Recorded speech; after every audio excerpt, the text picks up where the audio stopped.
What up, though? What up, though? What up, though? Welcome to another edition of Dash Your Life, y'all. I said what I said.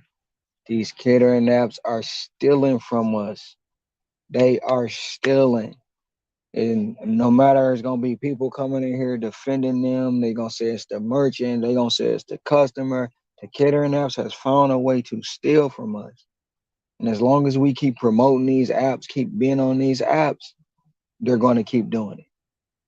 You know, I'm putting together a short right now on an order I got yesterday. Of course, everybody say Easy Cater ain't on DoorDash no more, but obviously they are because they sent me an order twice.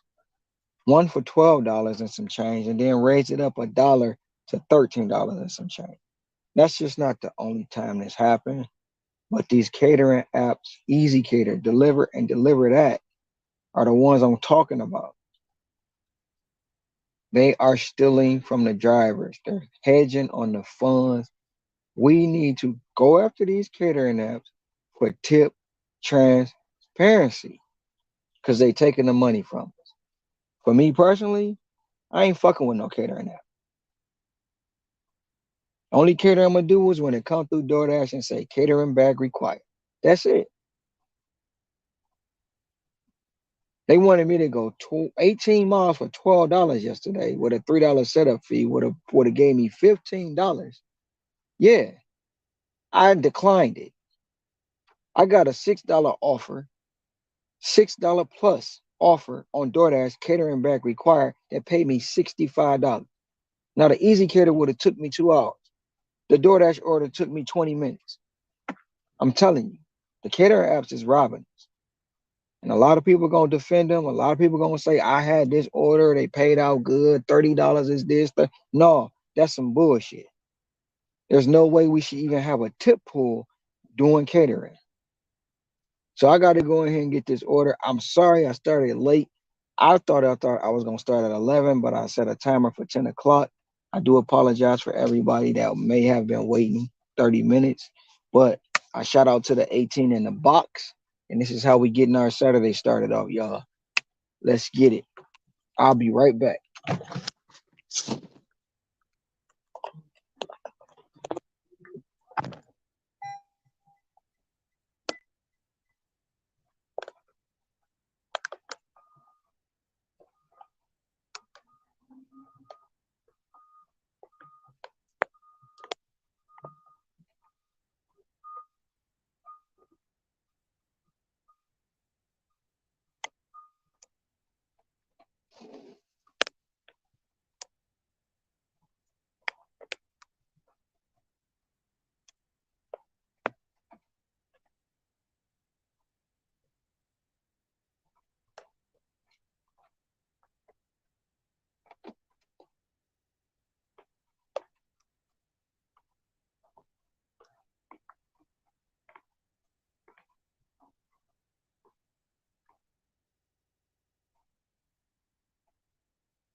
I'm back. I'm back. I'm back.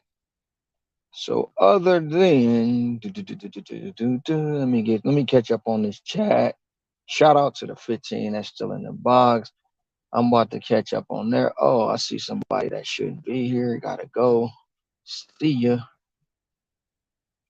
Um, Shout out to Blaze. Shout out to Brandon Diaz, Puerto Rican, Hector, Jody, Bravo Mike, DJ Energy, Tracy. Where is he at? Gig Thrive and Drive. And KB, what up, though? Monster Dash. Bravado Mike. Oh, okay. Thank y'all for tuning in. This is a Saturday. My Saturday has been going great. I've been out, so let's see, 6:30, 7:30, 8:30, 10:30. I've been out for 4 hours already, and I'm already over $100 already. First three offers this morning paid me $55 with just three deliveries. I'm currently on a double stack right now, but both orders going to the same person. It's $20 double stack. So that's how my day has started on a Saturday. We got it going up. I don't have to worry about Hell Week because I stay ready. So I'm always ready. I don't have to get ready.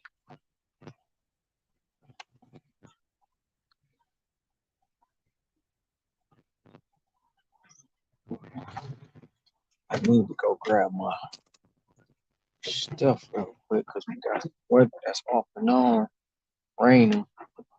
So how y'all day been? How y'all day been? Well, let me try to catch up on this chat. I know y'all got some stuff to talk about. I need to remove that. I need to take that wrench from that person too, because I do believe that's still got a wrench.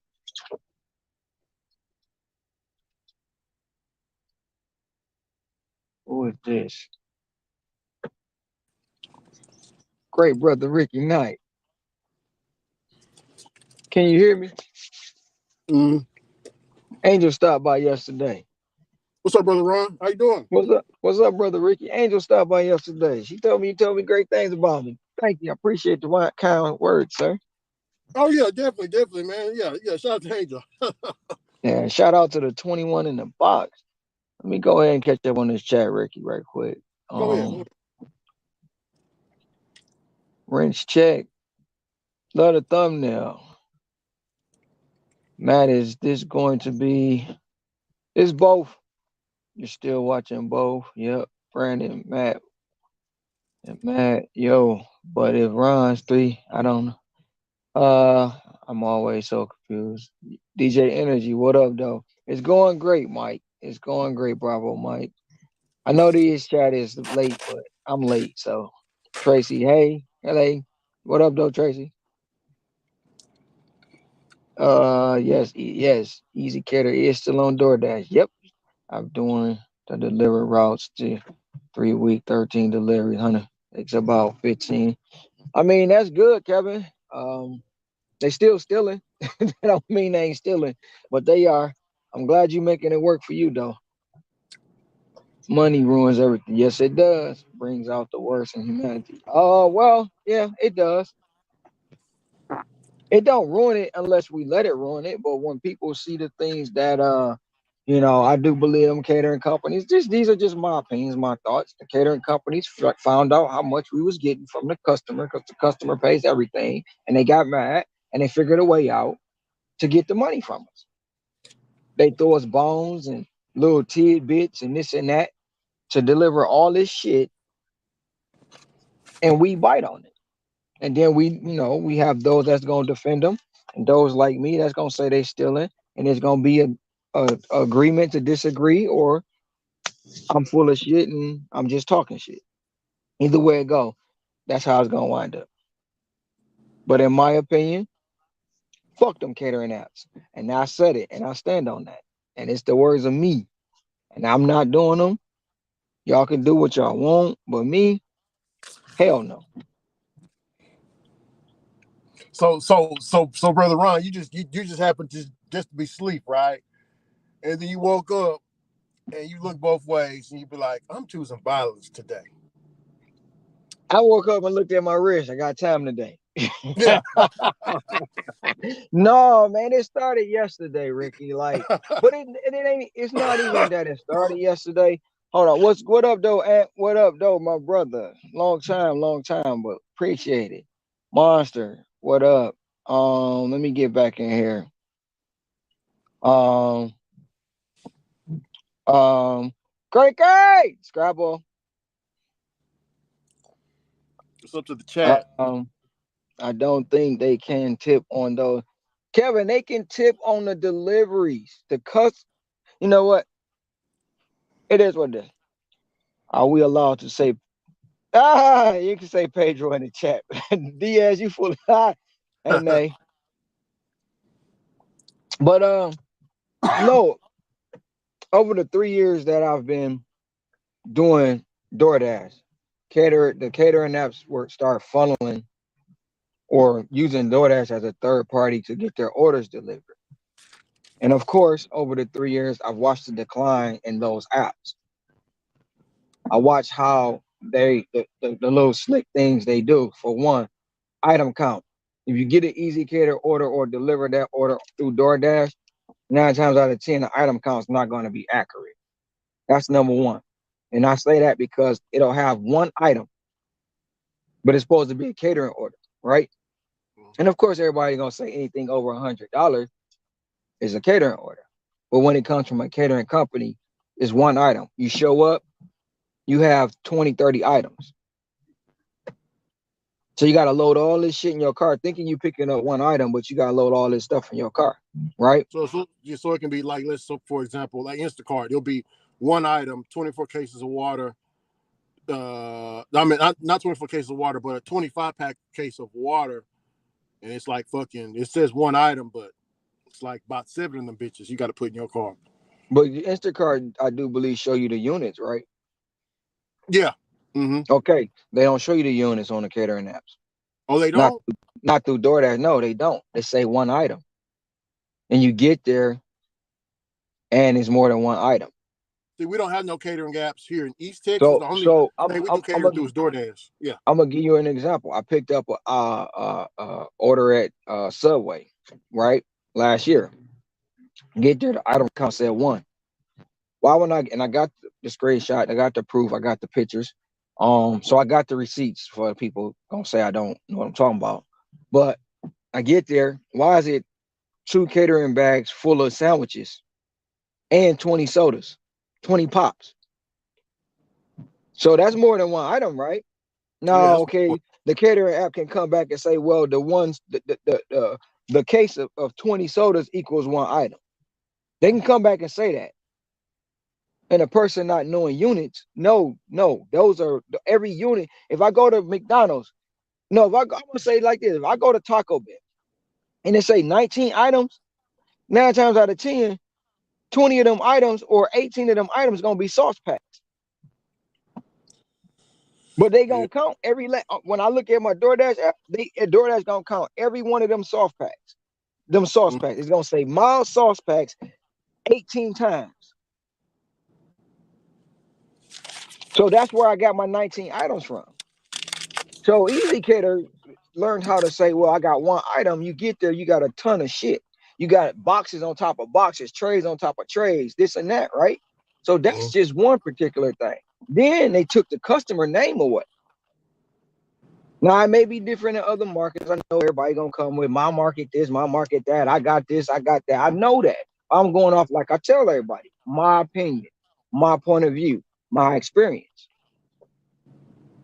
So they takes the customer name away. Customer name's not there no more. And guess who name is in place now? Easy Cater. Their Wow. name is there. And then it'll say when you get to the merchant will say, do not give the driver a tip. Do not the money all money has been paid. We will pay the tip. And 9 times out of 10 on most Easy Cater orders that I've been seeing, the tip is only $10. You got a $10 tip, a base pay, and then a setup fee. So, case in point, yesterday I got the order. They wanted me to go 18 miles for $12 and some change. And then a $3 setup fee. All that order would have paid me was $15. Now, mind you, don't get me wrong. If it would have been 100, I'd have took it. But that order came in at 3:30. That's the height of rush hour. It have took me 2 hours to do that order for $15.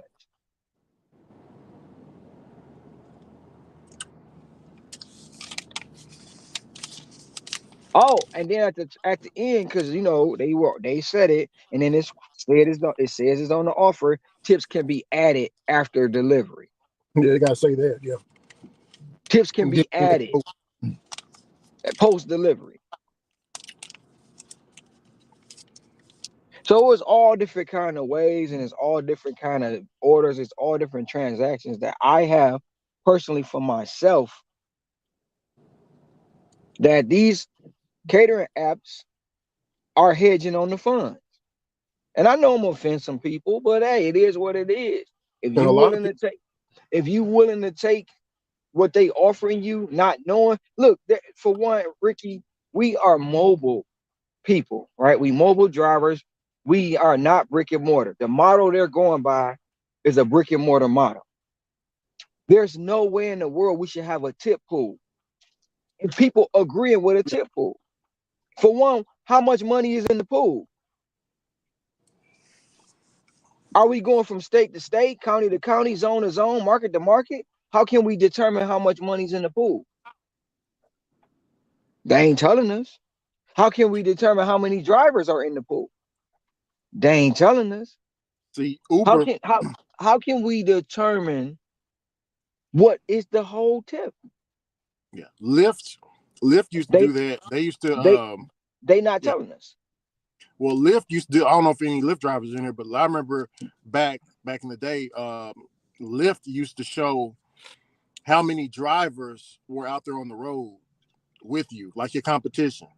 Like they would show like the But little cars moving around on the map and mm-hmm. stuff. Yeah, Got but like a little purple dot on top of them, and they be yeah, rolling. But not no more. They don't show that no more. That's gone yeah, now. not and then too, when you used to get an order and pick it up, they used to give you an invoice to give to the customer. They don't give you the invoice no more. Damn. They used to tell you what the bill was. Half of them don't even give you the amount of the bill what the customer spent. You do know if we unify and raise enough hell, they will change it back, right? They will change it back, but see, They will change it back because they you have a lot of people out here who gonna go against what I'm saying right now. You have a lot of people out here who have partnerships. They getting sponsored by these companies. They getting money to push these apps, right? And then you see. have a lot of people. You have a lot of people. It's probably like it's Kevin. I'm just gonna take it for example. No shout at you, Kevin, but first name came up. Kevin said he made a delivery for DeliverThat, whatever. He got $115. Okay, that's good money, but you did it in so many hours. But how much money did they leave on the table? How much money did they leave on the table? You don't know. And I do believe he said he had 2 or 3 orders with that $115. Most people gonna say I got $115. Most people gonna tell me, Ron, you got $115. In Kevin's case, Ron, you got $115. Shut up and take the money. No, fuck that. That's like telling LeBron, shut up and dribble. how much do you think that They t- at one he point in probably would have time, got? I don't know because I don't know what the tip. I don't know what the tip was at one point in time. I do believe he was on a channel. The CEO or part of the big guy was on a channel or panel last year saying either we guaranteeing 30% or we guaranteeing $30. One of the two. I got to go back and look at it. He said he get either guaranteeing 30% of the bill, which we don't know what it is, and 30% or $30. Everybody getting $30. And if this is another thing they said, if it don't add up, just call in. We're gonna adjust the tip. Really? What you gonna throw another 50 cent or 75 cent onto the bill like they do when you go to get your evaluation at a W-2? Yeah. Like, we as drivers, right? A lot of drivers say DoorDash don't show full transparency. DoorDash don't show us the tip. I'm not taking that order because it's only gonna go up $1. I'm not doing this, that, and the third. But not one of them out here screaming or even saying nothing about tip transparency with these catering apps. They ain't saying that. You bring up some interesting points, man. I'm thinking about They not preaching that. yeah. I'm Because why? thinking They might they'll look up and I schedule my catering. I schedule catering. I got one for 60. I got one for 75. Oh, this one paid me 275. Woo, woo, woo. How much did you lose? We don't know. There's no transparency in the catering apps, and nobody's saying nothing about it. They're basically saying accept the $20, accept the $30, accept the $15, accept the $75, accept that. And yesterday was the camel that broke the straw that broke the camel's back with that bullshit ass offer. Then you try to play in my face and send it back with it for $1. Now it wasn't, I don't even think it was $1 more. Because it came in at $12.84. Then you sent it back for $13.34. So you still shorted me 50 cents to go 18 miles for $15. If it wasn't going up, I guarantee you it would have only been $15. And I guarantee you the item count said 5. I guarantee you that item count was way more than 5 items. I really wish I knew who took that order so I can get that information from them. You went dark on me, Ricky. You don't want them to see your face. Hey, I get it. I get it. No, I no, get no, it, bro. no, no. I get it, great brother. You don't want to be part of this conversation. You go, you going Hey, to shit, sleep. I'm up here. Hey, I'm up here. But no, You but going no, to sleep. I had to answer a text message. I'm just saying, man. It's been a 3-year buildup, bro. I Yeah, watched the decline. I watched the decline. I watched yeah. the See, I don't. decline. And Mhm. there's gonna be so many people saying you wrong, so many people saying it don't work like that in my market. It's gonna be so many people defending the catering company. But if they sit down and think about it, what did you lose? How much money was on the table? How much did the customer leave for the tip? It's just an accurate amount. I wasn't wasting 2 hours of my day to go make $15. See, That's what come. That's when it comes from knowing your. That's when it comes from knowing your market. see. That's when it I'm comes. thinking. I'm picking because I watch Brother UDM, so Mm-hmm. I'm because I remember all the videos that he's still putting out. I remember when he first got on, he got partnered by DeliverThat. He was excited, letting everybody know the good stuff about it. And I'm like, oh man, that's cool. And then DeliverThat came to Dallas, Texas, and I applied for DeliverThat in Dallas, Texas. Now I don't use the app run because we don't have it here in my area in Tyler, Texas. But I never used it. But I am on DeliverThat. I never even took an offer, none of that. So I'm listening to what UDM is saying about the good things about the catering orders, and I'm comparing them to the questions that might trouble him a little bit that you're talking about. Well, okay, and I gotta throw this caveat in there because I know people gonna come and say this. The orders I speak of, I'm not on any catering app platform. I will never sign up for a catering app platform. But the orders I'm speaking of are coming through DoorDash. So therefore, the catering apps that uses DoorDash to use their to deliver their goods are stealing our tips. And for one, those catering orders that come through DoorDash, in my opinion, are just like earned by time. They send them to us because they drivers didn't want to take them, and they send them to us so we can get paid for cheap. So for everybody that's gonna tell me if you sign up for the app, it'll be different. No, the fuck it won't. Because if I sign up for the app, I gotta go through all these tiers. I gotta get a partnership. I gotta do X, Y, Z to get the good offers. So once again, am I still really getting the right transparency that we need for the catering apps? In my opinion, hell no, I'm not. And in my opinion, for me, y'all do what you want. I ain't telling nobody don't use them. I ain't telling nobody don't make it work. Because if you make it work for you and you making money, that's the only thing that matters.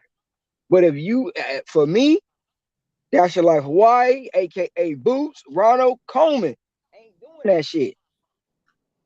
Fuck them catering apps. And I stand on that. I said what I said. And I know it's gonna be problems, but it is what it is. But just think about what you're doing before you jump out there thinking the catering apps is the next best thing. Do your research, do your own investigation. Because I know on one of the catering apps, if you sign up in a certain criteria, you can't even move to the next level. You stuck in that criteria. You can't even move to the next level if you answer one correct question wrong. You're gonna be stuck in a low tier. You can't even move. So how is that making it any better? When you out here is fighting for scraps, that's already scraps. You can't, two people can't fight over $2. If you do, both of y'all gonna get $1 a piece, or one of y'all gonna get $1.50, the other gonna get 50 cents. And how is Yeah. that fair? How is that fair? Where's the tip transparency on catering at? We don't have it. Who's fighting for it? Nobody. Ron, shut up. Hell fuck no. This some bullshit. This some bullshit. There's no way yesterday. I had two, and I had more, but I had two. When I declined that catering order yesterday, I had two back-to-back caterer bag required orders on DoorDash. They both paid me $100 together. Okay, it was $98 for the ones that gonna say I'm lying, but I did it live. A $65 order, and then I turned around and had a $30 order from Papa John's. And the customer gave me a $6 cash tip. So anybody else that want to say the math ain't mathing, there you go with the rest. But I don't count my cash tips. I put them away and save them for the rest of the year. So why would I deliver something that's gonna give me $15, take me 2 hours, and in less than an hour I made 100? Fuck out of here, man. God, they need to go back where they found that line where they had me fucked up and realized they fucked up. They fucked around and found out. They find somebody else to do it. And I wish I knew who did it because I showed bring the information back. See, I told y'all this shit was only $15.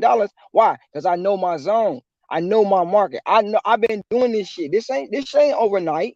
This ain't me being mad. I ain't mad about the money.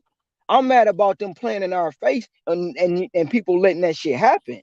People glorifying all these dang on catering apps when it's just some bullshit in the game. Now, all of them ain't bad, but the ones that I've came in contact with, they hedging on the funds. They are hedging on the funds, and we have no tip transparency. We have no offer transparency.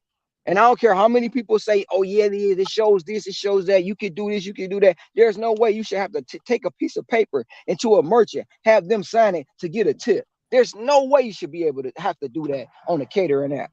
And it Okay. has people have to do that. Well, Ron, And it's what do you been said on live panel. Hold that thought, Ricky. I got to drop this order off. go ahead, go.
What's up, Craig? Craig, what's going down? What's going on, everybody in the chat?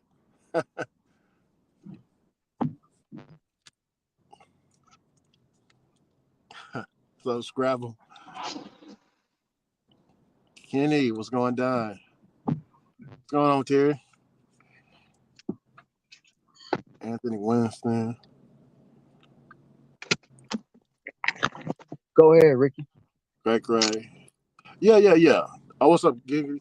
No. What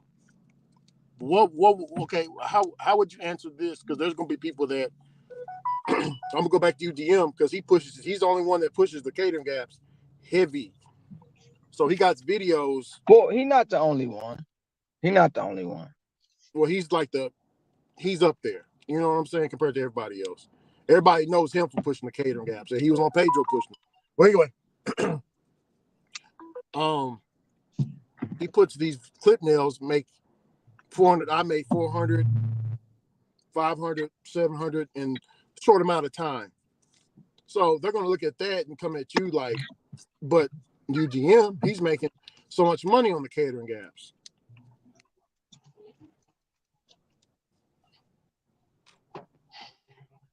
How would See, you I see answer what you, some?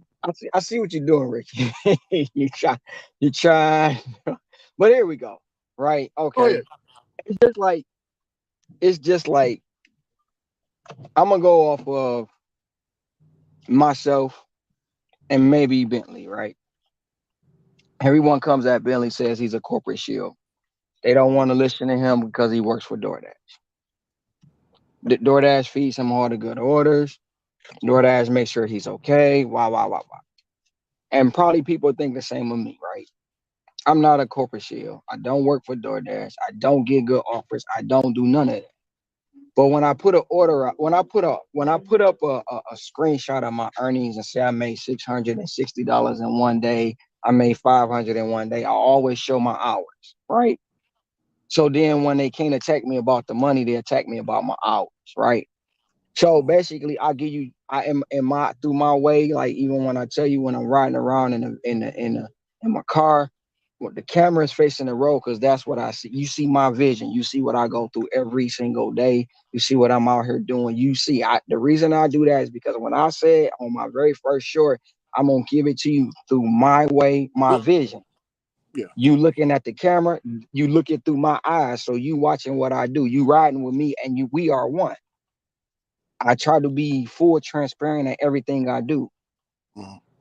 When you push in an app, you got a partnership, you this, that, and the third, you're not being full transparent. Because yes, you can make money on catering apps. I'm not saying you can't.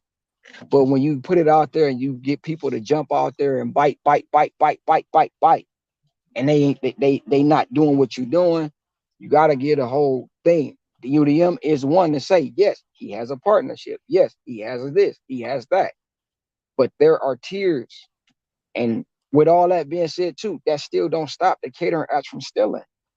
Yeah. So basically, what you're saying is, Rob, you, Michael Jordan. Well, I ain't gonna say. Oh, I can say Michael Jordan ain't. Well, he do bash Nike now, but what I'm saying in the beginning, Jordan wasn't bashing Nike.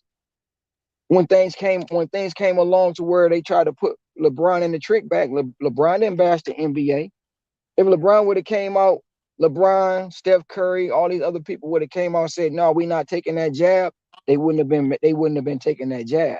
The Chicago police force said we ain't taking that shit. And guess what? The Chicago police force didn't have to take the shot. You see what I'm saying? yeah, So therefore, you have those that's willing. Kyrie got dog walk for not putting some in his body. He stood on what he stood on, right? mm-hmm. I'm not gonna go at nobody for believing what they believe. If they believe they can make money on the catering app, they believe that can. But sometimes you got to be full transparent, and that's what the fact of the matter is. We need full transparency in these catering apps. We Yeah, don't have full transparency. yeah, That's yeah. I see what you're saying. Yeah. So that. so so basically, they take in let's say the catering app is like you said. Let's use Rev, brother Rev. Uh, he's supposed to earn a little bit more money than what he was getting for that all that food that he. When he did that $900 catering order, and they gave him $75. Yeah. So let make that make sense to me. You delivered $900 worth of food. They paid you $75. Is that 30%? No. Is that 10%? No. But you delivered all that food. But because you got $75, take the $75, be happy, and shut up. Fuck that. Yeah, I know. I see what you're saying. But with whenever I said, well, I was talking about UDM, right? I typed in catering gaps on the Google. I'm at the YouTube search bar. He was the first one that popped up. You see, Who is is that? UDM and then my guy Well, but cars and cribs. we not making it about UDM. We making it about the transparency we need for catering apps. No. I'm not saying we're making it about UDM. I'm saying if, let's say people are looking, let's say people have just got finished watching UDM's videos, cars and cribs videos, the people who's making all this money on catering apps, and then they come and watch your video, and then they're like, oh hell no, you get what I'm saying? They It's not gonna going be to. it's gonna be backlash because we Yeah, are exactly. a lot of times you cannot go against the grain. When you don't fit the system, when you don't agree with every, you're gonna get backlash. I've been getting backlash for the last damn near almost a year. That doesn't bother me. I already knew yesterday. I knew before I even did it. You think I ain't think about it? But shit, don't say nothing. Don't say this. Don't say it. No, because if you don't say nothing, it'll never get corrected. Now it may not go nowhere from here. It may not. And then inside the community, I'm gonna be the what I am right into some people. I'm the scum of the earth. I'm always talking shit. I'm always coming with no fact. I'm always not having proof. It's gonna be so much shit said, Ricky. But guess what? I don't give a fuck. I said what I said. They hedging on the funds. We need tip transparency through catering apps. That's what we need. That's Well, what okay, we listen, need. we got it. No, because we got people riding around saying DoorDash don't give full transparency, Uber don't give full transparency, but now one person is saying catering apps don't give full transparency. We don't know what's in these tip pools. We don't know how much money these customers is tipping us. We don't know none of that. I got okay. Now I got to ask you something from a corporate person's perspective. I'm going to pretend like I work from the for the catering app, Ryan. Okay, I'm going Mm-hmm. to pretend. Are you ready? Go ahead. All right. Hello, Mr. Ron. Um, I'm a part of such and such catering company, and we Hello, believe such and that such. Hello, such and such catering company. How may I yes, help you? yes, sir, yes, sir. Well, I understand what you're saying. I like what you're saying. Yes, transparency is good, but from my business perspective, Mm-hmm. if we were more transparent about the orders, we will be neglecting other customers. Because I think it's better that we hide some orders. Because, like I said, if we did, everybody will be cherry picking, and they want that customer that paid a low offer, and he might have cash money in his pocket. He might not get his food until later on. What do you say about that, Mr. Ron? Well, I would say that you contradicting yourself. Because when you put an offer on the board, I still got to bid for it. If an offer come across my screen, by the time I go hit accept, it's already gone because somebody else already done picked it off my screen. So how you can't come at me with that because you contradicting yourself. And then if you look at cherry pick, and a lot of people cherry pick, we always gonna look for the best offer. But if you give us that choice and give us a full transparency, we might just take that thinking we'll get a cash tip. I Yeah. can give you an example. I had an offer yesterday through DoorDash, catering bag required. It came in at 675 plus. A lot of people wouldn't have took that offer. They wouldn't have took that because they automatically in their mind there's no full tip transparency. That orders only go up, maybe going to go up to $5 or $10. It's not going to go up a lot. It's not worth my time to take. But I took it. It paid me out $65 because I know what I'm doing out here. So So so yes, sir. so what's your next question? Yes, sir. So what you're saying, Mr. Ron, is if there were more, let's just say we just put transparency out there. No hidden tips, no anything. You see what you see, and that's what you're going to get. Now, what about those customers that just left $2? I don't think my customers will be getting their orders on time because of this tip transparency. Um, I would rather keep a little bit of things hidden here and there. It's just like a guessing game. It's just like a game. You know, I think the game would be boring if we just put everything flat out there on the board, and so many people will just be taking the best offers and not taking the small offers that's over here, neglecting those customers. And they are customers, just like the high paying customers. Correct, sir? So what I ask you, would you take an offer giving a $2 tip? You the owner, you the boss. Would you take that offer? I don't even got a tie, and I'm doing this. What you say, Ron? If Oh, I'm you the sorry. owner, What if you you say, the sir? owner is if you the owner is your company, would you take that offer? Would you take that $2 tip? Would you deliver that order? Well, on the record or off the record? Hey, you got to be on the record. No, we going for Oh, on the true. record. Oh yeah. Oh, We're oh going okay, for okay. full transparency here. You can't be off the record if we want full transparency. We want to Now, know the truth.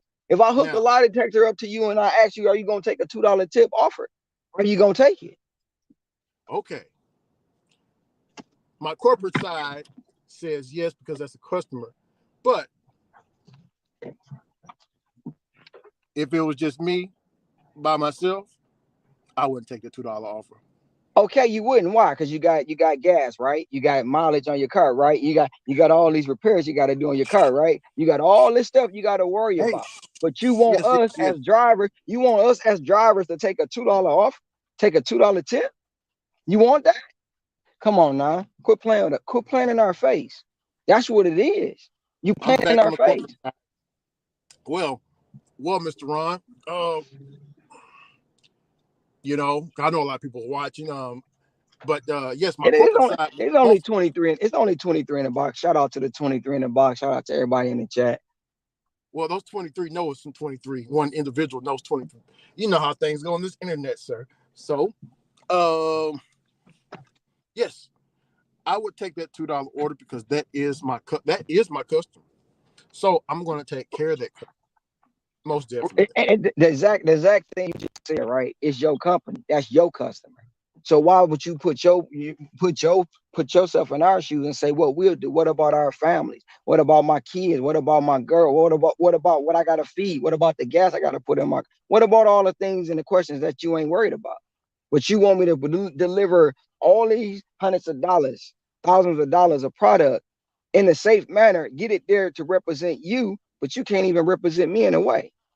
You can't Yeah. even represent me behind the scenes. Ron, Because I'm I gonna ask don't, you this. I'm gonna ask you this. On okay. that order with the $2 tip, how much did you make? How much did you put in your pocket? It's How much $2. was your expense? How much was your expense? I didn't know. I didn't get, well, if it's all that, yeah, I forgot. Yeah. I didn't make nothing. I just work for free. But, but, No, but, you the owner of the company. You but, the owner. It's your app. It's yours. no, I'm leaving. Hey, hold on, Ron, hold on. Ron, you see what I did there? That's what they do. I know what they do. I'm just, for everybody that's But watching, the thing that's about what it, they do. the thing about it right now, I mean, everybody probably calling me a hater or I'm stirring up shit. I mean, there's so much shit being talked about, Ricky. But guess what? uh, Guess yeah. what? It's on the internet. I can't take it back, and I'm not gonna take it back. The catering Hey, apps, but the catering apps are hedging on the funds. what, They are hedging on the funds. What I just used was, there was an interview that the rideshare professor did with Tony's you, the guy, who came up with DoorDash. Mm-hmm. He basically said what I just told you. You know, the tip because they asked him about the tip transparency. He was basically saying, hey, you know, it's best that we keep it all secret. It's, a guessing game so every customer can get what they want. Oh shit! I'm in the wrong spot. I, I gotta move the truck. Yeah, It's no different from being a cherry picker, though. You know yeah. what I'm saying? Oh, a quote unquote cherry picker, which I really don't consider it being cherry picking. It's just picking the best offer for yourself, right? I don't look at nobody. Look, if the offer's backwards, it's backwards. If it don't fit your budget, it don't fit your budget. If you can't make it work for you, you can't make it work for you. You know what I'm Mm. saying? So, and all in all, why would you take an offer? I get it. Some people won't move their vehicle for less than $15, less than $6, less than $10. Some people won't. Some people will. I get it.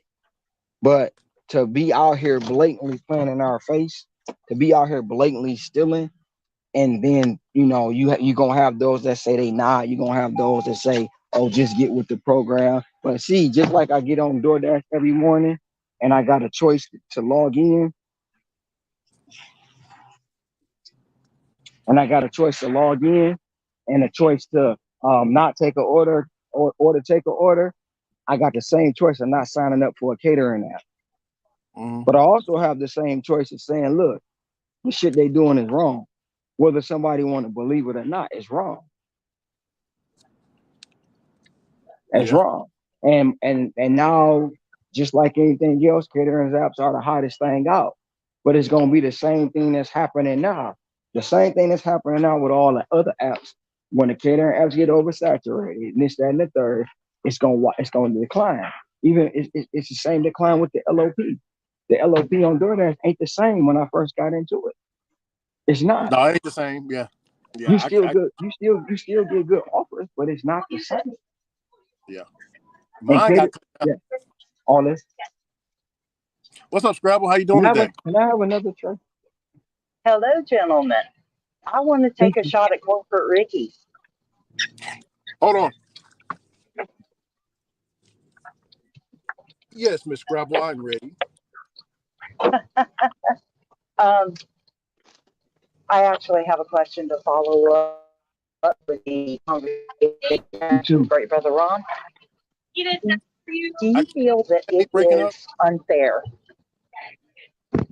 Do you feel that it's unfair for restaurants to charge a mandatory 20% gratuity for parties of six or more? You said what? I couldn't hear you. I That said, I said, do you feel it's unfair for restaurants to charge a mandatory 20% gratuity for parties of six or more? well. I'm just gonna put it honestly to you, Miss Scrabble. I got to feed my family too. So Okay. Well, it's a common practice. Any of us who've eaten at restaurants, and considering you own a catering app, I would very much assume that you probably go out to eat periodically.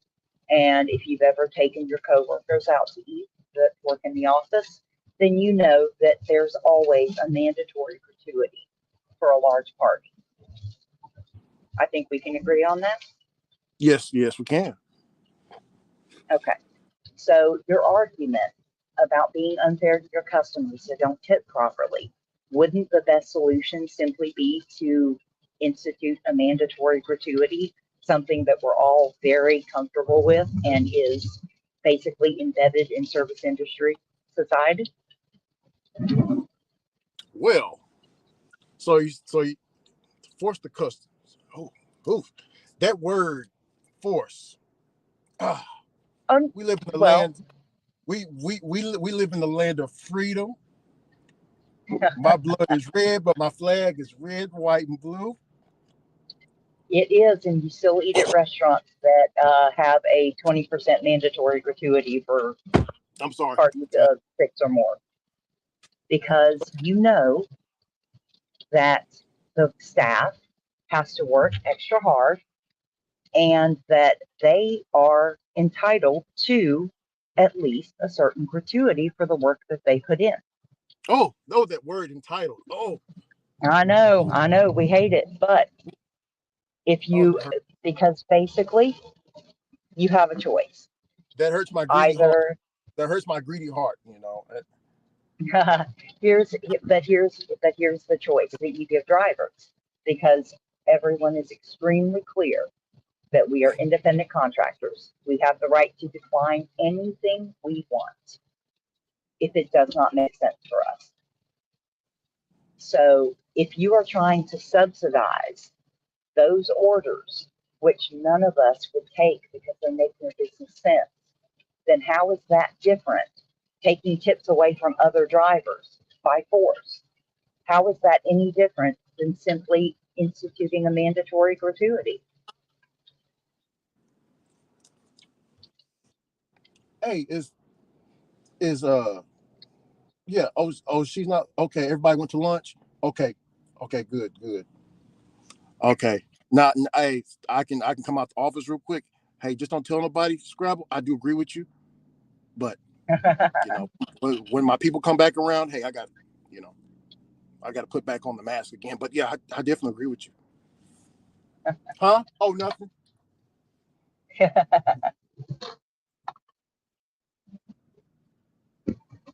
But no, Scrabble. That's all they want is at the end of the day they're just greedy. I see it at Amazon. I Yeah, mean, I'm well, pretty I sure mean, that you see, you think these people are cutthroat.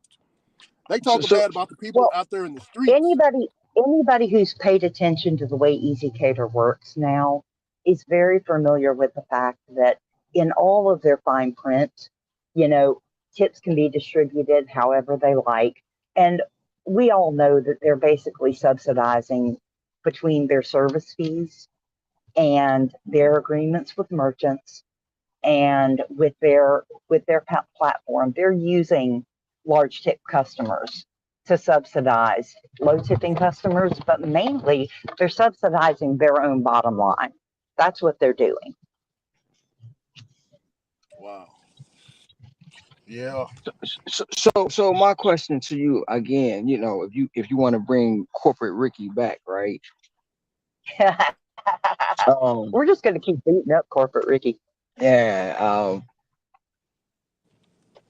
I'm ready. Eh, my question to you, corporate Ricky, is you want a service done that you hired people to do, right? Yes. So when like it's the same question as what Scrabble said, the 20% tip. How do you feel when you go to your local gas station? You pump your own gas. But when you go to the register, they flip the kiosk around and say, "Do you want to leave a tip?" To be honest, my coworkers aren't around listening, so I don't hit the note. I just don't tip. Exactly. So you are the one that'll get in the Uber and Lyft and won't even tip the driver.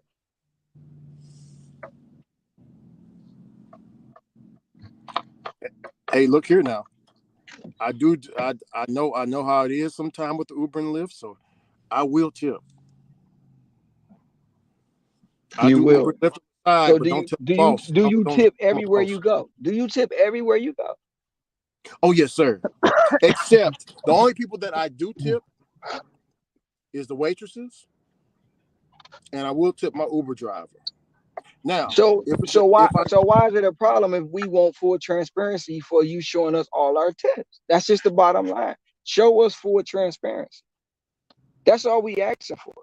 Because you say it's yes, a tip pool. You say it's a tip pool. Now, if the tip pool is anything like the dating pool, I know it's piss and shit in the dating pool. So what's actually in the tip pool? Sorry, give me a second.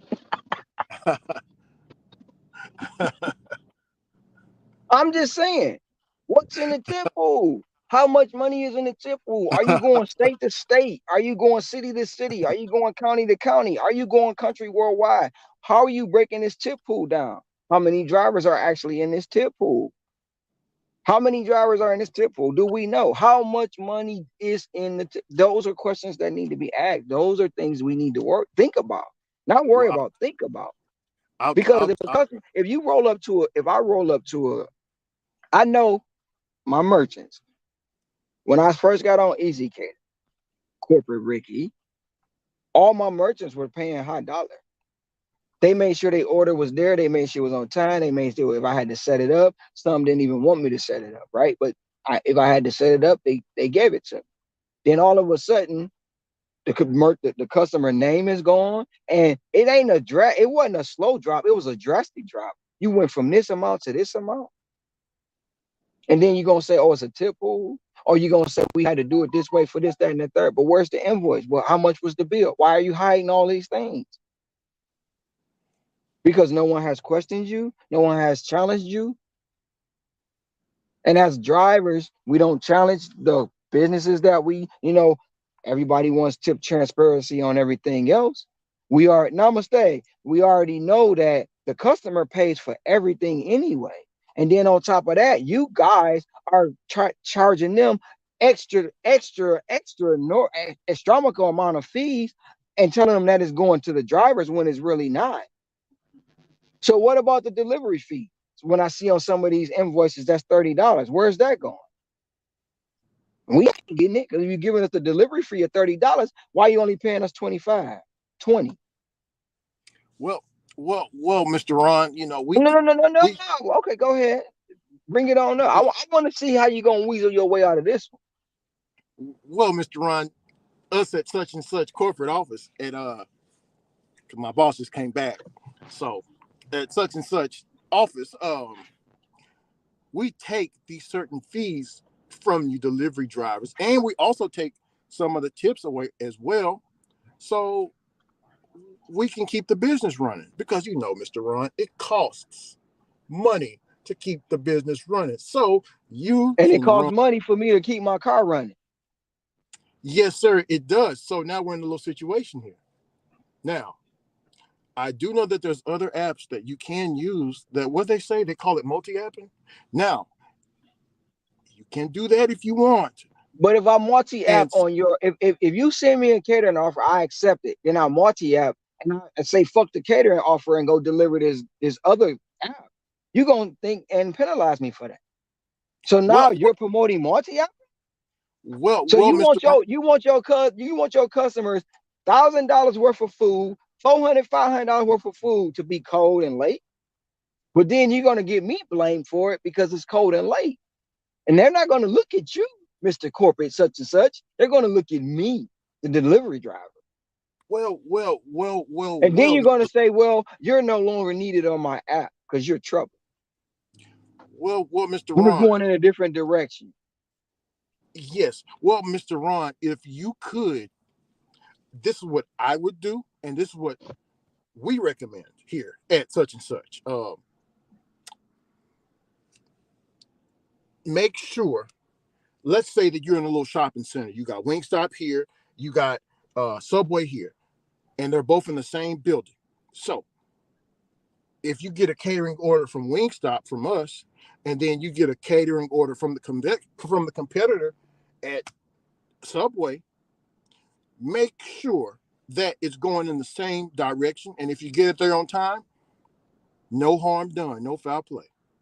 You just So doubled your earnings. now you telling me to make how can I make sure? I don't know what's coming through my phone. I don't know what's coming through my phone. Yes, nobody does. But We don't know if uh, that order gonna send me south from you, and the Wingstop order gonna send me north. So I don't know. mhm. Well, this is what you can do. This is what I would recommend for better chances. You can keep all of the apps running. Just keep all of them running while you're getting our catering order. So If basically, you drop it you up off, here telling me to do something that I can for wind up being jeopardized in the long run. Now is this corporate such and such talking?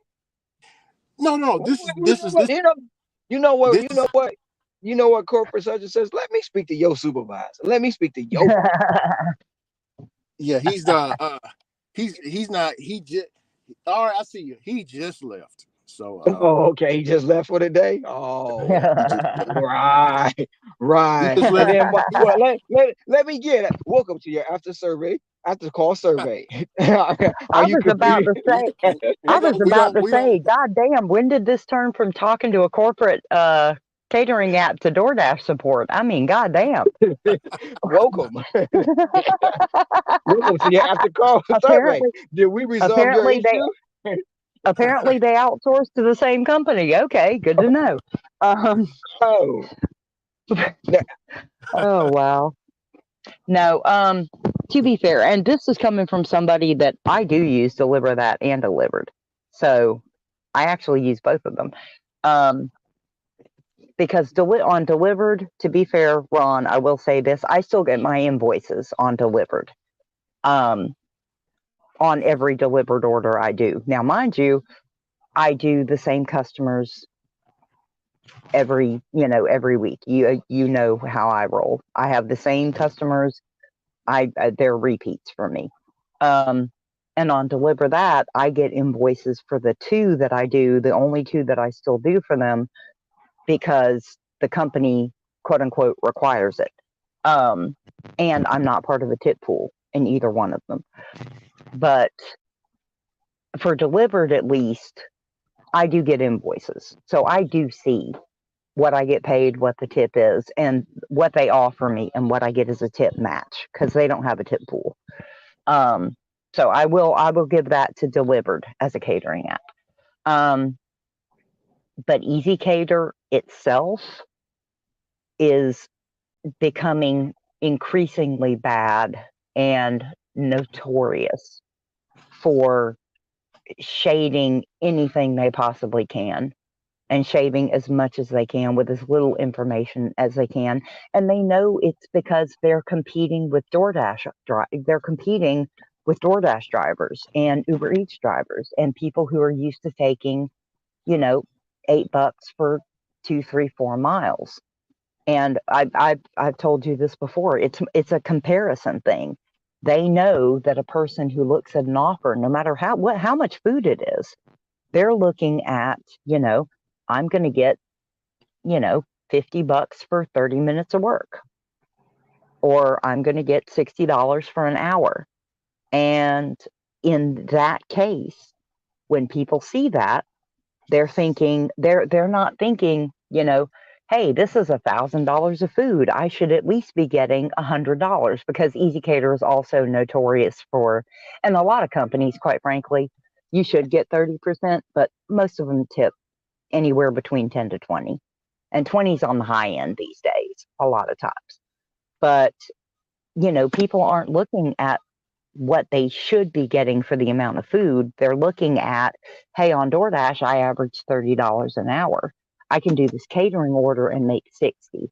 And that's how they make that decision, whether you agree with it or not. And Easy Cater uses that to their advantage. They're doing it the same way that other companies have successfully raised or lowered prices or incentivized employees by kind of doing a bait and switch and just using something comparable and doing just a little bit better.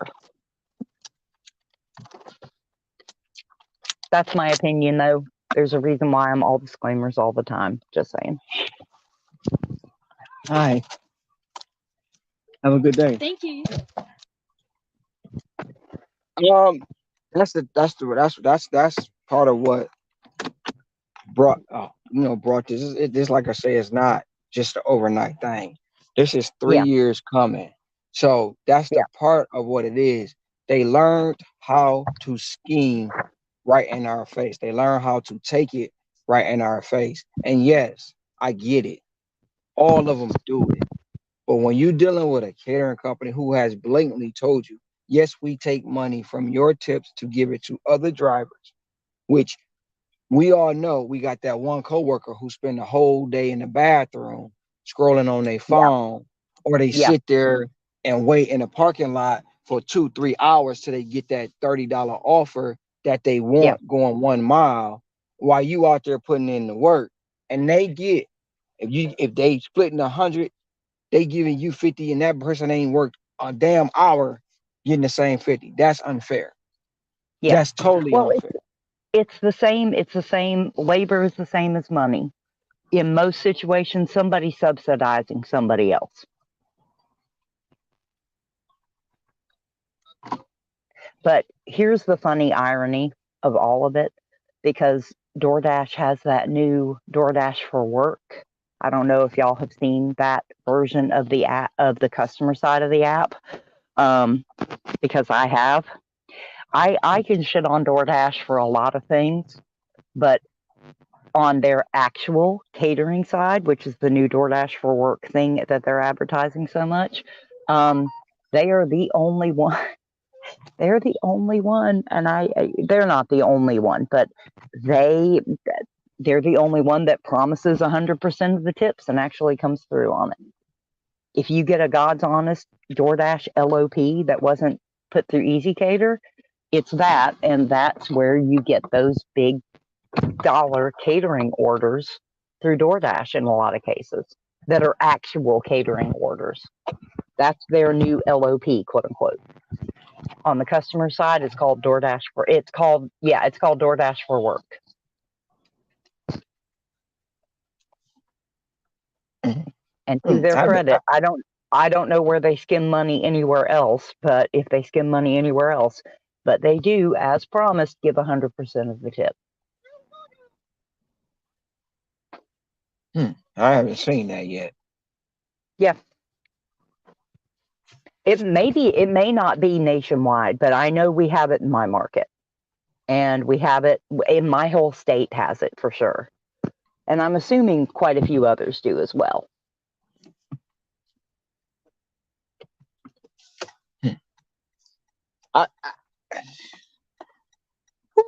Well, because Easy Cater took so much damn business from them, from their old LOP program.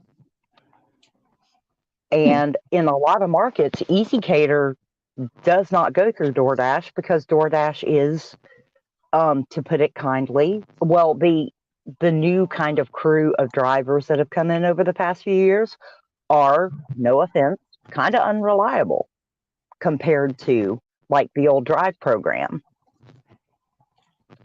where we actually got the pre-scheduled catering orders. That is true. That is true. A lot of the drivers, even though I've seen it happen personally, where a driver will get a catering order, they'll unassign it just to get half pay. Here in such and such deliveries, all of our drivers are reliable. Continue. Bullshit. But with the half pay, I'm getting half pay anyway. I got a flat tire. No, they make, but that's not all drivers do that. But as I say, one bad driver can mess it up for 4 good ones. So yeah, that's just the nature of this game. But I'm just saying what I'm saying today and what I've been saying for a very long time. If somebody don't say it, it'll never be said. And if you're looking at those catering orders through these catering apps, it's not transparent. It's not trans. You can't. And some of these offers, you can't tell me that it's right. It's correct. Like what? No.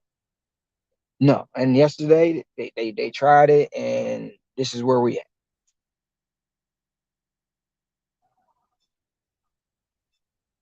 And then to try it to send me where they were trying to send me was going to take me to at least, because it was rush hour. If I don't catch traffic going, I'm catching traffic coming back. You tried to send me to the end of the ocean, because where I was going, I couldn't go no further. It's ocean on the other side. So I had to come all the way back one way.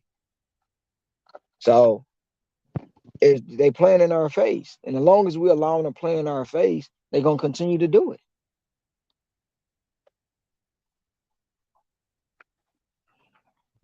They're going to continue to do it. They get you to deliver all this stuff for this little amount of money. And it's not fair.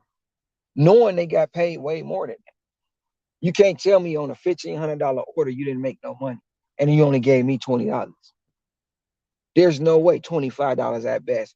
And it'll be $22 you give me with a $3 setup fee to make it $25.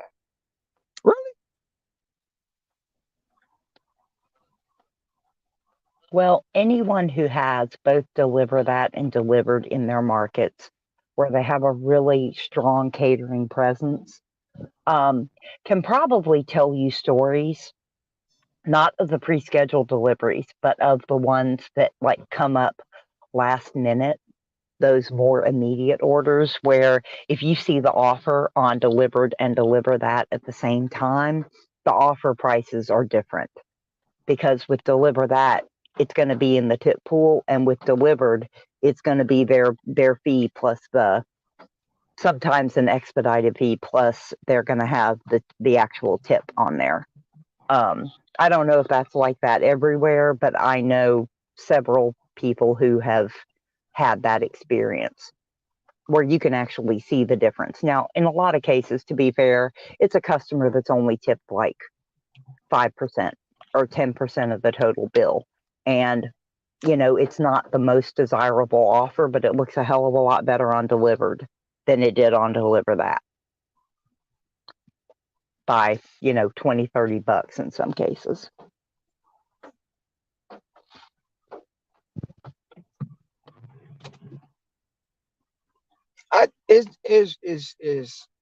It comes to a point that none of the apps are correct.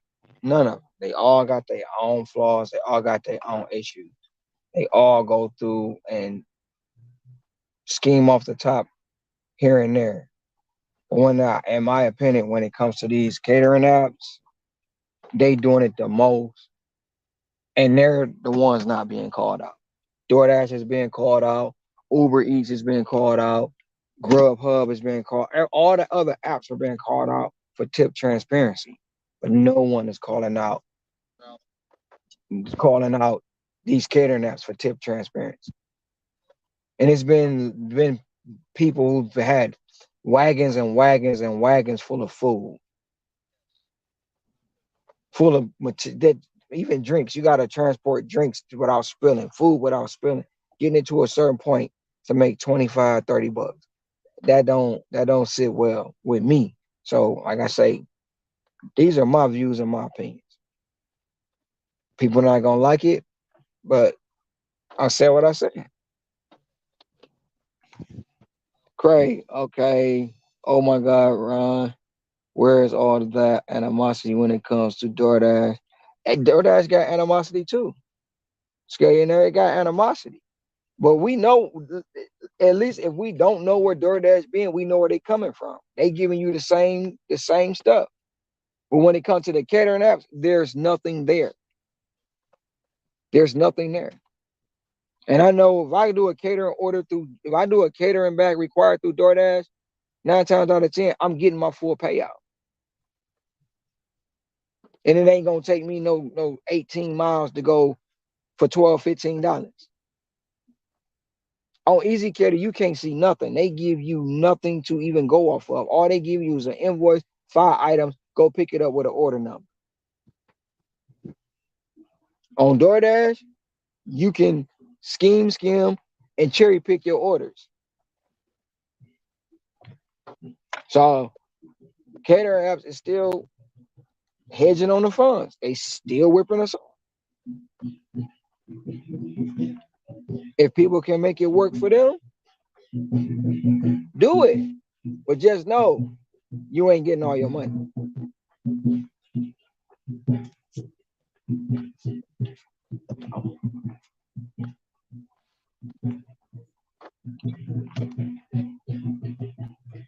What else I missed in the chat? Because I know I missed a lot.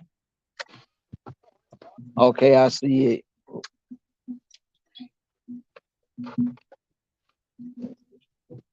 Chicken or your icon on your click on your icon on your my icon.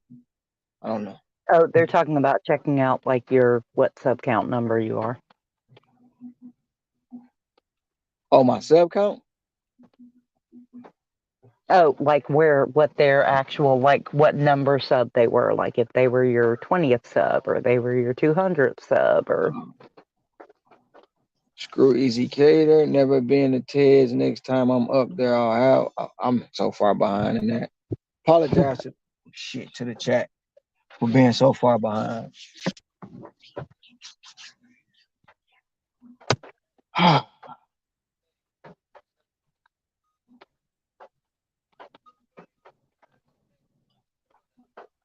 So, Chris. Hey, Ron. You working?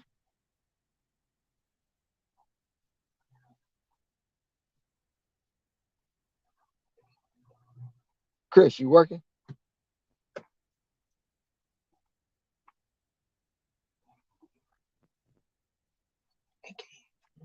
With me? Hello? Hello? Oh, you know what? I didn't even add that. He muted his mic, so he might be doing something. He probably working from home. Can you hear me? I can now. You muted yourself. Oh, sorry. I was in the elevator. Yeah, I'll be working a little bit. I got to take care of stuff with my daughter first. Okay. Yeah, yeah. Well, you know they having a parade tomorrow.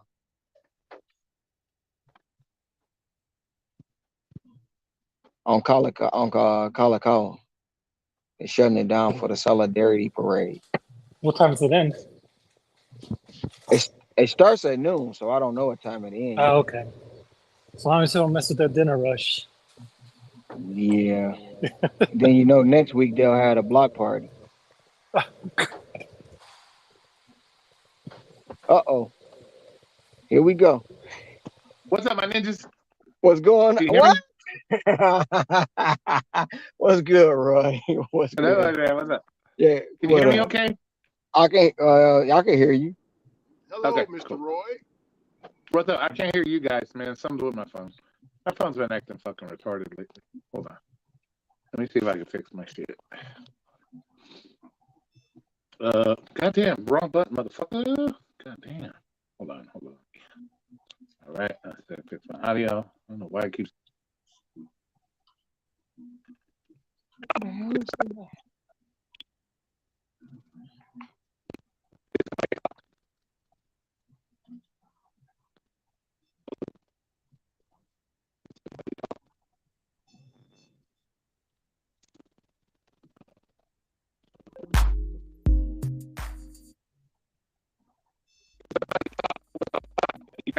Now, you breaking up, Roy.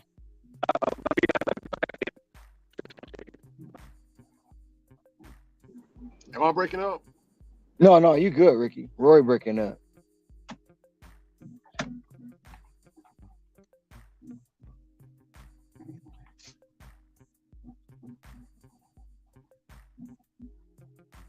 Oh shoot, she ain't coming out. She getting her dog out. It's parking lot.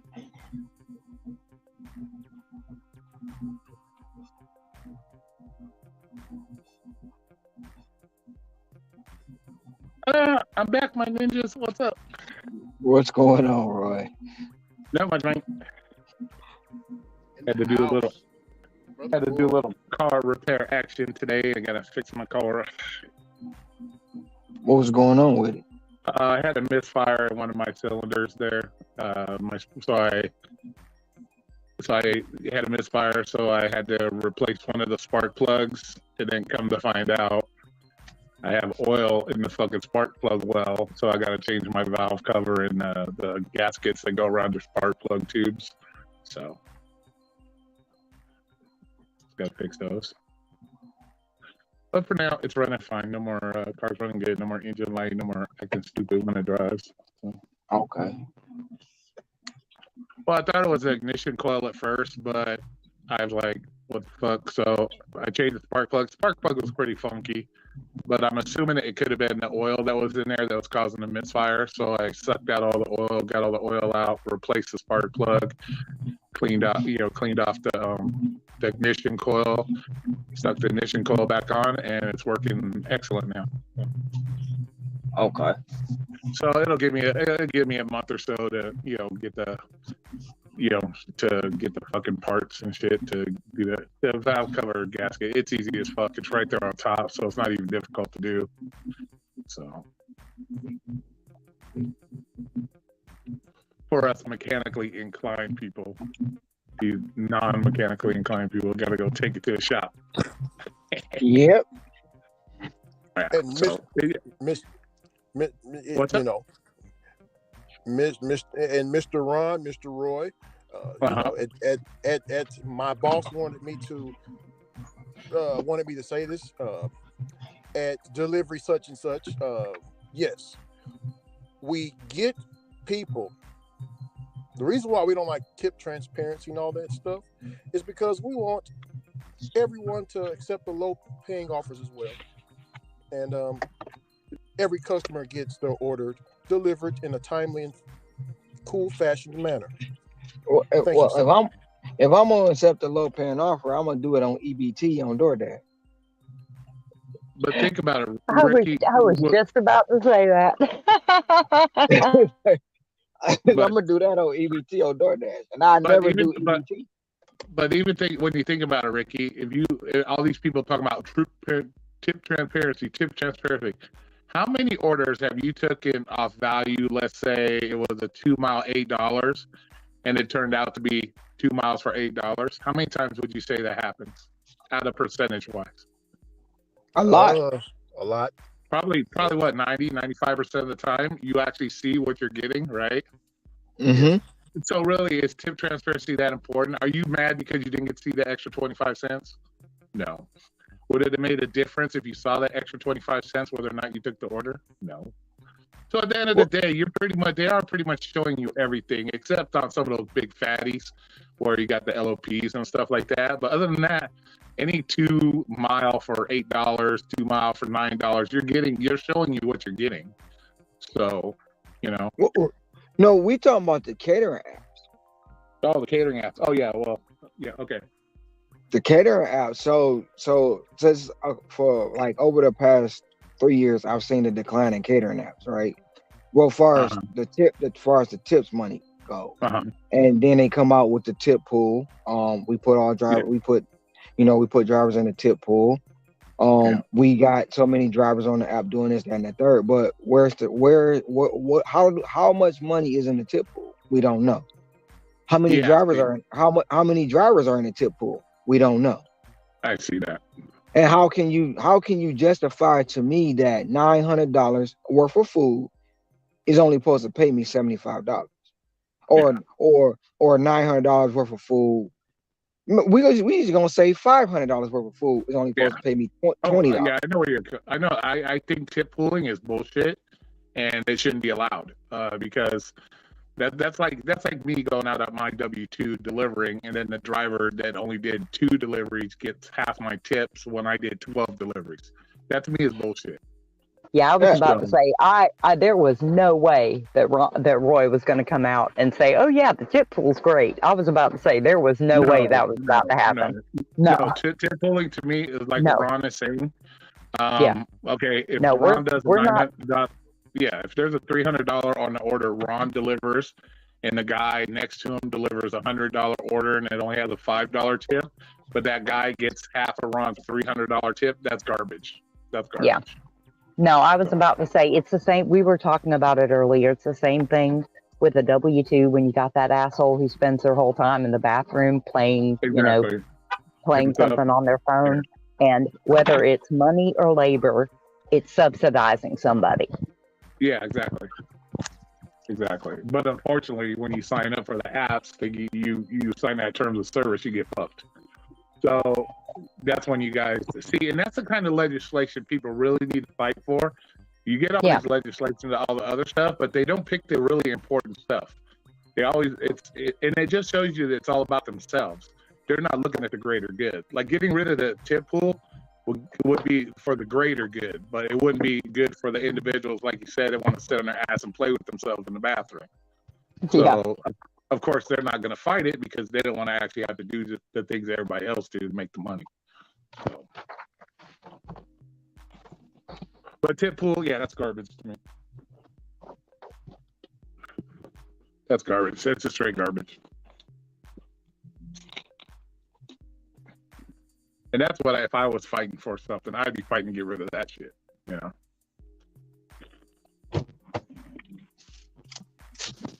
But as far as DoorDash and the other one, they're pretty much showing you everything you get.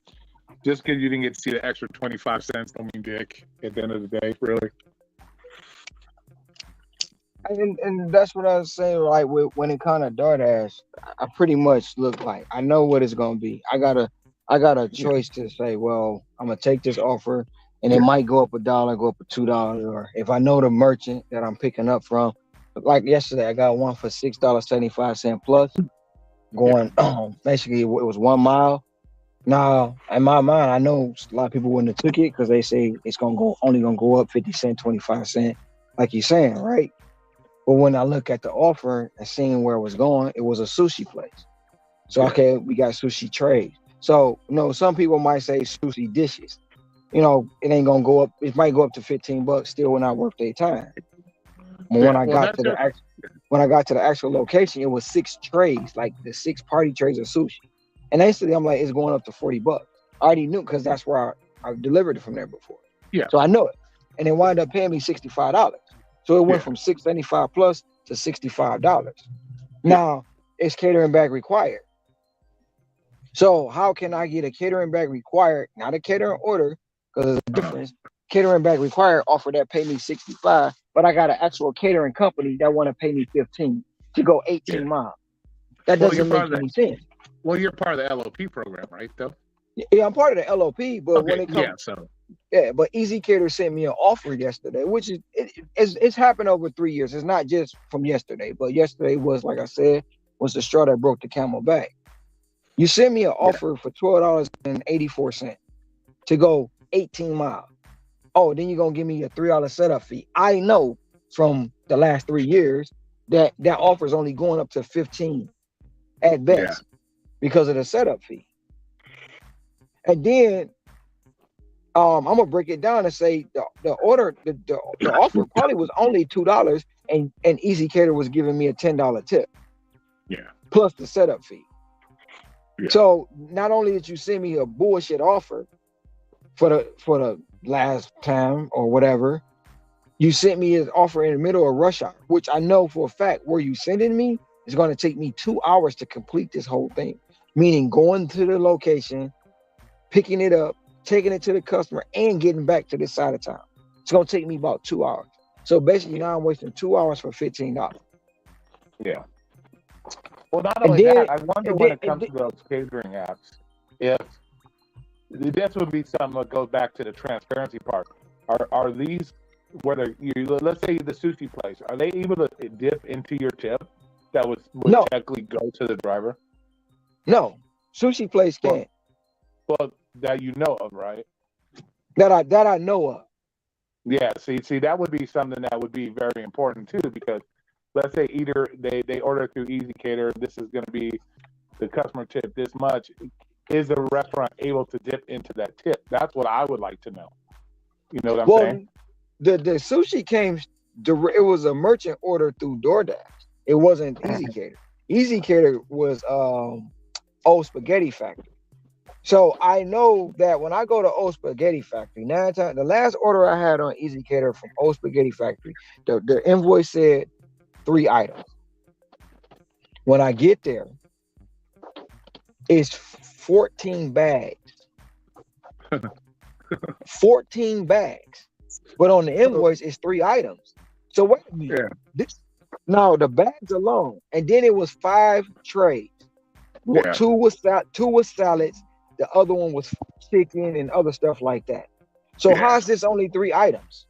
Because that's how they fuck you. Because they do that when it comes to shopping shit too. Like when you go to DoorDash and they give you, oh, it's 5 items, but yet it's fucking 25 fucking cases of water because they consider 5 cases of water equals 1 unit.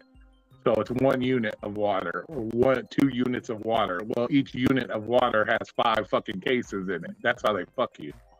Yeah, and that's the thing. The catering apps have learned how to manipulate the item count, and they learn how to hedge on the funds. They learned it because they seen, in my opinion, they seen what we were getting as far as tips, and they was like, we can't have that. They can't be making more money than me, and I'm sitting here in this office. They can't. They're beneath me, and that was on my opinions. And that's probably how they fucked you on your item count. They probably consider the entrees 1 item, so and then the side items will be another item, but there might be 40 of them. But because it's an entree, they consider that 1 item. You know what I'm saying? That's probably how they fuck you guys. Because I know like DoorDash does that. Like when I went to the grocery store to do a shop one, it said 9 items. Well, come to find out, it was 9 bins of items. So each bin they consider whatever groceries were in that 1 bin, they considered that 1 item. And I'm like, that's some bullshit. I said that's totally lying to us when you do shit like that. You know? So, but now it's people that's gonna be mad about what I'm saying, but it's the truth. If they gonna come, in my opinion, because I know somebody ain't true. In my opinion, that's the shit that's going on. So Oh you yeah, of know, course. I know it's all they're gonna attack me all different kind of ways, but if they actually sit down and think about what's going on, we getting fucked over on them catering apps. We are truly getting fucked over on the catering apps. And for one, because there's no transparency to them. Yeah. And this is a 3-year decline. It's not no overnight shit. This is a Yeah. 3-year decline. And there's other situations where, okay, this is what happened on this time, this is what happened on that time, and this is what happened on that time. Yeah. The shit's done declined in 3 years. And the And only ones that are gonna Easy Cater and Deliver That is the main culprit. yeah. Well, And also the only one a newer thing to keep an eye on for my DoorDash drivers out there is that you got to remember that merchant orders being dispatched through DoorDash is a relatively new thing for most of our merchants. And although DoorDash does promise if an order comes through their app, you get 100% of the tip. If a merchant order comes through, they have an agreement with that merchant that the merchant can distribute the tip however they like. So if you get a big, whatever plus on a merchant order, if you don't know your merchants really well, there's a good chance that you're only getting half of the tip because they're giving half to the back of house. They Yep. can do that if they order from the merchant directly and the merchant dispatches it. Yep. And the biggest ones is Papa John's, Hungry Howie's, Pizza Hut. If you have a Jets Pizza, they do it. So most of the pizza places, they do it that way. They do it they do like some they will like so say it's the same thing as a tip pool. So if you go to some of these pizza places, it is a merchant order. They control the tip. They control the tip, so they can give the tip to the driver and not even you. So yeah, I'll I'll that is I'll that I'll that I'll I'll, I'll fight you on that because I actually worked for one of these companies, and if it's an order, a merchant order that goes through DoorDash, I can't touch that tip. Period. I can't touch that tip.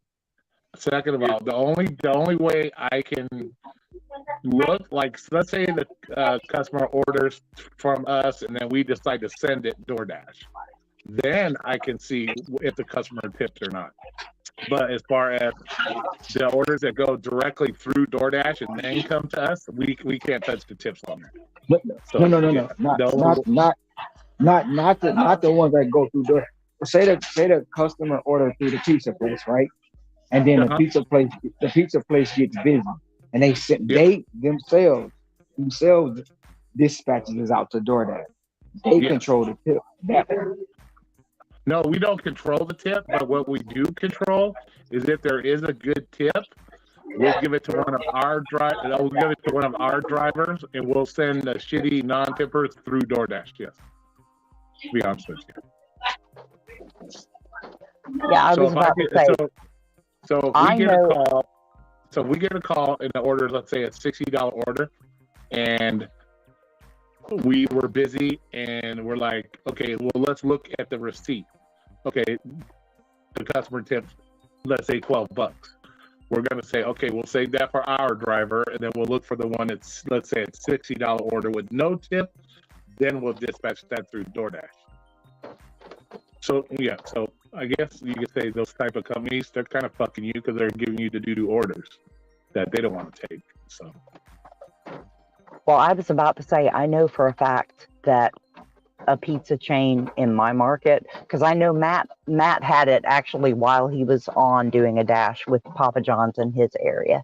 In my area, it's Pizza Hut that's the culprit, where because they don't give us receipts anymore unless you ask for it. And we have a Pizza Hut that is notorious for sending out 275 offers, which you would think is a no tip offer, but I had to get a receipt because it was going to a business one time, and they left a $15 tip on their order. And the offer came through DoorDash at $275. So, needless to say, I left it on the counter and unassigned it. But anyway, so but they do, but the thing and is DoorDash that tip and would DoorDash. have showed up afterwards. Because we can't Uh, touch those tips. We have no no, way of because physically moving those tips. that is I'm not telling you, true. I work for the companies. I know. We can't physically touch the tip. We can't take the tip off of that receipt and put it on a different receipt or take that money off that receipt. We can't do that. I'm telling you. I'm telling you, because DoorDash has an agreement with merchants, and it's in the TOS if you read through it all. They have an agreement with merchants. If a merchant order comes through, the merchant can distribute the tip however they choose. And they can do it. Many of them may not know how, but they can do it. Because there are certain places I know in my market that I won't pick up from.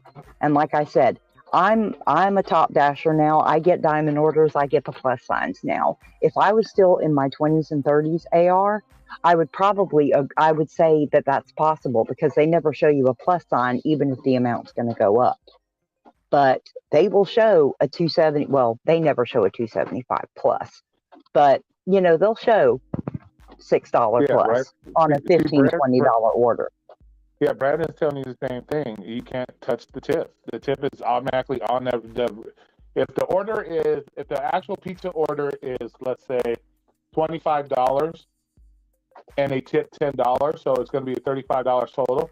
When I look at it, when it goes through DoorDash, it's going to be the $35. Now, whether they show it to you as a $3, and then when you end up getting the order, then the $10 shows up, that's on that. But as we're in there, we cannot physically remove a tip off a DoorDash order. We can't do that. Well, like I said, there are some places that can, because I've seen it myself. If I ever see it again, now that I do earn by time on a regular basis, I'll actually find I have to be careful snapping pictures of receipts, but I'll pull one up. I just have to suck it up and take one of those stupid Pizza Hut orders that I usually ignore now because it happened to me. So I was like, oh yeah, no, we're not doing that again. Did y'all see this? When a customer orders the merchant website, DoorDash says the merchant can do whatever they want with the tip. DoorDash has publicly stated this. Yeah. Like I said, now I know merchants that don't know how to use their tablet. I do know that. And I have merchants that are great with their tablet. And I don't know the process that they use from that side, to be fair, because I haven't worked in a restaurant since DoorDash came into existence. But DoorDash, it's like he said, DoorDash has made that public. Now, if it goes through DoorDash first, you'll get 100% of your tip because they say that you get 100% of your tips. But if it goes through the merchant, no, merchants can adjust the tip. I can't tell you how, but I know that they can. The specific company I work for, we don't even have a DoorDash tablet. So. Hey, Pedro.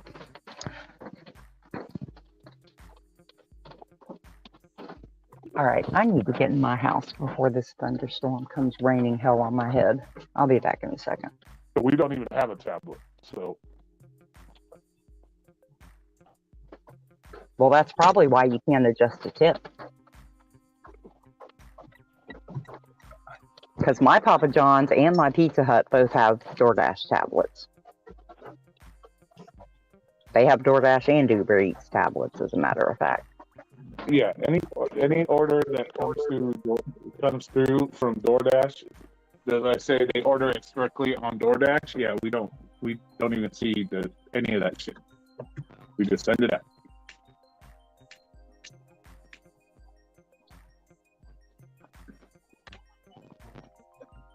Brandon said, "Oh shit! When I worked in Pizza Hut, it came in as a carry-out. Things might have changed by now, but that's how it was. We never knew the tip."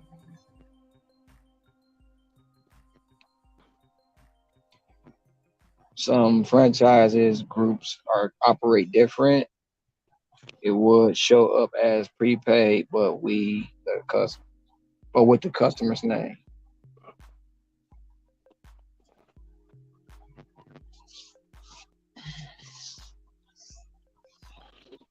I just from over the years, that have been doing this and experience that I've had in it and what I've seen and noticed is it's a lot. All the companies are wrong. But right now, these catering apps are hedging on the funds. They are playing with the money. And if somebody don't say it, they'll still continue to do it. And I get that some people get the good orders, they get the top paying orders, but of course they gonna leave the big fish out there so nobody else will catch on to what they're doing. Well, most people don't care, Ron, because they're happy with whatever they get. We know very few of these gig workers actually work it like a business, like you do, like other people do. So they're happy. They don't care. They see, oh, I'm going 2 miles, I get $10. Oh, they're happy with that, not knowing that the company just stole $40 of the other part of the tip. You know what I'm saying? So they don't give a shit. That's why they don't care. You, on the other hand, you care because this is your business. So, but most people, they don't care. So that's how they get away with it. Plus, there's no regulations to stop them from doing it because everybody's more worried about regulating their hourly wage as a gig employee versus looking for the real shit that they should be looking for, which is what you're talking about. So, and that's how it works. Like you said, most of these people come from minimum wage jobs making $8. So they're happy if they make $15 an hour because that to them, that's a raise, bro. So at the end of the day, once again, I'll say it as I always do, gig employees are the worst own enemies, dude, to be honest with you. So they're the ones that hold you guys back. They hold you good business owners, or I wouldn't say business owners, but they hold people like you back because they don't want to fight for the real shit when you're trying to fight for the real shit. You know what I'm saying? Okay. It's sad though. It's sad. Oh, it is sad, bro. Because like I said, most people nowadays, they're only worried about themselves, and most gig employees only care about themselves. They don't give a flying fuck. And so when it comes to something important like what you're talking about, because like I said, you're out there busting your ass every day, you want what you deserve, and these people, they don't care. They're happy with the extra $8 an hour versus what they got at their W-2. So they're not going to fight for it. So,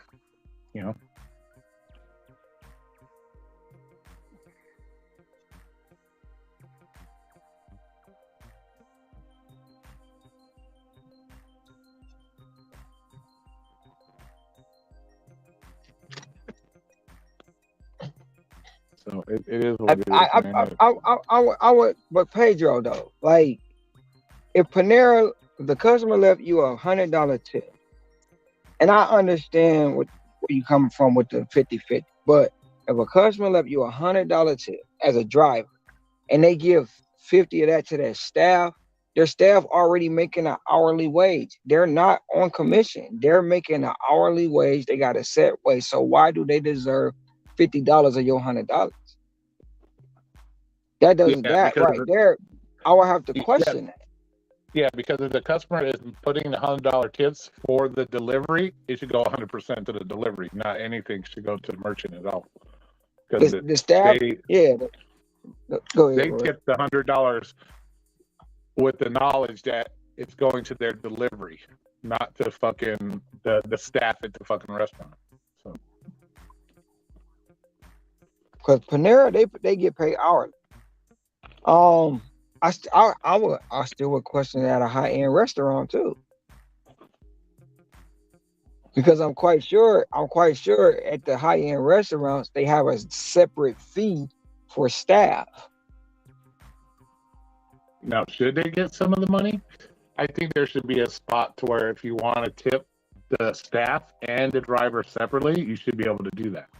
Because trust me, if they're giving $100 tip, that means they ordered a grip of shit. And that means somebody at that restaurant is probably tasked with making sure all that shit's correct and put together. So, I can see if they had a way to separate it, like staff gets $25, driver gets $75. That would make sense to me. But if it's go ahead. Now, Diaz, I will argue that point too. How can you? That's a contradictory. You can't say we make commission as a delivery driver when we have zero involvement in the actual sale. We don't have zero involvement in the actual sale, but the staff don't have zero involvement in the actual sale either. And how can they get commission? We're the ones picking it up, and they charge a fee for us to deliver it. So if you can't say we're not involved in a zero part of the commit or the sale, that's not true, because the customer is well known. Are they going to leave a tip or not leave a tip for the driver? So that puts our involvement right then and there. And then therefore, once we pick it up and deliver it, we still involved in that sale.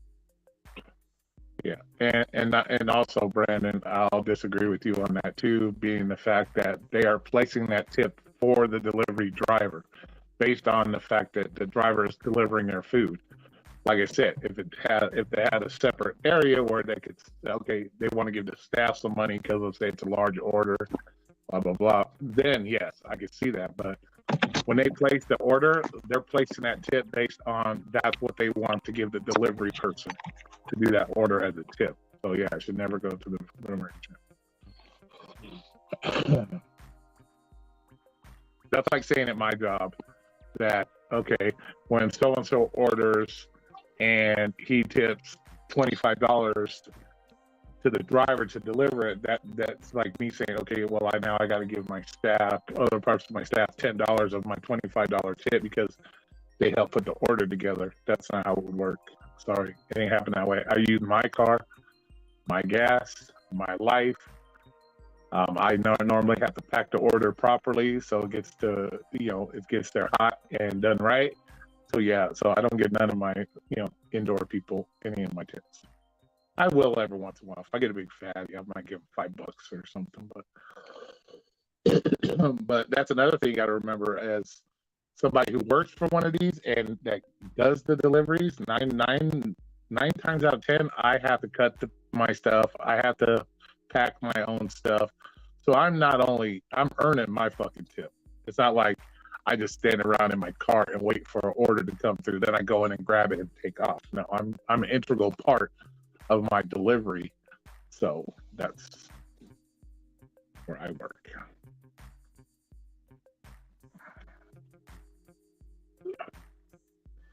It doesn't matter. All these companies fuck you. That's what I'm saying. They're going to take advantage of you because they can. There's no regulations, so they can.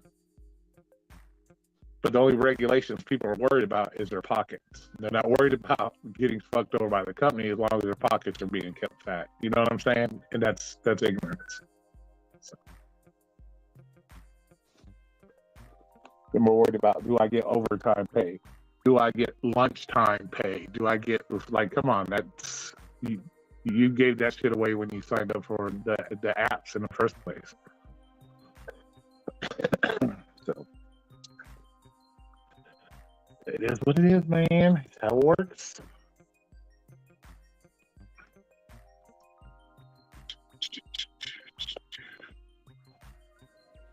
Just do what the boss says and everything will be fine. That's right. Do whatever your app boss tells you to be happy with it.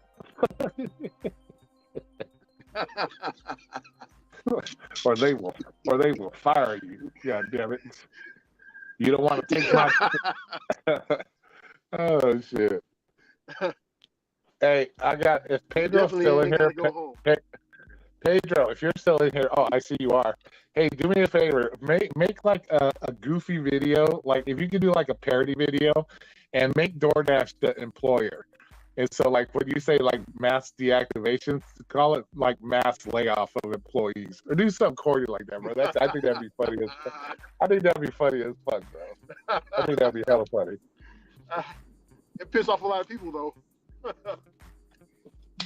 But it would be hella funny, bro. It would be hella funny, bro. Like have somebody like pretend like somebody calling asking about health insurance to DoorDash or something, or it would be fucking hilarious, bro. I'm telling you. Yeah. It would be hilarious. Yeah, we should do it together, man. Shit, that'd be funny as hell. Oh shit. Ron, Pedro said, how much did he lose out on or something? What do you mean by lose out on?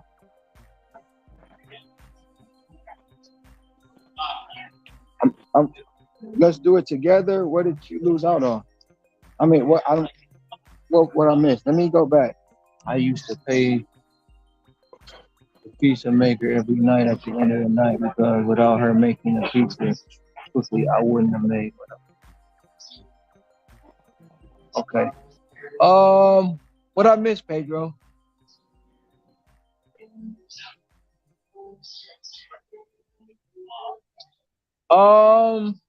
Yes, I had a place took my tip twice last year. Both times it was Papa John's, but it I'm not the tip part being taken in that. That's not what I'm really focusing on. The part about the cut the catering apps, Easy Cater and DeliverThat are basically playing in our face. That's what the whole point of it is. There's no tip transparency in that. There's no item count basically in that. They're pretty much doing all these skip schemes and scams right in our face, and nobody's talking about it. We talk about we want tip transparency on every app, but no one's saying the catering apps need tip transparency. Nobody. And to go from what it was then till now, and they've actually stated, oh, we're gonna make sure you get $30 or 30% or 10%. They're not giving us the guarantees that they say they're giving us on these live open panels. They're not doing it. Now somebody's gonna fight me on it, somebody's gonna come back on it, but there's no way in the world you should be delivering $900 worth of food and only getting $75. There's no way of that. There's no way you should be delivering food and only getting $25. All these high paying bills. Sorry about that. All right. All right. Have a good one. So that's what it is. We have no tip transparency. They talk about the tip pool. What's in the tip pool? How much money is in the tip pool? Are they going state to state, county to county, city to city? Or how many drivers? We don't know that. We don't know none of that when it comes to these apps. And at the end of the day, we kind of get stuck and it gets screwed over. So for me personally, I won't work another catering app. If it come through DoorDash, I'm not taking the catering order. I'll do the catering bag required through DoorDash. That's it. But Easy Cater, deliver that. I'm not doing it. Y'all can do what you want, but me personally, my opinion, they not about to keep playing in my face. They're not like that. So that's what this one's about. Like, but have restaurants taken my tip? Yeah, they have. I've had restaurants look at me and we took care of the driver. We need a change.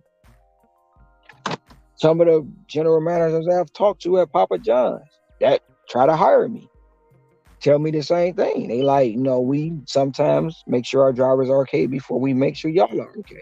Because y'all have taken some of their work. That's what they told me. It's not fiction, it's fact. So the taking the tip part is gonna happen. But to play in our face, that's great. That's crazy.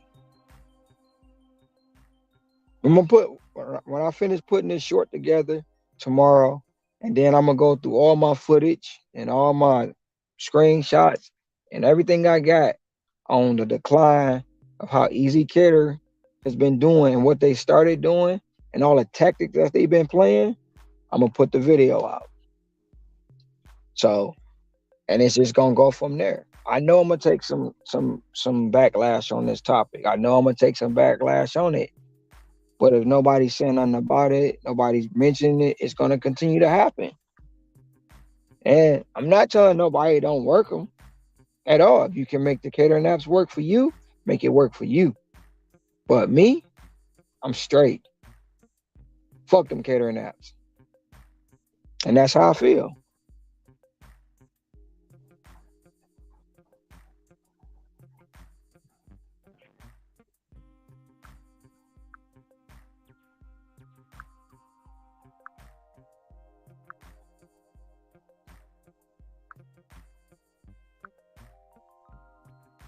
Damn.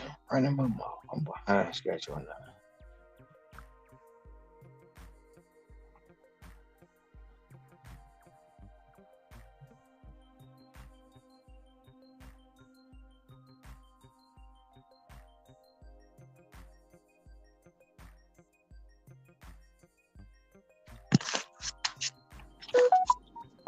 Ron, Already. Ron, What's up? not much. Hey, no, they're gonna be what do you say to those people that's gonna say, but you never did any catering apps? But you know that's gonna come. That question is gonna come too. You only do I mean, I DoorDash. kind of, I How kind of can you touched on speak it for it? earlier. I kind of touched on it earlier. Oh, you did. Okay. But I mean, don't get me wrong. I've never worked an app personally. Like, I signed up for DeliverThat after I started doing easy catering orders, and then DeliverThat just got my information. I don't even know how, and they started personally sending me orders. So did I actually continue the sign up process? No, because after they said I had to pay for stuff, I'm not. No, I don't gotta pay for nothing to be on your app. That's just the way I felt. But they would send me. Gotcha. I need. The only reason thing now is I need my other phone got stolen, so I don't have that part of it. But they used to send me orders to my phone directly and say, "Can you go get this? Can you go get that? Can you go get this? Can you go get that?" And it will always be at the most inconvenient time. So I stopped doing it. But then Easy Cater and DeliverThat start coming through DoorDash. So all the catering apps that I speak of are funneled through DoorDash. Now, some people are gonna say DoorDash stealing the money. Some people are gonna say the merchant stealing the money. But visually, what was in front of me versus them removing the customer name, adding their name, item counts never right, the bogus pretty much setup fee, all that, and the decline of it is what I'm speaking of. Because this is what I'm speaking of through my experience. So have I signed up and been on the platform? No. But have I dealt with them on personal levels? Yes. And no matter what way, no matter what way it comes from or how angle they try to approach it, it's always gonna be somebody to say I'm wrong. But then you're gonna have some people to say I'm right.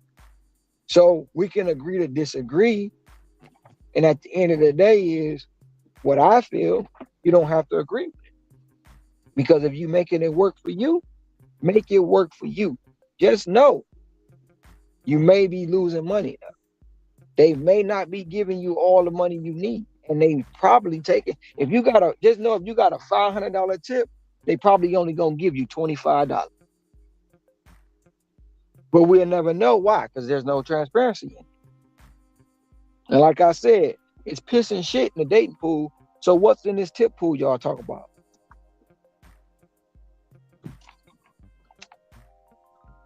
That's the same. Yeah. And Yeah. then back to what See, Diaz see. said.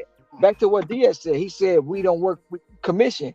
How can you tell us we don't work on commission, right? But you going off the commission model. You going off the brick and mortar server model. We're mobile. We pick stuff up. We take it to these people. But you paying us like we're in a brick and mortar establishment. Logistics. Pick up and drop off.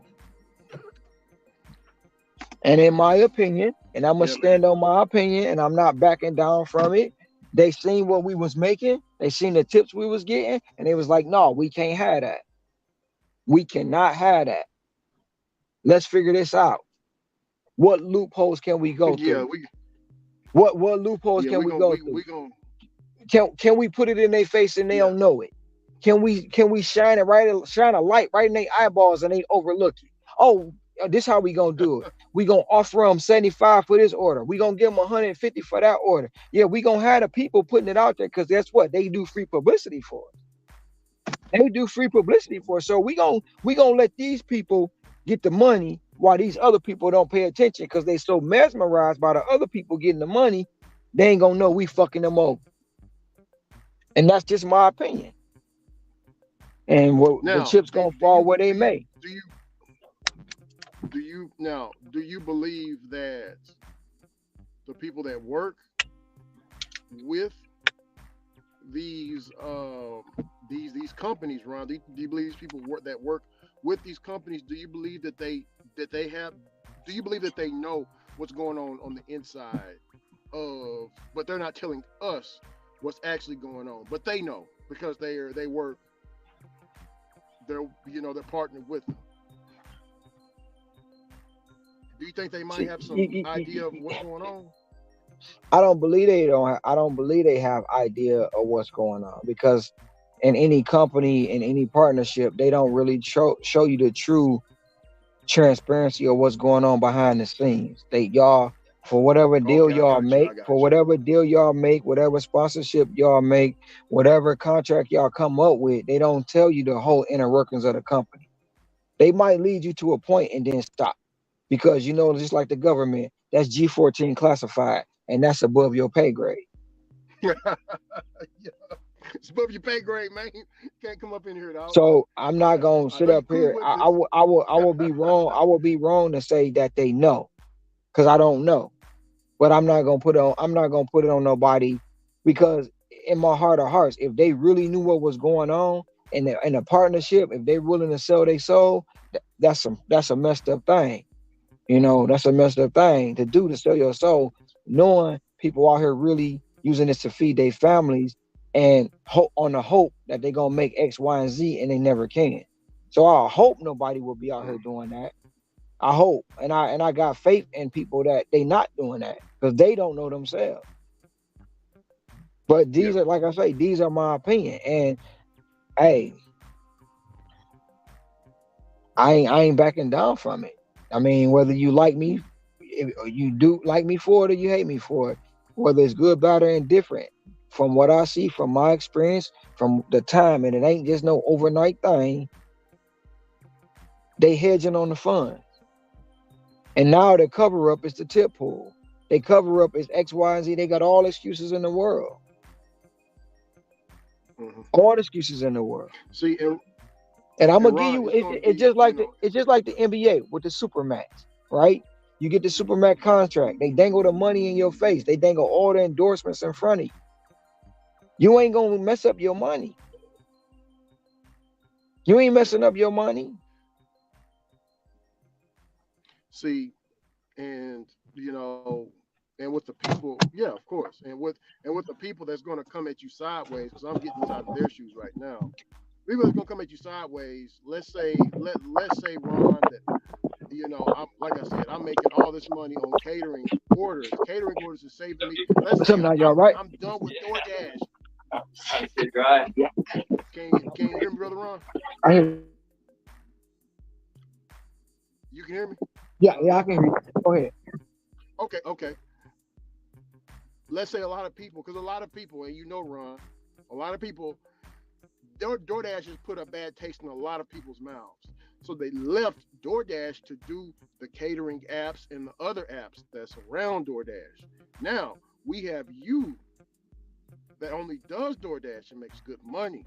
And now you're saying the catering apps ain't shit. So those people are gonna be like, what? You kind of get what I'm saying, Ron? They're gonna be mad as a motherfucker. Ricky, people was mad at me 10 months ago because I said I made $100,000. You think I'm worried about people being mad at me? Yeah, you got the gasoline on the fire now. People mad at me because I wake up. You think I mean, I'm not trying to sound like I'm cocky. I'm not trying to sound like I'm arrogant. You're gonna have people who in the world who gonna hate you, whether it's good, bad, or indifferent. You're gonna have people in the Oh, trust world me, I that know. like you're gonna have people in the world that like you because it's good, bad, or indifferent. Hell, my ancestors was hated for the tone of their skin color. You know what I'm saying? People probably don't like me Yeah, now yeah. today, to this day, because of my skin color tone. Now, on top of that, I'm making money. My skin is a dark color, and in some ways or not, I'm speaking a little knowledge and a little truth. But if, like I say, if you don't say nothing about it and you go along with the get along, sometimes, hey, you have Ricky. Sometimes we have uncomfortable conversations, and a lot of people don't like uncomfortable conversations. And if I Yeah, don't fit, yeah, if yeah. I don't fit their Definitely. image, and I don't fit their image, and I don't fit their time of day, they get mad. Oh no, he ain't supposed to be. We got to shut him down. We got to cancel him. Can I get another tray, please? Another tray. We got to shut him But down. We but can't let him but talk but like that. You can't let them talk like that. And you know what that but was? They did it back in the day. But but the thing about it, oh yeah, definitely. I'm just gonna go back to 10 months ago, 11 months ago, whatever it was when the article first dropped. I knew what was gonna happen, Richie. You think I'm worried about it now?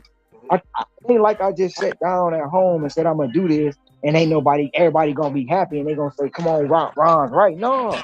I knew the backlash was coming. I knew it was. Yeah. So for those people, opinions are like butthole. Everybody got one. Because I have not once bashed nobody for pushing the catering app. I ain't saying nothing. You know what I'm saying? But people gonna attack you for wearing the wrong color shoes. So those people gonna be those people. There's nothing you can do about it. But if somebody out there like, man, I didn't even think about it like that. Let me check into this before and we all know DoorDash is the number one hated. We all know that. But people still log into it every day. They don't stop leaving it in the background whether they get an order or not. They can have it on all day, 4 or 5 hours, never got an offer, but they still got it playing in their background, no matter how much they bash.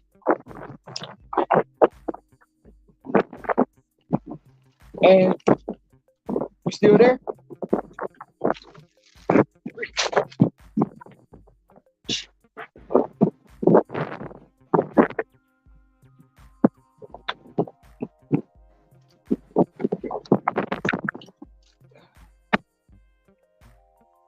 And in reality, it don't matter what app I'm on. I could be on Uber Eats talking the same thing, and they still have a problem with it. It doesn't. It just that I work the only app that's just like Spirit Airlines. They hate Spirit Airlines and they hate DoorDash. I just make it work for me. So the ones that's gonna be mad. And it ain't nothing. Look, I can't take it back because for 2.5 hours we've been talking about it, and I'm quite sure somebody done heard about it. Already. You know what I'm saying? They done heard about it, and if they ain't heard about it, they gonna hear about it. They gonna be like, God damn it! But I thought, Ricky, I'm speaking in general. But it's gonna be people with the shoes that fit that's gonna come attack you. Yes, yeah, exactly. That's who I'm talking about. Because like I said, But the thing they about it done left is, DoorDash. Yeah. Ricky, people done left Grubhub, and we got a woman out there that's grinding in New York on Grubhub, making money. Mm-hmm. People done left all these apps, all of them. But when you stand on what you stand on, and you believe what you believe, and you feel it, don't let nobody knock you off your square. Because opinions, and these are my opinions, these are my views, and views and opinions are like assholes. We all got them. Mm-hmm. And I said what I said. Yeah. They Yeah. probably I've been. calling. They probably calling the court. Man, did y'all see that man over there? The man in Hawaii talking shit. Y'all need to shut him down. You need to have a conversation with him to try to get him to come form. No, don't do that. Mm-hmm. You ain't about to pacify me, and I'm not about to sit up here and not at least give people another option to say, look, before you do this, it always right. It ain't always what you think. I tell anybody that try to come out here and do DoorDash, it ain't easy. I just make it look that way. Man, You you gotta got have me out focus. here. You gotta have time, Yeah, go discipline, and focus to do this. On any app you work, on any app, You got to have time, discipline, and focus. If you don't have them three, oh, I'm gonna throw the other one in there, patience. If you ain't got them four, you already losing. In my opinion. In my opinion.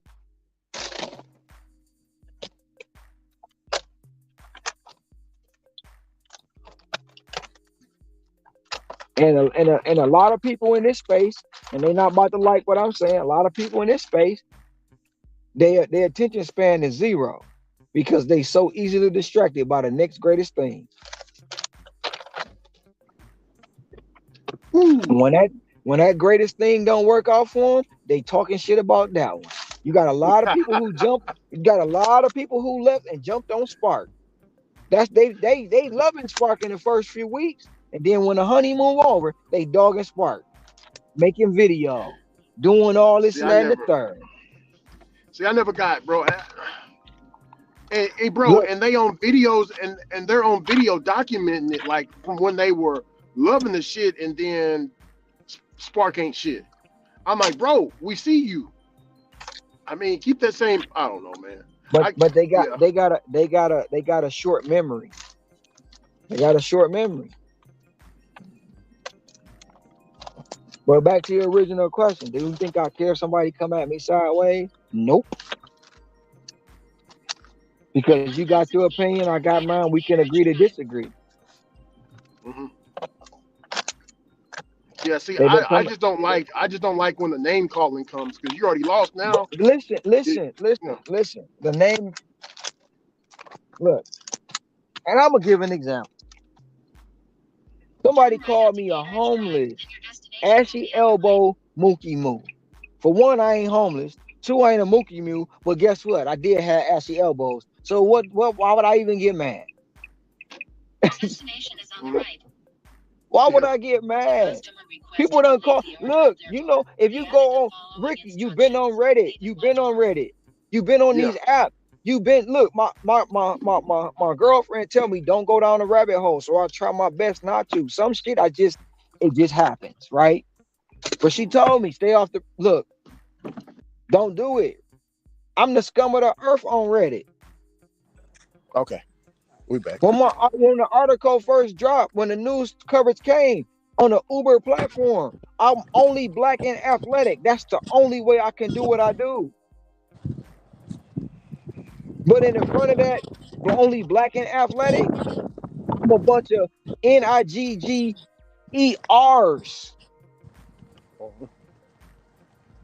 the hard ERs. Because, you know, them NIGERs don't work that hard. That ER is lying. That ER, you know what I'm saying? Yeah. Yeah. Yeah. Yeah. Yeah. I We got. know I that got. we know they don't do nothing but smoke weed and chase after women. They don't work that hard. When Oh his yeah. only competition is the Hawaiian people. In the man, they talked about 5 different races, bro. All because I said I made $100,000. Yeah. Oh yeah. I Bro, already you know. think I'm mad about somebody getting mad about a catering app? Man, quit playing. My mama told me they talked about Jesus. And am I better than him? Yeah. Quit playing, man. I ain't worried about that. Oh yeah. Oh yeah. Somebody gonna say it. Ricky, I'm gonna show you something. And this is in my I'm gonna show you this. And I hope see if you can get the message.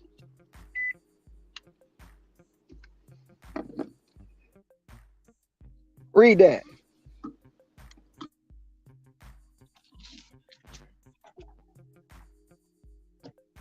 See that?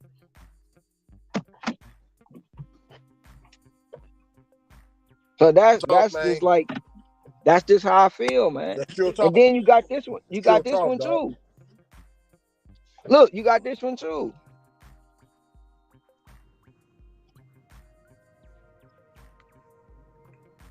You see that? Yeah. Yeah. Man, Ron, look, that brought Oh, up, bro. I got one more. I got Some, one more for you. I got one more for you. Let me oh, find it. And then I'm gonna go you want ahead. me? I'm gonna go ahead. I'm gonna go ahead and put this one out there. Same people who mimic you because they study use or looking for flaws. Dark. You Hell just yeah. need to make that your background one of these days. Yeah, right. That one right there is a cold one right there, Scrabble. That's a cold one right there, man. I like it. You know, That's I very mean, true. I know this. I know this. I'm not nothing special, right? I'm not nothing special.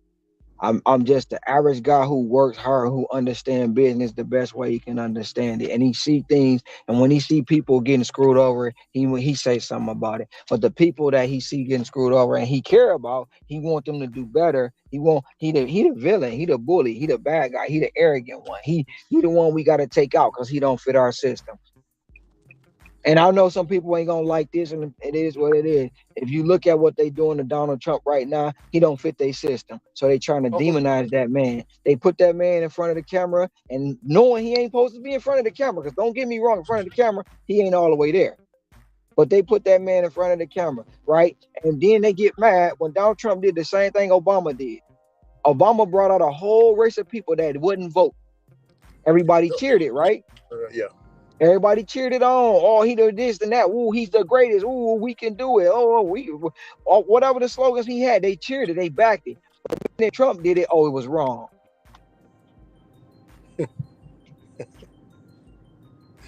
Yeah. I mean, I'm sorry. Oh, I'm sorry, but not sorry. You know what I'm saying? Because it's a whole group of people who gonna be mad if you walk on eggshells, Ricky. You will never get hurt. oh yeah. Oh yeah. Oh, we know Ricky doesn't walk on eggshells because he's become a DoorDash employee, according to Oh yeah. some. Oh yeah. I know you've been hearing that smoke. I know you have. Oh yeah. I was gonna talk about that to Ron just earlier, but yeah, like and I've been saying that I am a DoorDash employee because I done bought all the gear. Tony is my boss. I got his phone number. Y'all talk about Bentley Coupe. Talk about Ricky Coupe over here. Ricky Coop, Yeah. old Country Wireless already. Yeah. Already in the house. Look, and Tony, he says everybody needs to follow that schedule that they get scheduled. Whenever they put the schedule in, he said everyone needs to follow that schedule. If you can't follow the schedule, don't be scared. Don't be afraid when you wake up in the morning and you get that deactivation page. Oh, we heard it from the DoorDash employee. Heard it from here first. And that's what a lot of people fear too. They fear that word. Yeah. So, I mean, two, they need direction. And I'm not one of the favorite content creators that give them direction. I'm not the most popular. I don't have all the subs. I don't have all this, all that. So to them, I don't know what the fuck I'm talking about. I'm just an angry guy out in Hawaii that think he better than everybody. And too cocky and too arrogant and got too big of an ego. Somebody's Ron, I've seen some comments on a few videos that bro, I was told you brainwashed me into using one app, and that they don't talk about the part where I showed you how much money I'm making, bro. I'm making more. they not gonna talk about the part. Like and I showed it. I don't know if he listening, and I know he probably don't want me to do this. But there's a guy. He go by the name of Leading Edge. He makes over 100,000 a year, working DoorDash just like me. He used to take every last order. I don't think he my competition. He work out in the Phoenix market, but he used to take every last order, and he was like, "I'm not gonna not do it because when this program come, that program come, I'm gonna be in position to be where I need to be." I said, for one, you take this too serious, bro. You need to back it on down to probably about 72, 80, and you're going to see an increase in your money. You're wondering why you can't get past this certain amount. Nope, never going to do it. Got to take every order. Got to take this $3 order going 10 miles. Last year, December, he said, are you sitting down? I said, I'm sitting down. He said, I declined 7 orders a day. I made 500. You went from 300 to 500 instantly. And he already making 100,000. See what I'm saying? Definitely. So see, it's not like I'm not saying what I do is gospel. I'm not saying what I do is always right, because I don't tell nobody to come out here and work 16 hours a day, 7 days a week. And according to people, I work 25 hours a day and it's only 24. But what I'm saying is I don't. But sometimes if you work half, so if I'm working 16 hours, you work 8 hours. You do it right, you'll make 200 before 2 o'clock. And you can fuck off for the rest of the day. And you can do that 5 days a week, 6 days a week, 4 days a week, however many times you want to do it. But if that's what you're comfortable with and you want to settle in that realm, go ahead. But just don't knock me because I do it. Oh, I was told on a live panel, Ninja, keep that to yourself. Because don't nobody want to hear it. Come on, now. But it ain't stopped me. I'm still going to work. If I see something wrong, I'm going to talk about it. Whether it's good, bad, or indifferent, somebody going to hate it. It's just like going to the restaurant.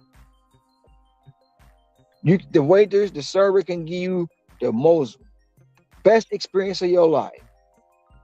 But I guarantee you, if you go to the restaurant with 4 or 5 people, you sitting at the table, everybody else enjoyed their meal, had no problem. You're going to have that one that always got to talk to the manager.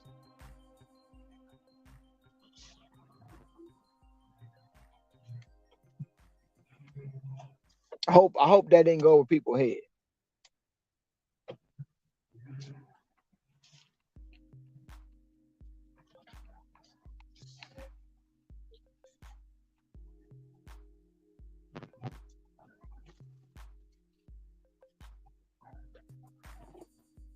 I'm sorry about the chat. Shout out to the 18 in the box. But I'm sorry I ain't keeping up with the chat. Oh, yup. And I work too much. And most definitely, I am the #1 kitten hater. You know, if y'all don't know who the Kittens is, they used to play in this city called Pontiac, Michigan. They now reside in another city in Michigan. I won't even say the name because, even though it's my hometown, I despise that team. I am declared the #1 kitten hater.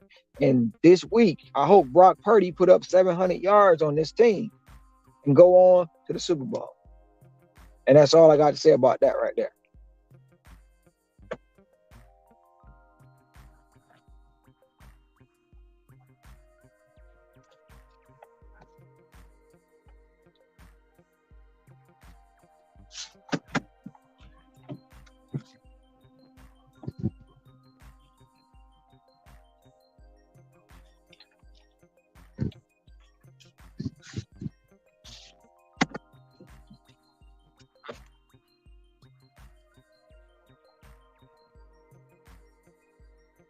So otherwise, how's everybody's delivery day going?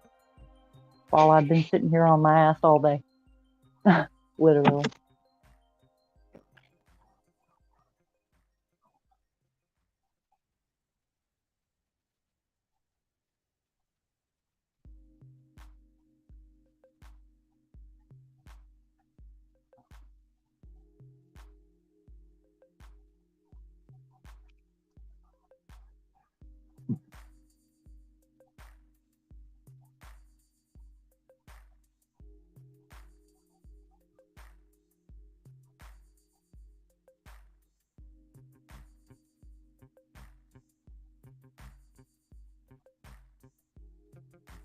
Yeah, he makes that in Phoenix. Tom's he's a grinder.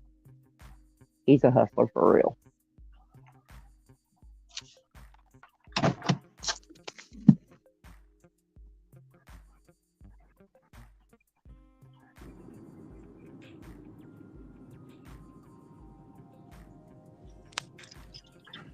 Yeah, everything's been going fine. Scrabble can hear me? I know it came off a bad service area. I don't know if y'all can hear me or not. No, I can hear you. Okay. Yeah. Well, I was about to say my service is probably going to be pretty shoddy because we got a really nasty storm on us right now. So, Oh, okay. which is the whole reason why I'm back home instead of still up in Atlanta.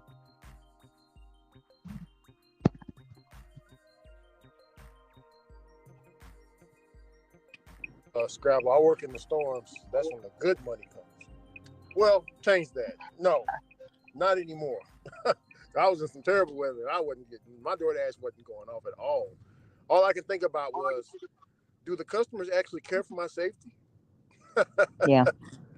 No, my market show's busy right now, but I drive a little 2007 Toyota Yaris with 13-inch tires, and it flies around like a Coke can.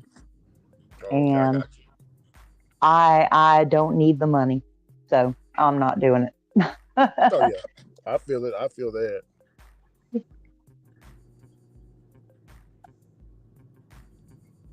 But no, if the weather gets better, I might go out either tonight or tomorrow at some point because I didn't get to use my 80% AR up in Atlanta, but I did on another panel. I did get to show what the Atlanta map looked like because Atlanta is slept on. I'm sorry, Yeah. people sleep on Atlanta. It is a huge market. It's got between the southern suburbs and the northern suburbs, and mind you, from the northern to the southern suburbs, there's like, I don't know, 18, 20 zones. I have a screenshot. I'll put it somewhere on my page because I don't have a channel, but I do have a couple little things here and there that are interesting. But literally from end to end, it's like 37 miles for those 22 zones, which is wild to me because like their up and down 37 miles is about equivalent of my entire market and zone size wise. They're very similar. Now it takes 4 times as long to get across it because Atlanta traffic is Atlanta traffic. But no, that whole map was lit up red, but they also had flood warnings everywhere because the rain was already coming down up in Atlanta. So, Oh yeah. but I'll be going up there in a couple of weekends. I may even go up before then, I don't know, but my sister and I are going to be looking into some investment properties up there. So it gives me a real good excuse to go up there when the weather's better. Because I would love to see how much I can make up there in the Atlanta suburbs. You won't catch me dead inside the 285 loop trying to do DoorDash, but in those rich multi-million-dollar suburbs, oh yeah, I think I could do pretty well.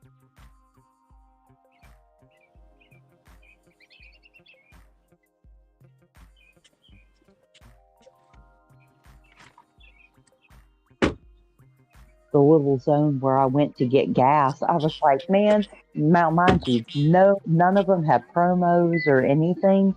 And the EBT rate in the zone where I was sitting in to get gas, it was $18 an hour. I was like, God damn. Exactly. That's what I said. I was like, God damn. That's the base? That was base. Ours is 15. Yeah, there's a zone called Alpharetta. It's northern Atlanta above the 285 loop, and their base EBT rate is $18 an hour.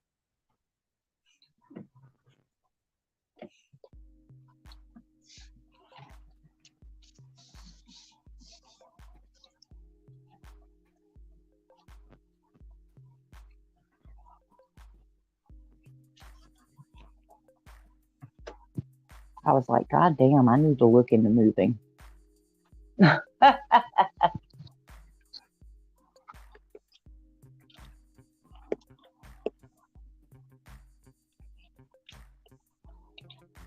You made it back home? Scrabble, you made it back Huh? home? You made it back home?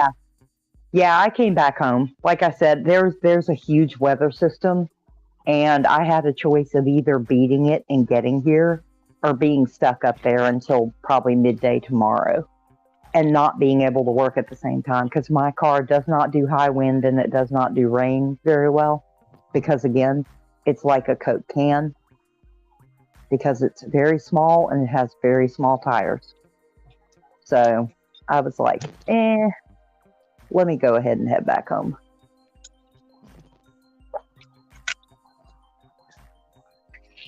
Hi, baby. Sorry, my cat's screaming at me.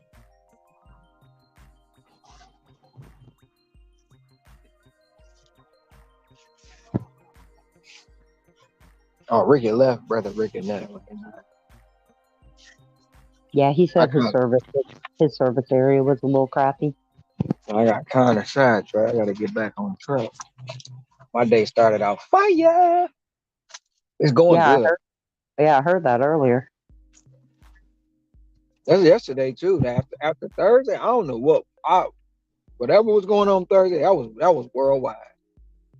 I think everybody had the COVID on Thursday because every app had the COVID or something. They was sick.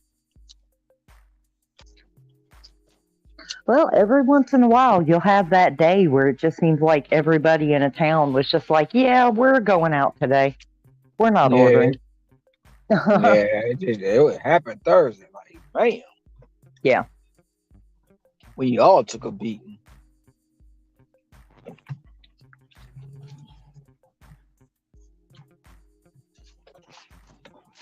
And then I guess because yesterday was W2's payday. Yeah. They start ordering again. Yeah. Well, you also got those people who get paid twice a month on specific days, and it's usually like the second Friday of the month and the last Friday of the month.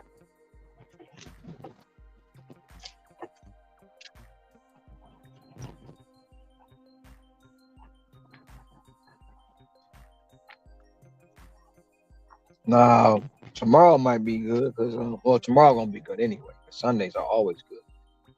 I have not had a bad Sunday.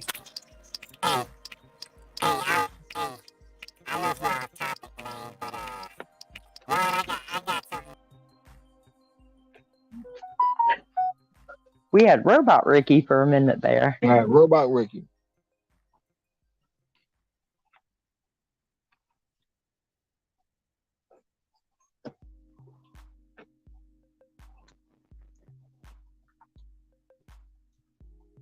I was Country Wireless.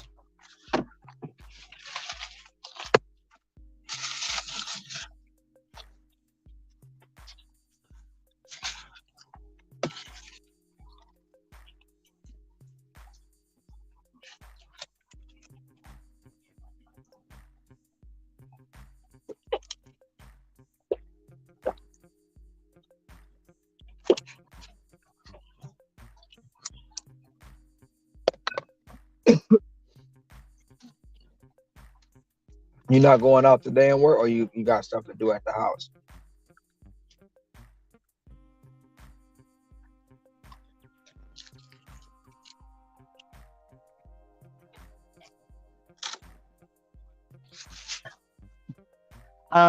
If you're talking to me, I may go out. It depends on the weather. I'm not going out in this because our roads flood almost immediately around here. So I'll let other people take the rain orders. Oh, so y'all getting rain too? Oh yeah. No, we're getting absolutely, we're under a flood advisory and a thunderstorm warning and a tornado watch. So yeah, I'm not going out in that. Not in my little Coke can car. Absolutely not. We got a mudslide advisory. Oh wow. Yeah. But it's only for certain roads though. Yeah. A couple of weeks. Last year we had a road wiped out by a mudslide. Yeah. But as in like if it's a hurricane We'll get the tail end of it. Yeah, Maui and the Big Island take the brunt of all the stuff that happens, all the yeah, storms, and because they right in the middle, but we get all the yeah, aftermath. yeah. And in 2021, it rained for 40 days nonstop. November, no, from October all the way to January 3rd, it was just raining nonstop, Yeah. which was needed because that's what gets all the waterfalls to be flowing real fast. Yeah. Yeah. See, in our case, it's like we're still under what we should have for rainfall for the year so Hmm. far.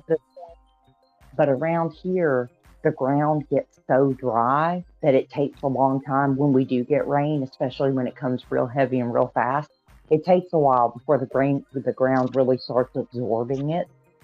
So it tends to go into a sewer and gutter system that is already woefully uh, dilapidated. And so we have streets that as soon as you give it about an hour of heavy rain like we have, and you'll literally be up to the top of your front bumper. Well, not yours, but a regular car like mine. The water will literally it'll be coming through the bottom of my door within an hour Wow. because there's just Wow. the drainage is so bad in a lot of parts of the city around here. So, like I said, it is not worth it for me. Do you think they do that on purpose?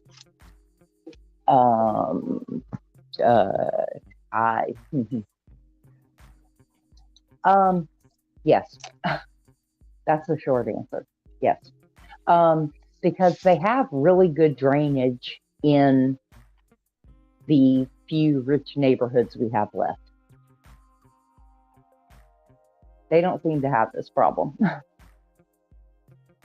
It's just everybody else. Hmm. So, and keep in mind, we had two huge floods where they were supposed to fix the problem because these problems have been happening since I lived here as a kid before I moved away. Well, teenager. But in 1994, 3/4 of the city was underwater. And in 1998, half the city went underwater. Wow. And several of the surrounding counties. And what they did when I came back in particular, I noticed it. They created these like water storage lakes in weird places. Well, weird if you don't understand the neighborhoods where they put them. So there are certain places where they updated the actual infrastructure or where there's a bunch of new construction and there's a big water diversion system. And it diverts to these big storage lakes that are also supposed to be taking water from the neighborhoods that got hardest hit in 1998. And especially in the 2000s, they had another flooding event, but it wasn't nearly as bad as 94 and 98. But they don't have to protect the manufacturing plants that were affected the first time around because they don't exist anymore. So they have them like where all the water diverts now into the areas where those plants no longer reside, but there are still neighborhoods. They're just not rich neighborhoods anymore. And they can't hold that much water. So That's almost like when the levees broke in New Orleans. yeah.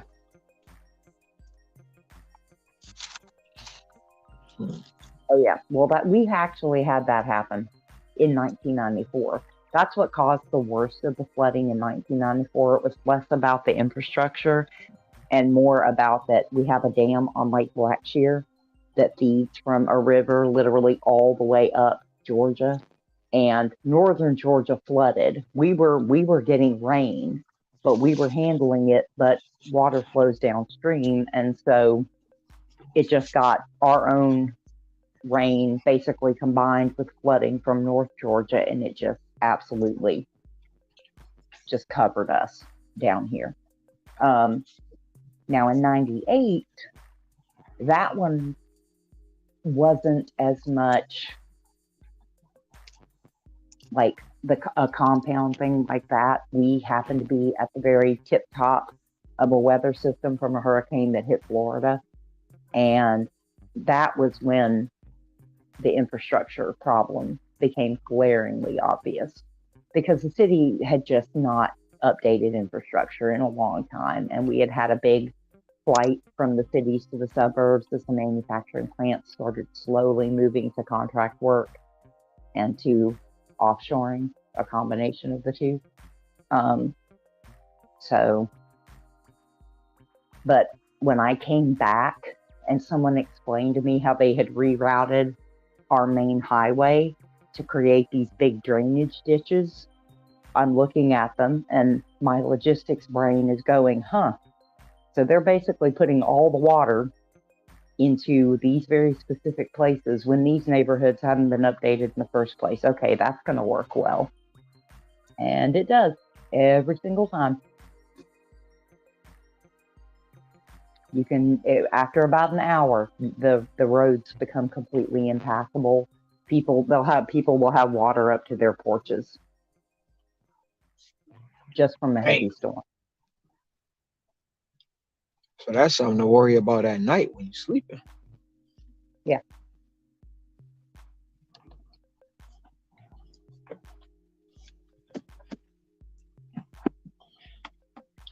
need to see how much they want for this.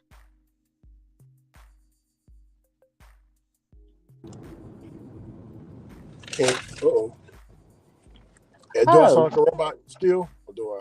No, you good now. Okay, Yeah. I'm good. All right. Oh, I was saying, man, I got something that's troubling me. Ron and Scrabble got something that's troubling me. Uh-oh. It's going to be one of those conversations. Okay, I'm ready. I think my mama got a new boyfriend.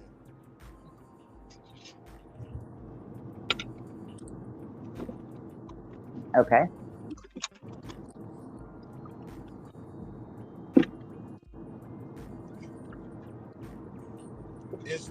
That's what's troubling me. Oh. I thought it was going to be something more serious. Yeah, she got a new boyfriend, so her previous, I guess, I don't know if it's men or whatever, but her previous boyfriend, I normally, I bought my mom her shop. I purchased my mom her own house.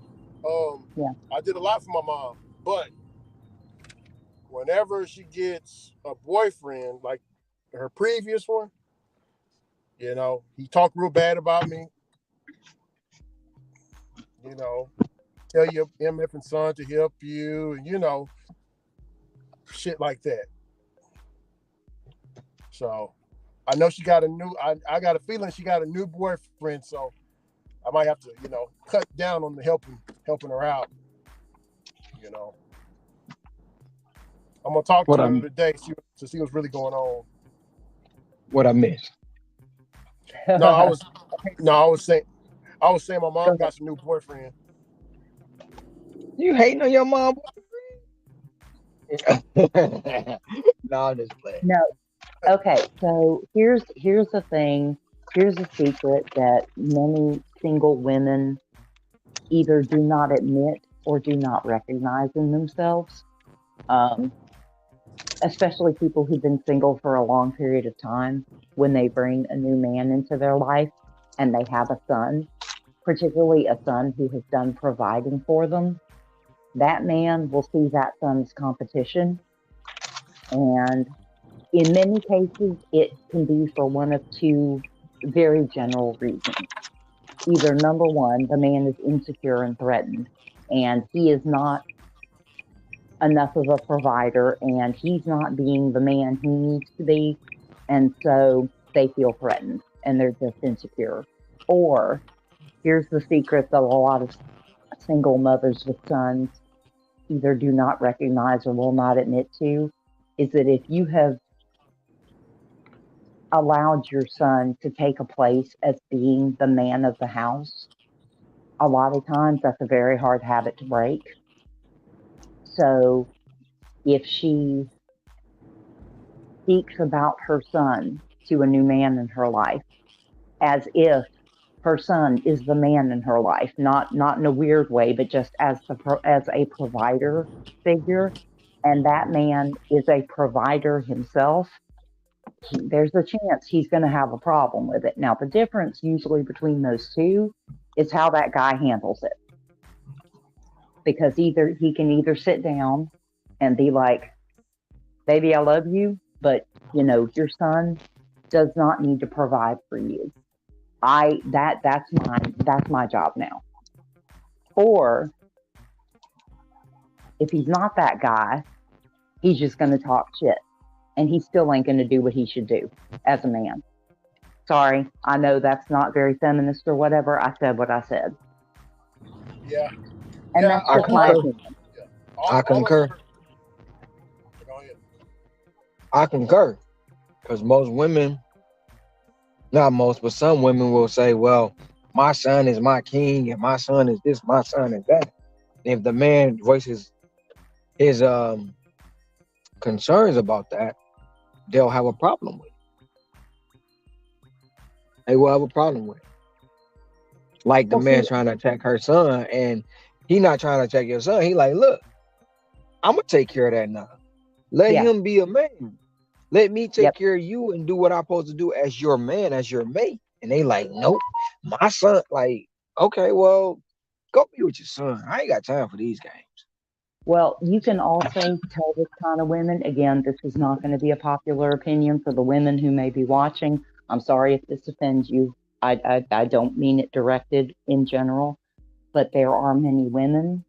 You can tell those particular mothers because there is never, ever, ever a woman that man chooses that is good enough for him. Ever. Because she has to be the main woman in his life. I concur on that. Scrabble spitting. Not that she's spitting around this. Well, I'm the single mother of a son, and it was extremely important to me. As a matter of fact, if I'm going to be completely honest, in a lot of ways, sometimes I feel like I shortchanged my daughter because I raised my kid. Because when I finally escaped my ex-husband, he looked me in the face and said, "I don't pay for things that aren't mine." And I said, "Okay." And so, I had to raise both of them. And for me, and it's going to sound bad now, but when you're parenting two children that are only 15 months apart, it's very hard to parent your son as a son that needs to grow up to be a man and to raise your daughter to grow up to be a woman. It's hard to do those two things. And I know just because of my personality and the fact that I am still single all these years later, hardly dated, never remarried, I know, looking at the way that my daughter is versus the way my son is, I feel very comfortable in the man I raised. My daughter, on the other hand, I feel like every day that she's going to have to do work to be a much more traditional woman, if that's the way she chooses to be, because I wasn't, because I was being both parents at the same time. And it's a painful thing to admit, but it's a fact. And it's something that I am willing to honestly admit. At least you honest enough to admit it. What were you about to say, Ricky? Yeah, I don't. The background is too I can hear you a little bit. Anybody? Oh man. I I can How hear about you. how about now? Okay. I can hear No, you. no, no, no, no. Okay, awesome, awesome. No, hey, Scrapper, I agree with that 100%. Like, you know, like, because her other boyfriend, and she's been single for about, I want to say 3 years now. She's been single about 3 years, 3 to 2 years. But yeah, her recent boyfriend, whenever I purchased her shop for her, Hmm. um, yeah, his energy changed around me. We were cool at first, Yeah. but when I bought the shop, it was like, and then they got into an argument, and I overheard the argument as I was stepping in, and he was like, let your MF and son take care of fuck all y'all. Who are this and that? He's losing his mind. So I was like, damn, what the fuck is going on? So that was the last that we seen of him. So she got a new Yeah. one now. So Yeah. See, yeah, that tells me that she may have had some fault in it, but he had an insecurity problem. oh yeah, If yeah, it was that one thing that one time and he couldn't sit down and have a conversation about it, then that is an insecurity problem. That's him sitting there knowing that he wasn't going to be able to provide to what she needed, yeah. and See, he I'm was gonna threatened and by a Scrabble. person I'm who gonna talk couldn't. to my mom today to make sure that hey, if you got if because when I've seen him, because I was I'm helping my mom bringing some new furniture into the shop, and that's how I met him. And he says, "Oh, I'm a friend of your mother's," but my sisters is telling me that's my mom's boyfriend. So I'm like, "Oh, okay," But whenever he first seen me, he didn't know I was the son, so he started sizing me up automatically. Like, who is this guy? You know. So when my Okay, mom told him, I'm "Oh, this is my son," he kind of relaxed his shoulders a little bit. Talk, yeah. I was like, "Oh, here we go again." Well, I I mean, I guess in a new relationship, establishing the trust is going to be a thing. But Yeah, just personally for me, I feel like if you've moved into a certain point in a relationship and you haven't established trust yet, why the hell are you in a relationship? But yeah, that may just be me. yeah. Hopefully, hopefully this is Yeah. my mom is one of those women that she's like one of the that the guys look at, if you get what I'm saying, Scrabble. Like, Oh yeah. she don't look her age. She works out. She takes care of herself.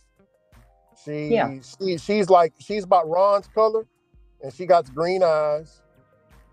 Still got all of her hair. She's a beauty queen. Yeah, Ain't nothing basically. wrong. It ain't nothing wrong with that. Yeah. So they, and I think she met this guy at the gym. So I don't want, I don't. I felt like her last relationship, I messed it up. That's why I feel. So I'm kind of, with this one, I'm like, okay, if this is a boyfriend, I might have to tell moms I can't help you like I used to. I want to fuck up nothing.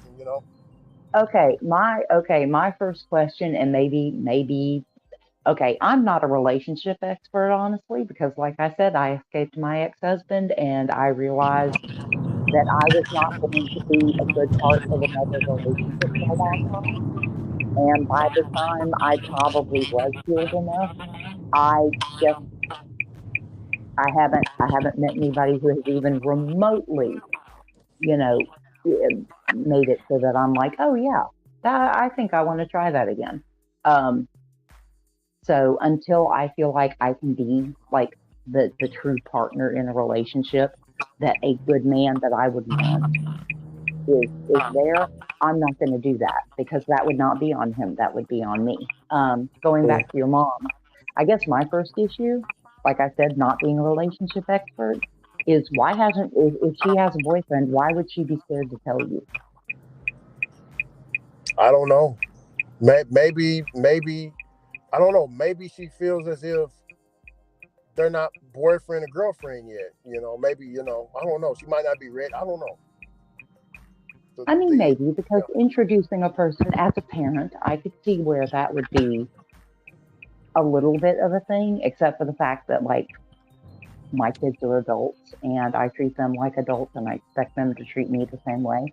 But maybe we just have a different dynamic because of, how I raised them and such. I'm going to let Ron take the majority of this one because he's the one in an actual good, healthy, functioning relationship, not me. So I am not the expert. I think Ron left. It's all good, but that's what's been plaguing me lately, Scrapple. It's just been plaguing me just a little bit, but I'm gonna talk to her today, see what's really going on, because I don't want her new boyfriend to be intimidated by me or anything like that. Well, I mean, if they haven't, oh yeah, no, expert, go.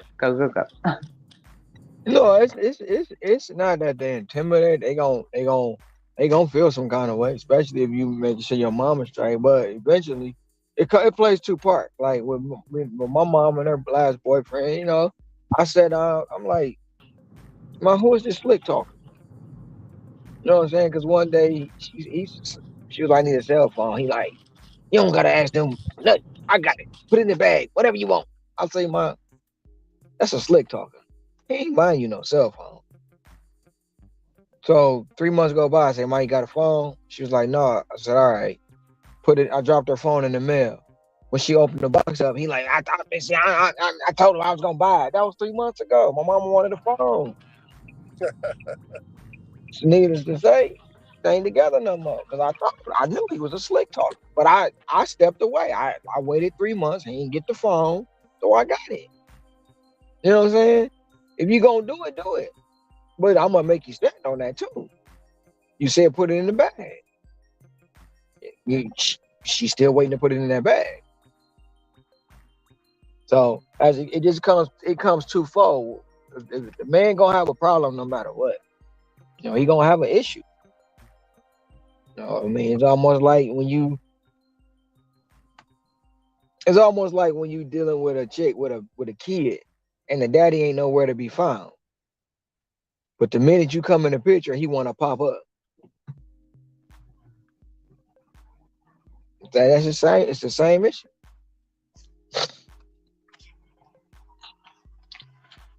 I don't need no man doing nothing for my child. But where you been for the last 15 years?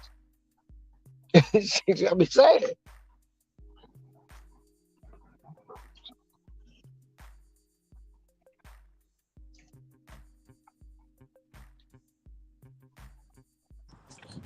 Ron, I hear you. Oh man. Hey, dog, it took a lot in me to wait the 3 months. But I know my mom, she'd have been mad. It took a lot in me to wait 3 months. I was like, man, but I knew he wasn't gonna do nothing. He was a slick talker. And that's what he was. Like, and she found out. I was like, man. And I'm talking to my brother like, stay out of it. Bruh, she need a phone. But sometimes you gotta stand down, let mom handle it. But some days you like, man, fuck that. And I ain't even tell her the phone was coming. I just mailed it to her. You said no? We said what, Ricky? Country wireless again.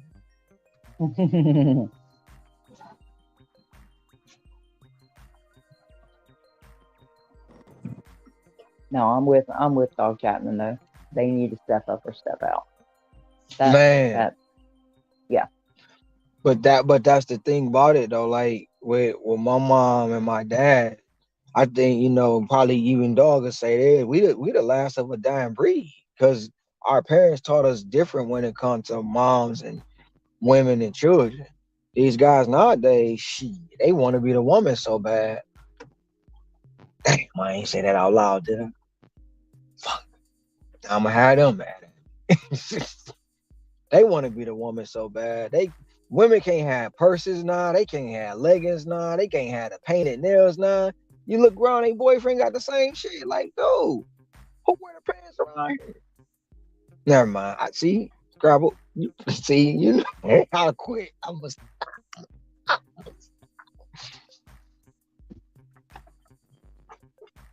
I mean, if it makes you feel any better, I can be dogged on for that because I wear a wallet with a chain on it. I No, haven't no, carried no, I haven't no, carried a no, purse in 20 years. no. Scrabble, you see it all day. They be in the store shopping for the cutest purse to match their Jordans. Oh yeah, I be no, I like, don't. dude, men don't carry purses. It's a man bag. No, it's a purse. That's a pocketbook. That's old G used to call it. That's a pocketbook. You don't carry no pocketbook. Playing. All right, I'll be quiet.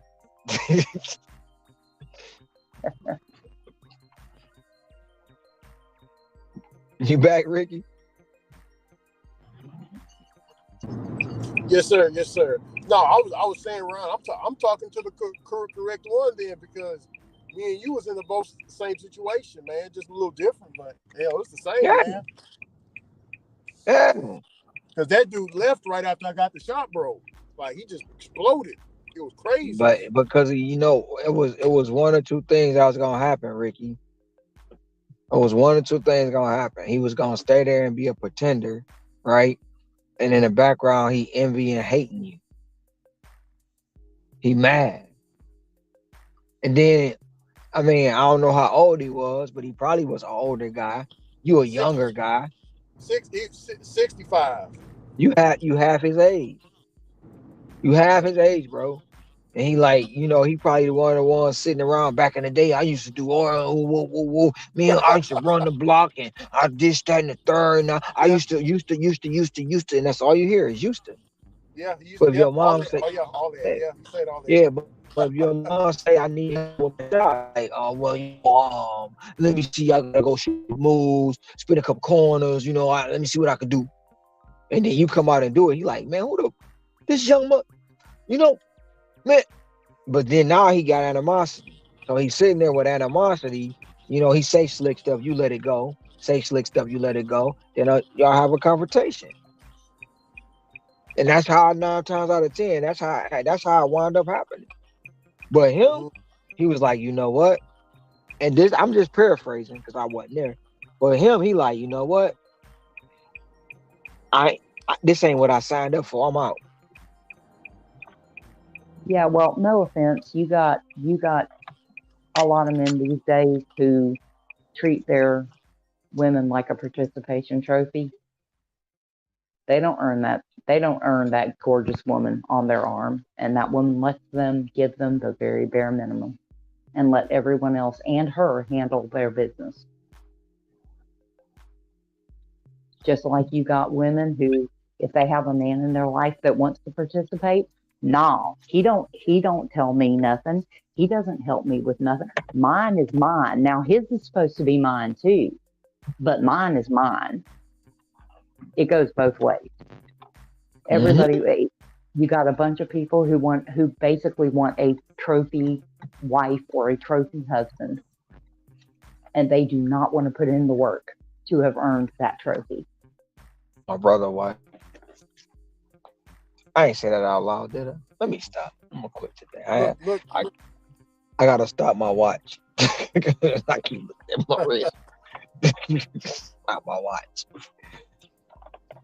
Scrabble, this is my, I don't know if you can see it. Ron, can you pull your big screen?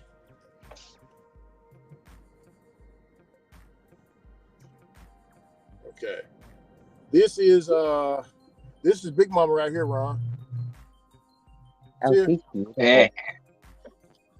Everybody Yes, had Big Mama. my grandma got that hairstyle. That's that Aretha Yeah, Franklin respect. yeah, That's sir, that yeah. respect, dude.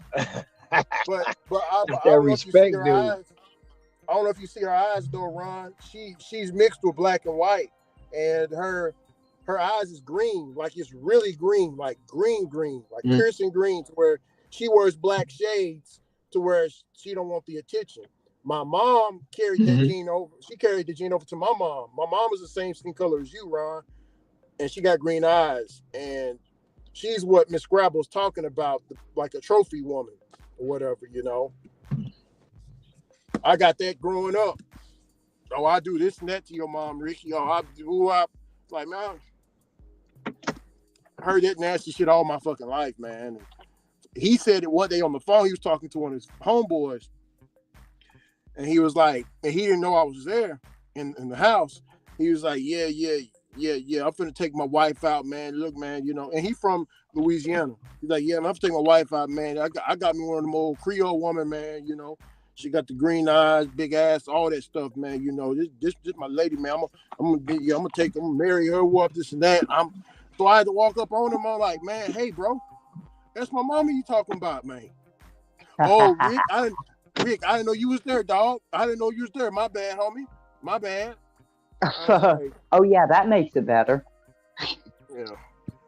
I didn't know you were there. I'm sorry, or I wouldn't have said it. Yeah. That's always a winning argument right there. Yeah, man. Yeah, but Scrabble, I went through all that growing up.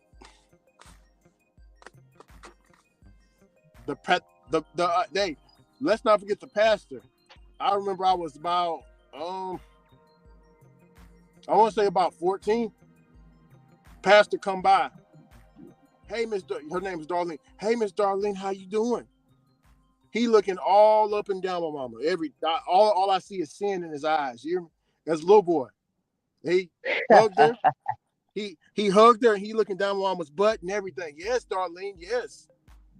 The Lord has always been good to you, ain't he? I'm like, really, man? Really? I can't even go there. Good Lord. Oof. Lord have mercy. Yeah. Mm-mm.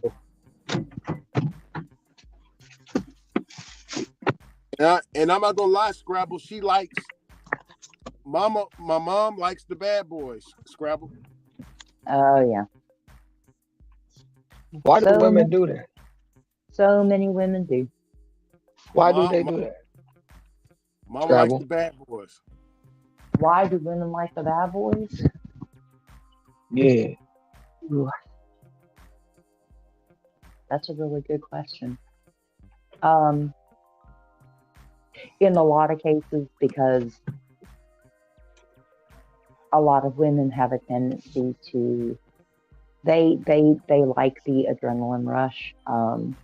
A lot of women are much more, and just, honestly, I think this probably goes for both, but just I'll speak for women since I'm kind of sort of one.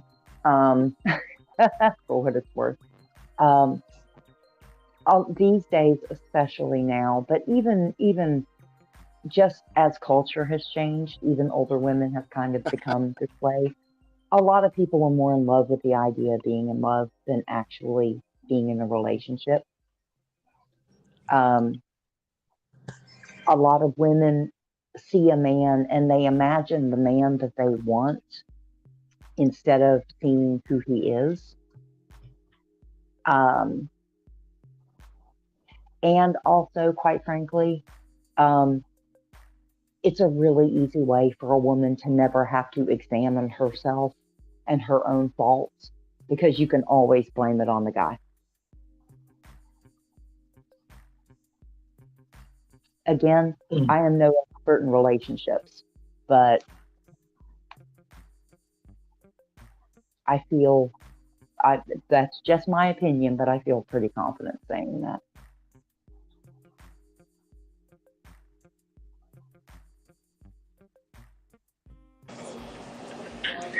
Oh no, I'm not. Yeah, and it's crazy.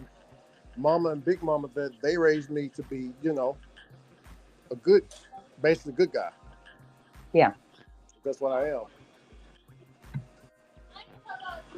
Just my mom, she just likes the bad boys, like my biological dad.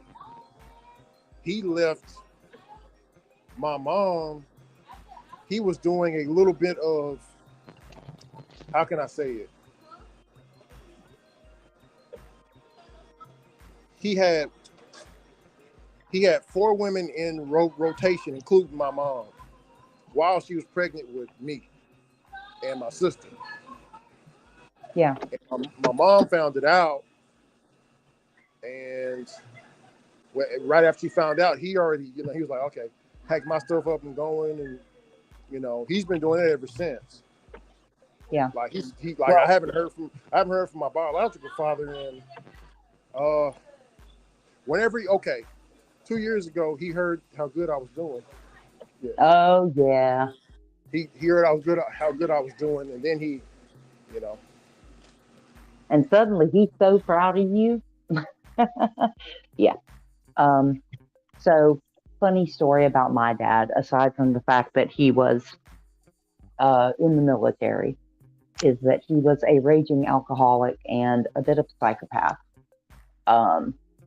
He basically self-medicated his manic depression with alcohol for a really long time. And my dad wasn't the, he has a bad day, he calls it manic depression. His was when he went manic, if we were in the car with him, we were in Panama City with him when he had a particularly bad episode.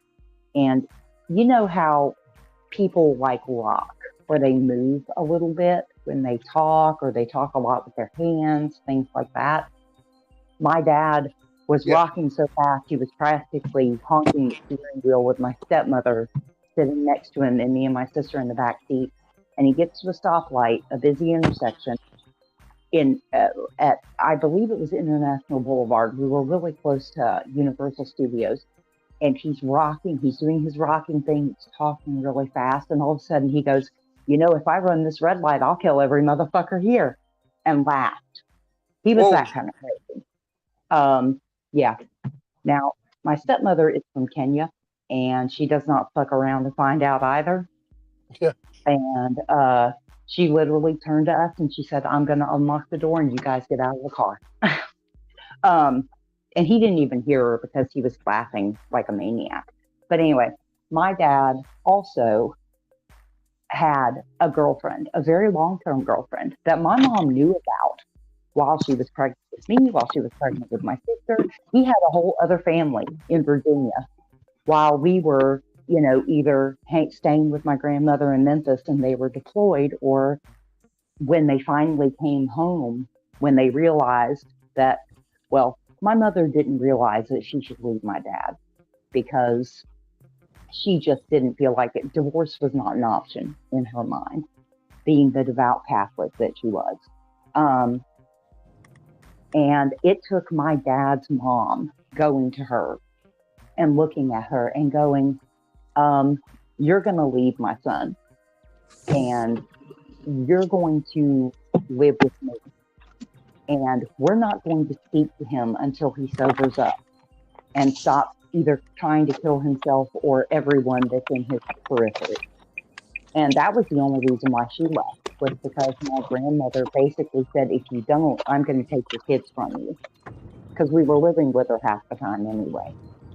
So, but my mother ended up remarrying another alcoholic who hated kids and who, mind you, by that point, between my mom, my dad, and just other general circumstances, my grandmother is probably the only reason why I'm still alive, because otherwise I would have been the biggest, dumbest asshole on the planet, who could not have kept myself alive, or her keeping me alive in many cases.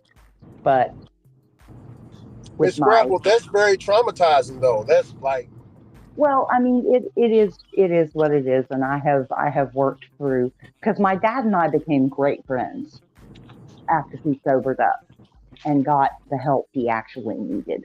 Until he died, he was one of my best friends. Now, we were very honest about the fact that he was never going to be a father to me, because he wasn't a father to me. So I never pretended like I could have that kind of relationship with him again, and he never pretended like he deserved it. I forgave him, We had a great relationship, but it was never going to be the parental relationship that most daughters need from their dad. And I am a key example of there's this thing that's been going around the internet forever, but it's absolutely true that for many, many women, especially these days, the first man that broke her heart was her father. And that does carry into relationships in many cases. Yeah. But my stepdad, my mom ended up marrying a man who, now to my stepfather's credit, he loved my mom and he never mistreated her once. The same cannot be said for the rest of us. Now, I, in my old age, now realize that a large part of that probably didn't help that by that point, I was a stubborn asshole who didn't want any man in my life. I did not want a new father figure. I did not have a high opinion of fathers at that point, and I acted like it.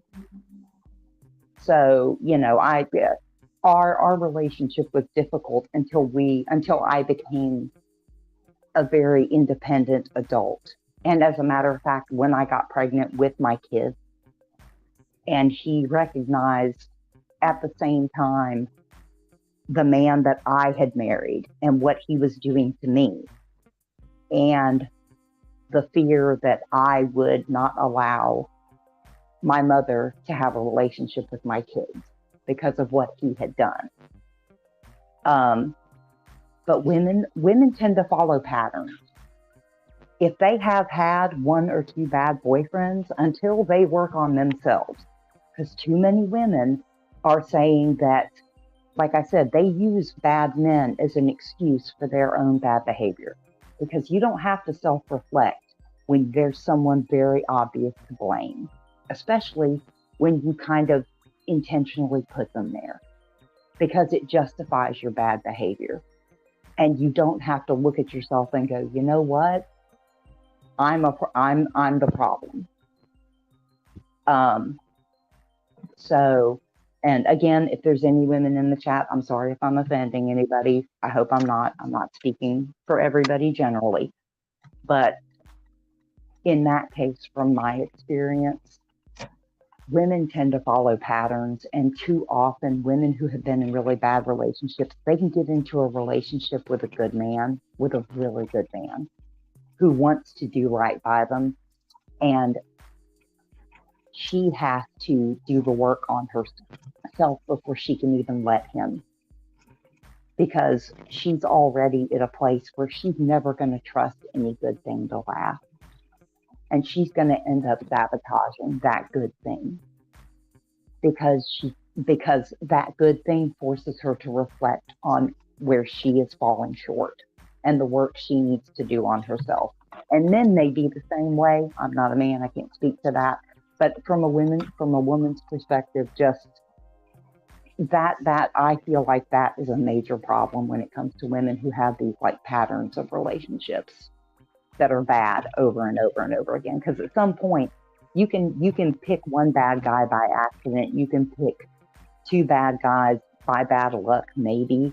But there comes a point where it's like, I'm sorry, the problem is you, motherfucker. You don't pick 6 men in a row who were going to be good eventually, or should have been good and they're not. At some point, that is, the men may be assholes one and all, but the only constant variable in that is the woman who chooses them. Wah, wah, wah. Drop the bomb. Poof. That's true. That's true. Accurate. But she's mothers raise sons to be nice guys, and everyone knows women don't like nice guys. Yeah. Well, because you got damaged women now raising damaged women. And there's no better way to put it than that. You have traumatized women raising traumatized women. They're training them to be traumatized before the trauma even happens. or in many cases, they're, you know, raising them without a father, which is trauma within itself. And from that, I am speaking from experience as the single mother who escaped my ex when my kids were very young, and have reflected a lot on how I raised my son and my daughter at the same time and the people they have become. They're both incredible people, and I'm very proud of them. But I do feel like in the work that my daughter will have to do to be in a really healthy relationship, that's my fault. And I have to own that.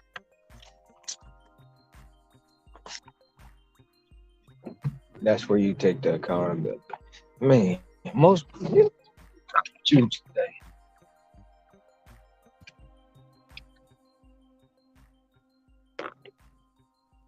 Dropping Tuesday. But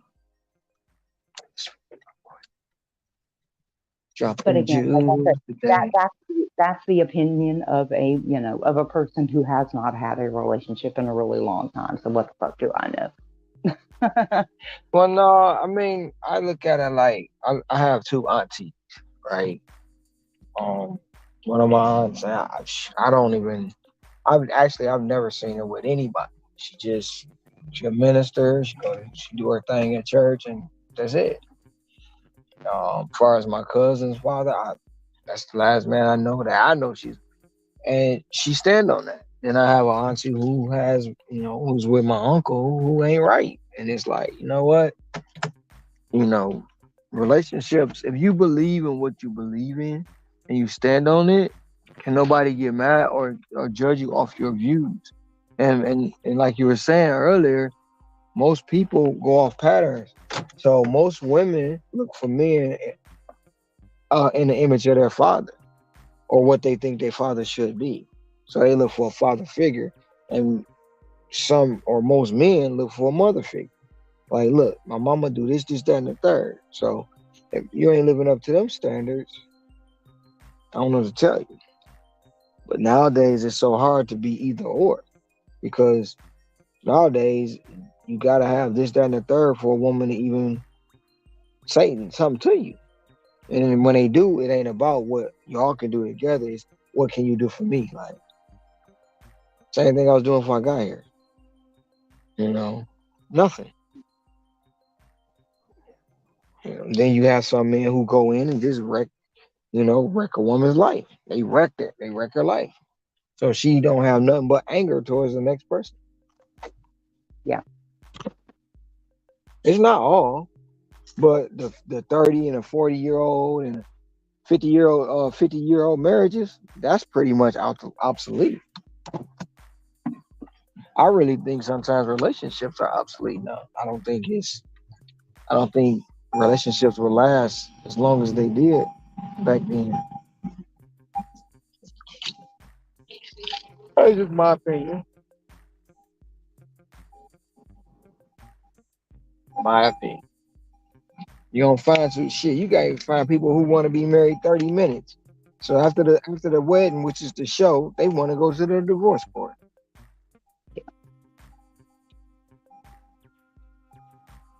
Well, that goes back to my feeling, and I think this is probably on both sides, if I'm going to be honest.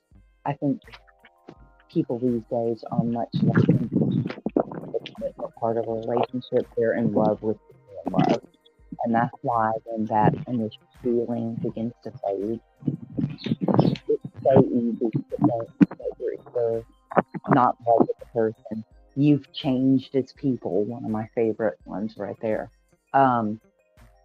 It's just nobody is in love with the commitment anymore. Nobody wants to do the work because relationships are not easy. If you're doing them right, they look easy from the outside, but there was work put in there, and there is still work put in there. It's nobody is willing to go through the good and the bad. Nobody's willing to, when you make a certain level of commitment, that commitment has stipulations. And there was a time when there were a whole lot less stipulations to a relationship. Because there were some days you weren't going to like each other very much. You were not going to agree on everything. You didn't have to be, have all the exact same interests. And you could still have a healthy, cohesive unit relationship and still be honest and real people. And it's like nowadays, your partner has to conform in some way. You've got too many people who are falling in love with the idea of a person that they think the person they're with can become. And that goes back to when a person shows you who they are, believe them.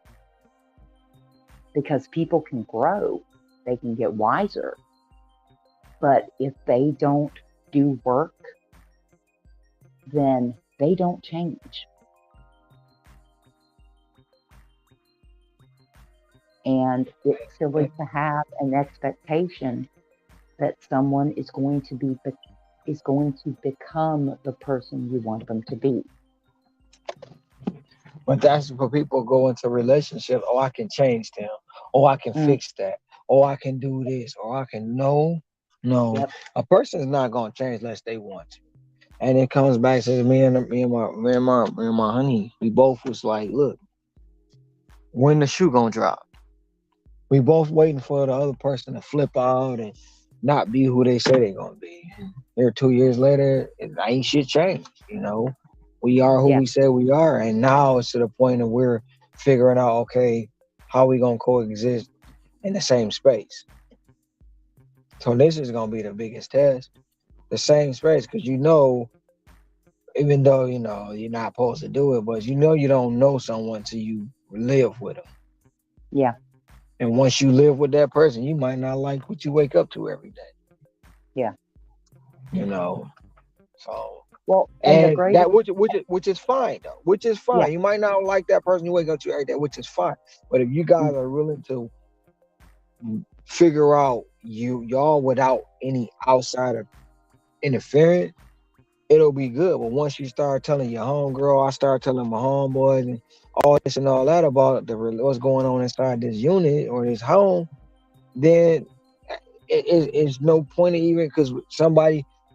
If you mad at me and you running your home grill and you dogging and doing this all in the third, now I don't know about it, but I come around, they looking at me funny, and then they looking at you like, why you still with him? And like, really? And it's the vice versa, man. Why you still with her, man? Bruh, like, but they houses ain't in order either. Yeah. Well, you have a lot. Go ahead. And to be fair, this is not going to be a popular opinion either. Sorry if I offend anybody. But just the way damaged women tend to look for the men, that they can use as their excuse. I'm sorry, good men out there, but a lot of good men, if they have one fault, it's that they tend to attract because they are providers and they are people who want to fix things and they want to they're problem solvers. They are solution people. Good men out there. In many cases, what you end up attracting and what you end up accepting for a period of time is a fix-it project in a woman. I'm sorry if y'all disagree, but I've seen a lot of really good men who have fallen to that. You know how many people just gauge they phone the side eye? Like, why is she? What the? No, she did. I'm sorry, but it's true. From what I've seen, it happens more often than not. Yep. I'll be sitting back looking at some of these marriages. I'll be like, man, well, marriage is like, yo, I just can't see it. Well, it's like, because a good man will often look at a woman who's been in that relationship and be like, I can fix this. I can end this trend because I will provide and I will protect and I will do the things that that this woman deserves. And the thing is that none of those things are ever going to be good enough, because that forces her to self-reflect. And that is an incredibly painful thing to do. Again, that I can say from personal experience. And, you know, because good men are taught to provide and protect. And, you know, so they have a bad tendency of blaming women in a lot of cases for, you know, not choosing the good man. And in many cases, you need to be thankful, because at least she's self-aware enough to know that you can't fix her. Now, she's not going to say she has to fix herself, but she at least has half of the answer right. You can't fix her. We've seen that play out plenty of times. And these so-called celebrity marriages. Because they not even together, but they putting the show on for the public. Yeah.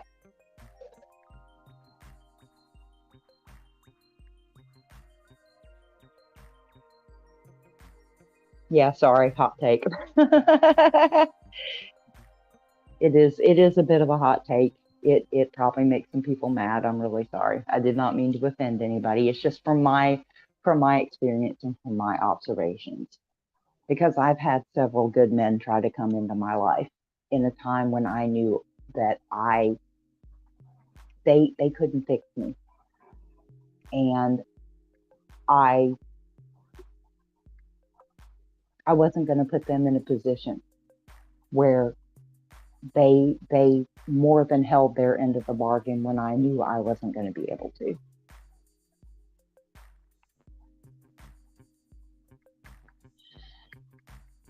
And I appreciate them for the good men that they are, for wanting to. But they deserved better than that.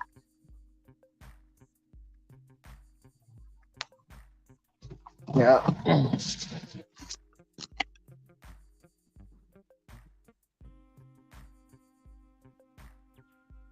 Anyway, yeah, I imagine that was kind of a hot take.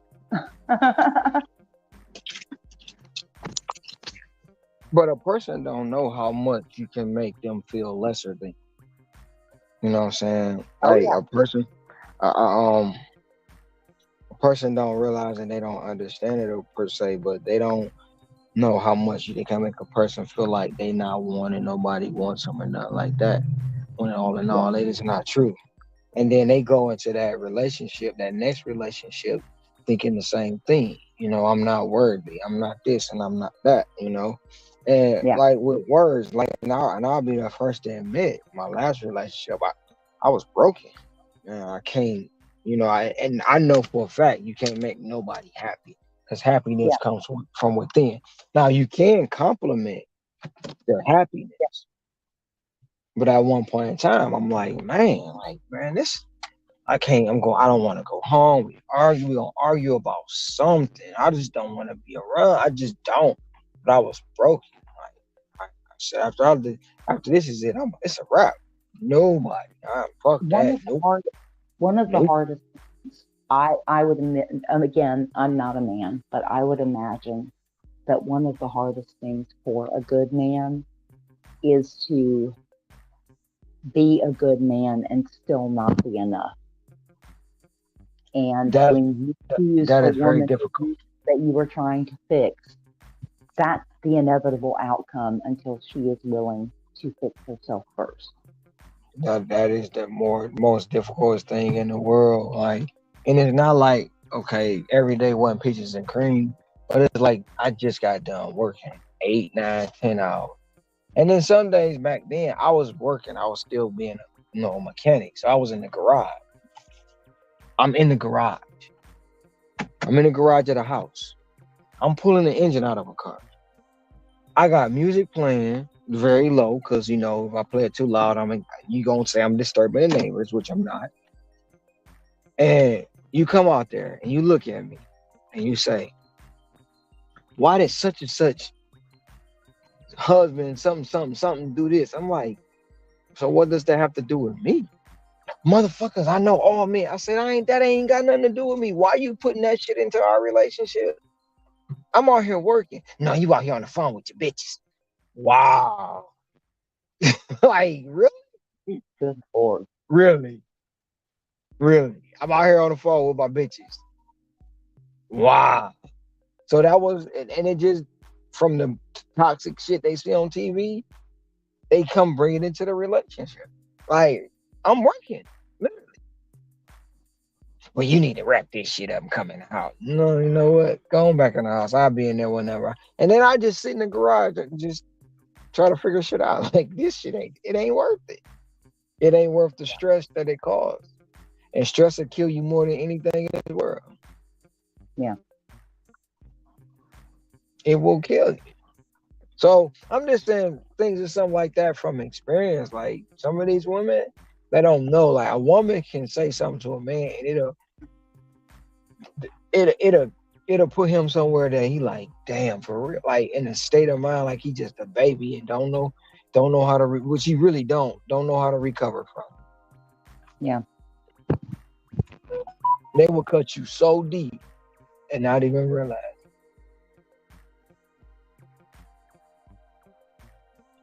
I'm not taking that.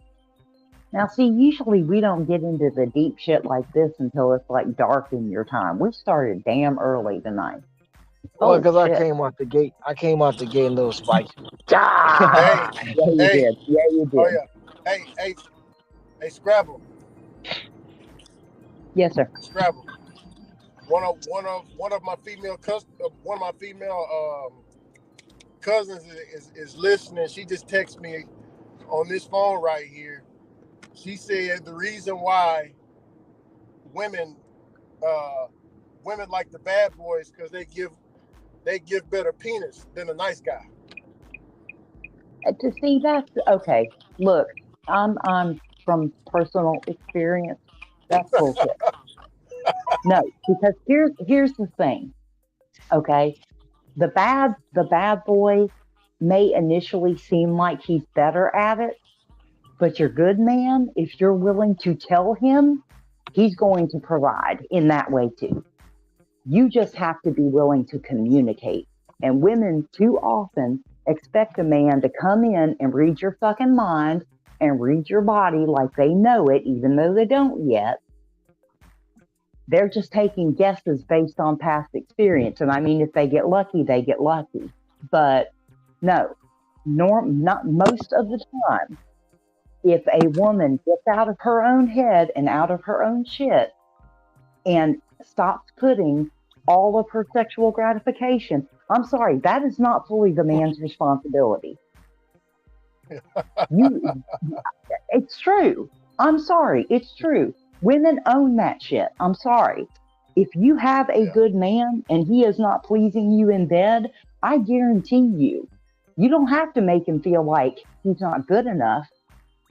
You just tell him what you like, what you want, and you can do it nicely. We all know how to do that.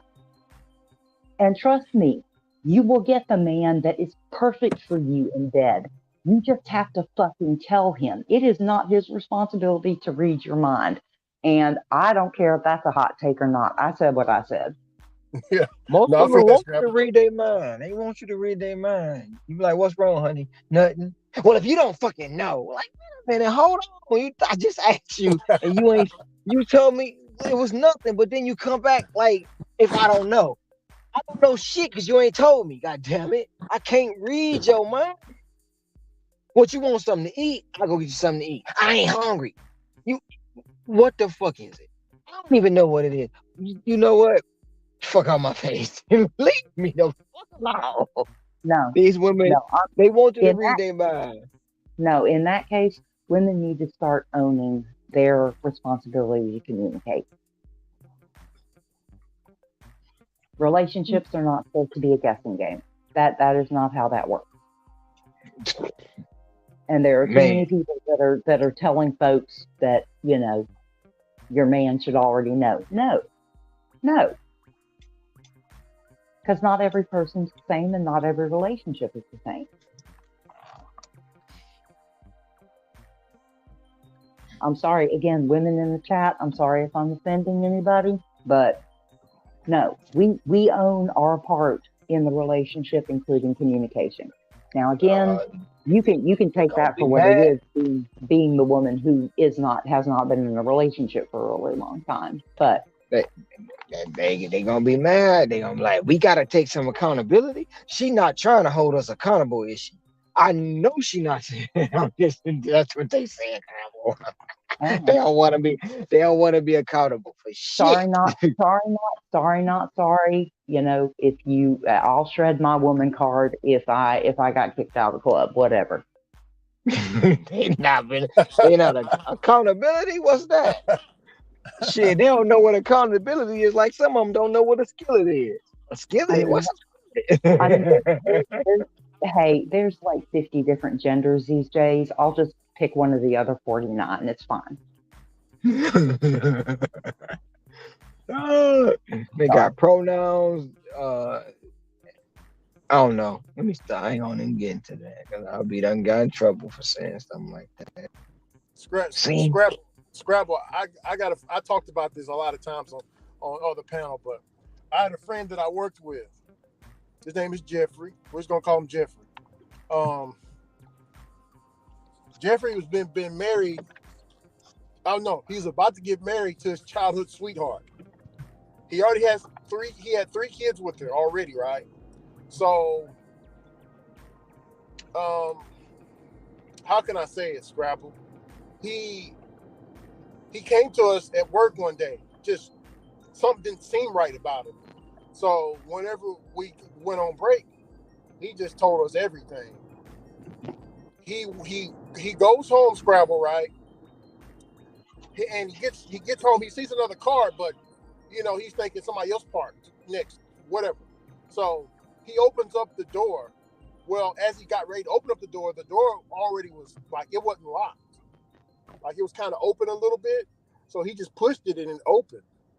And he could hear his kids, like the TV up very loud. And then he could also hear his wife in passion at the same time. So he went and walked in on his wife. Oh, man.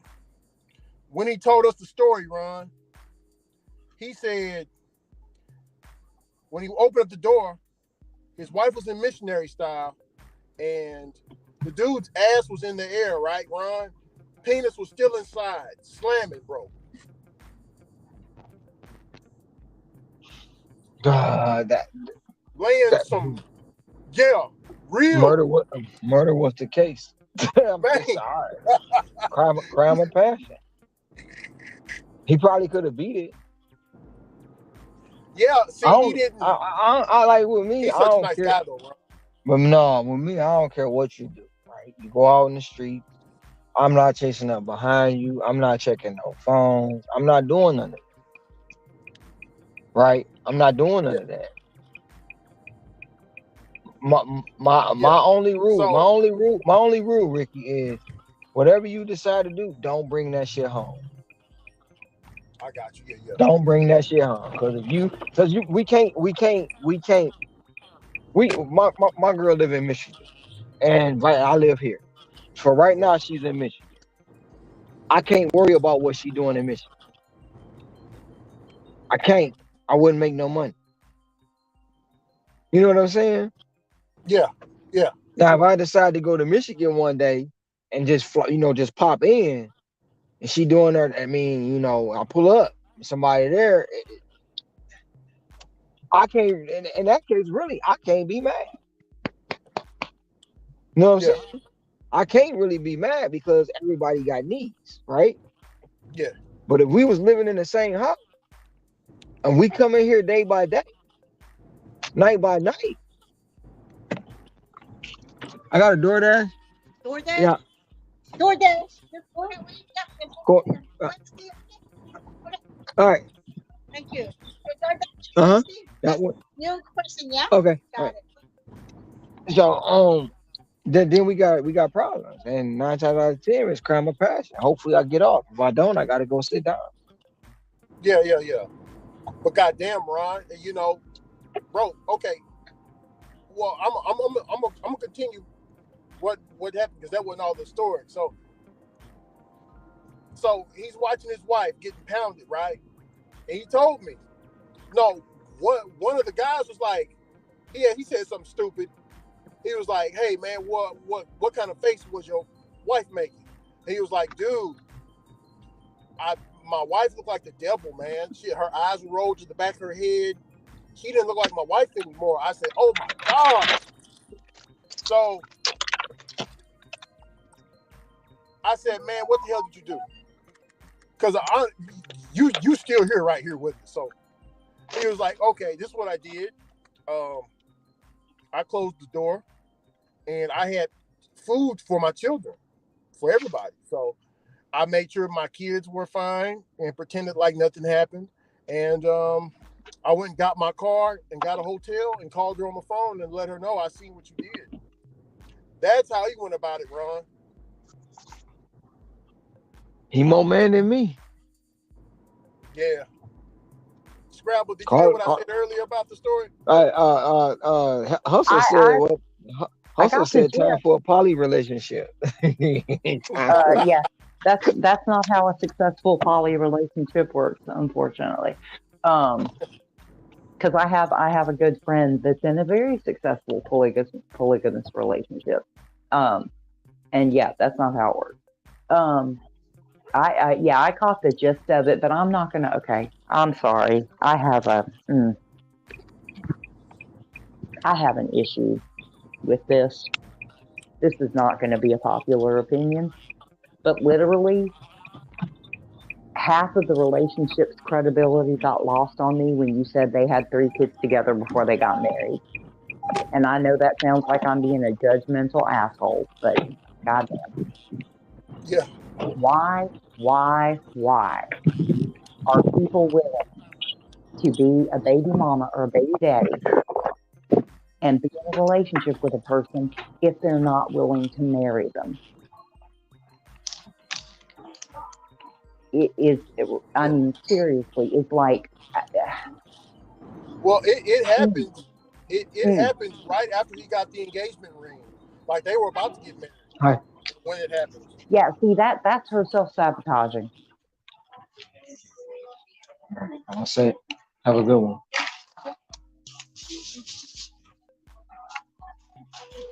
That is literally her. Jesus Christ. Scrabble, look, and I'm Oh boy. sorry. And I told That is Scrabble, her and that is her being more comfortable with a forced commitment than a chosen one. And I'm sorry, I said what I said. you know, I told him, and anybody can correct me if I say anything wrong to him, but I told him after what he told me, Scrabble, he said his ass was in the air, penis was still inside of his woman while she was in missionary style, and she had the monster face, right? So when he's telling Yeah. me this, I'm like, and he's telling me, do you think I can get back with her? I told him, I was like, man, that's Mm. his guy. That's his woman. There ain't no fucking way. If you wasn't already That was, doing that before, my God, it's done. No, like I said, I'm sorry, but and it's old fashioned. I'm sorry, y'all. I'm almost 50. Maybe I am still behind on the times when it comes to this, but like I said, that what you that think? relationship that What you think? relationship lost half of its credibility in my mind the moment you said they had 3 kids before they got So, married or what you before think they got about that? What you think about that comment right there?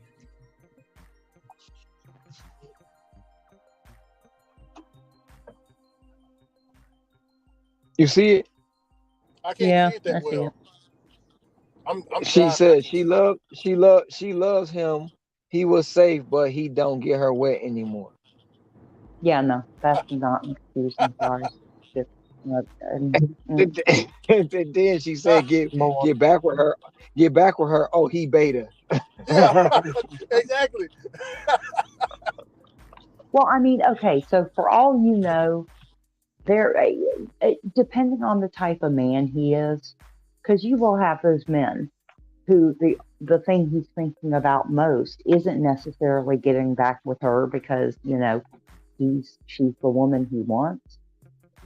It could be him getting back with her because she's the mother of his children, and women who are willing to pull shit like that are also willing to use their children as weapons. Sorry, I said what I said.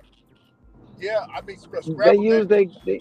they use the children in the wet box as weapons. Yeah. But like I said, I'm old fashioned. Anyway. We need more old fashioned women like you, Scrabble. These hot boxes today, they using wet naps on your foreskin.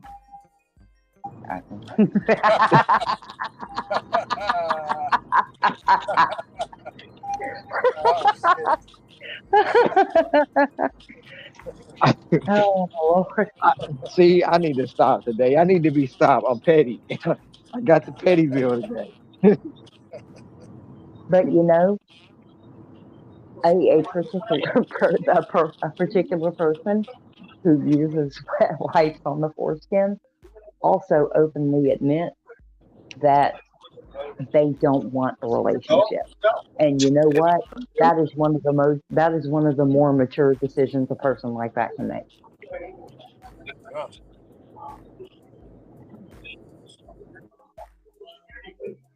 So, we can have our laugh, but at the end of the day, there is a measure of responsibility being taken by somebody who understands that they are not in a place, or they don't want to be in a place to be in a relationship. I can respect that.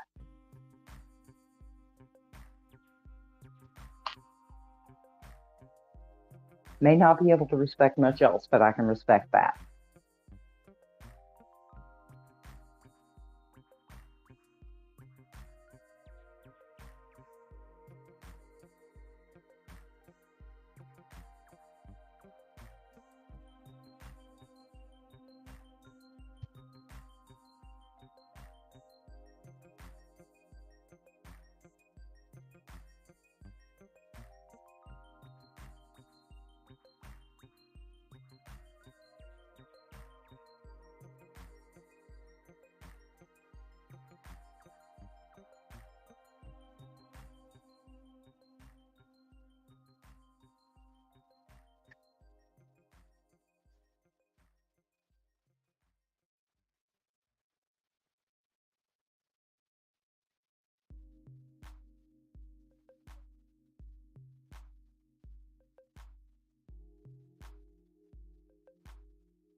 What do you think it all went wrong then? I'm sorry, what? What do you think it all went wrong then? Wait, I can't hear you. You sound really muffled to me. What do you think it all? Can you hear me now? Oh, I was about to Hello? say you were breaking up, Hello? but yeah.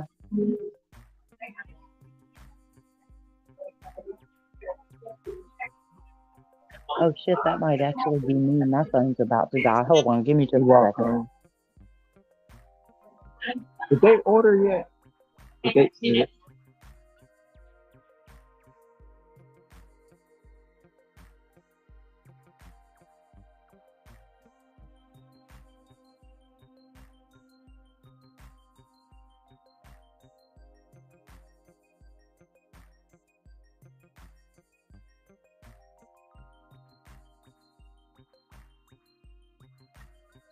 Hello? Scrabble, can you hear me?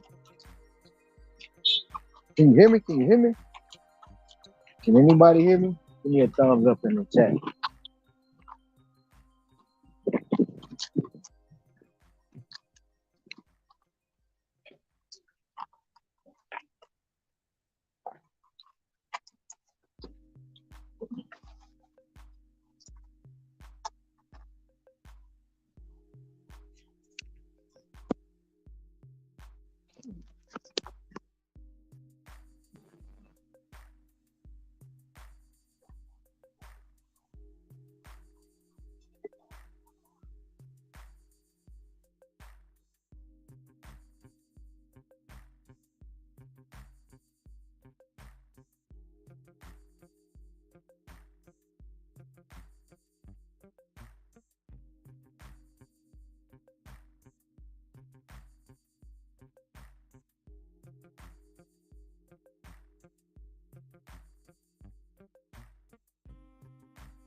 Can you hear me now?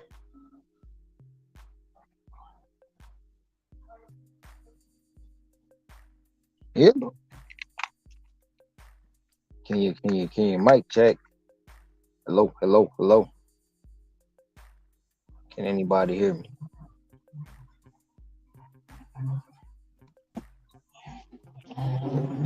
Nope. Hello, hello. Anybody? Thumbs up.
Gotta go, gotta go.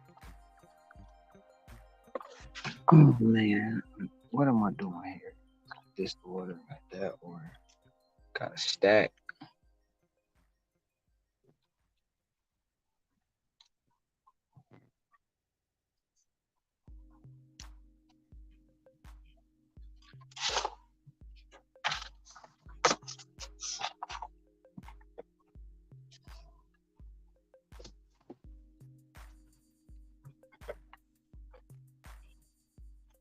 So, what y'all up to out there? Shout out to the 11 in the box.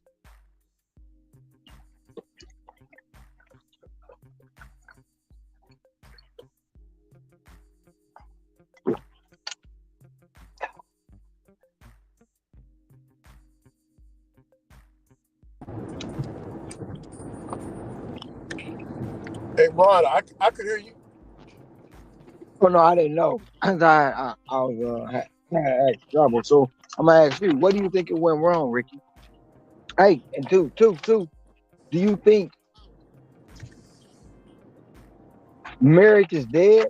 And not only is marriage dead, do you think black marriage is dead? Oh man, Or like oh, you or talking about or culturally every okay. Af- or African American to be publicly correct. Yeah, but yeah, I like this. See, and here East Texas, we don't say African, we say black and black. Right, yeah, right, right. yeah, shit. For Africa, that's 40 years away. But anyway, um, man, do I think that's dead? See, I don't know. See, it's Ron. It's hard for you to tell me that because remember I told you I live in like a time warp here. You get what I'm saying? Uh-huh. Like it's different here in certain parts of Texas than outside of Texas. I'm not saying I'm telling you. I'm just like asking in Yeah, actually, particular. yeah. See, yeah. I don't know because um I hear how bad it is in places outside of Texas, right? But here, everything is marriage is within the black stuff within the black household, you know everybody's with everybody almost really, you know.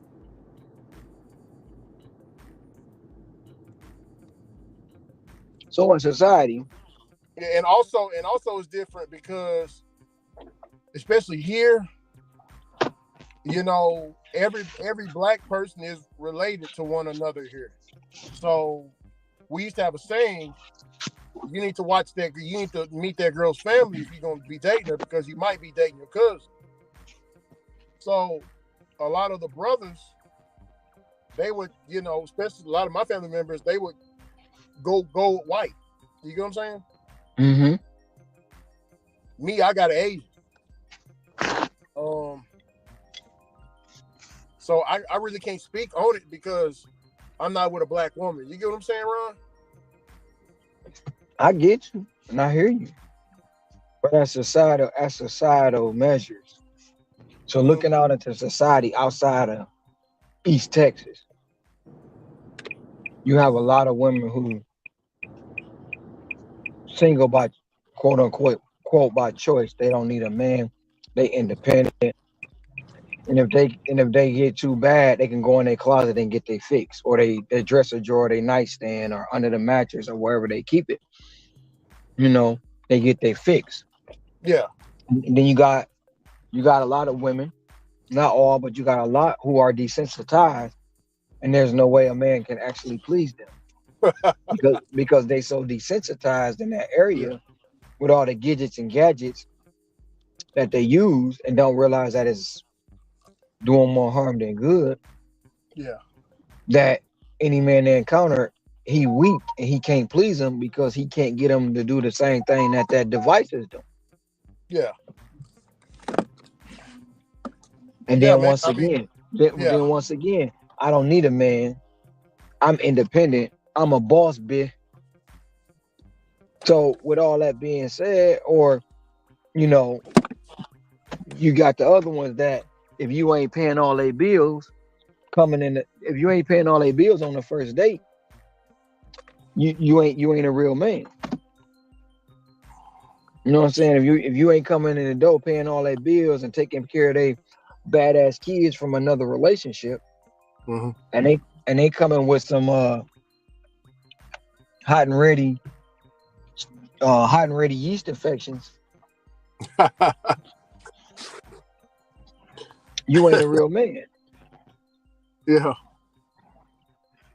Yeah. So I see. all Yeah. in all, then you got, I ain't gonna be like you got these guys that want to be women so bad.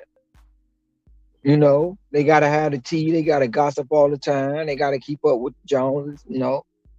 Then they gotta buy the purses and get the hair done and stuff, or they sit around and play video games all day, smoke weed all day, no good for nothing. You know what I'm saying? Don't know how to hold an intelligent conversation. Really don't know how to please a woman because they never was taught. All they think about is get in and go to pound time. They don't know how Yeah. to, explore all her curves, her lumps, her bumps, and why this stretch mark look different from that stretch mark. You know what I'm saying? They don't know about Yeah. all that because they don't Yeah. know her body. And most women, when you deal with women, they body will tell you. They don't even have to say nothing. If you know what you're doing, they body her body gonna react to it in a way that either she gonna like it or she not.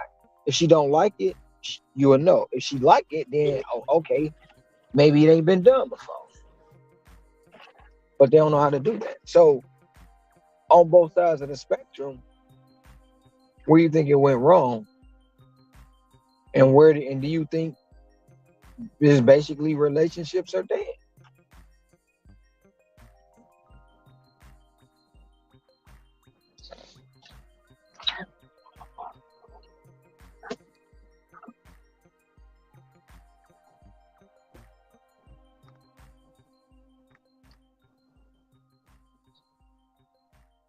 You there? Yeah. You said where did it go wrong? Sorry, I was in the restaurant. Where did it go wrong? Was what you just said, man. I mean, um, um. Also, I believe this is what I believe personally. I believe because we talked about the black household and stuff. I believe slavery had a lot to do with it because on slave plantations they divided up a lot of the families and stuff to where so much so to where you can look at my first name and last name, Ron. My first name is Ricky, last name Knight, but I look African. But okay, So I will give you that, but I'm a kick back and say, even with them in slavery time separating the families, the family was as strong as it was in those times. The family yeah, stuck yeah, together. yeah, The yeah. During neighborhoods raised the children, not yeah, you not the talking about children, during yeah, you talking about not during the yeah. segregation? Yeah, Yeah, during so that, segregation. those are times. So, but what I'm saying is they destroyed the family by separating the man from the house, and even during the drug era, in certain situations, certain people had the option to tell them when they was gonna turn themselves in. In other situations, they just came and kicked down the door and embarrassed them in front of everybody. Hmm. If you know what I'm talking about. Yeah, So that was the part where they they they destroyed the house by separating the man from the woman, then telling the woman, we'll give you everything you want as long as you keep this man away. yeah, the government programs. Yeah, yeah. Right. So I wouldn't say it came from, necessarily. I mean, it played a part, but Well, the Black biggest Wall part. Street. I mean, you got to think about Black Wall Street as well because you said we was all together, which we Hmm. were. But the powers that be, they, only people don't even know that when America dropped the bomb on its first country, which was Black Wall Street. People don't even know that. Right, right. But But even with all that being said, now they taught. I still don't think that was the nucleus of the destruction of the family. You know, they. Okay, you and I probably see things a little different, right? A lot of people see as music as being nothing um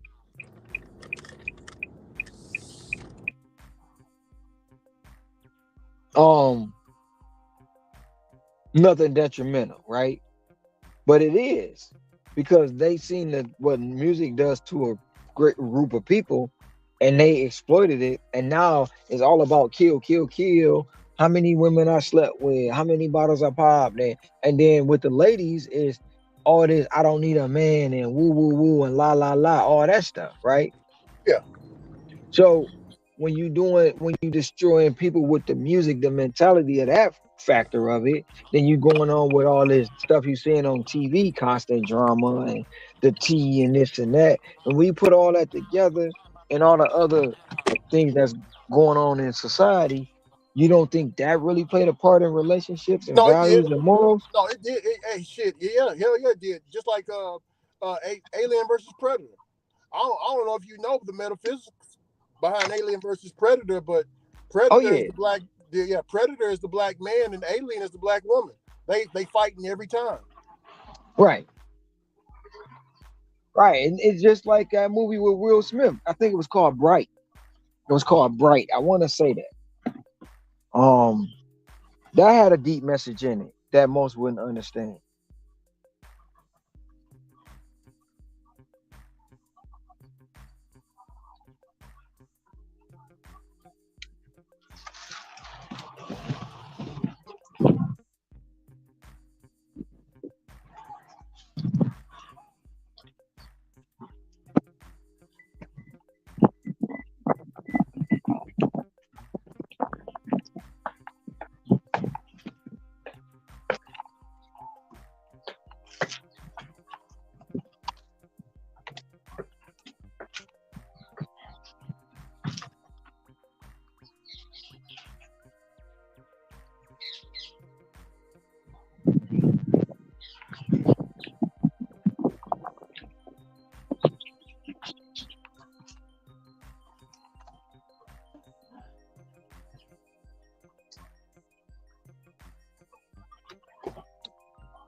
Ron, can you hear me? I cut out. I can't not. I can't now.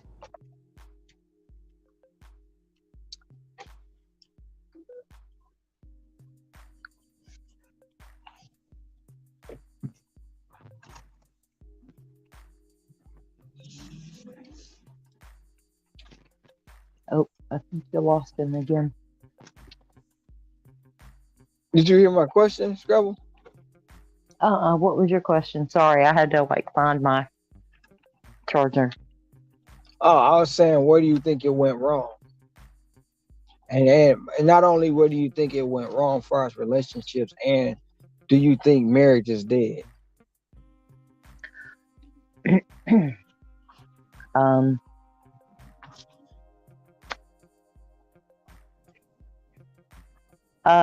where it went wrong?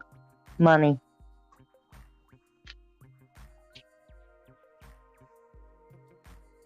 So Money you is think, where it went wrong because the culture shifted because of economics. When one parent households had to become two parent households, that was the beginning of the end.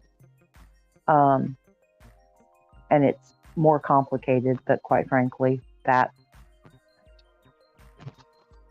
the beginning of it because that's when the roles began to change. The traditional roles began to change. And then the idea of the roles began to change because a lot of women look at being a traditional woman now as being lesser. And a lot of men look at being a traditional man as being too much, if that makes sense. mm-hmm. So there's that. Also, there was the socioeconomic shift of community versus extreme individualism. That also played a huge part.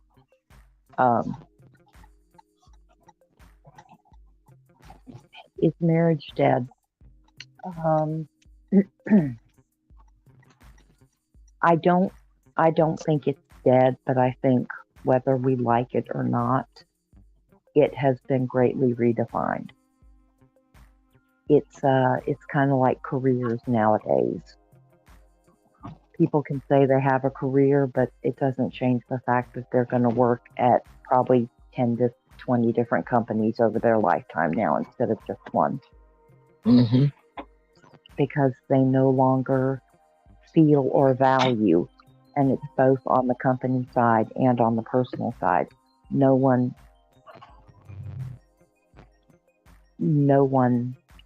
values the commitment anymore.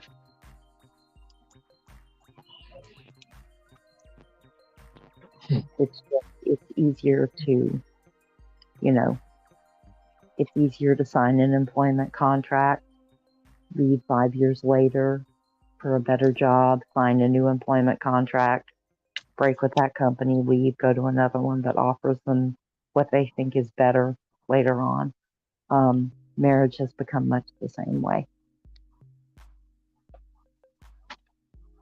And it's kind of oversimplified, but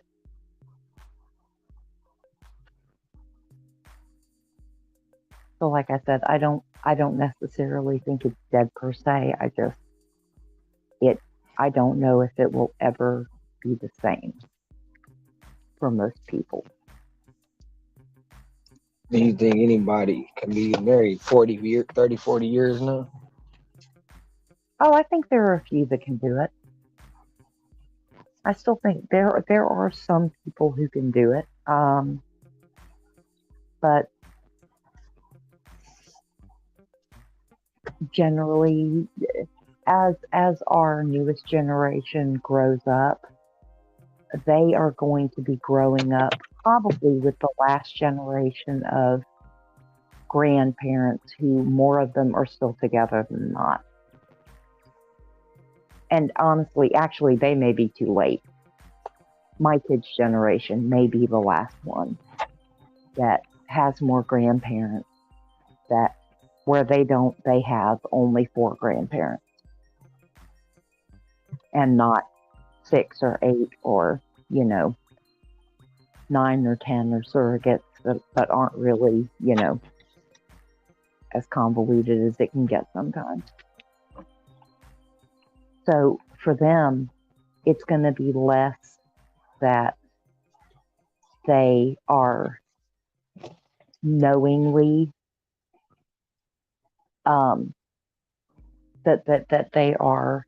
that they have basically made a choice to forsake a traditional marriage.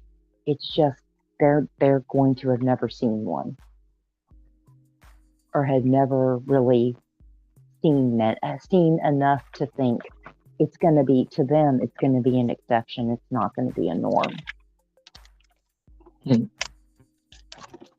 But that's just my opinion. I be thinking about it sometimes, like, society,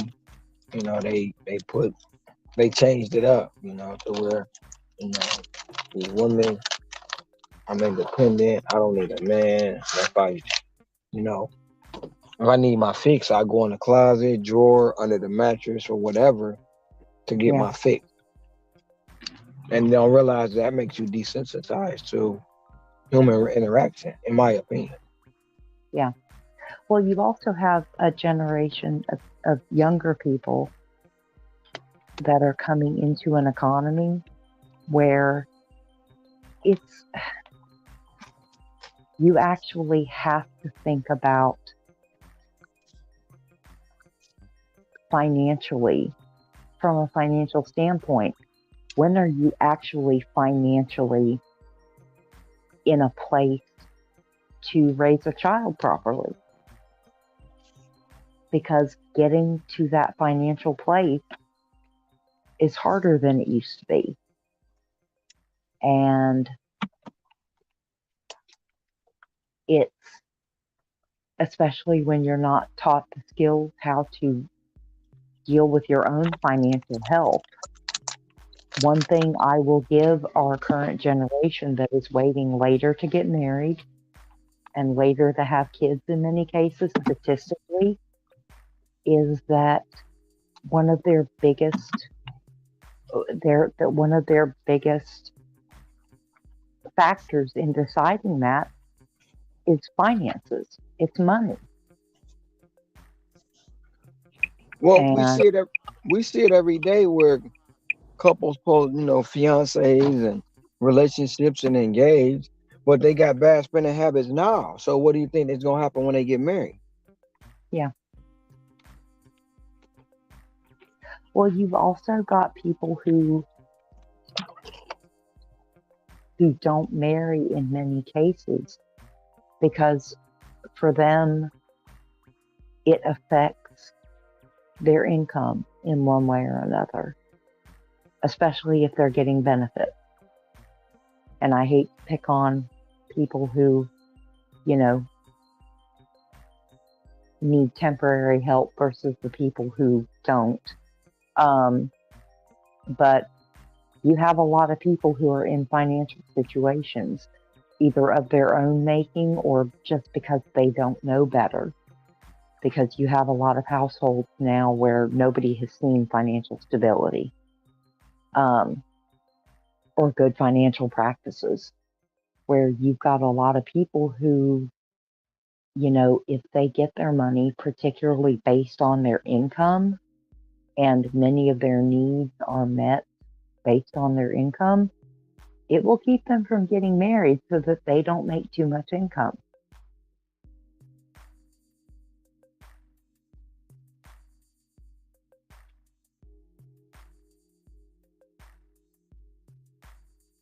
So we have a lot of, again, I feel like I say this every day here now. It all comes back to money. It all goes back to money. We have a dang, I forgot what I was about to say. Oh, we know that most relationships that infidelity and finance are the two major factors why they don't work out. Yeah. Yeah. It's about money. It all comes down to money. We've lost financial literacy. We've lost financial security. We have lost our mutual community construct. We have lost our commitment. We've lost faith in commitment, and that largely did not start in family. That started in business, and it trickled into family because it affects the money, which there are very few things that affect the family more than being able to provide in whatever capacity it may be. For a man, it's financial. Traditionally, for a man, it's financial. For a woman, it's the time and the support. And when a woman is working 40, 50, 60 hours a week, she cannot fulfill the more traditional role in the same way that she did when she didn't have to do that. When a man cannot go to work for 40 hours, 50 hours, 60 hours, however long it is, and still not have enough to provide, that causes damage. And it causes generational damage. Again, hate to say it almost any problem you ever throw at me, the answer is going to be money in some way, shape, or form.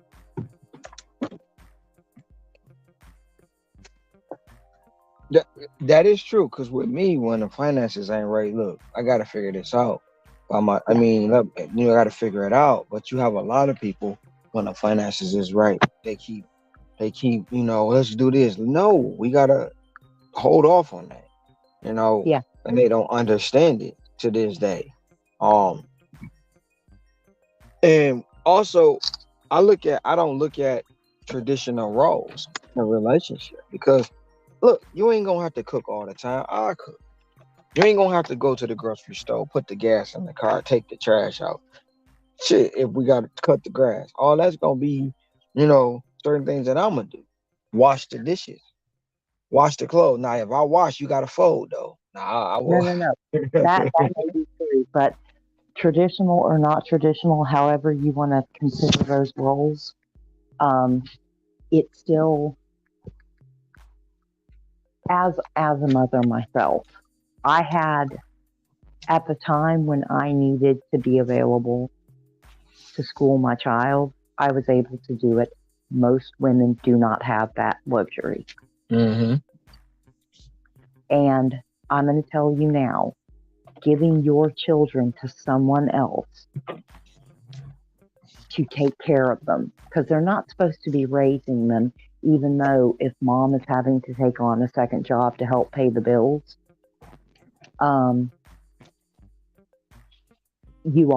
you're handing your kids to somebody else to raise. Now it's out of necessity in many cases, but it does not change the fact that when you are a mother, whether you realize it or not, you feel that loss. You feel like you are failing because you may be providing financially, but you are not providing your time and your support. And again, we have a lot of men out there that when extra money needs to be made in the household, at one time, the man would have worked extra hours or taken a second or even a third job. But now the first solution is mom takes a second job on top of her 40-hour-a-week job. And whether, especially good men who still truly feel like that it's their responsibility to provide, whether they realize it or not, whether they like it or not, whether they admit it or not. It damages them in some way to know that either they cannot do it, or in the case of men these days, they simply won't because, they've already got one job where they work 60 hours. Mm-hmm. And my wife only works 30. Why shouldn't she take the second job? Right. Because at that time they have no morals and values. Yeah. So the moral and the value part are gone from most of these people or places. It's none. It's almost like non-existent. And Yeah, when you try, like I say, when you try to get somebody to take accountability for what they do and how they do it, they don't want to do that either. So either way it go, 9 times out of 10, it's a lose-lose situation. Yeah, but that transition happened. The cultural change happened. Like the economic situation didn't come from the cultural change. The cultural change came from the economic necessity.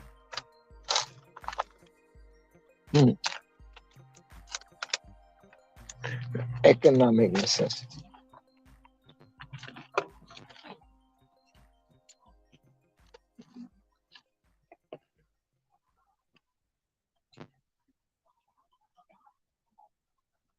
Don't do it. Why y'all run like that?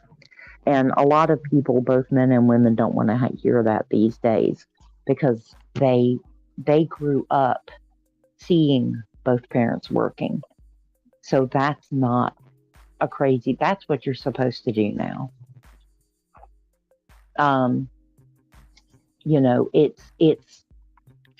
It's a thing where something that started out of necessity because our people in power and the people who make money off the people who make money made it so, turned into now something that is expected, and instead of it being like something you don't want to do, now it's just the way it's supposed to be.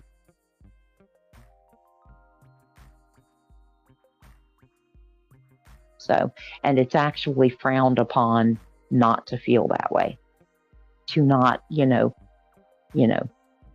basically be out for yours and yours alone all the time. whether you're in a relationship or not, whether you're married or not, whether you're taking care of kids or not. And every generation that is brought up as that culture changes absorbs it. And that to them is their norm. These things don't happen overnight. No, it But didn't like happen overnight. I believe it was by design. well, That's yeah. that's my belief. I believe it was by design in certain aspects of it. Destroy the family. Make the Oh yeah. women make the mother work. Now the kids are being, basically raising themselves. Well, of course. Well, because at the end of the day, the people who make their money off of the people who make their money, they gain power from people needing more money. They gain power from changing an entire culture to grow up thinking that they need what they don't need. Teaching an entire generation that you don't have to actually be able to pay for anything right then. That you don't have to, you can put things on credit and pay it back eventually. There has a lot of money has been made simply on the industry of creating debt. And that debt causes desperation, and that desperation gives people power.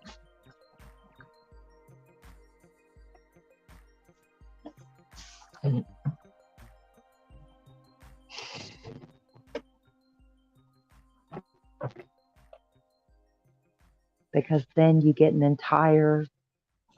a large swath of people in a generation who believe that not having enough is perfectly normal, and that not having enough is just the way it is, and that keeps them from looking for the ways to fix it. Because the people who are in power and the people who make their money off the people who make their money they control people through that mindset. That you're gonna take what we give you because there are no other options. And it's not that the opportunities aren't there, it's that people have been trained not to understand that they have the power to change their situation. Because the moment people recognize that they have the power to change their situation, and even worse, take control to change their situation, the people in power lose some of that power over those people.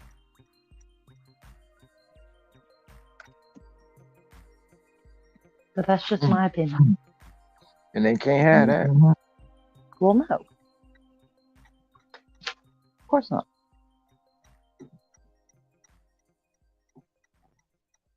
All right, hold on. I'm going to switch topics for a minute. Good. That's a nice catering order, by the way, Hector. But Hector, I was going to ask you, since you work in North Carolina, have you heard of? There's a gig tuber called Bull Dasher. Have you heard of him? Because he's in Durham, and I was just wondering if you'd ever seen his content. And y'all have to excuse me because I don't watch a lot of the bigger channels like regularly. I tend to watch smaller ones because, people won't sit there and try to dramatize them quite as much.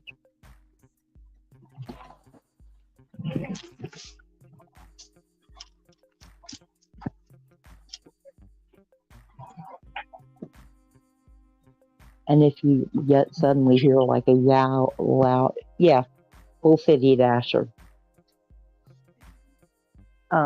If you hear a sudden yowl, it's because my cat, she's old and demented, and she screams at me from time to time. So if you suddenly hear a meow or something, it's her. I'm not hurting her. She's almost 20 and she's demented. Mm.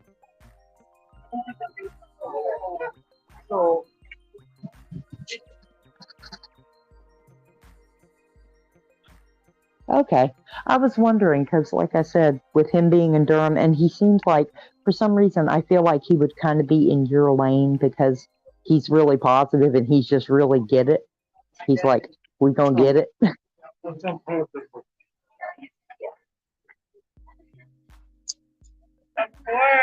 Oh, I love those. Have a good one. Hey, I'm all right. How are you? Where do I know you from? Oh, over there? Are you still over there? Oh, yeah, I haven't been over here in a while. Okay. It was nice to see you. All right. Huh? Oh, it's been great. Yeah, it's been real great. Just doing door. You doing that shit? I'm partying, bringing You seen my YouTube? Have you seen my you? Are you on YouTube? Look up Dasher Life Hawaii. Okay. That's my YouTube. All right. All right. I see you.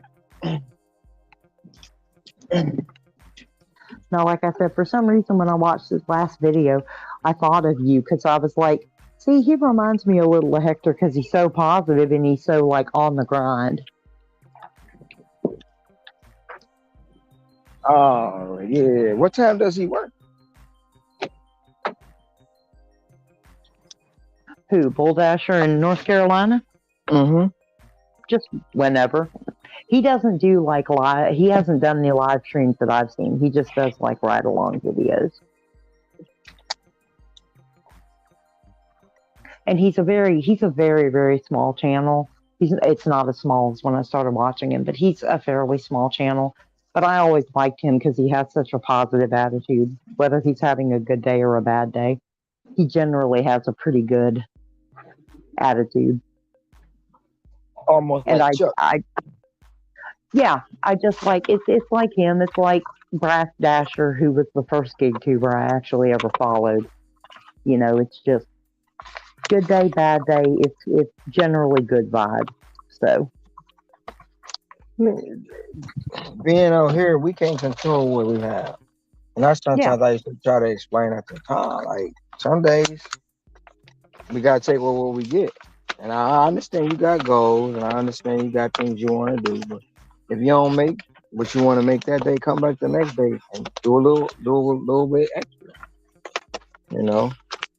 So it keeps you on pace for the week, it keeps you on pace for the month, but it also keeps you mentally sane.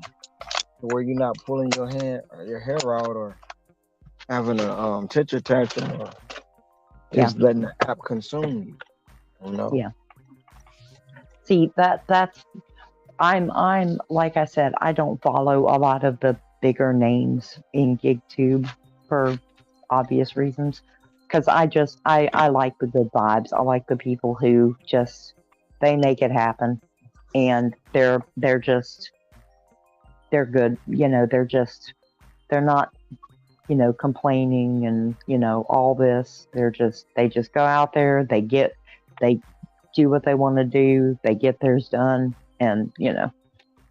So it's not the most, you know, it's probably not everybody's favorite because there's not a lot of drama to be had, but, you know. NGB came on. What's the last night? No, it's what's today? Saturday. It was Thursday. It was Thursday when he came on. Oh, when he came on and said he had to take a break from YouTube? Yeah. Yeah, I was there for that. Yeah, I was like, you ain't let this this beat you up, because it would try. It will try. He said his market is huge compared to his. It is. It is absolutely big compared to yours, without question. Yeah, Durham's not a small city. I mean, it's not like a New York City or something, but it's not a small market. So is Durham bigger than Raleigh? I don't know. You may.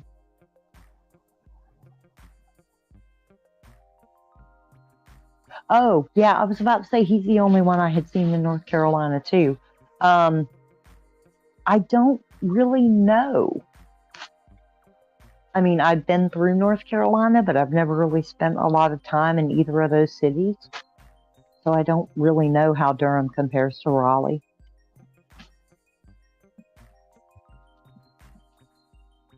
Hector can probably answer that better.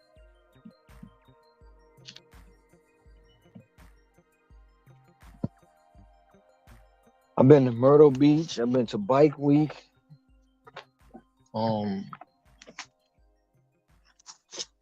But it's just really so many markets that I really want to visit. I really want to visit, trying to figure out how can I get that into play without having to spend out my pocket. Yeah.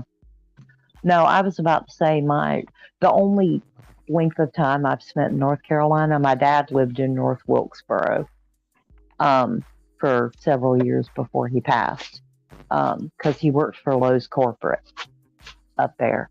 And so, like I said, I can tell you a little bit about North Wilkesboro. Can't tell you anything about the delivery market up there, although I can't imagine there would be much to it. Maybe Winston-Salem, but you know, I can tell you how to drive. I can tell you how to drive the Blue Ridge Parkway, but other than that, you know, my knowledge of North Carolina in general was very limited. Other than at some point, I would love to visit up there because it's beautiful. North Carolina has some beautiful areas.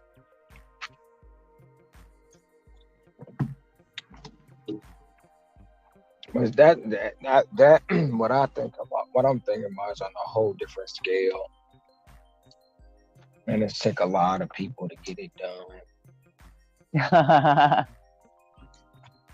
No, like, cause you have to like scouting the market, seeing what's good, seeing where to go, seeing where not to go, making sure. Yeah. I mean, even if it's just so when you go to one zone and you see that zone really is not, and you be like, well, this is why you don't stay in this zone. This is why you travel to, boom, and you put that over there, and this zone here is more. So it's just so much you can do with just being in this economy. Yeah. If it's done right. I know I'm giving up a lot of ideas, but like, let me clip that. Let me figure this out. Well, no, I was about to say, I mean, you've got Chuck's passion project right now. Have you seen his little flash map where he's trying to get one driver from every state in the country to show their Dash experience on his channel, just to do a little cameo so all 50 states can be represented? I didn't know that. Yeah.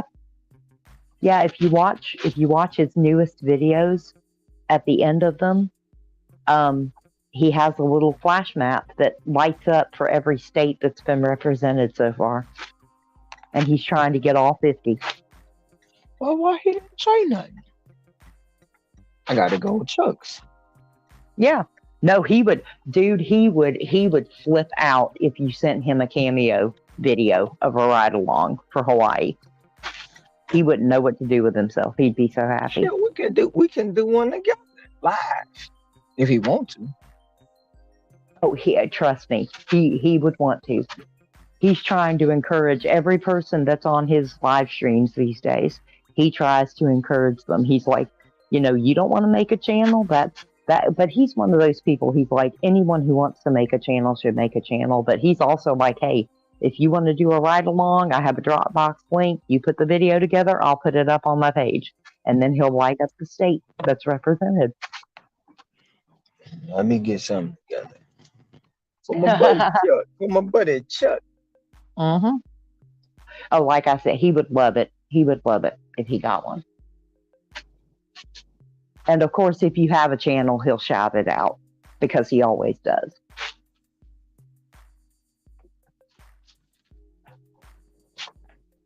Because you're usually streaming when he live streams now, but I mean his live streams are crazy. He has so many damn people on there now. Oh, he got a panel? No, well, no, it's just he's trying to keep up with chat, which I would never be able to do if I had 100+ people in my chat. There's Shit, just it's no hard. way. It's Yeah, hard he to gets, keep up with 10 people in the chat. yeah, Especially exactly. the chat's moving. Yeah. No, he doesn't do a StreamYard or anything. He just kind of hangs out and chit chats and thanks everybody. And, he's just generally, you know how Chuck is. He's just a genuinely nice guy and he wants to interact.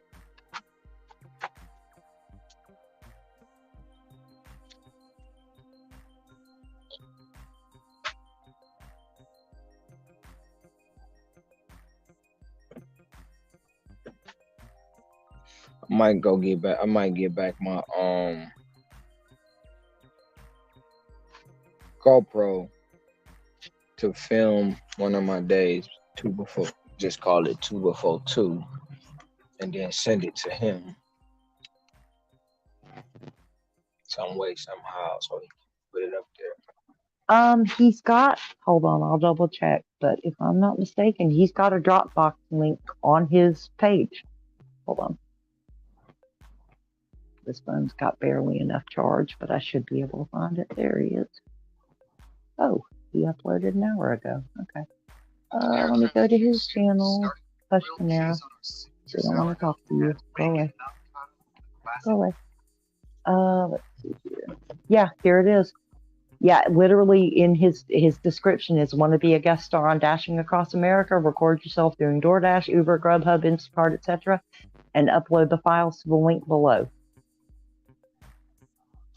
And he's got the Dropbox address for guest videos.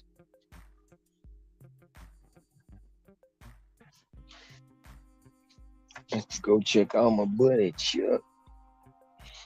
Oh, like I said, he'd be thrilled if he could light up Hawaii, because I don't think he has it lit up yet.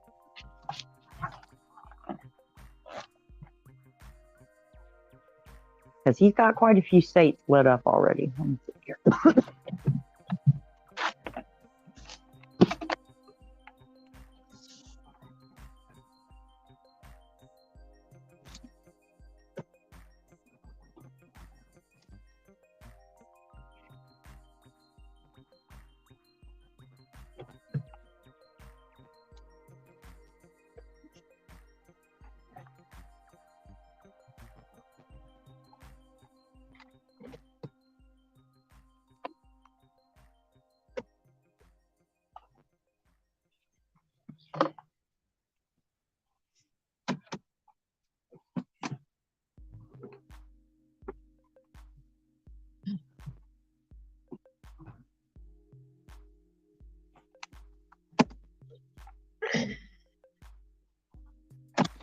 Be right back.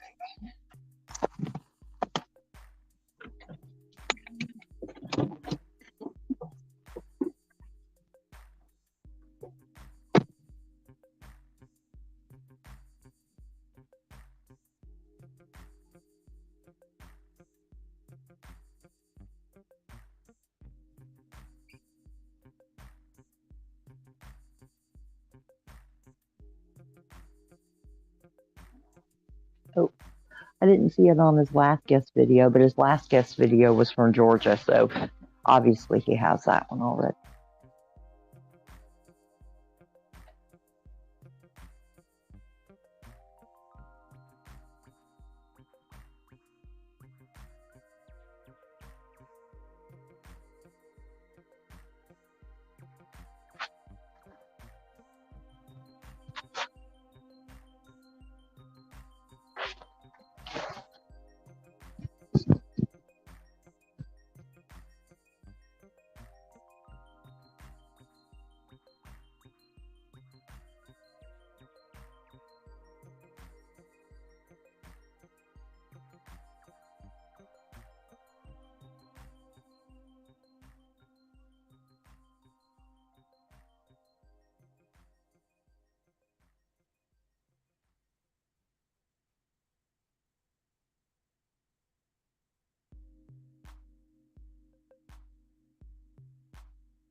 Sorry, I'm just now looking at the chat.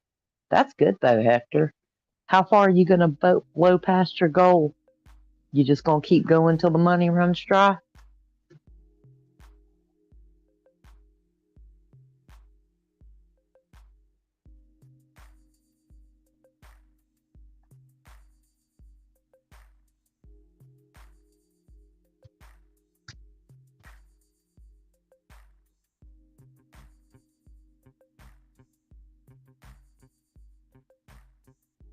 There you go.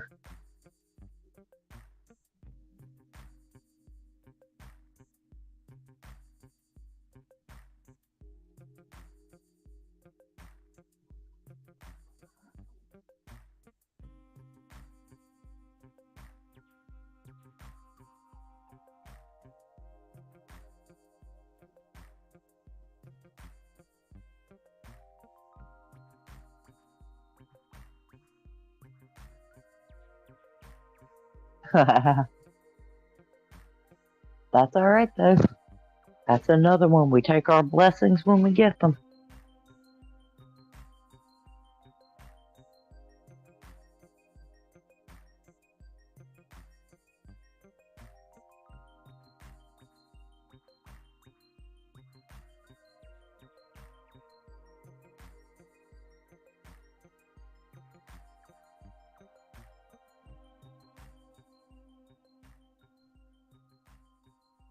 Oh, that's nice.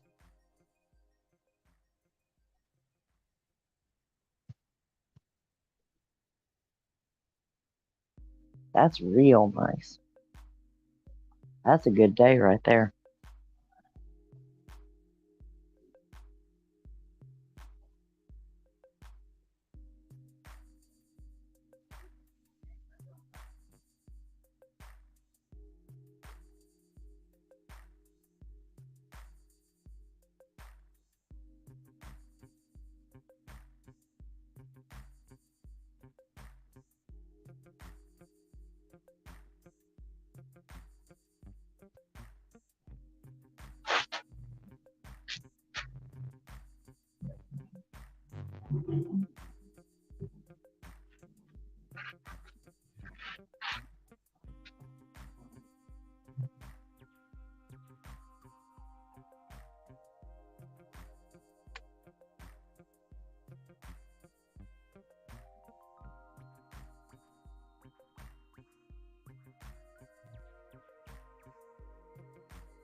Well, that's all right though, even if it slows down a little bit. You ain't got to stop until you're ready to stop or until the money runs dry. And you can call today a good day, no matter what happens from this point.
there you go.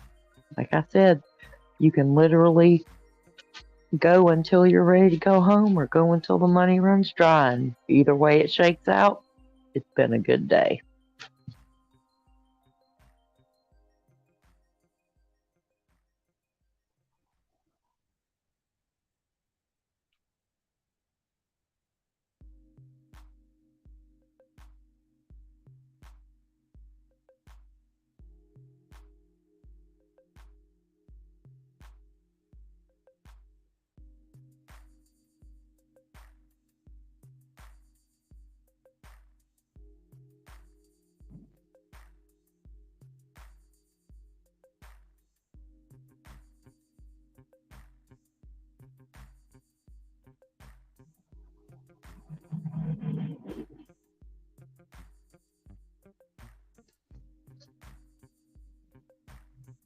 Saw dollar bills and you're sleeping, you were like, oh no, fuck that. Those are mine.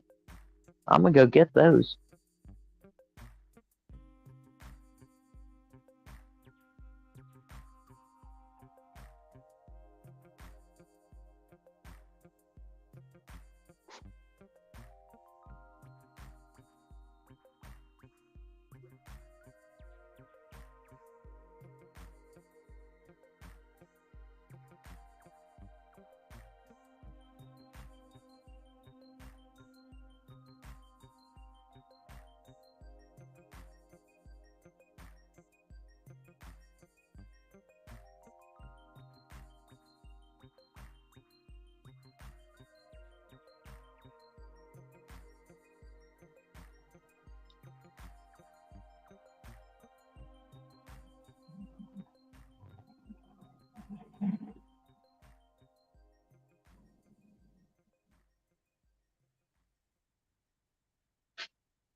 Yeah, I was about to say, I was like, they must be taking their sweet time in there.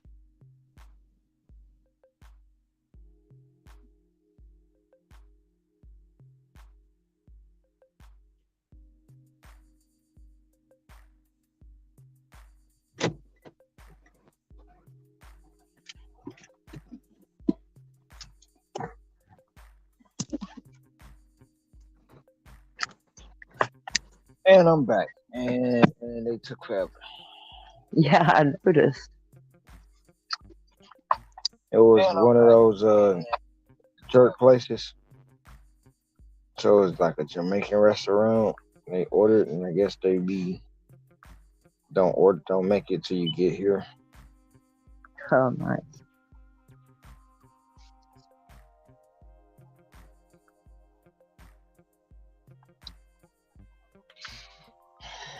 So that's that.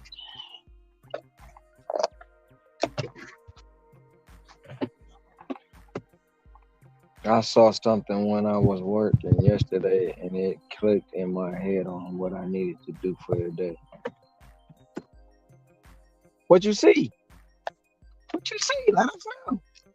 Well, I was about to say, did you see his comment where he said after he finishes his third catering order, he's going to be at 2:15 for the day already, and he started at 11?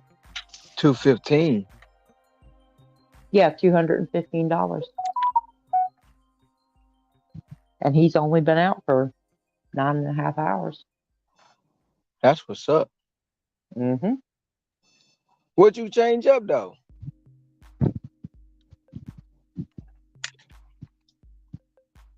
He said he had a premonition that he should go out earlier. So he I've been did. telling him to get up earlier and try the breakfast run, but don't just go to like any breakfast spot. You to the coffee shop, the bagel shops, Denny's if he got one. What is that? Waffle House if he have one. Oh, see, Waffle the House doesn't DoorDash you, or they don't put up with that shit. They wouldn't Oh put up with shit. half the drivers in my market would be like in hospital, and half the staff at Waffle House would be in jail.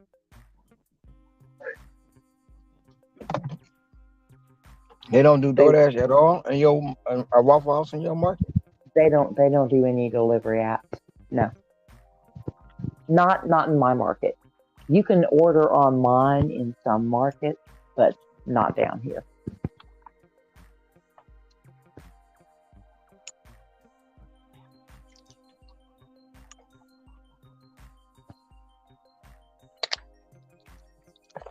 What about? I know y'all got Denny's, Bob Evans, so why IHOP, right? Yes.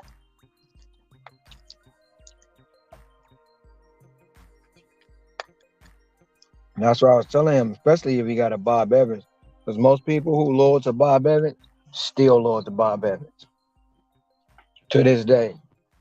That's like trying to get the most Cracker Barrel enthusiasts to say they trash.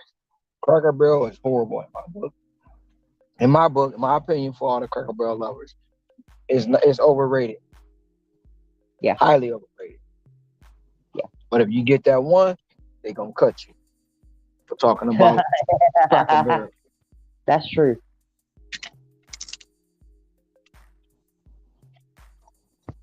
See, Yeah, when you go, love their Cracker you gotta Barrel. get this kind of bacon, this kind of biscuits and gravy. You gotta get it made like this, and it's all bland. It's all just, it's just not good. That's just my opinion. No, I've said my opinion about Cracker Barrel. As far as I'm concerned, they're a gift shop that sells food.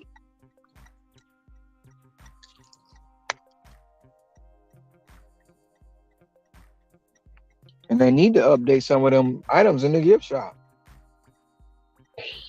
I'm just saying. Yeah.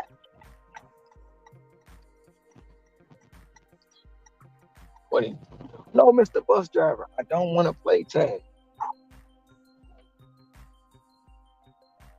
Cause your car is bigger than mine. It's gonna hurt if you hit. And then I don't want none of them passengers on that bus trying to sue you or me. Yeah, really.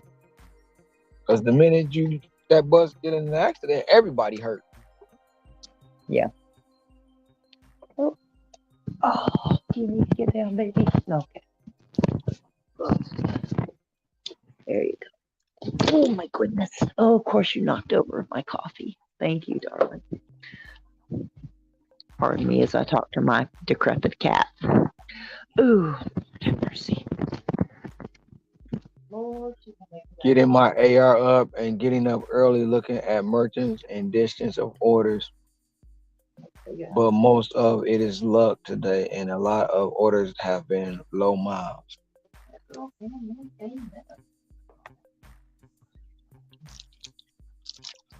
I say luck smuck, take it and run with it. And then repeat it again for tomorrow. Because I don't know about Sunday in your market, but Sunday here, we go crazy.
Somebody wrote their engine. No, that was a motorcycle. Ah.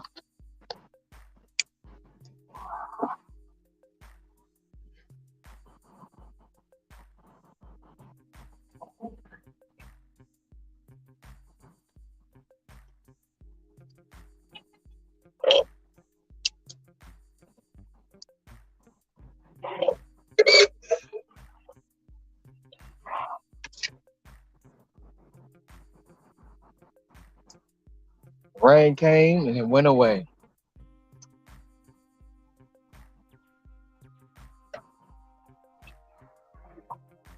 We need some more rain.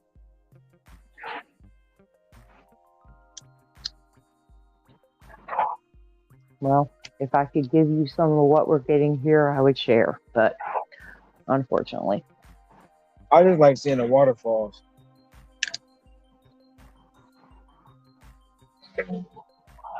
Especially when you're going down the road and you pass a mountain. And it's like it just peeing from everywhere because the waterfalls are flowing. Oh, yeah. Yep.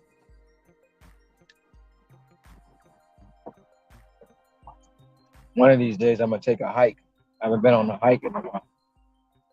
I need to go on a hike and rejuvenate my calm side. Been a little spicy lately.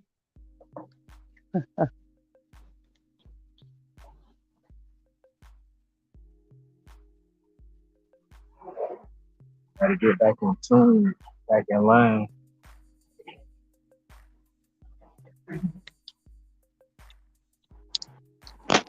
Just say I forget.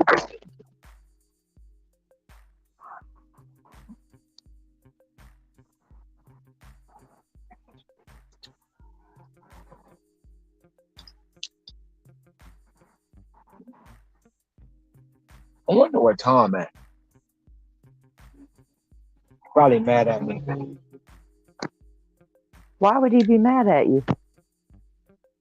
For telling everybody he making money in Phoenix. He don't want nobody to know. Wait, what? He don't want nobody to know. I'm just messing with you. He ain't say that. Oh, I was about to say, wait, what? He didn't say that.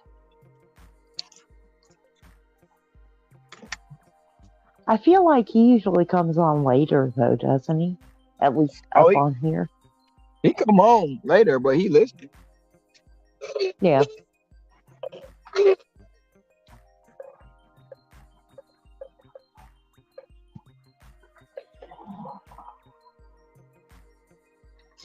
If not listening, he gonna go back and watch it so he can catch up.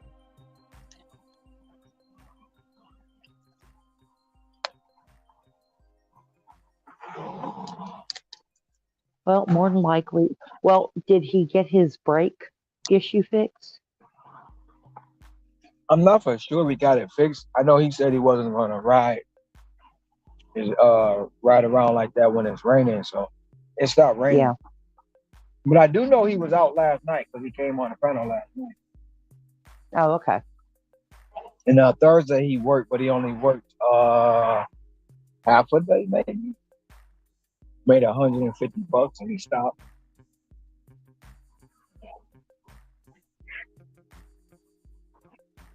Well, he may be dealing with his brakes then, if he hasn't gotten them fixed yet.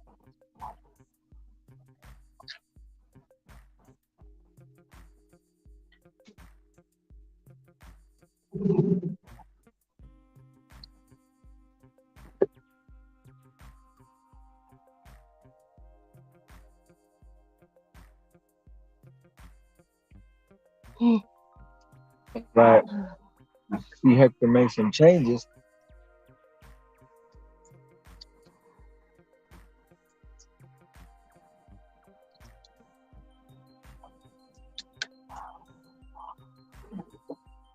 And I'm matching the Amish country. Says he's not feeling too well. Oh. Did she get her Grubhub account sorted out? I'm not for sure. She probably. Oh, okay. I know she said yesterday she was having scheduled us from DoorDash for this. So she wasn't feeling well, so she didn't come out. But I think that Grubhub is that's all because they don't want to pay the money. Yeah.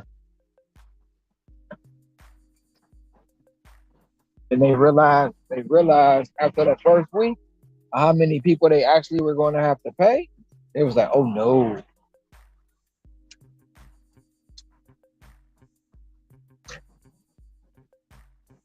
Oh no, I don't want Well, to do that.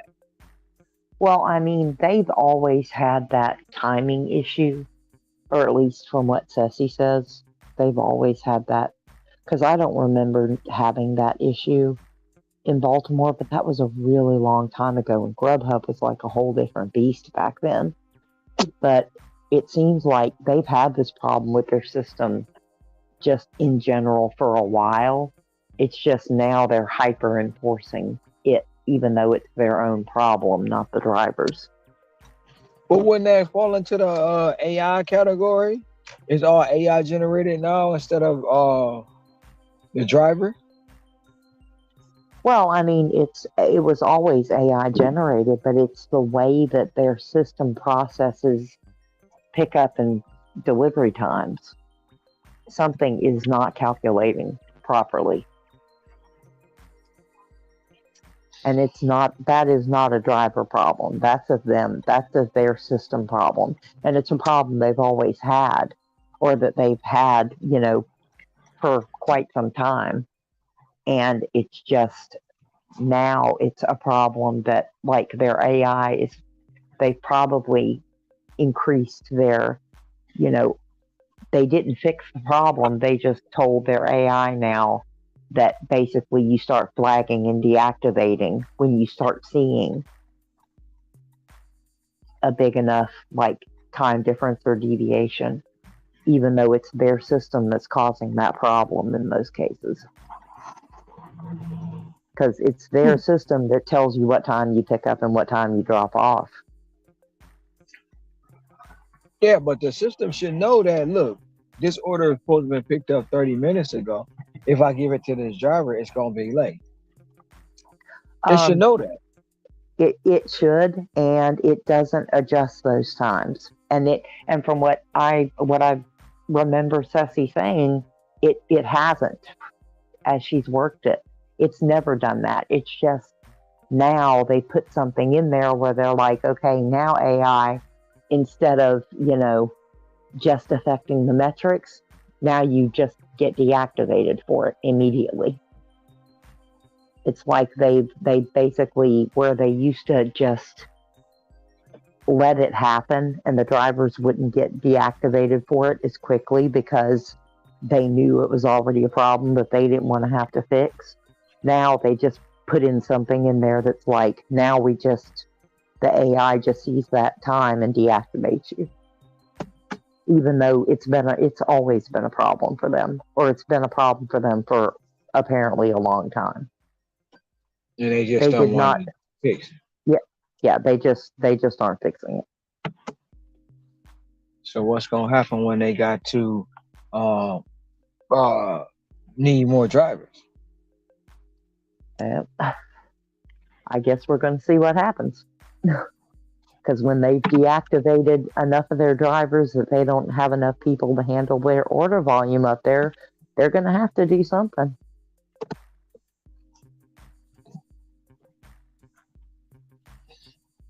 That's bullshit. Yeah, it is. It's garbage. That's bullshit. Yeah.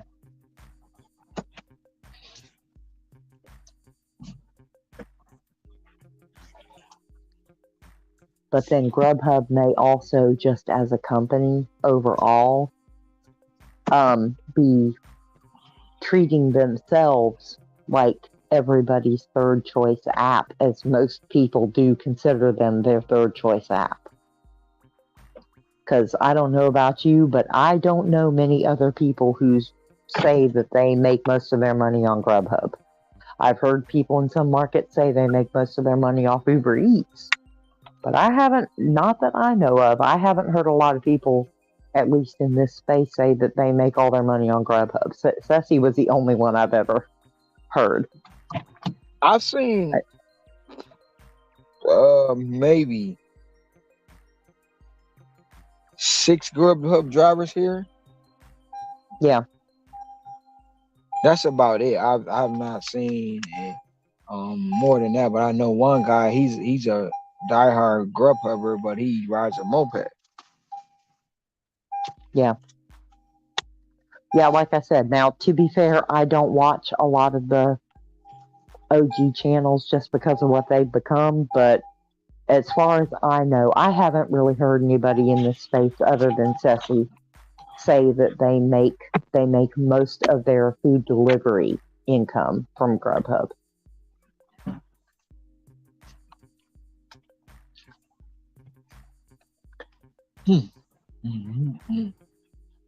I know my cousin did try it at one point, but I don't know if he's still doing it. But I know the first Yeah. day he said he liked it, but I don't know if he still. Me, I didn't when I signed up and seen the borders and the way they was trying to send me. I said, nope, Yeah. not gonna do that. Well, most of the people that I've seen in this space that multi-app with Grubhub is kind of an afterthought. And when they get like a good Grubhub offer, they're like, oh, hey, this is surprising. So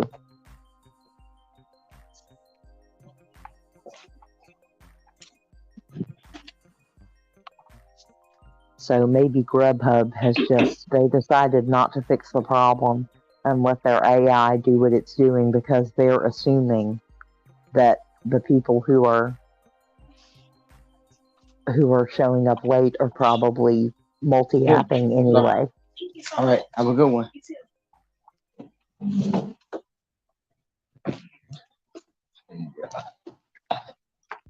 I didn't realize that shit. Just leave it outside. She's not about to get me like that.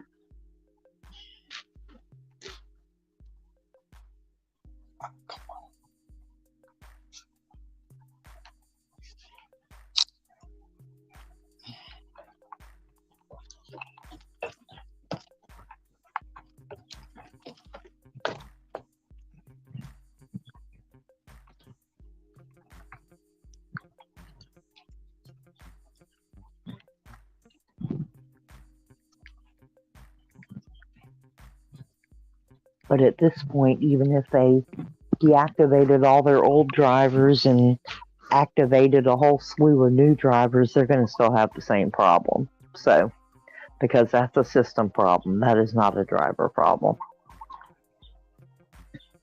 They couldn't even tell if they had a driver problem at this point because of the system problem.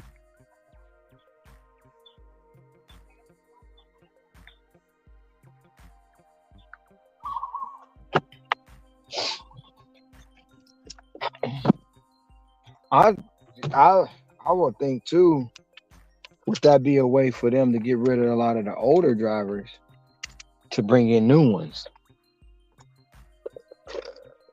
I mean, it could, but if they're letting their AI just deactivate people, without, because of a system error, if a seasoned driver can't get it, then a brand new driver is doomed. So they're going to go through their driver pool really, really fast. Their attrition rate is going to be super high.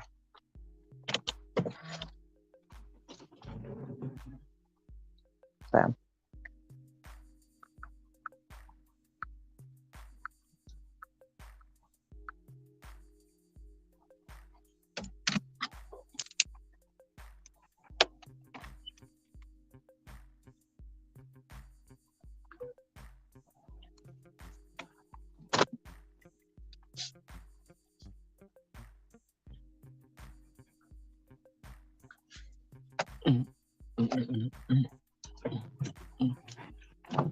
Oh, man.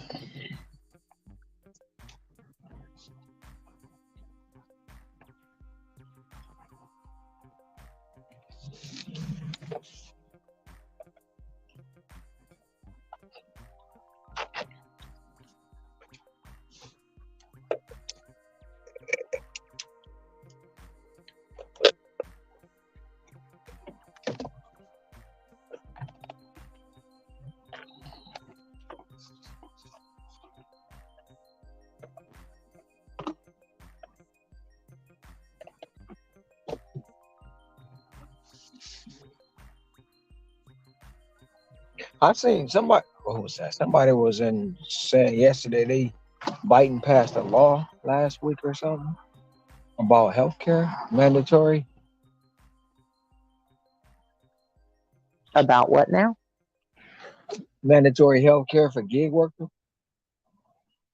Military health care for gig? Oh, mandatory health care for gig workers? Uh huh. I don't believe that, but because Biden can't pass anything and neither can our Congress. But they're the ones who actually have to pass a bill. But hold They on, said let's see.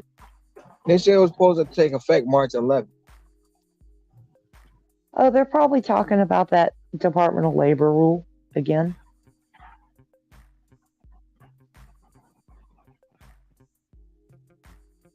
So that's supposed to happen for all gig workers March 11th. Um,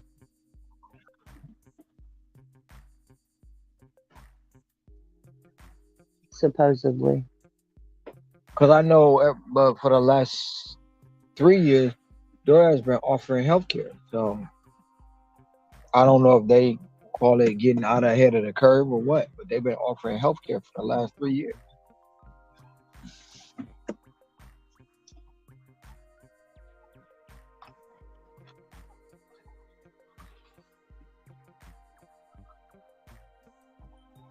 All right, let's see here.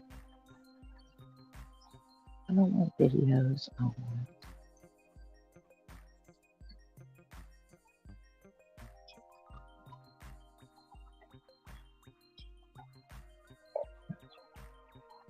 Let's see here.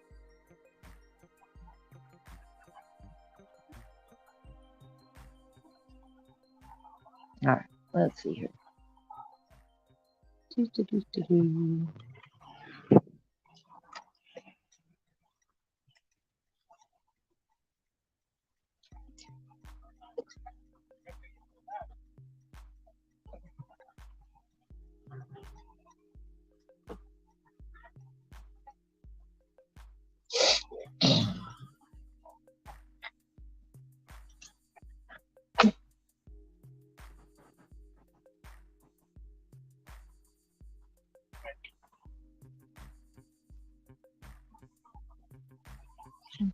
KB said Grubhub should be bought.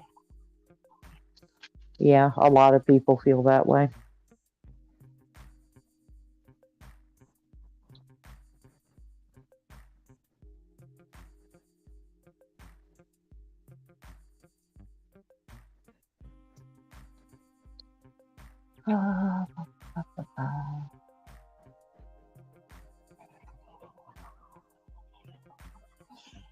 Hold on, I need to.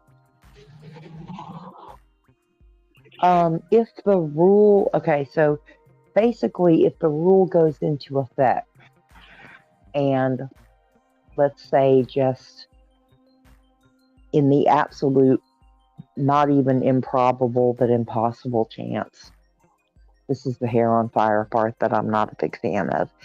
Under the impossible chance that the DLL rule was instituted and held up nationwide, and companies like Uber and Lyft were suddenly told that every gig worker was now an employee under their current model, then they would technically fall under the ACA rules that requires companies of certain sizes to offer health benefits. And I'm going to say this again, if anybody believes for 1 minute that law or that regulation is going to go into effect and is going to affect every gig worker in every state the same way, then they don't understand how these types of regulations work and how they're executed. Even if the Supreme Court, by some who the hell knows what, somebody drank a Union Liberal tea and actually upheld it, it still wouldn't be applied the same in every state. So, but the chances of that are so small. like I said, you'll know when people really need to be worried about that rule turning everybody into an employee. You'll know that the day that you see the first press releases or the first news articles from DoorDash and Uber Eats that say that the government is destroying the gig economy. Because right now you've got a lot of analysts who don't understand the gig economy saying that it could drastically change the gig economy. But you haven't had Uber and Lyft doing push notifications to drivers and to people like they have in legislation, cities and states, saying you're going to lose your freedom and flexibility, and we're going to have to stop operating in the United States if they do this. You haven't heard any of that. As a matter of fact, Uber's press release was, move along, nothing to see here. So, if they were worried, we would know it. It would be very obvious.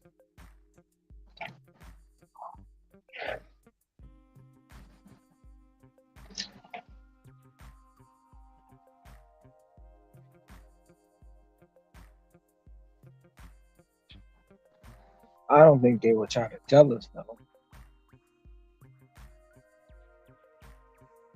Huh? I don't think they were trying to tell us. What, you don't think the companies would try to tell us? Yeah, because they know what a mass hysteria would cause.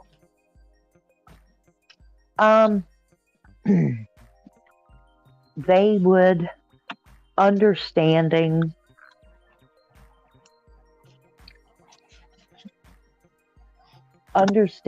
the economic impact that changing every gig worker into an employee would cause,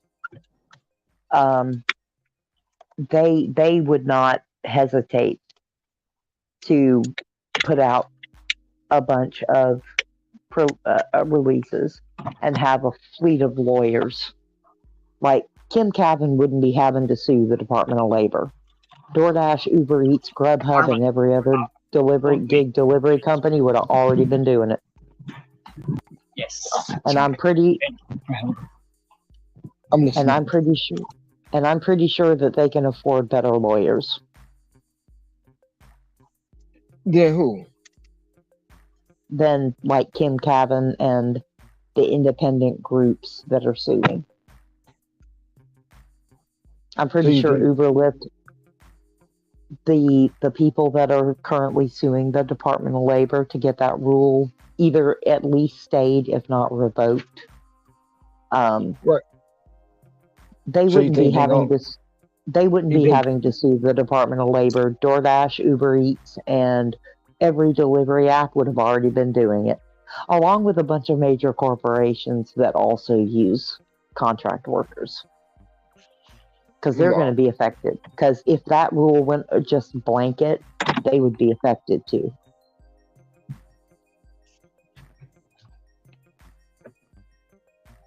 So you think that rule gonna fly? No, that rule's not going to fly. If it does, I'll be absolutely shocked. Hey, KB, new to you, old to me.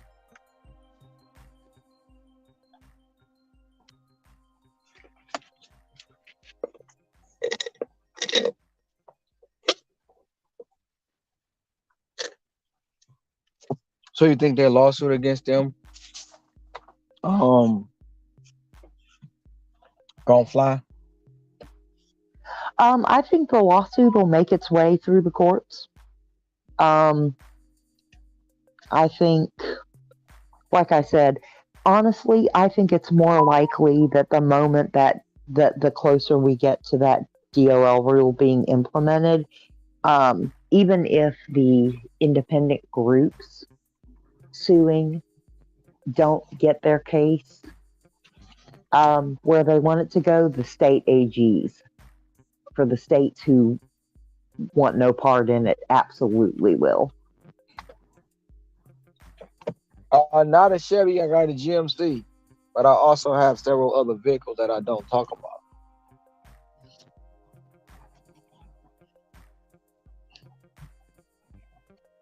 Sorry. Scroll. Mhm.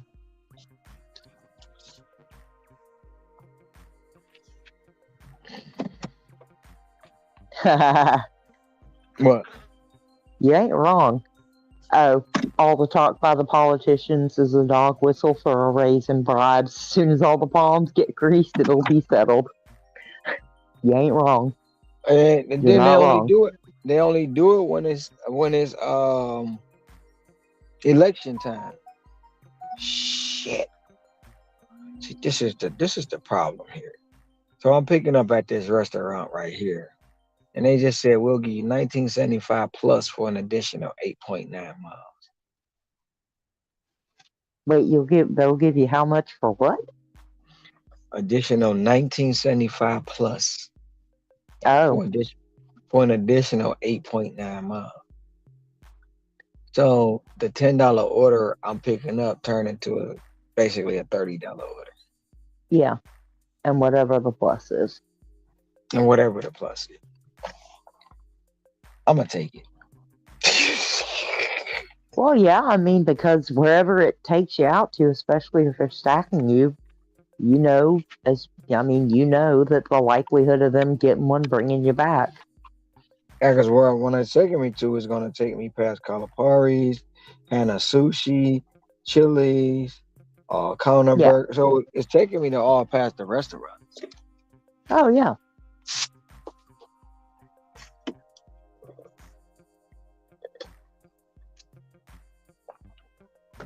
And I'll be right back.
Yeah, you're fine, Trout. You can spy all you want.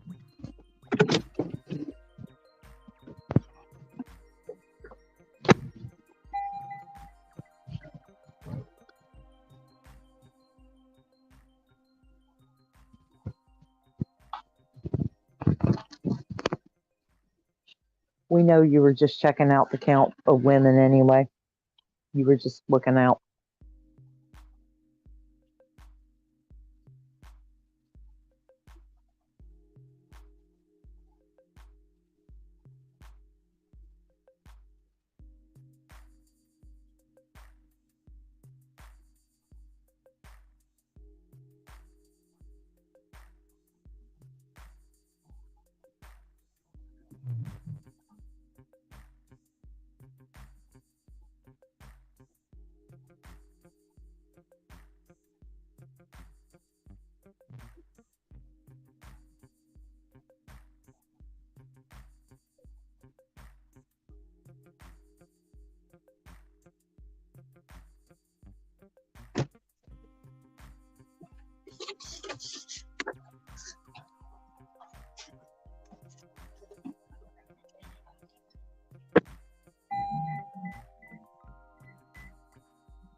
Sorry about that. I know it looked like I was playing Ring Around the Rosie, and I had to wait for the order to get done, and then move for the dang on trolley. Huh. All four of them that came. No, it's fine. StreamYard was just like, meh. Hold on, we're gonna take a breath. We're gonna take a breather. Get this one order.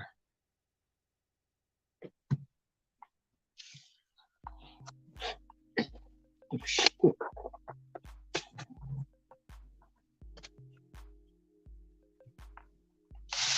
I just want to see what threw that bottle away.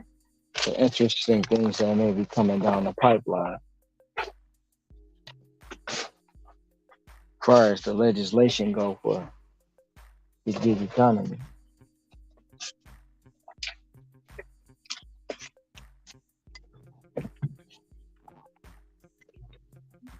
Yeah, in some places it's definitely gonna keep coming, but it's gonna be sporadic still for a while. How much of it you think gonna take effect under this administration? Mm.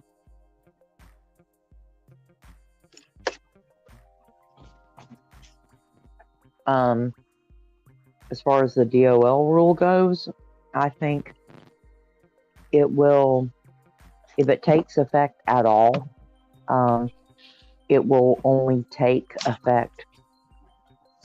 It'll take effect in the ways each state decides they want it to, and each city and locale decide they want to. What is Trout talking about? I'm just here to spy. Pay me no attention. LOL. Exactly. Huh? What is he talking about? Oh, I told him he could spy all he wanted, but I knew for a fact all he was doing a female head count.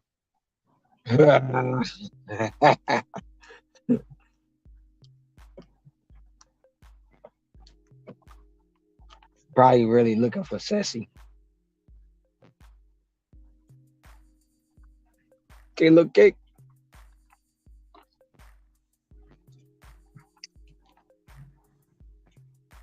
Spot, Trout, don't you gotta go babysit?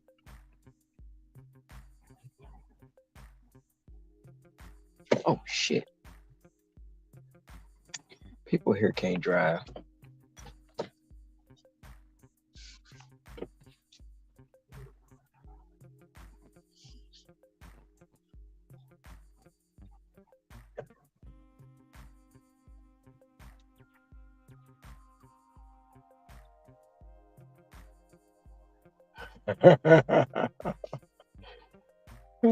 No, she not here. She's sick, Charles. She not feeling good.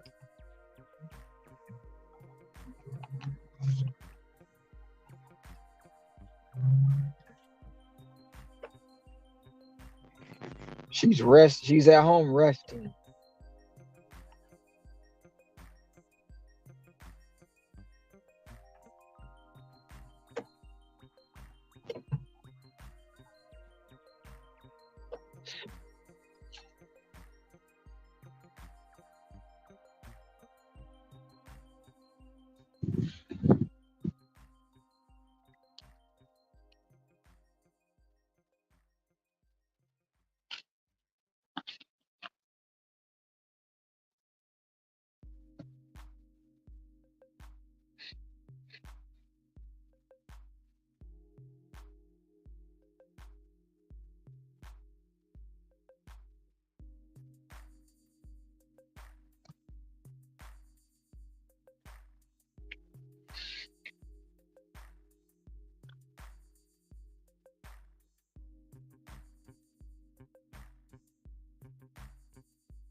I know you're gonna send the invoice at the end of the year and write it off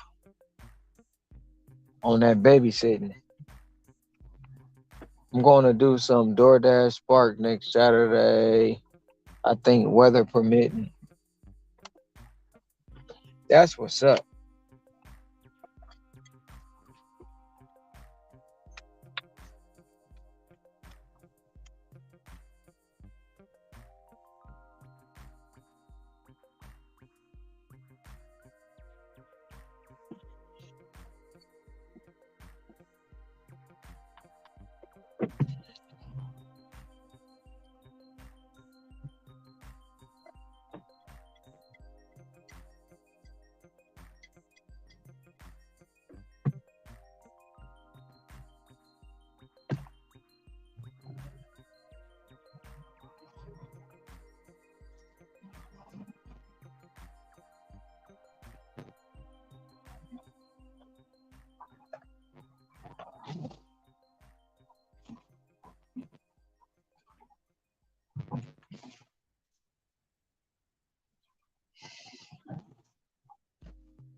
Um, I concur that feeling, Trout. Never ever get paid.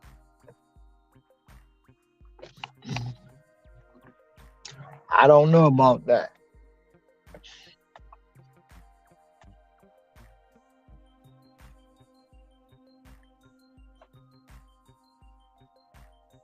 I'm really glad Trout said it and not me. But were they putting all the money on chicken? Mm-hmm. Chicken and I don't know. I ain't been over there. I tried to stay away. It be what it's gonna be.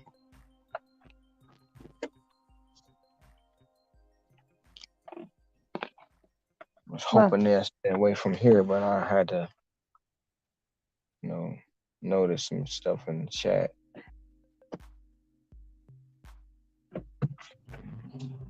well, at the end of the day, I'm taking the stance that, you know, grown folks are going to be treated, they have to be treated like grown folks once in a while. Yeah, So, that's the situation like we were talking about earlier. You know, how can you say this, that, and the third when your finances ain't in order? One side ain't gonna be happy, and eventually that side may leave. Especially when the one side always talking about my best friend this, my best friend that. well, my way of handling that, like everybody's an adult, is it's not my money. It's not my decision. It's not my life.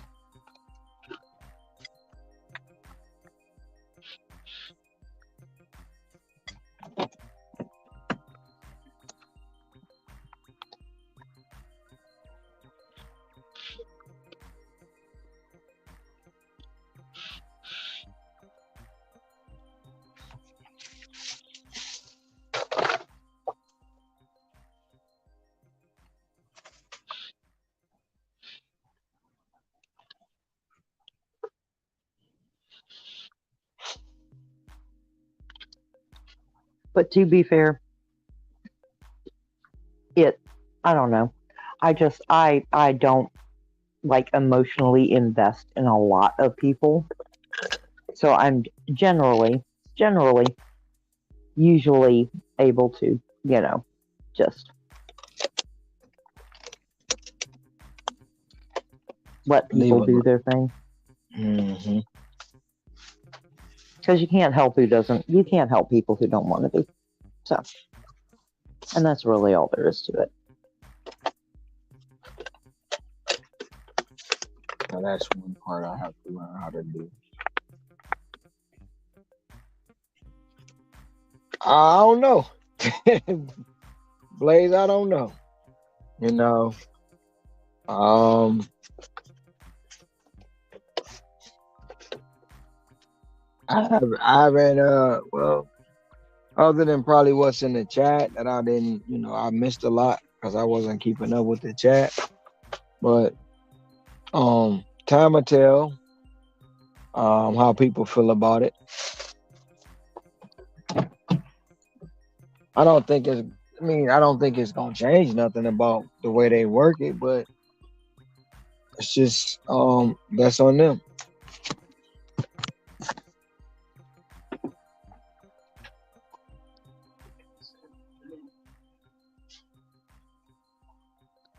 Was it trash getting around? I mean, honestly, Trout, that's kind of like working the apps. Doesn't really matter where the money comes from as long as somebody's paying you.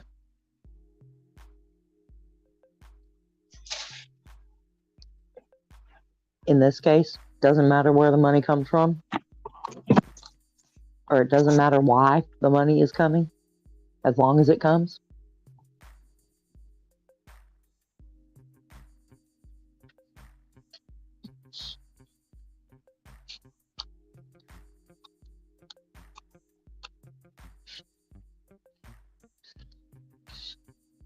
Yeah, it's just like you said, not taking a shot at your brother, but most people who go to prison and come home all seem to go back, saying they don't like it. But if you don't like it, why you keep going back?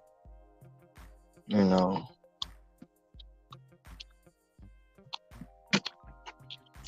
But the topic came out today, and you gonna have those who gonna might listen, might take a look, might think about it a little bit more, and you're gonna have those that just it went in one ear and right out the other one. And who knows? It may be some videos put out about me. Somebody tagged me in something. I don't know.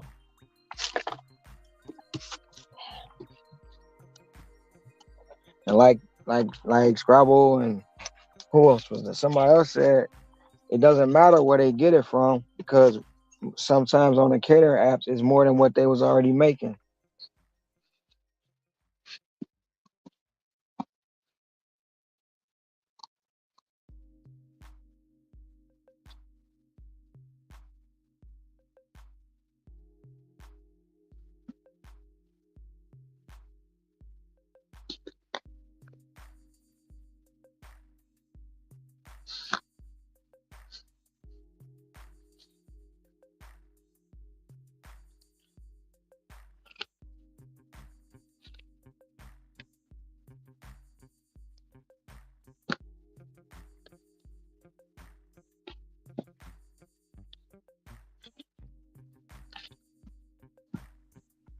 And I'm not one of their favorite content creators.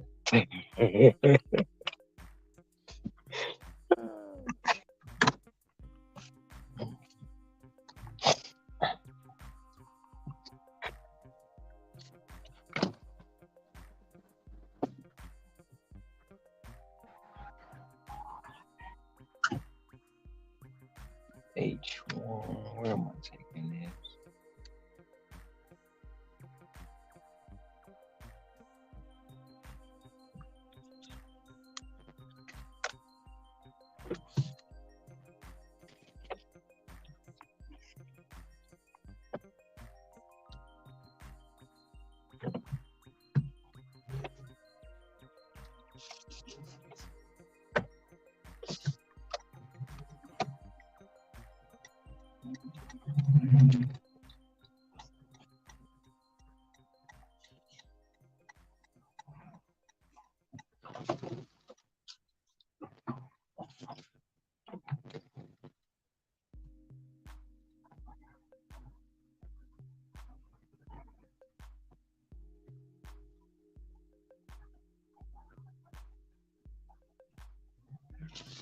Oh, don't get me wrong, it's not all catering apps, but I can say it's not all, but the ones that I mentioned, those ones they shady, and those are the most ones that are being pushed. I don't know about push. Those are the ones that are being pushed through DoorDash.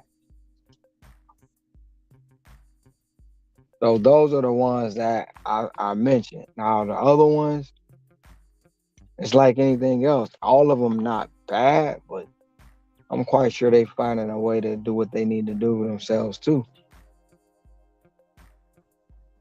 And just comes back to the fact that we have no transparency when it comes to those apps.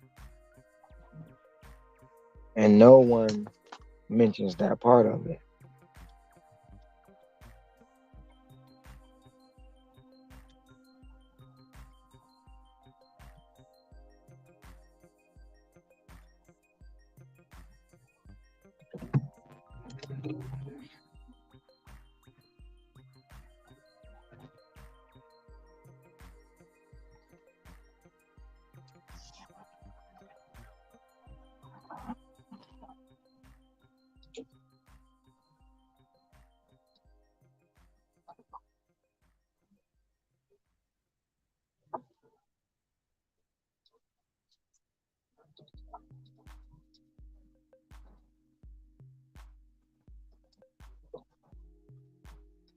Yeah, see, I'm not actually a hardliner against catering apps. I use them myself.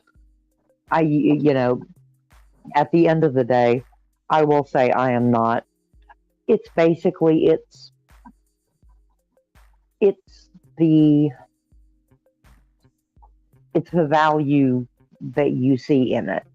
Like I said, Ron sees it a completely different way, having done it over a period of time. Um, but for the people that it works for, and the people that do find better value in it, like I said, I'm not going to find fault in that. I do find fault in the tip pool, obviously, because I don't participate in it.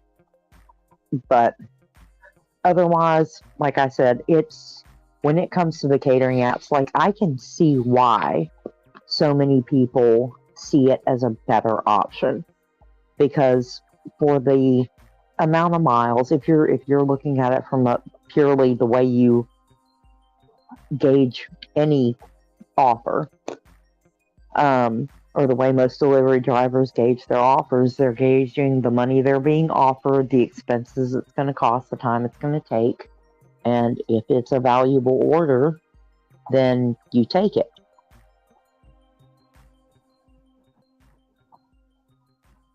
By all means, if it's lucrative, but don't come with me in no catering order for the prices that they've been coming. That's asinine. That order would have been $100, maybe even 80. I would have took that order. But you said 12, and then throw 13 at like, oh, 13. Oh, I'm gonna go jump for that. Knowing it's only gonna be at best $16.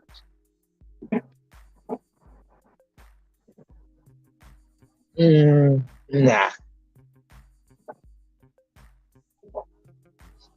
Well, no, because it didn't make economical sense for you. And frankly, most of us, at least us, wouldn't have taken it unless we were on EBT. We just, none of us would have taken that. It doesn't make sense. Not for the time, not for the money, not for the miles. Now I really want to know who took it. I really want to know who took that one. Probably someone on Earn by Time.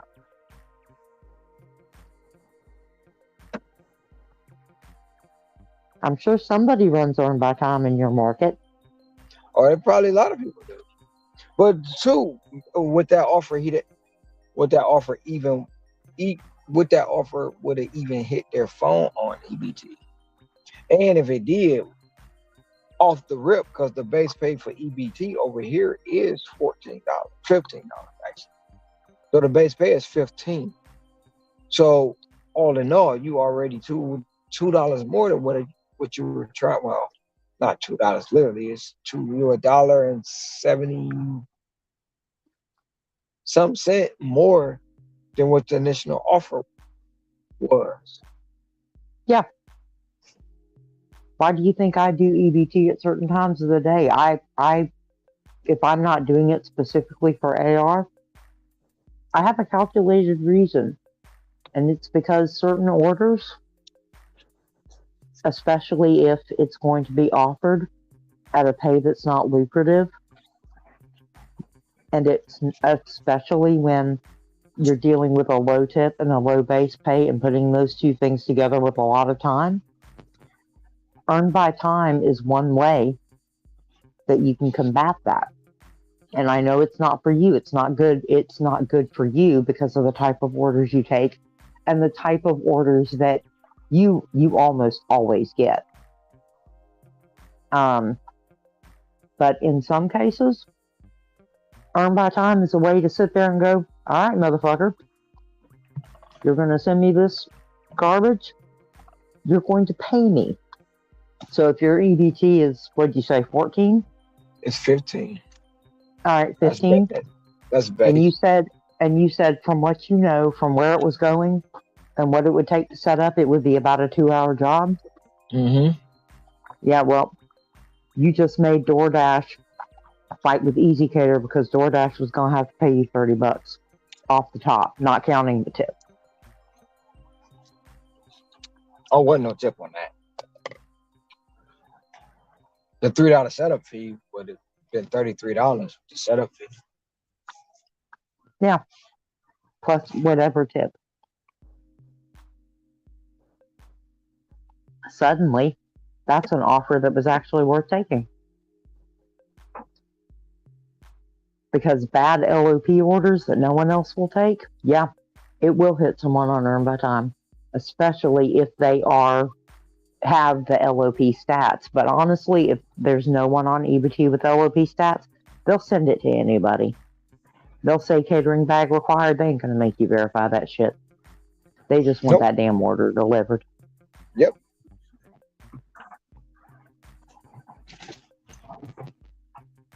So And that's if the offer was that bad, then there's a very, very good chance that someone on EBT caught it.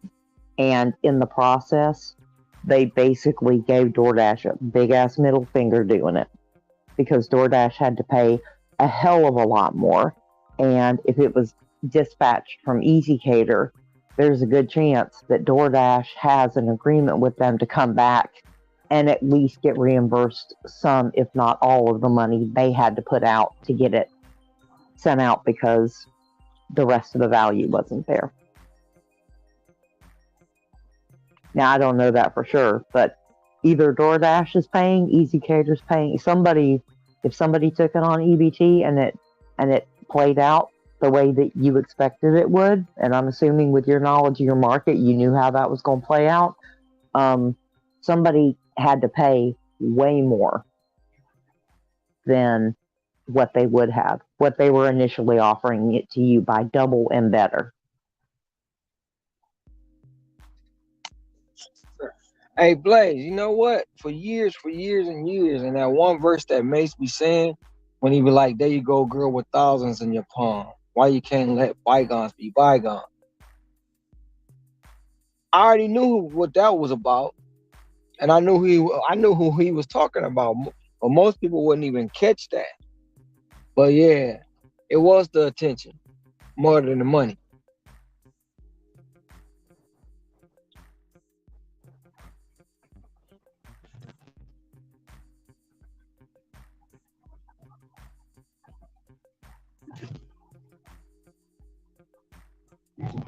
Oh yeah, oh yeah, because the more you grow with subs, the more they say you bought them. The more they say you did this, did that. I mean, the bigger the channel, the bigger the audience, the bigger the influence. And the bigger the jealousy. And the bigger the hate. Yep, and the jealousy. Yep.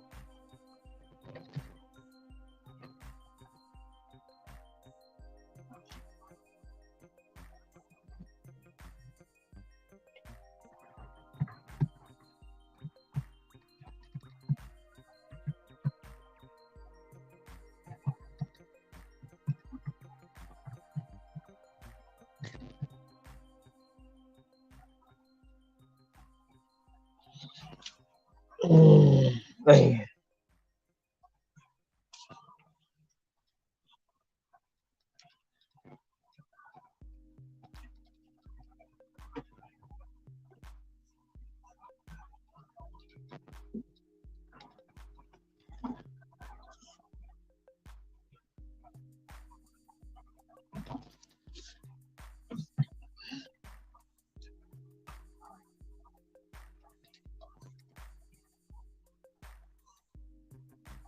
Well, I don't know what's gonna happen after it.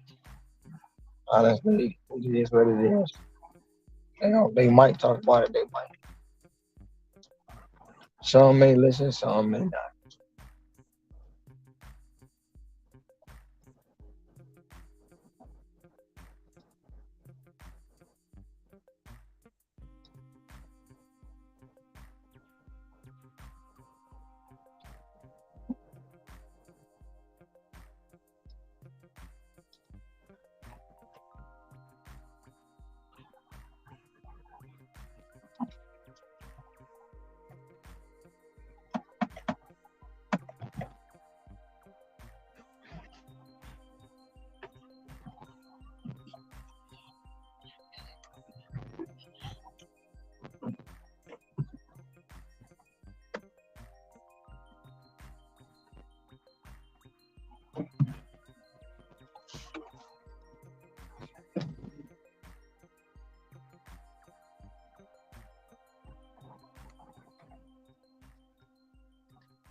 Hey, Bobby, where have you been?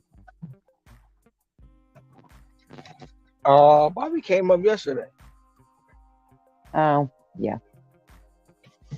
Are we doing pretty good? Yeah, because he said Uber was kept feeding him orders yesterday. He had a good day. Bob, absolutely.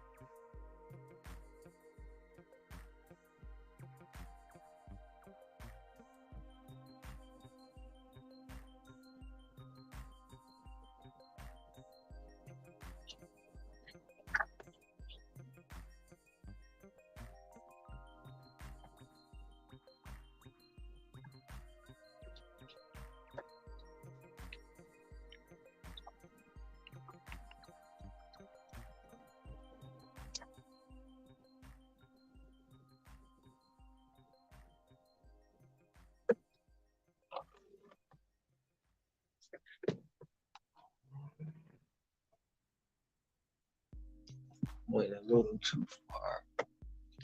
I keep seeing these empty lots. I already know what they want for the land.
That 19 turned into 22.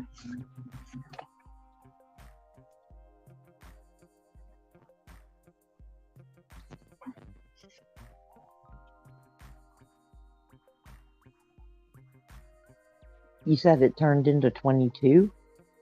Yeah. Oh, nice.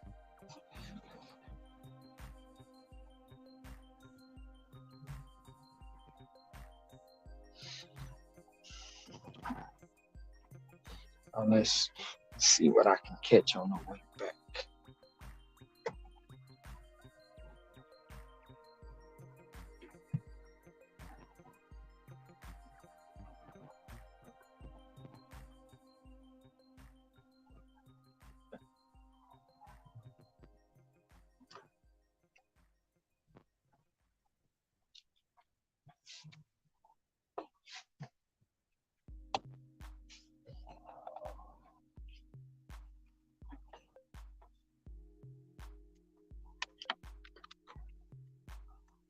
Oh yeah, Bobby. We need everybody needs some time alone, time away, time to reflect, reset,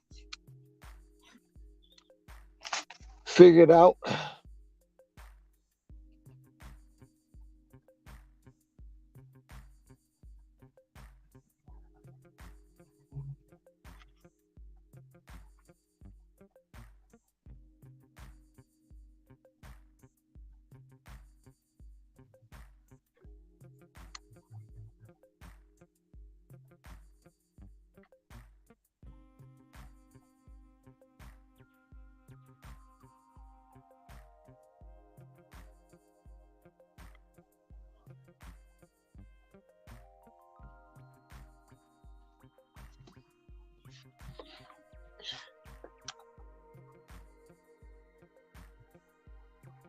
Bobby reminds me of my friend Barry from high school.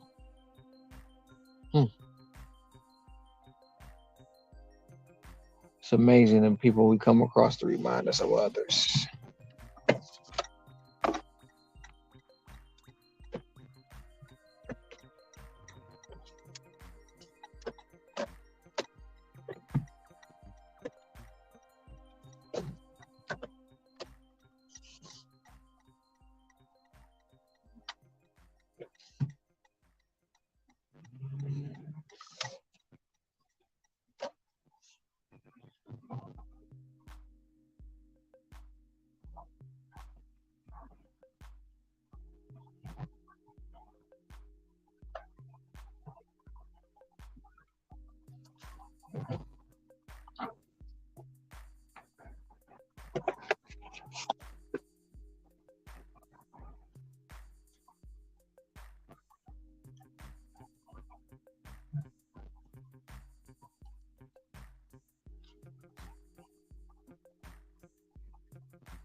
going on, Chris? Hey man, just started. You ain't take that order yesterday, did you? Which order? It was an easy cater order that came through. Oh no. Is that the one you was talking about earlier? Yeah. No, no. Where was it to? Eva? No, it was to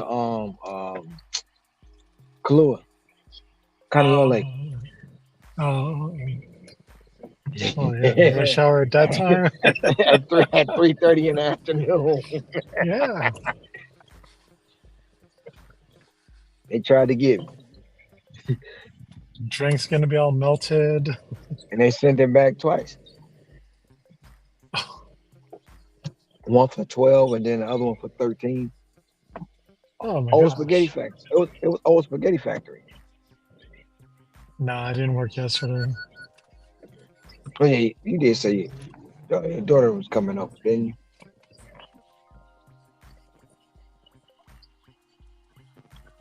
Traffic down on Kalakaua was heavy a minute ago. I don't know where I'm leaving Hawaii. Yeah, it was a little bit backed up. It's clear now. Well, what, past Papa John's? But no, we're past the gas station, right on that corner between Oh, all yeah, of yeah, one. yeah. Yeah. Yeah, I just passed it. No issues. Supposed to get peak pay in about 27 5:30. minutes. Mm-hmm. Yeah, $2.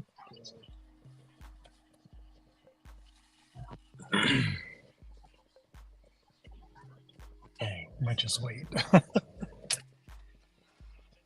Let's It's see. been pretty steady today. A lot of Yeah. stacked orders though. A lot of stacked orders. I just did I had a $10 at what the heck did I pick up? I know I picked up Konos. Both of them was Kono. Waikiki. Mm. I picked up two Mhm. from there. One was 10, one was 19.75. You still don't get bags, huh? Hell Are they no. giving bags yet? Nope.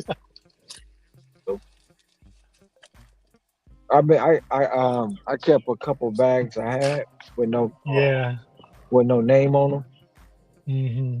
that I got from where did I get them bags from? It wasn't Udon. Oh yeah. It was from Sometimes Sony. I tell them, hey, can you put tape on it at least? Oh yeah. The cups or the drinks. No, just the food containers.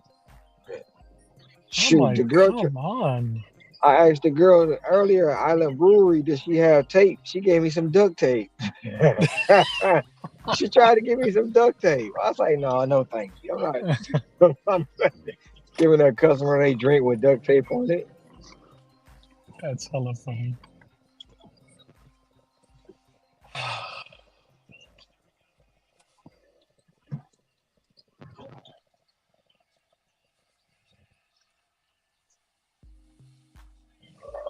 Are you working tomorrow too?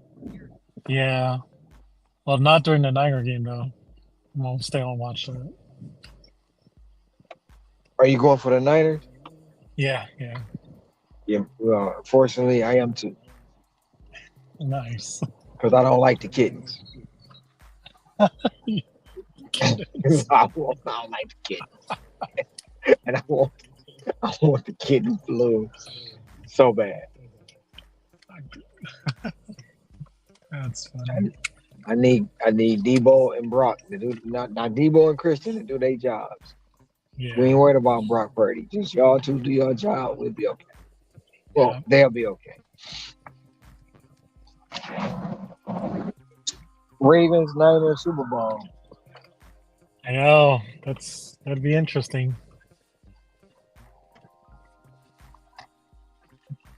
And then I don't know. I got Ravens winning it all. Oh, is that what you put the money on? I ain't betting. I'm just saying. Oh, If I did bet, it would be all on the Ravens. yeah.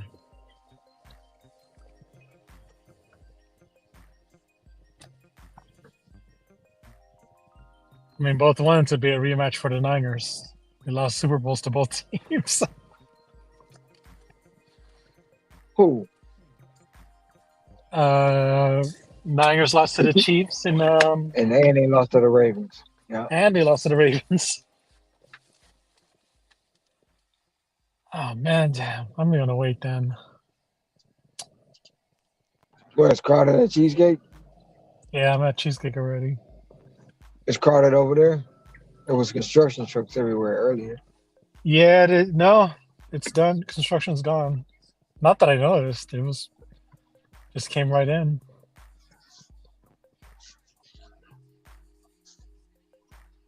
You ever heard from Ivan? Hmm? You heard from Ivan? No, no. Hope he all right. Oh, actually, I haven't heard from him, but I seen him like some, or he posted something about Trump, like supporting whatever, something on his story. Then I was just like, oh, you know. So yes, he didn't. Yeah, I don't know where he's at. At least kind of know he's active in some respect. Let's see here.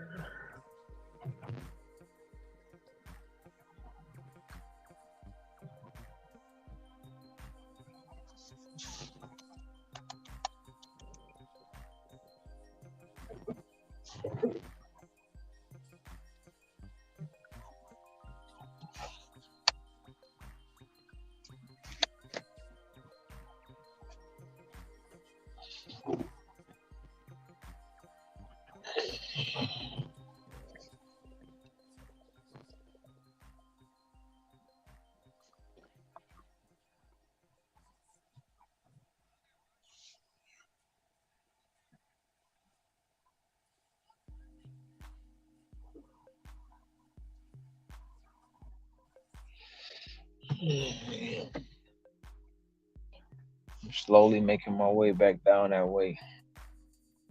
Probably chill out Kahala real quick, see what they give me.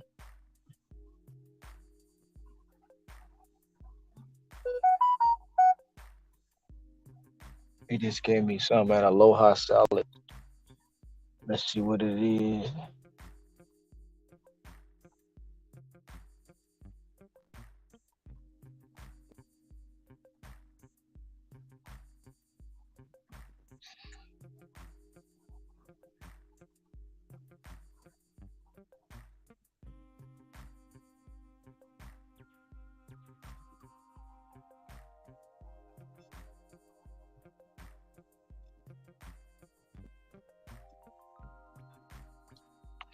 I took it $8.75 at Aloha Salad.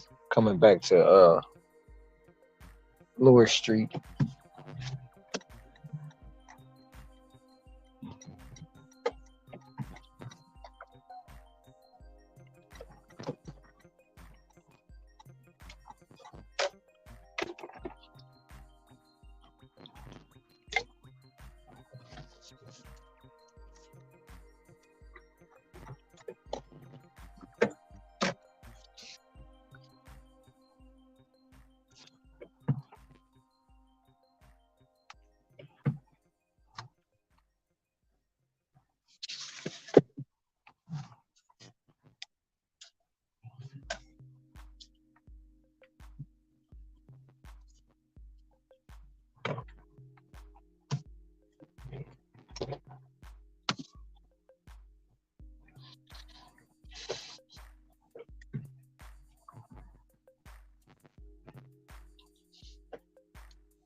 Sorry, Ron. I didn't take the call.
Who is Saturn, Blaze?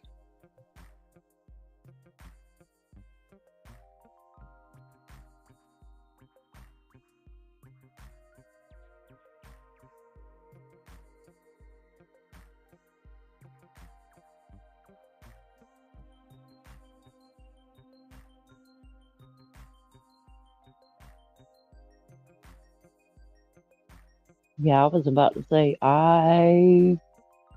I can't see anybody getting timed out, so I'm not even sure who that is. So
Walker.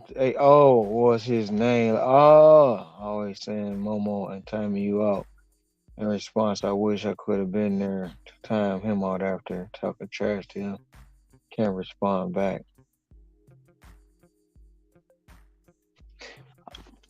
I'm well. I'm doing good, Tracy. How about yourself?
Tracy, is it still cold over there where you at?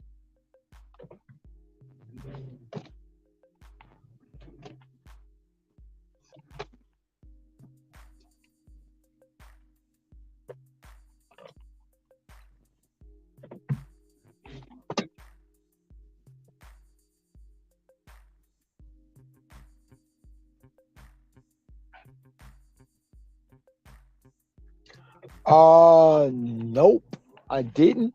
He was in the chat earlier today. Um, I didn't get a chance to ask him, but from looking at the replay, I think it came from when I was just full blown going at the Kidder app, and then when my girl said stop, stop, stop, stop, stop, that's where the confusion got. You know, that's where it was at. But she don't like when I be cussing. She don't like the language, so of course she gonna say stop. But it's not. She was saying stop. She was just.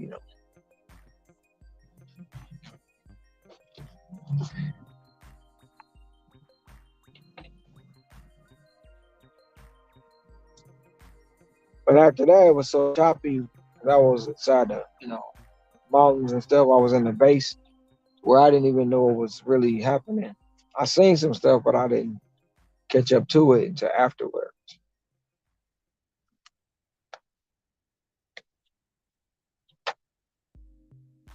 But then too,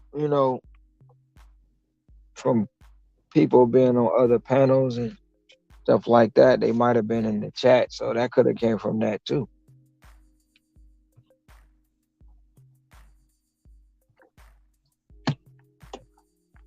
which is fine.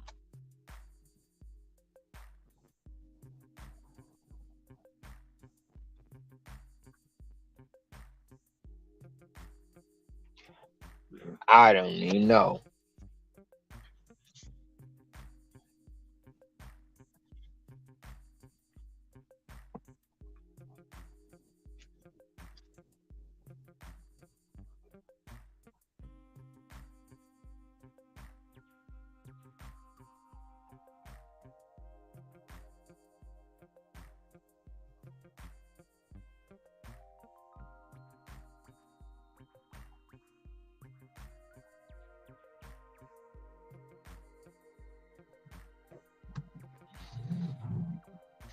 Now, that part,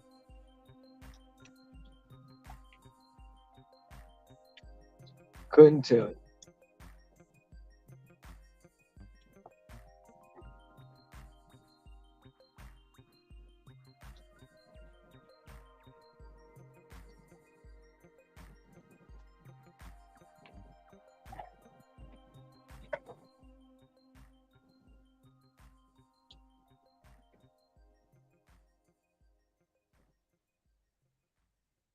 Yeah, yeah. I didn't see the look. I gotta see what look you talking about.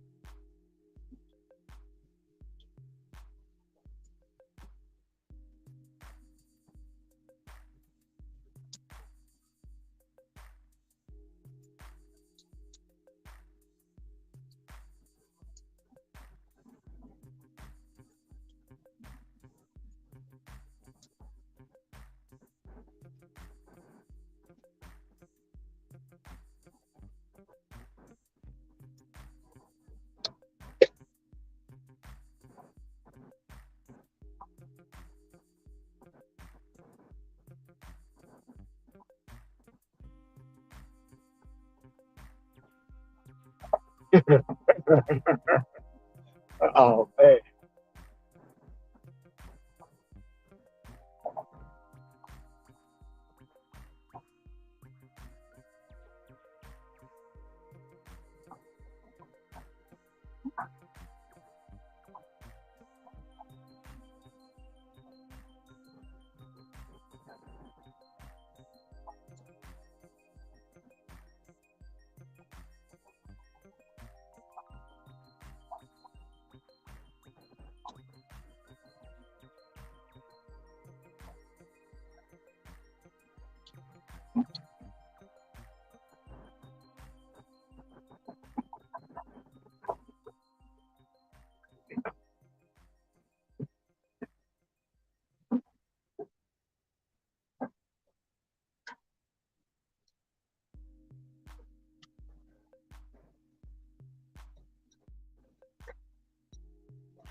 Heck, my girl was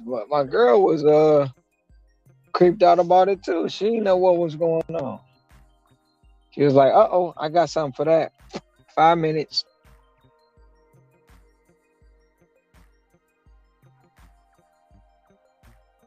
That's what's up. Hell yeah, five. That's what's up. That's what's up. $500 a day on a Saturday.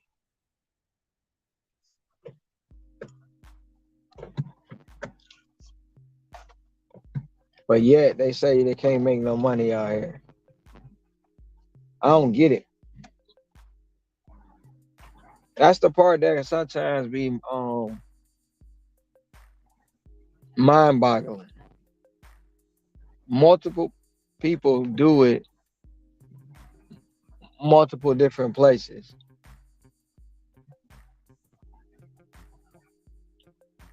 but they say it can't be done.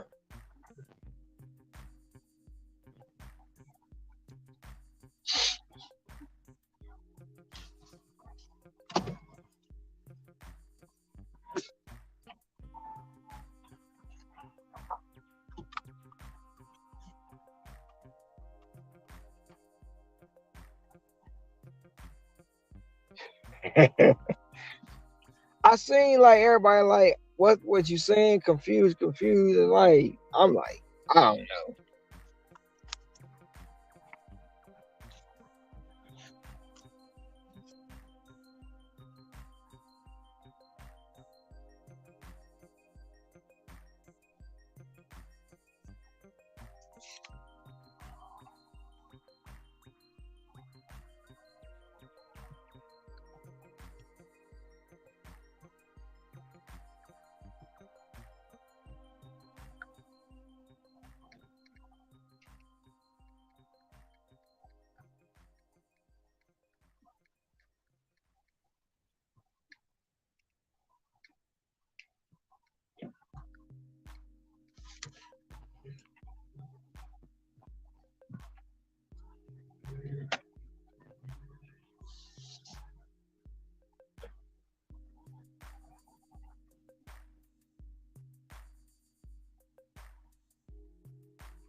So why do you think people say you can't make money?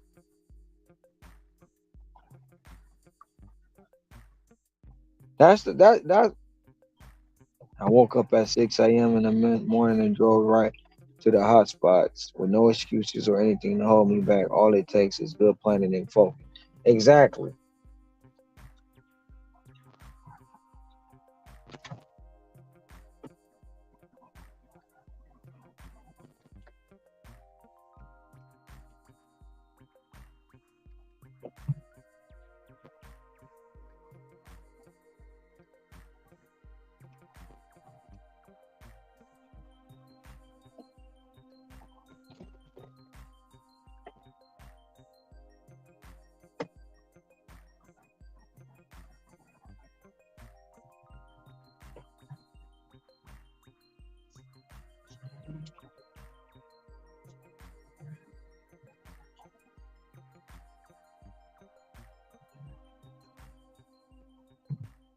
And how was your breakfast run? So you got up at 6 a.m. So that was breakfast. How was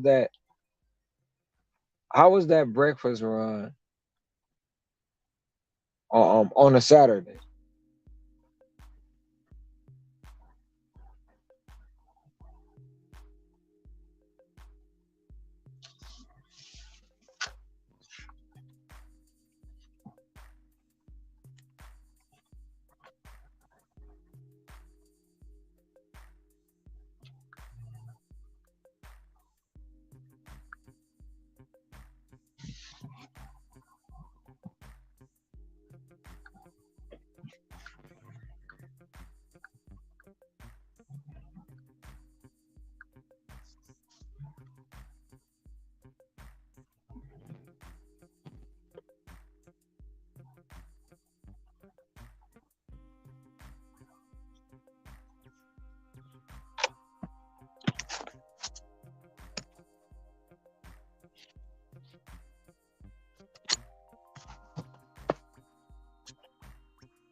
You know,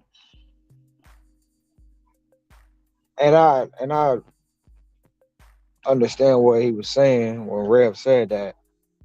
But although the minute I say personally, to anybody probably about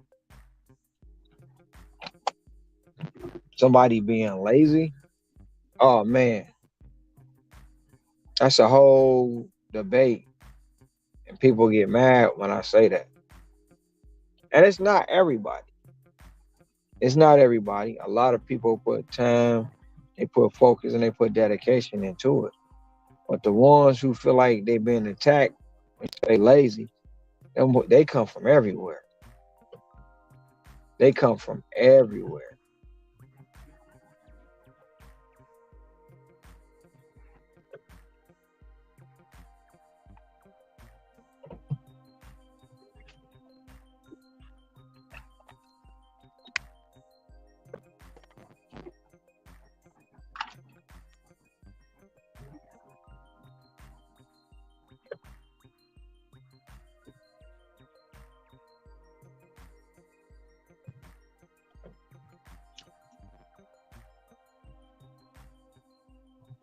Okay, cause that I get that too. Oh, you don't make no money around breakfast time.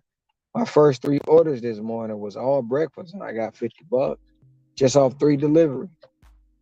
Um, McDonald's, pastry shop, and Denny's. Those were my first 3 orders.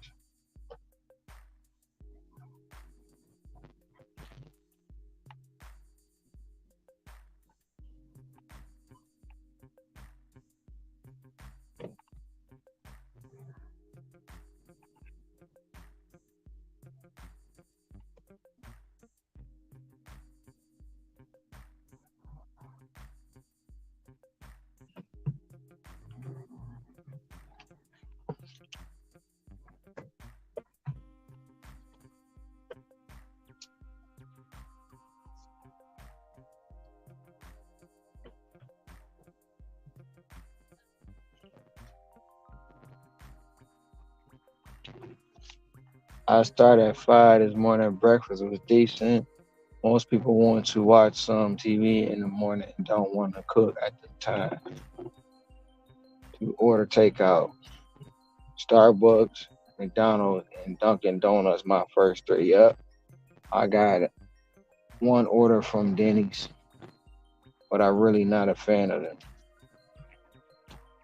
There's a Denny's here that I don't like. Now, the one on Lure Street here is fine.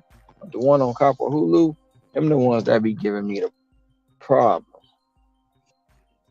And I don't really care for them.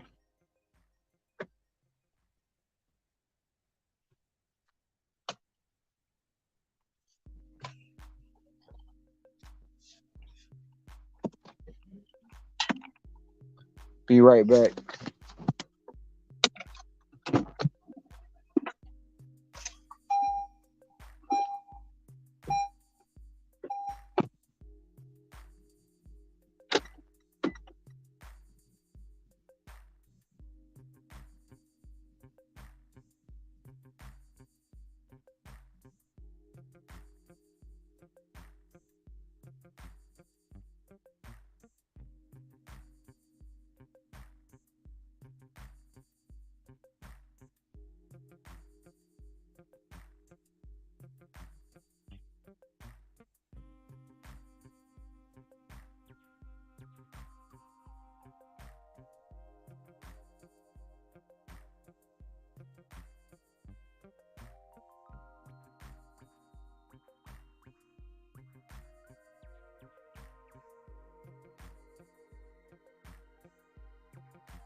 Just came home to use the restroom, grab some drink, and listening for a while. Thanks for it.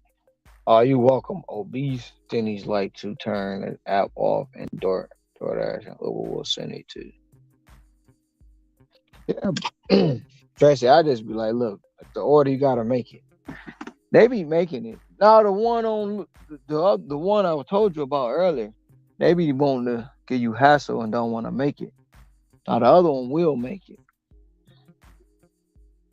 I guess because I done been there so many times, they don't really have a problem with it because they know I ain't on no garbage. But the one on the other street, they be like, man.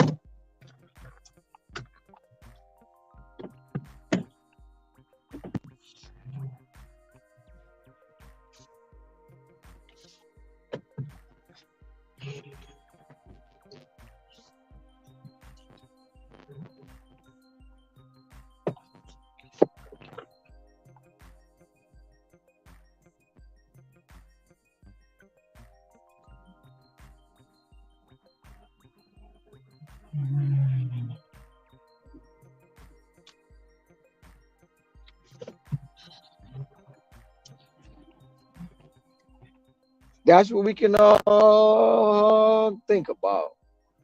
Because there's always those that will, and there's always those that won't. But it takes a long time for the ones that won't to get out the way because they want to complain about it, but they don't want to do it, but they want to complain. They want to stand still. Then they want to wait and see what legislation gonna be passed. And oh well, that person ain't talking well, so I'm gonna go back over here to this person because this person told me to do this, or that person told me to do the wrong. It be so much, so much. Catering bag required 1025 plus 2.8 miles. California Pizza Kitchen. I'm gonna go ahead and take that. Now, which one am I going to? Alabama or am I going to Kapahulu? No, Kalakaua. And I am going to Kalakaua. Let's get it.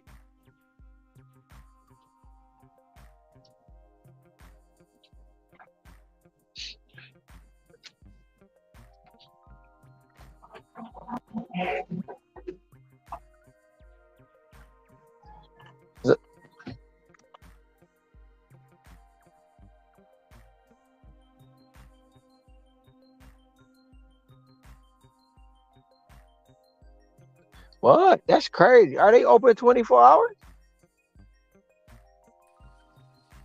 Not the one in Kapalulu. No, Tracy's in Arizona. Oh, my bad. The one on Kapahulu closed at 1, I think. Yeah, it depends what night.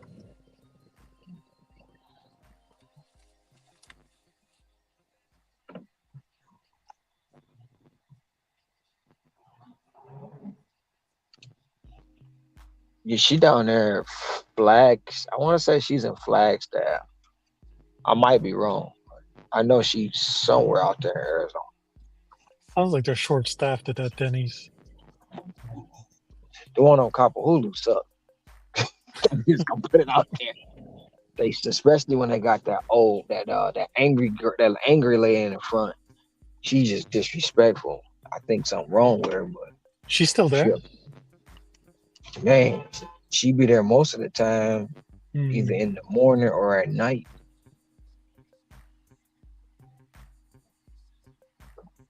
You know which one I'm talking about. Mm-hmm.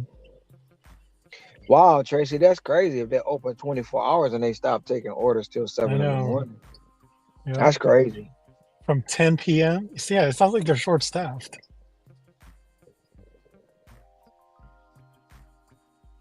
They can't handle the workload. Mm-hmm.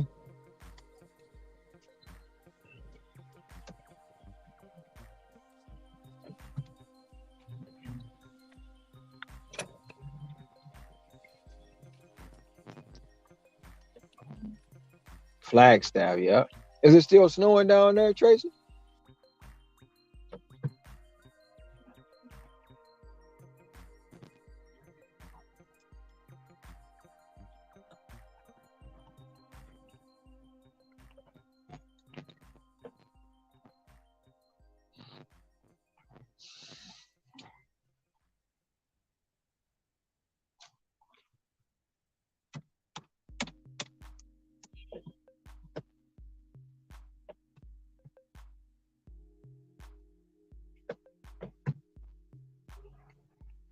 But she said they purposely short staff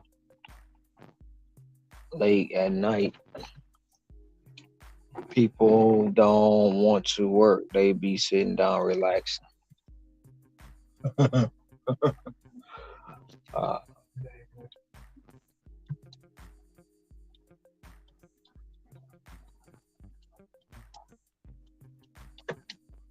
They can't handle it. People here are just lazy. Sometimes they be sleeping. But you're in a college town too, right?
When did he pull up? I didn't even see that thing.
Check the ride with. Oh, dang it.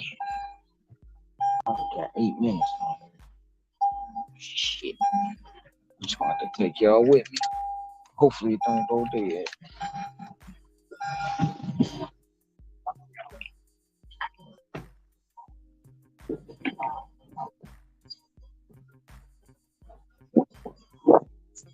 Right up with you. All right.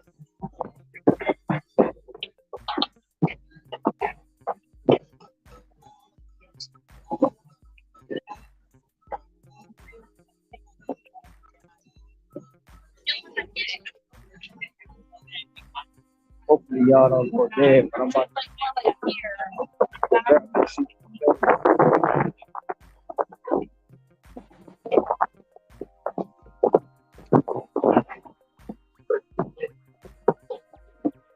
Almost 12 hours for me.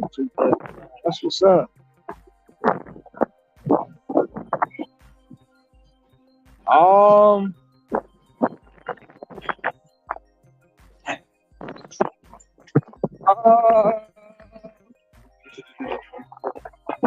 You probably would want to make something with greens in it. Even though the juice, I don't know if you can hear me, but there's a lot of noise in the background. Even though the juice you make that got sugar in it, the sugar that you make that comes with the juice, because it's natural sugar, doesn't bother your glucose levels if that's what you're worried about. It doesn't, the fruit, the sugar from the fruit or the vegetable doesn't bother your sugar level. Unless you just get too outrageous with it. But if you want to make something with low sugar, it'll have to be like something like a green juice. I don't know if you like spinach, but you can make a spicy spinach. And that's spinach, kale, ginger, and cayenne pepper with 2 Granny Smith. Well, they call for Granny Smith green apples, but I use Granny Smith green and red. With DoorDash.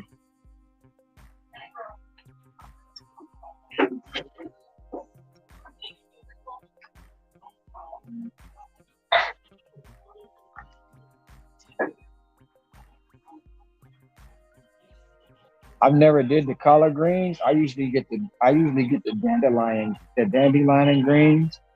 I use dandelion greens, kale, ginger, which is like a thumbnail, but I use 2 thumbnails for a little bit more spice, so I don't have to use a lot of cayenne pepper.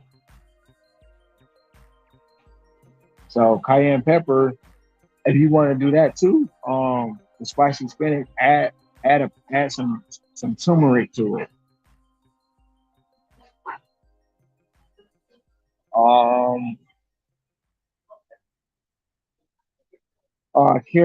Carrot bang too. If you want a carrot bang, that has low sugar in it, and it's 14 carrots, 2 oranges, or 14 carrots, a whole orange, and ginger and cayenne pepper.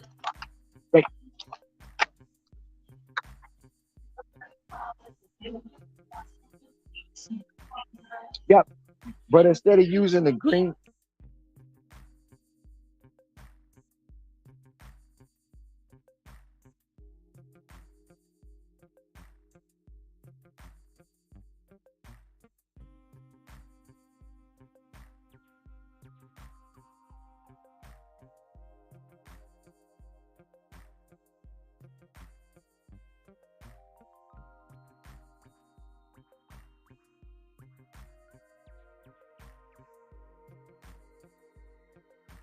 instead of using the green kale, use the use the red kale. Also, try making if you like honeydew, try honeydew and lime. So get you a whole honeydew and then get you four limes. Um four limes and juice juice that.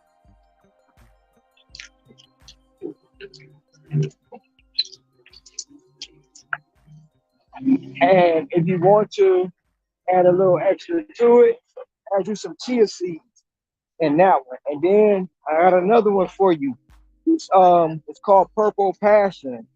You go get you a quarter head of red cabbage.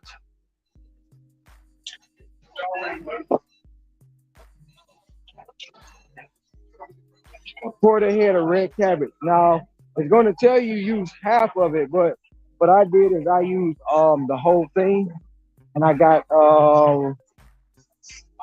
two green, two red apples, and juice those together, and that's called Purple Passion. So that one is another good juice.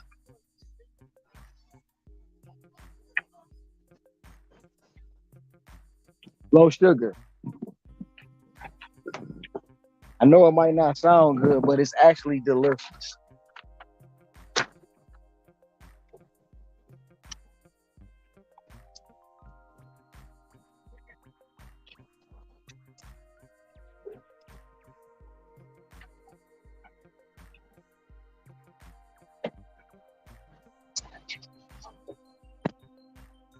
One day I probably should just do a whole live going just doing juice and live, huh? Not that I don't know if too many people will want to see it, but all like the juices I make, just do it live.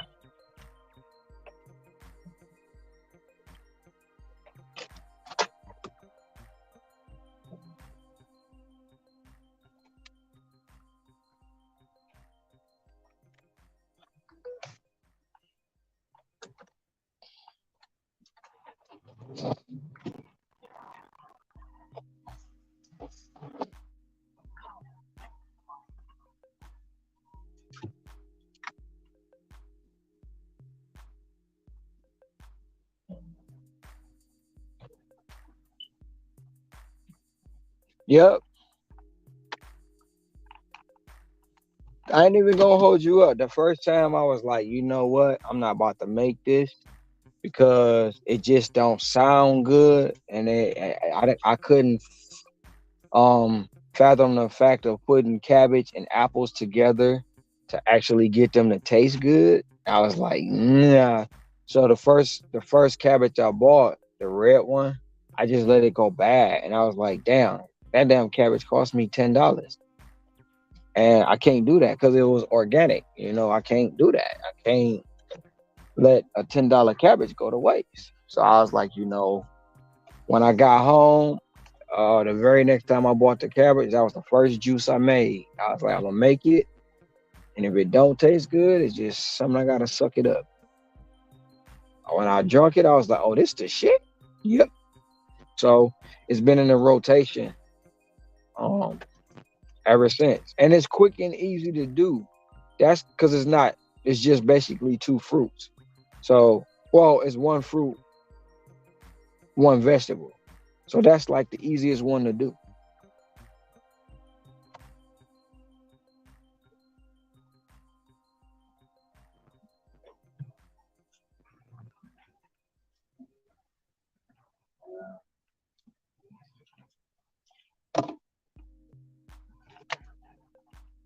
Oh, beast, when I say like ever since I started juicing, dang, I should have never turned.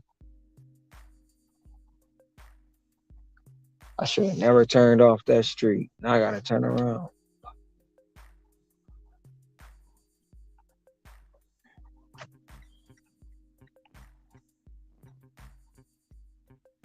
When I say when I first started juicing, I would never thought that you were able to put so many combinations with fruit and vegetables together. Come on, Mr. Cab Driver, you see my blinker, motherfucker. They never turned down here.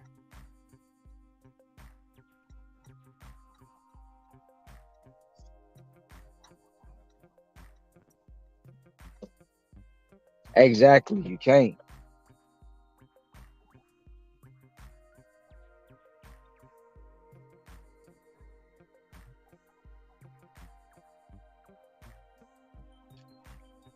See, I would probably have a problem if I lived next to Whole Foods.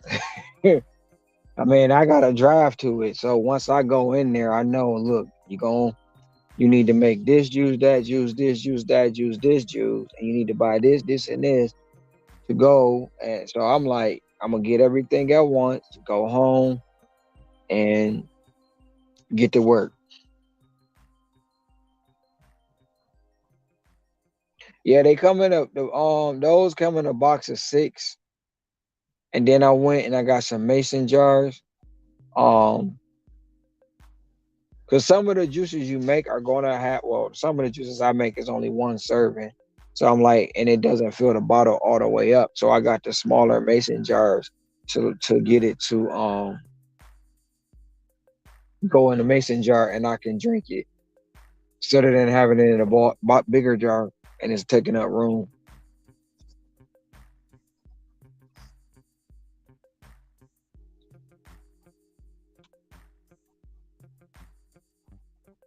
Yeah. I got the book that one of the books that I ordered was from damn it. His name he on Instagram. I haven't seen any post any new recipes yet. But Fidel Farrell is his last name, I do believe. And he was a 52-year-old prostate cancer survivor. And the way he basically said he beat it was juicing. He started juicing to where he didn't have to have the medicine anymore and things of that nature. Much as people told him don't do it, um, he started juicing and it helped him help heal himself.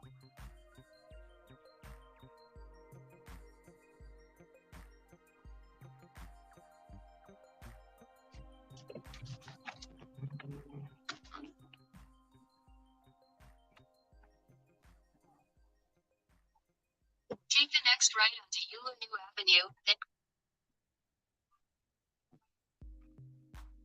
Yeah, just get you some mason jars. I try to use everything with glass. I don't use any plastics or anything. Um, I even try to stay away from some of the stainless steel. But if you have to use something, use a stainless steel container.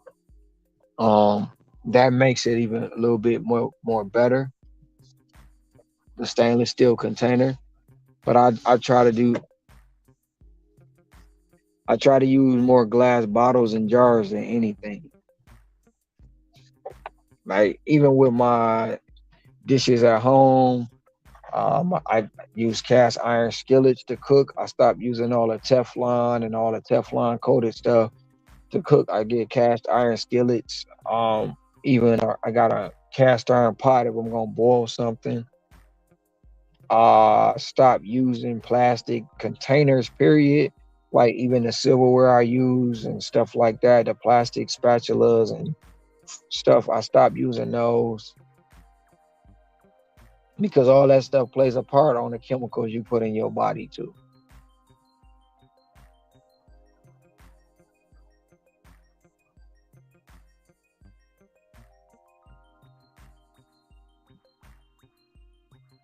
I'm gonna have to look him up, see if he's still got any videos out there. I'm just gonna look him up and watch the videos he posted.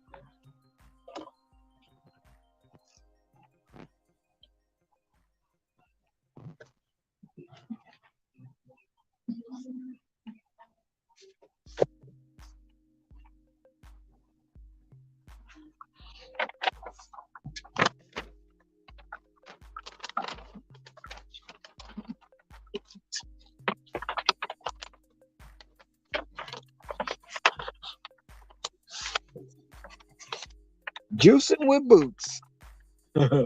Boots is juicing. I don't know what I'm gonna name it, but yeah, I'm gonna do something about me juicing.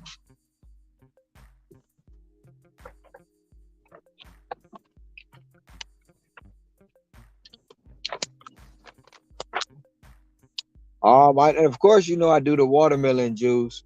So I do watermelon and pineapple. I do watermelon and apple. I do watermelon and cucumber. I do all three of them in a watermelon juice, and they all come out different flavors, different tastes. But it's all watermelon.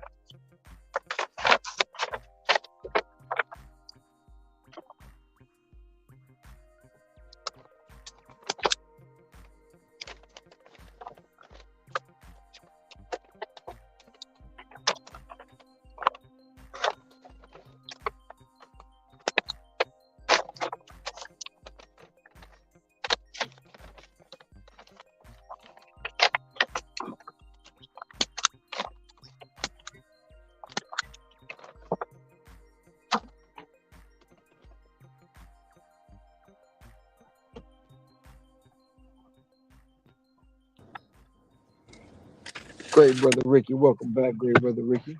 It's going down. It's going down in the time. Man, I feel like I'm forgetting something.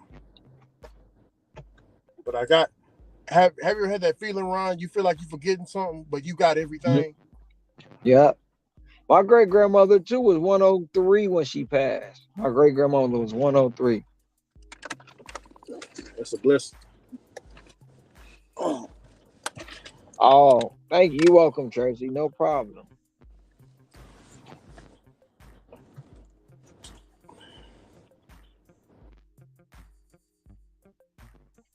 Oh yeah, you never had watermelon juice? Oh man, try to find you a seeded watermelon. If you can't, you got to use with what they got and just juice that by itself.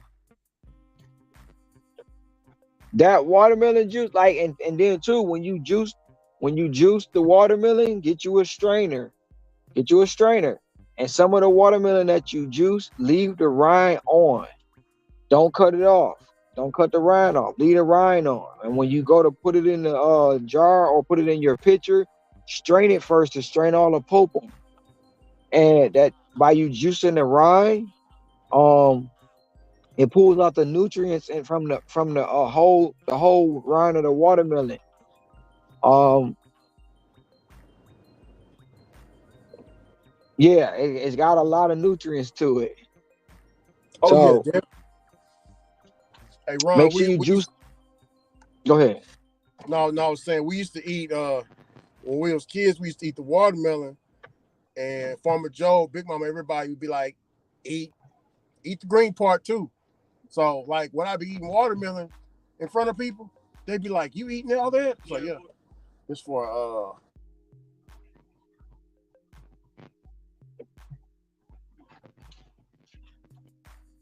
Yep. Just go ahead and strain that pulp off unless you can drink the pulp. You can leave it on and drink it. There's nothing gonna happen. It's actually gonna clean your digestive tract out. But yeah, strain it off but you'll get all that juice from that rind and the actual white part of the watermelon, the actual white rind, that's very nutrition and it helps a lot with a lot of other stuff.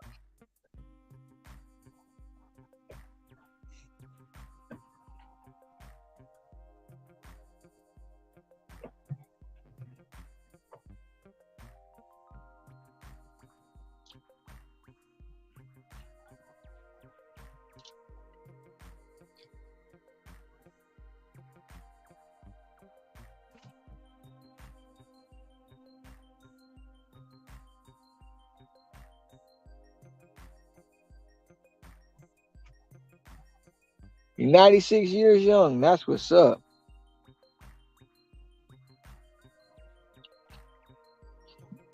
When I do the watermelon, I don't take my seeds out. I juice it with the seeds. Because the seed, it may sound crazy. The seeds may get crunched up in there to where you can't see them, or the juice, or pulls the nutrients from the seeds too. I don't pull the seeds out.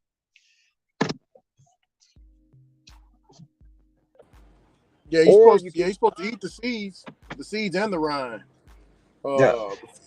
Ron, I think if I still remember the rind, uh, they used to say that it helps you that it helps you take a shit It do better. tell you it helps you take a it helps you have a bowel movement, and also it is good for other stuff too, for men I and know that women. L-citrulline and all.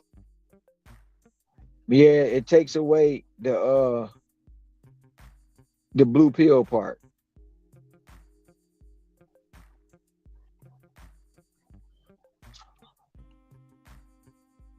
If you know what I mean, brother Ricky.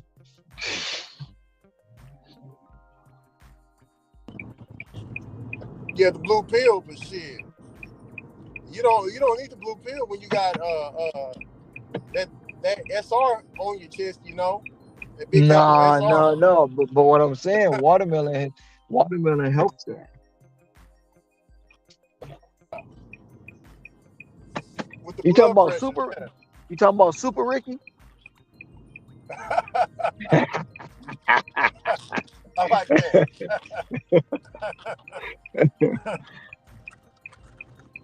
Super Rick.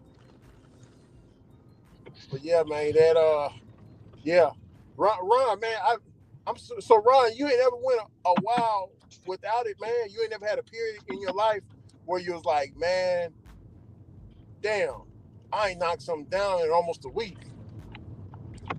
If I tell you I ain't knocked something down since I seen my honey last, you wouldn't believe me.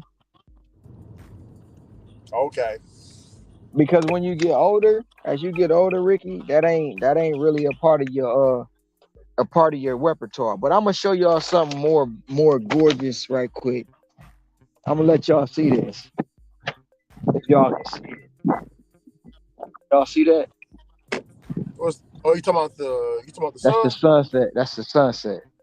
Oh yeah, man, that looked like a postcard at Walmart, dog. This I don't even think it's mine, but you can see the ocean back there as I get closer. And this is what you get when you just pop it up sometimes.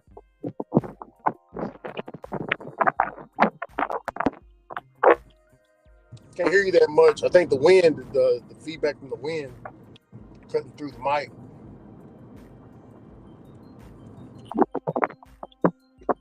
I was a picture of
Hawaii is the place to be, man. That's what everybody talk about.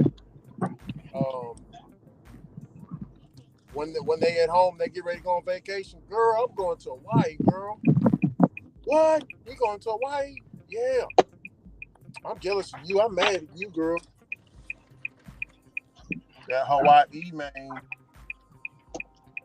hello. Thank you so much. All right, I'm gonna sit it right here. Perfect. All right, have a good one. You too.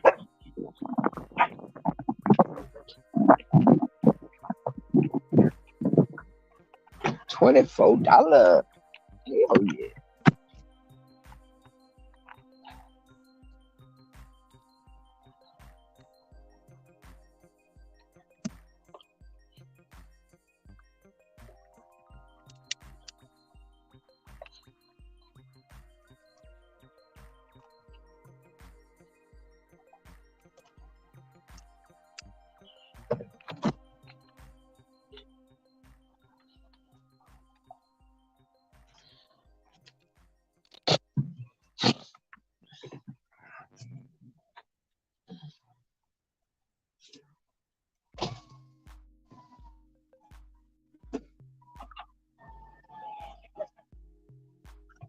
Text 808. I ain't been there in a while. Come on, let me get something up out of you.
Yep.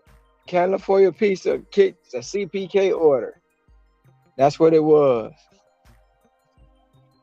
I get them all the time. It's like 3 locations that be um giving out good orders.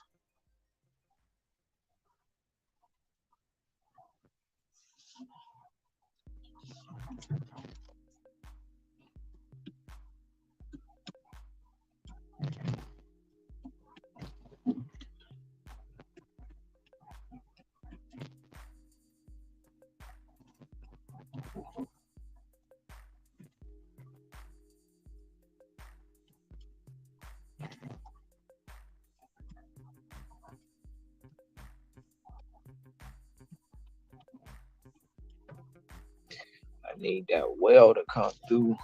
I done had a few baby sharks. Baby shark do do do do do, baby shark do do do do, baby shark do do do do, baby shark, mama shark.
For sure, Blaze. I'll be safe out here.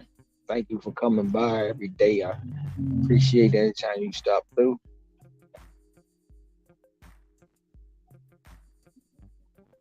Just grinding, grinding, grinding, grinding, grinding.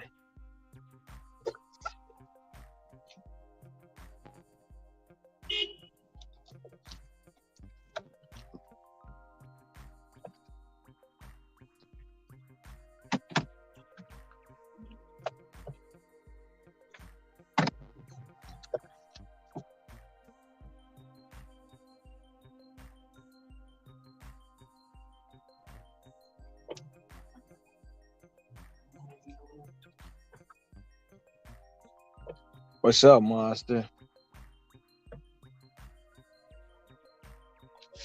I'll be right back. I gotta grab this order.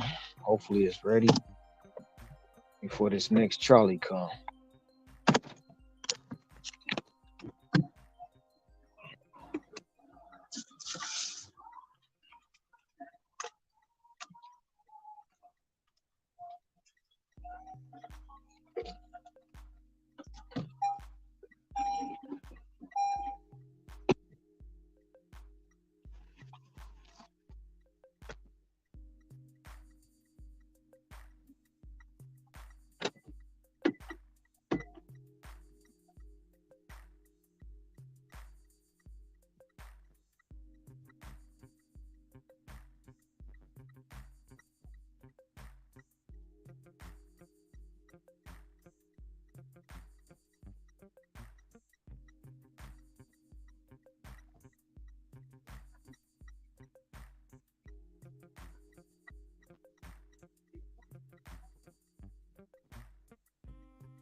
I don't think they out to look people. I think most handed to me people um want to make sure they get the order. I think most handed to me people just want to make sure they get their order. Want to make sure they get their order. Let me cut the ring camera off. They just want to make sure they get their order because they probably been screwed over by a driver before, and then some of them are out to basically scam. They out to say hand it to me, but don't even mean hand it to me. All they want you to do is come to the door. They not gonna answer it. They don't think you're gonna take a picture, so they can say you never brought it. But I'll always make sure I take that picture, and I always make sure that if they don't come to the door, it's noted. I came down too damn far.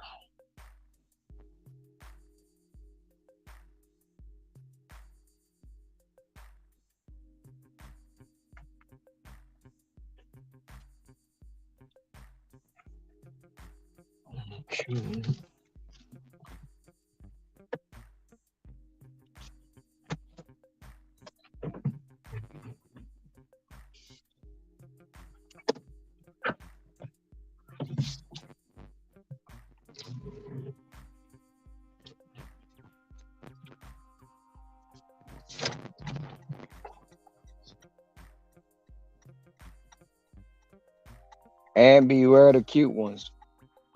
Them the ones that'll get you. Got him.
Drew, I'll probably get maybe about 4 or 5 hours, if that. Some days 4, some days 5, some days 3.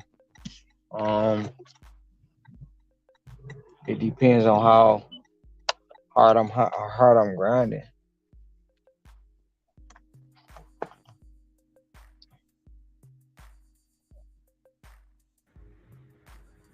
Hey, buddy, what's going on?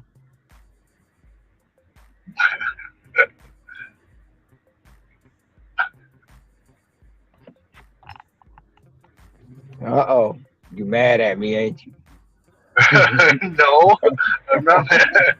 No, no. To be honest with you, I have no problem with you sharing, my story to enhance your story. That's what I. This is your channel, and yes, there's other people who are out there doing it. But if you want to use that as an example, as long as you're willing to, give me credit that I did 95% of the work on my own, and you tweaked it a little bit to give me an extra 10%. But I'm out here grinding, and did it, without that little tweak. That's all I care about.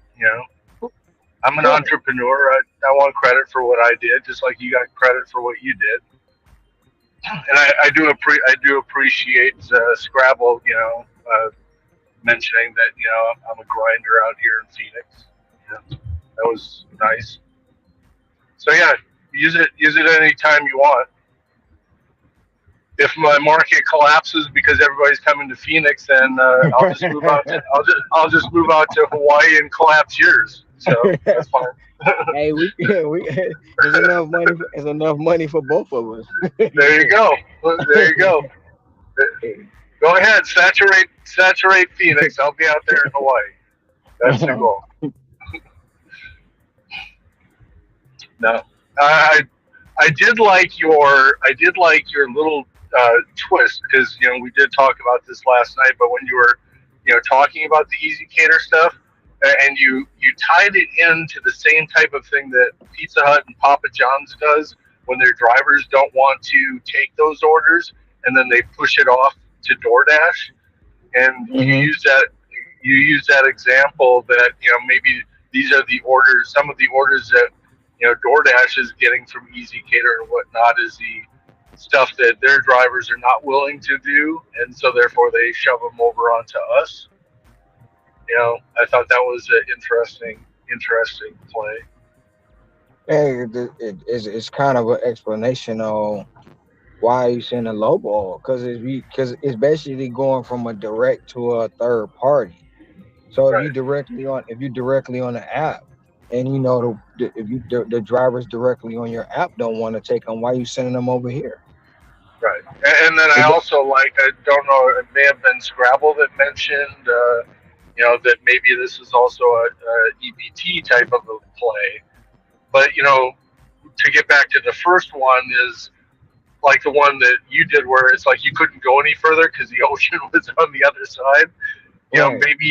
Maybe they're delivered that or Easy Cater or whatever, didn't want to drive that many miles either, and so everybody on their team and on their app was like, no, I'm not doing that. It's going to take me 2.5 hours. Yeah. I And really want to know. I, I really want to know go who ahead. took it. I want to Yeah, know who took it. I did. That'd have been a long drive. That would have been a long drive for you. Yeah, but I couldn't go any further. The ocean was on the other side. I was talking to Cam too, and it's just like, you only have a limited number of vehicles over there, right? So it's like everybody that's a tourist over there, unless they're going to rent the vehicles that are already over there, to get around and whatnot, they're almost captivated as a customer to these merchants in order to eat, right? So Well, it's well, like, no, they got a ton of vehicles. Now, do you want to go to a car dealership? Not this. Do you want to go to a rental car company and spend damn near 2 or 3 thousand on the rental, depending on how long you're going to be here? right, You know, or put you that money towards food and right, delivery. right. Or is it cheaper for you to get in an Uber or a Lyft? Right. So, like, it's where that order was going. I do believe I had delivered to that place before. It was going to the high school performing arts Continue on North center. Tatum Boulevard. Okay. So if it's going to the high school performing arts, for one, I know the school probably ordered it, or the performing arts probably ordered it after one of their plays or one of their performances, productions, and it's still a smack in the face. Right. Because I know the items was more than 5 items. You can't tell me Well, it was not.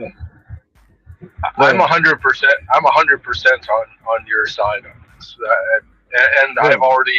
I've already proven that, because I told you the other day I got one of those orders, and as soon as I saw it, I was like, setup fee?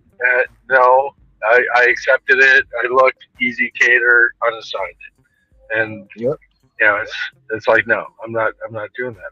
I've been burned a couple of other times where it's like I walked in and I did these type of jobs, or like these medical companies that are trying to woo this medical office or whatever, and I don't remember who mentioned it yesterday, but it was like, they have a budget of $300 and they spend 275 up to the penny, and then the delivery fee, and it's like $300 and there's no money left over for the tip.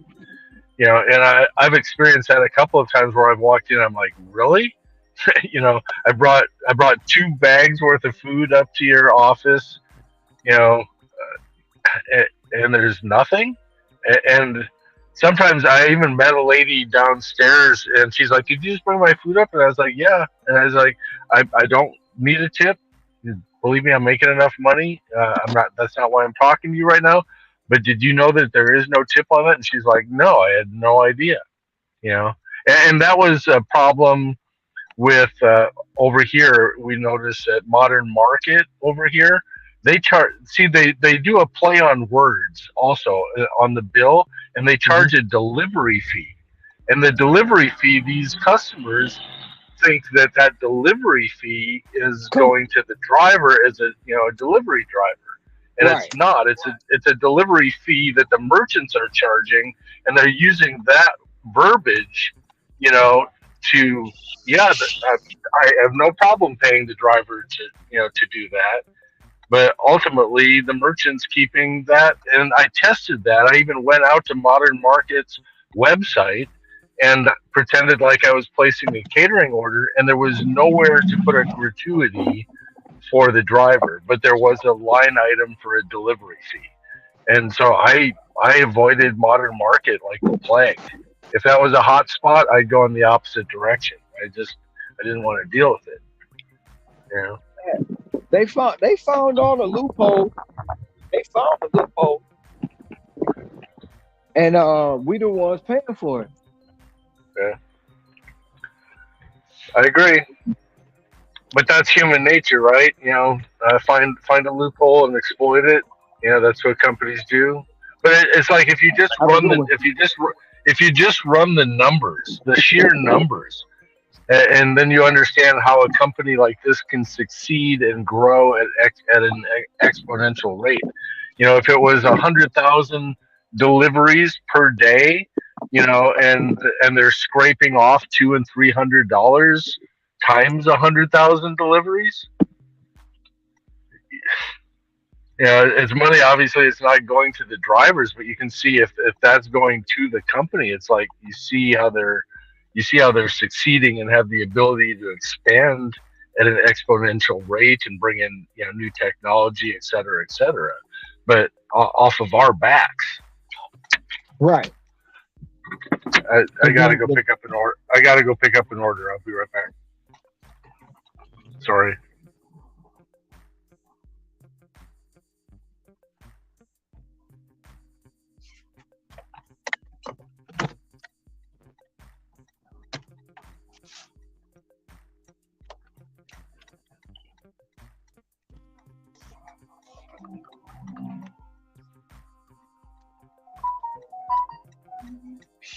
Chick-a-flick. Why y'all want to do me like this? Chick-a-flick.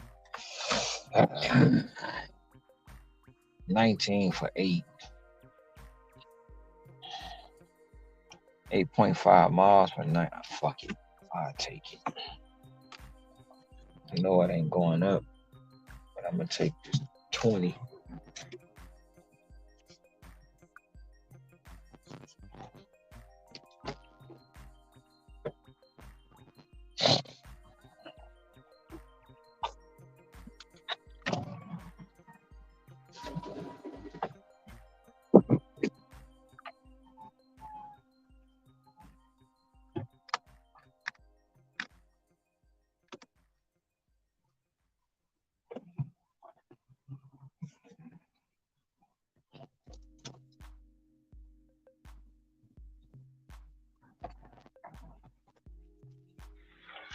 So I'm sorry, I mentioned that they're making the money off of our backs, and you were about to say something. That's that's like what Scrabble says. You know, they make money off the people who make your money, and that's how they Right. get their money. It's the same thing with the government. They make money off us because we work all year and we gotta pay them to do what? Nothing. Exactly. But that's just my opinion. Um, and it just goes to show you, like, as a driver, at some point in time, we gotta realize we make the companies, and Mm. for them to straight up play in our face, that's the problem. Yeah, they gonna give you a bone. They gonna give you a bone. They might give you a meaty bone. They might give you several meaty bones just to keep you hooked. We all know it. DoorDash did it when they had a flux of money. Pandemic, they giving out incentives, they giving out bonuses, they doing this, that, and the third. But when they dried up, guess what? And this is my opinion. They seen how much we was getting as drivers, and they wanted a part of it, and they found loopholes. They found loopholes, and Well, it's crazy. you It's crazy. My one thing I sorry. did notice too is crazy how when you call that number, you don't get DoorDash support. You automatically get their call center, Right. and that's strange. Now that I think about it,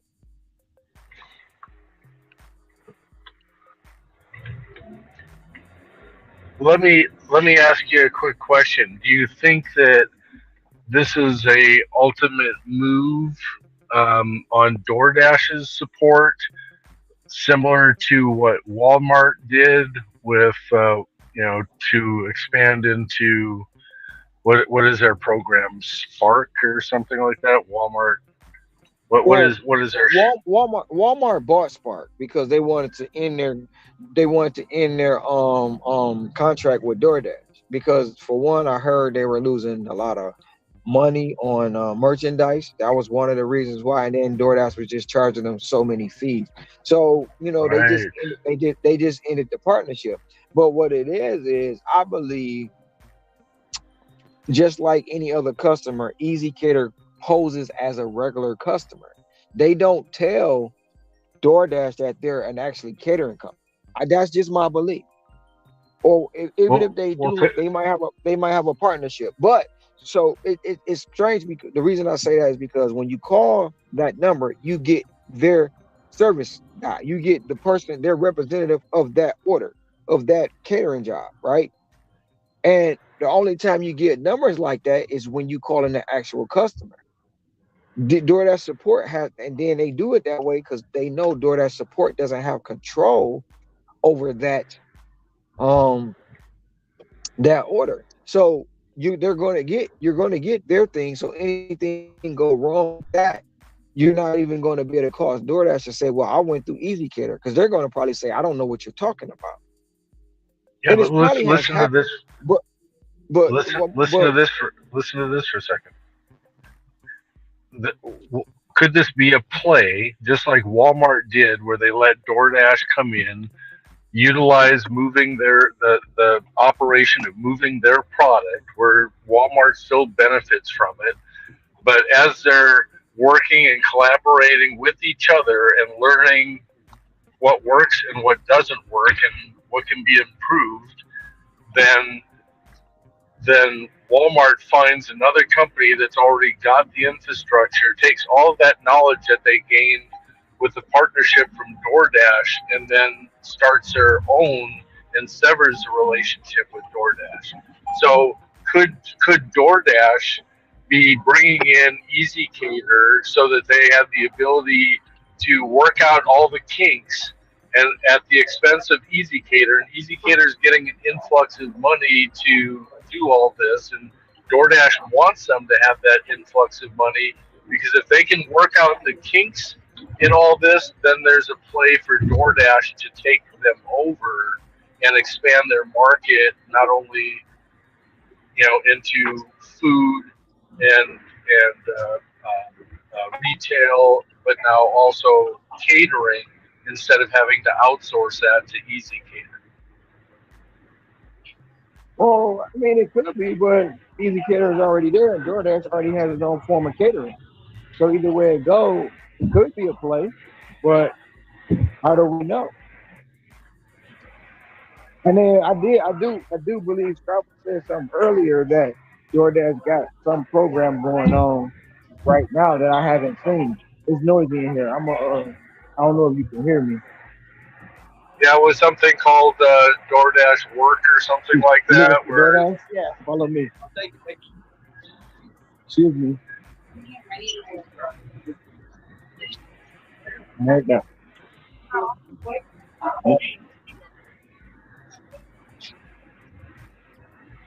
Save me some time. I wouldn't even know. Yeah, you just come right here all the time. It's Aubrey. Can you drink? Thank you. Make sure you get the drink. Take it easy. Well, see, to me, if I was to expand, let me know when you're out of there, because I want to expand on where I think that DoorDash Work can go.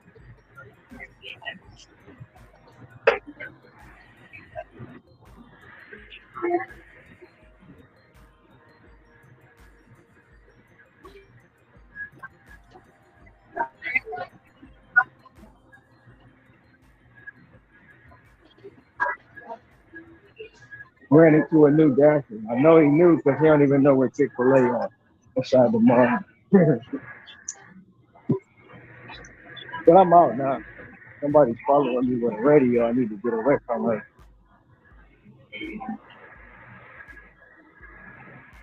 But I'm out of there now. Where I was going with this is, yes, can you hear me? Yeah. Okay, so if I was to start a program called DoorDash Work or DoorDash Works or whatever, I would make it similar to what Legal Shield or Prepaid Legal did, and they go into companies with a pitch of some law firm or whatever, saying almost similar to the DoorDash Pass, where it's like, hey, for a certain fee per month, anybody in your office can enter in a code at checkout and, in a sense, ride on the back of your enterprise level pass. And not only that, but you'll also get a discount for catering orders, et cetera, and there would be all sorts of different benefits, so that they, instead of having 10 employees out of 100 that are non-tippers who are buying lunch and are pissed off because they have to pay for parking or whatever, and they're not tipping, and all these extra things that you have to go through, we wouldn't care about the tip anymore, because that would become out of part of the pass that these different corporations might be paying. That would be added as an additional payout, if you will, that would be hidden or however, but it would raise the price so that you wouldn't have to worry about non-tippers anymore. So any of these employees underneath company ABC Enterprise would have a pass from DoorDash as a merchant account. That merchant account would get discounts on catering type orders. So they'd eliminate some of the non-tipping from the lunch rush period. And I think that that would be a beautiful, beautiful thing and a beautiful program. And it would be a tax write-off for these different companies because they're already doing catering orders anyway, and adding value to their employees to say, hey, just enter a code, ABC Corp, and you'll get a discount, and you won't have to tip. And all those funds would just be part of the payout process that DoorDash would use on the back end. Well, are we talking about DoorDash catering, or are we talking about a catering app or catering company? No, this was talking about the DoorDash work program or whatever that we don't really know that much about, and was just kind of dropped on us today as hey, there's a new program that's out there in some markets. And I'm just saying that if I was to create a program like that, that's how I would do it, and that would help to eliminate some of the non-tippers during the day, adding value to the employees, and possibly giving discounts at catering orders so that these companies could order more frequently and write not only that expense, but also the catering and everything else that they do for their employees. They could write it off as a tax write-off. So it's a benefit to the company, it's a benefit to DoorDash, and it's a benefit to the drivers because they're getting a piece of that fee that's being charged to those corporations to offset the non-tippers at lunchtime to business offices. Because, I mean, how many times do you see a video out there of some YouTuber walking into an office because some individual didn't tip and they get confronted by a driver? It's usually, some of them are at people's porches, but a lot of them are at work, right? And that's because these employees are like, I'm already not making enough at my job, and I need to eat, and why do I have to pay you every day, $2 extra, to bring me my lunch? So if you could add that as a value to those individuals from the company itself, hey, just order under our account, and you save. Well, it will probably have to be worked out and to see what incentives, because when they come to incentives, they only give you a certain amount you can order or certain items you can order. It's Right. not oh, I want steak and lobster, but you can't, it's not in the realm of ordering it. So it could definitely would be something interesting to try and research. And it'd be interesting to find out what that program actually is. It would be something interesting if it's gonna cover, because that's where the confusion comes in too. A lot of the consumers really don't know that we don't get that delivery fee. They don't know we don't get that the all the fees that they charge, we get barely. I don't even think we get any. Right. And a lot of times, I think if the customer knew the actual breakdown and who's getting what, they'd be like, "Oh, well, hell yeah, I want to pay the driver." Obviously, they're waiting for my food. Obviously, they're driving, to the merchant. Obviously, they're driving to me, and they're obviously trying to bring me my warm or cold food, depending on the state that you got it in. So, I believe that people people would much rather pay us than have somebody flip around a tablet at a gas station, and give them a tip, for what? Doing their cash transaction, their credit transaction, and you just want to charge me extra.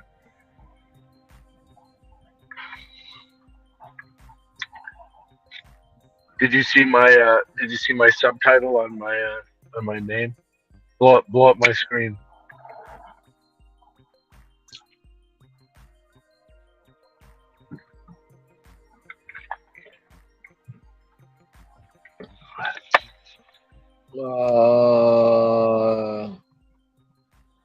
Stories help other entrepreneurs succeed, aka shoes.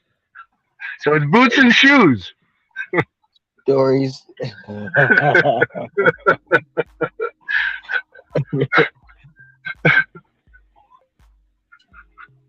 You can go ahead and Uh, put that on a shirt. You can put it on your merch. I just want a penny in perpetuity.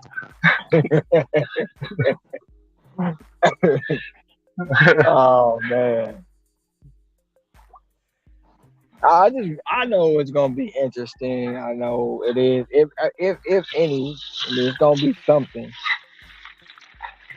If it, let, it, let, oh let me go shit. drop it. Let me go drop this off real quick.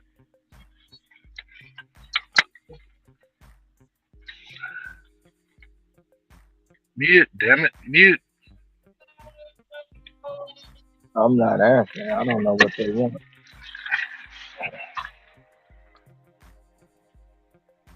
They might text me.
You fucking fools.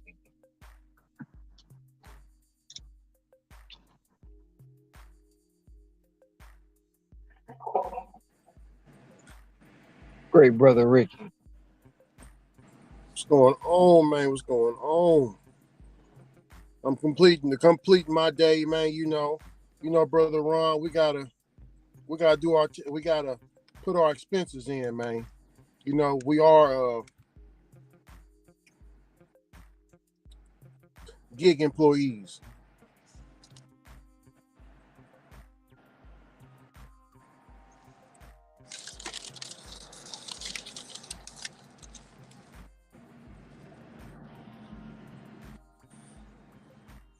Food.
What's up, Ricky? How you doing, Mr. Tom? How you doing? Good. I don't think we've ever met. Oh yeah, you were in a, we talked a little bit a couple of times. Yes, sir. You just now starting your night. No, I started at 5 in the morning. Oh man, yeah, me too. I'm into mine right now. I got probably about 3 hours left. Might push it to 4. Oh, okay, yeah. I try to get, I try to get, I get about 3 hours of sleep, and then, my next hour, I'll break it up into naps in the middle of the day. On the downtime, I'll just go to sleep about 30 Yeah, minutes. I think I pulled over today about 3 o'clock, and took two 30-minute naps back to back. Yeah, man, it feel good, don't it, man? It feel like you've just been refreshed after that nap, man. Just Yeah, yes, power nap. yeah, Power naps are wonderful. yes, sir. I always tell people if I'm not moving, I'm sleeping, or if I'm horizontal. So it's like I always have to be doing something because if I just sit down and like if I was to sit down and watch TV or something like that, I'm in 5 minutes and I'm out. Yeah, yeah, man. I can't I can't go to a movie theater, because I fall asleep in the movie theater. Mr. Tom, that's how I go to sleep. Like a lot of people, they say it's hard for them to sleep at night, but if you like me, what puts me to sleep is the History Channel when they're talking about the cosmos, man. Right. That's what puts me to sleep, man. I usually climb into bed. I tell the animals it's time to settle down. I gotta go to sleep. I ask my wife. I'm like, "What are you watching?" She tells me what we're watching. I look at it for about 5 minutes. I lay my head down, and bam, I'm out. Yep. What kind of animals do you have, Tom? My favorite is an Australian Shepherd, and then we had a black and brown dog that was the breed black and brown. That one passed away, so we ended up getting a shelter dog. It's called a cattle dog, which is really funny because it bores its head almost like a pit bull would. It's she's amazing. So it's like I lay down in bed and I put my feet in a certain position and she snuggles right in there because she's got short hair. So Mhm. she gets cold. She gets cold at night, so she's a snuggler. Yeah.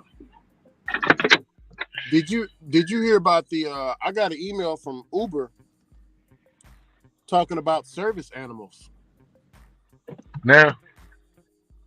Yeah, like if if a person has an animal, he can just say it's a service animal and he can get in your car with the animal, man.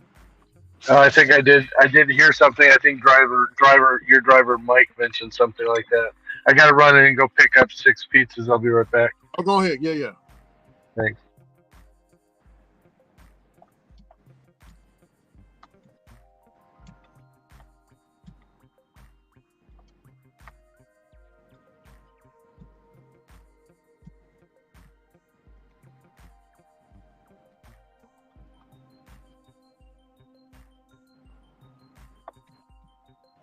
You said you done for the night, Ricky?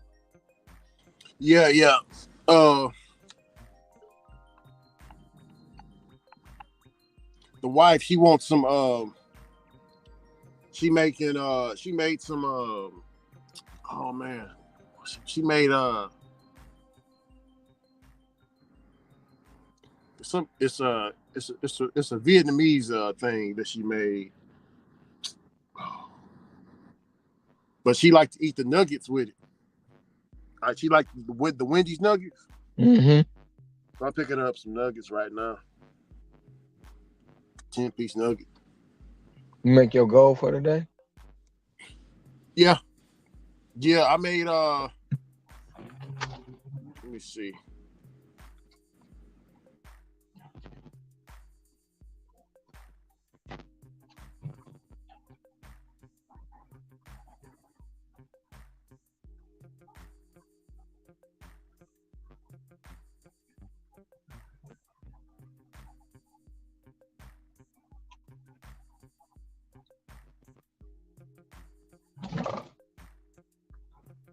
Okay.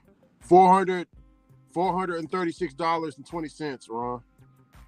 Man, stop playing, Ricky. You ain't make that much. Earn by Come on with time. all, come on with all them screenshots, Ricky. You Not don't all that falsifying documents. Quit playing. You ain't make that much. tell him Ron $19 an hour. That's how much. I was between $19 an hour and $21 an hour. How many active hours? Active hours. Let me go back.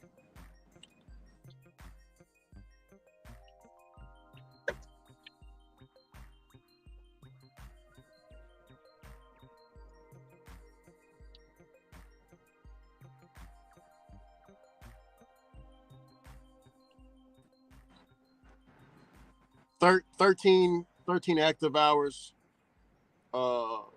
13 active hours, 14. It's the same as last time. 13 active hours, 14.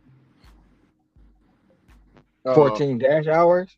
Yeah. You make too much. You make too much money on that earn by time. You're gonna end up like Ceci. Next thing you know, we're gonna get a message saying that you're homesick. No, I'm just kidding. We love you, Yeah. Ceci. I'm just giving you a hard time. Hope you feel better. Yeah. We miss you. So you saying you made how much? 400 and what? 436 $436.20. And you had 13 hours. Yeah, 13 hours active. so you made $33 an hour. Yeah. And then if you had 14 dash time, right? Mm-hmm. So after you break it down and add the 14 dash, you made 31 an hour. Yeah. So you still made $30 an hour. Yeah. I just So remember so the your- catering and the pizza. so- Ron, bro, check this out. I had a crazy today. hey, was that multi-apping? No. That's just on one app. See, now you It's just lying. DoorDash. Now you lying. You ain't make that on DoorDash. Not on Earn by Time on DoorDash. You ain't make that. Stop lying, Rick. Great brother Ricky up here lying and shit. You just Ron, hey Ron, that's what I was gonna tell you. I got a hater. I'm your hater. I'm your hater. No, I'm just kidding. No, man, I used to get haters from Roy. Now I'm getting like this. It's this. I don't know if this is guy. I don't know if it's the same guy. I don't know. But he sent me a message on Instagram. I normally just block all the accounts, and he was saying that screenshot that you said that they said I'm gonna get that screenshot from somewhere else. Well, that's what he said. He said that screenshot you didn't make all that money from Earn by Time, but I don't think you watched the video. I pressed it for you to show you I was done with the like you seen what I made. You know what I'm saying? On Earn by Time. Hey, Ricky, look at the screen, Ricky. Watch. When my finger goes like this, I want you to continue it on your side, right? It's gonna go through like this. No, the other side, the other way. Yeah, no. Oh, I appreciate you, sister. Thank you. No, when I go like this, you need to go with the other way from the window. Yeah, there you go. Off screen, like I'm poking you in the head. Oh, the window. Okay. You got to work on that. Hey, Ron, did you hear? Come on, man. Did you hear what the manager said? I mean, did you hear what the girl said? She said the manager acted like she was too good to come out here and bring you your food. It's a long ass line back here, bro. Come on, man. They some of these managers and some of these merchants ain't all the way right. All we do is just smile and say, "Hey." That's it. That's what I do. Yeah. Ron, I'm gonna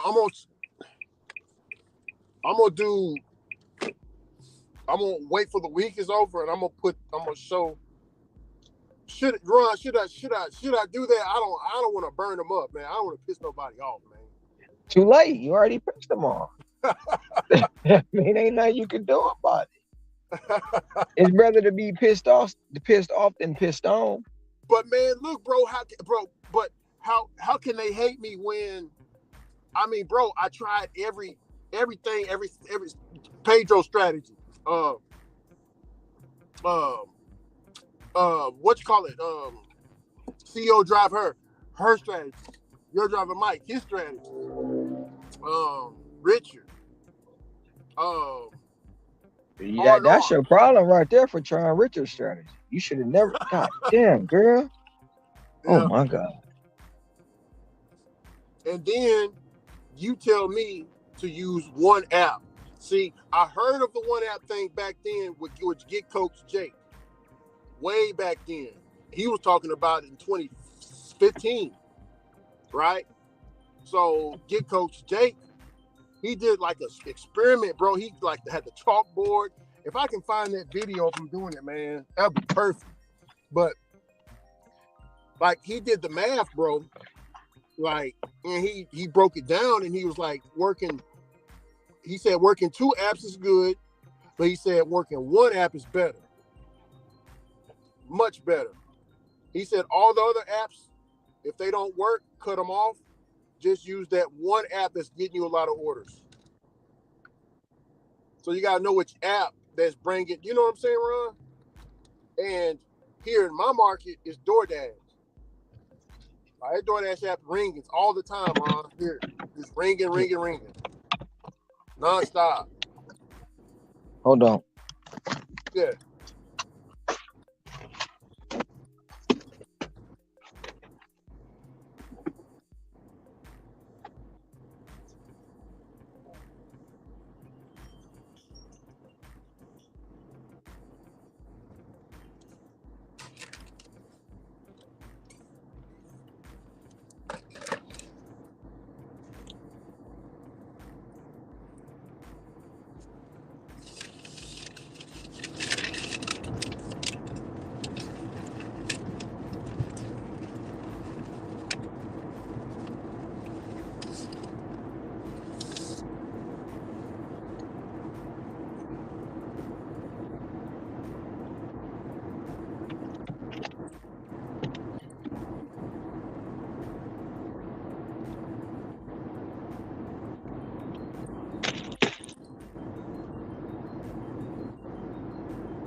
I'm back. Hey, Ron.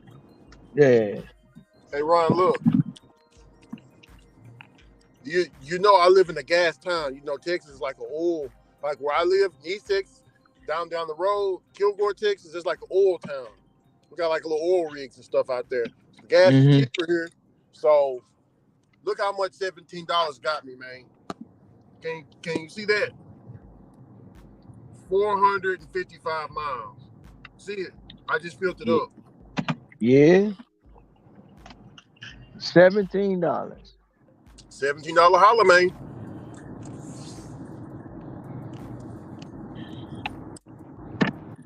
Filled it right on up. Gas here is between $2.20 to $2.59, Ron. That's the highest it gets. $2.59. Shit, I'm moving to Texas. God damn. I'm at 225. I mean, I'm at 425. Hey. Oh. And if I burn premium, 459. That's what I burn it for. But shit, outside of Costco, 529 to 585. Wow. That's off the rip. If you don't have, see, I got a Costco membership, so my premium is 459 right now. It went up. It was actually 449, and it went up again another 10 cents. That boy Sam Lee, Ron, you should have said we were on Negro's panel. Oh, Sam Lee was like, Ricky, gas ain't that cheap there in Texas, you know, because he out there in California where it's extremely high. So I was like, all $6 right, a gallon. I got you. So I pulled up at the gas station and showed him the gas price. He was looking, his eyes got real wide, and he was like, shit. Damn. What kind of shit is that, man? He got mad as fuck. I said, Sam, chill out. Should have hit him with the tooth. It's the tooth. Yeah. He got mad. He got mad. I was like, Sam, chill out, bro. Calm down, man. It ain't that serious, man. But everything ain't the same price everywhere. Yeah. The price of bananas here ain't the same price as bananas in Texas. Yeah. No, you should know that. Yeah. But you know something, like when people get in their mind that they, whatever they saying is what they believe is, and that's what Sam is. Sam is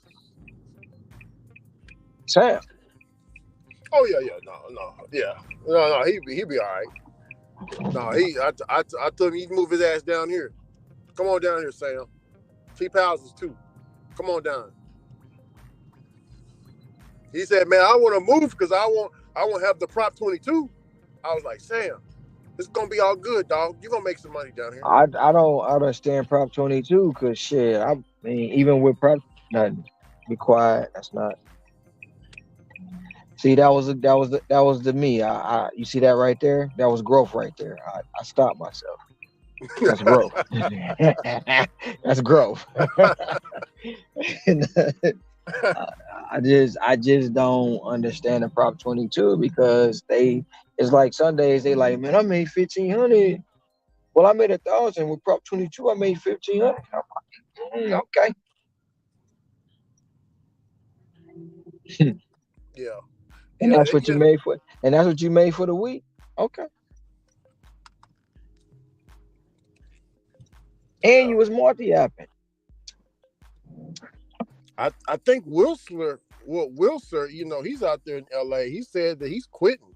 I didn't watch the whole video, but he said he about to quit. It's like, why the fuck Wilson about to quit? Quit what? He about to quit doing gig work. Wilson. Oh, let me show you. Because those that quit will be back. Yeah. I tell you who ain't came back. Brother Derek, DoorDash dad, or Gigi Condon, he ain't came back. You sure about that? I ain't seen him. 925 plus, 2.3 miles, catering bag required, PF chain. Already. Hell yeah. PF chain in a catering bag. I smell money. I smell these chicken nuggets too. I might have to borrow a few. But you don't do that. Oh yeah, that's yours. Rick, a lot of times people leave the economy don't mean, but just because they ain't on YouTube don't mean they ain't working. I got you. Yeah, I feel that. Man, that was crazy, bro. Gigi Condon, right? I didn't know him and Pedro. I gotta ask Pedro, man, when he come up here one day, if he gets some time, I gotta ask him about that. Oh, he come on frequently. He was in the chat earlier. Okay. I'll have to remember it. But I remember whenever Gigi Condon left, Eric, the DoorDash left, he threw a disc out to Pedro and then cut the stream off and took the video down. I was there in the live chat. Me and Bobby heard him go off on Pedro and just left. I was like, but the thing about it is everybody gonna attack who they feel is the threat. They constantly attack Pedro. They constantly attack Bentley. They constantly attack, a lot of creators. Because in a space that they feel like they should be dominating, and for somebody else to be dominating that space, they don't know how to coexist in a space where somebody they feel is have an upper hand on it. And I'm not saying that that's what he feel, but in certain spaces like this, everybody's fighting for a spot. Everybody's fighting for that. But why this person growing and man, I gotta get my honey here. This bullshit. Yeah, Ron. The reason why I'm laughing is because I just remembered. I just remember Gigi Condon or Derek. He got hold on 1 minute.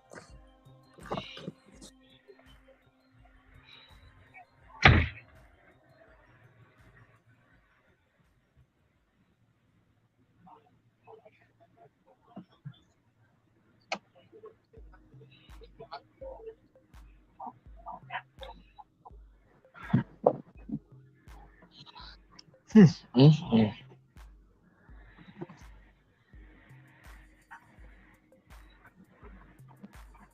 But no, Ron, man, I was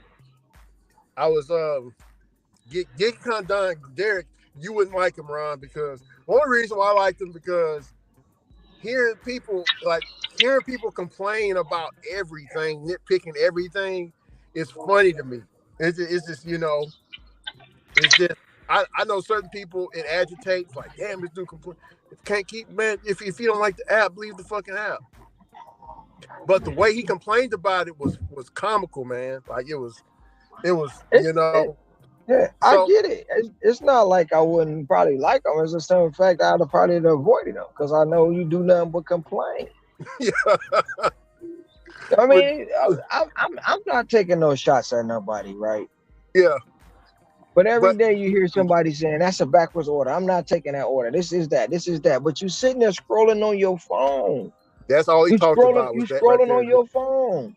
You showing other shit besides work. You got your car sitting in one spot. You probably got 20 other drivers around you, and you sitting in that spot instead of keeping your wheels moving.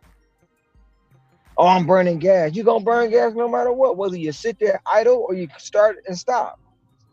But you see the same thing. You see more people complaining about not making money than making money. Yeah, I mean, he would, bro. It was.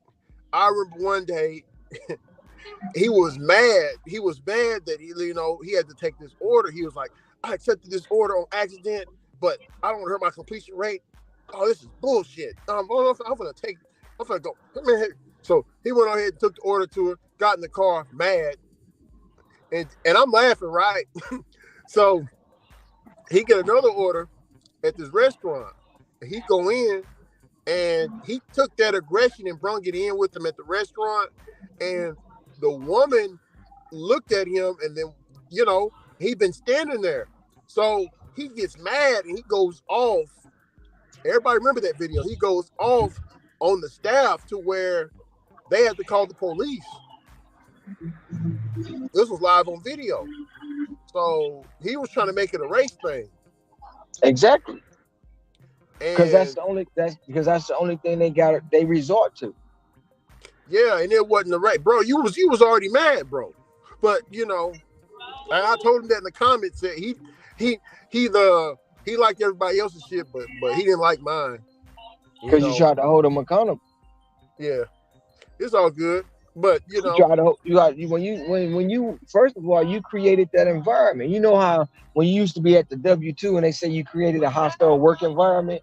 yeah, That's an example of creating a hostile work environment because you created that environment by going in there with an attitude at somebody else that wasn't even in the same location that you were going in. First of all, the person you should have been mad at is yourself because you accepted the order, even if you accepted it on mistake, unassign it. Or I'm trying to protect my complete. Okay, you can build it right back up. But no, you want to blame, you want to find fault in the app. You want to find fault in the merchant, but you ain't finding fault in that person looking at you back in the mirror. You ain't finding fault in them. You complaining about everybody else but that one person. yeah, And the yeah, people that you walked into that new merchant ain't had nothing to do with the old merchant. And they didn't even have nothing to do with you accepting that offer. yeah. That and But you had people in the chat probably cheering them on. You did the right thing. It wasn't your fault. Yeah, these be tripping and all. They cheering him on, and now he got the ego like, shit, I was right. No, you wasn't. But shit yeah, wrong. go ahead. No, but yeah. So that happened, and there's his sister, beautiful black sister, man. She oh man, damn it, I can't remember her channel, but she would go off and on too, right? She did a lot of gossiping, man, and she would be working. She had a W-2. Oh man, somebody in the chat can remember her, man. I forgot her name, but she had a lot of subscribers, man. She had 17K. She was up there. She was getting up there, but like she didn't really do the YouTube stuff, but when she did, she was good at it, and she had a part-time. You know what I think it is, man? I think people like hearing people complain because. Do you think there's more Ron? Do you think there's more complainers than doers than just do it, and I more people can mean, relate to the you complaining? can go off and you can go off of what happened today with me. People gonna say I'm complaining. Okay. People gonna say that I'm mad, and people gonna say I'm upset, or I'm hating, or whatever it is, you know. But then again, the second part of your question is doer. I'm still doing what I'm supposed to do. Yeah. I'm not letting the catering app stop me from doing my work. I'm not letting the catering app stop my hustle or my grind. I'm just know what? The catering app ain't gonna be a part of my hustle or my grind. So you got people who complain every day about DoorDash, but guess what? They have it on in the background.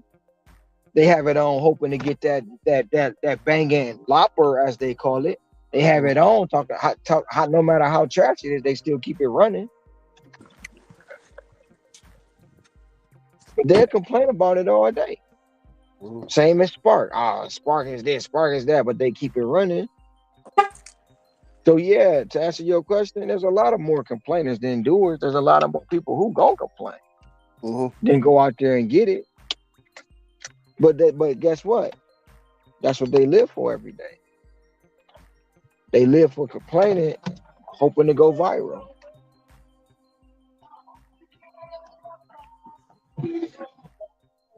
In my opinion.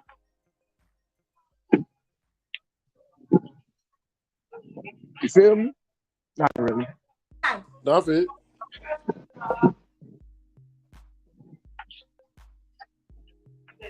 It boils down to those that will and those that won't. I'll tell you That's what. it. I'll tell you what, man. Wendy's got the best chicken nuggets, man. Hands down.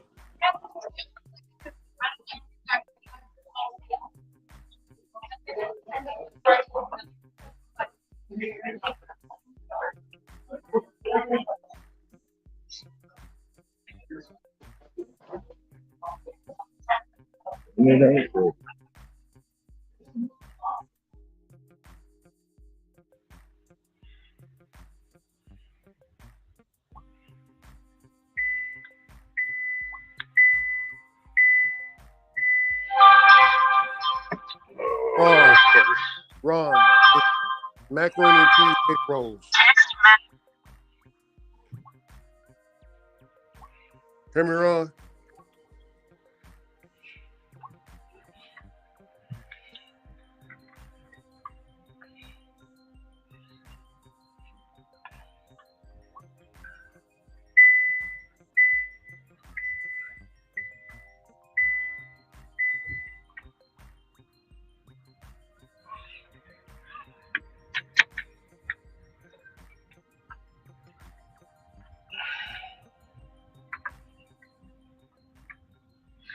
He's muted.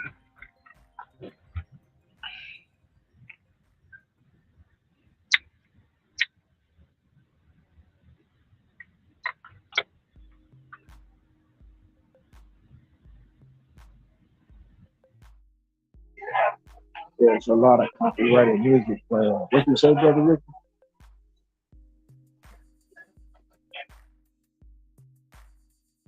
Oh, can you hear me, Ron? Yeah, I can hear you. Yeah. No, I was saying she doing the macaroni and cheese egg rolls.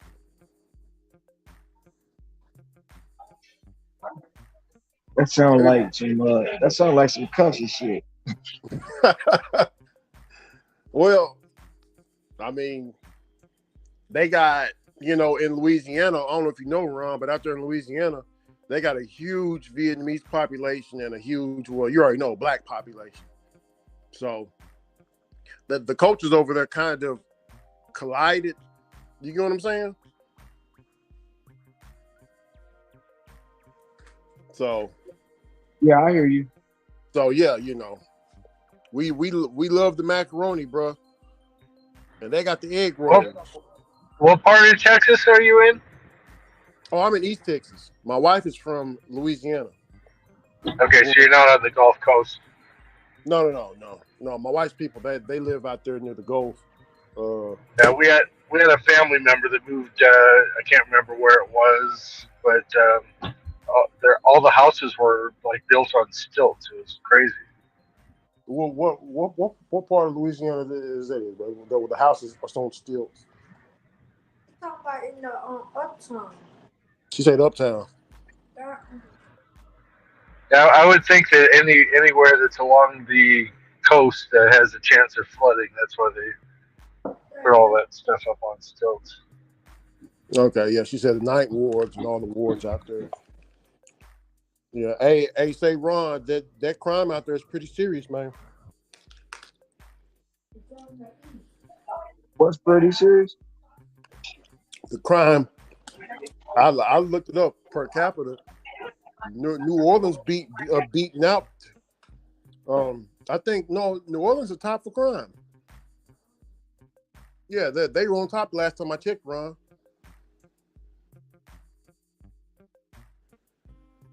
They shooting in broad daylight out there, Ron. It's crazy, man. I said, this is crazy.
All right, I'm back. So you got a big order? Well, no, God damn it, they ain't give me the drink.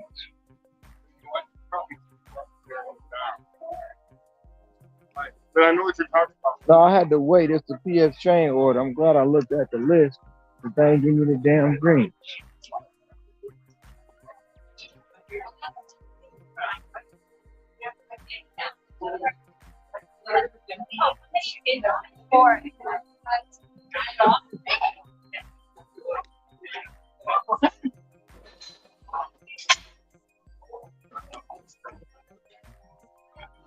He gave me the order, but he didn't give me the drink.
All right, I'm back again.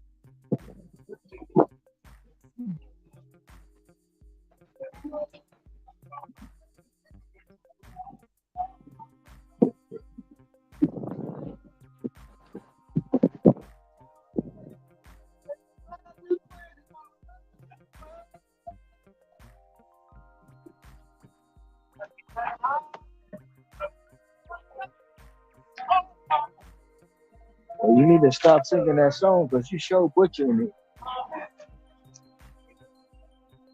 Whatever the hell you call yourself doing.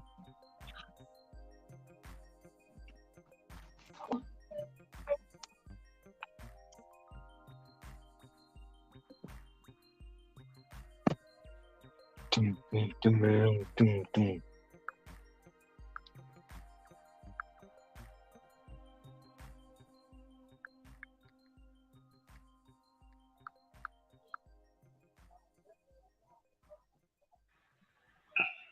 Scrabble sleeping? Probably so. She been on pause, on mute, but she had a long drive. She came, she drove back from Atlanta today. Wow.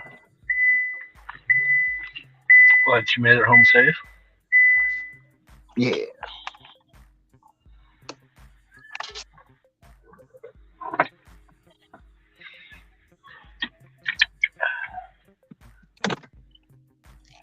No update on Ceci? Oh no. She said she was just under the weather. So I heard Hector was having a really good day today. Is he yeah, still out? he's 24 away from 300. He said. So Wow. Nice.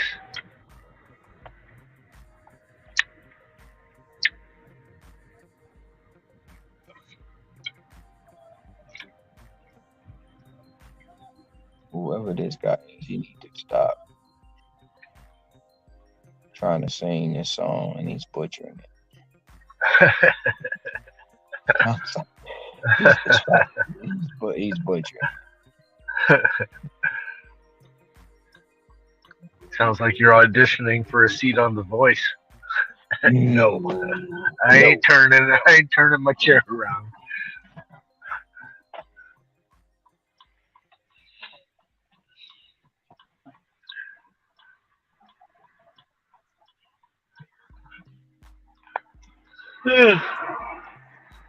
Surprised Hector ain't hit the link yet.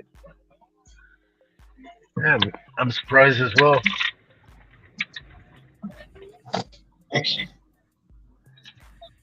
It's like what, almost 1 o'clock on the East Coast. 12:51. Yep, almost one. He's in Georgia, right? No, he's in North Carolina. Oh, North Carolina.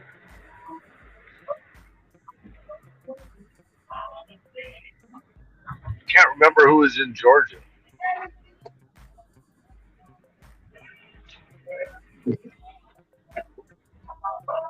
It's too.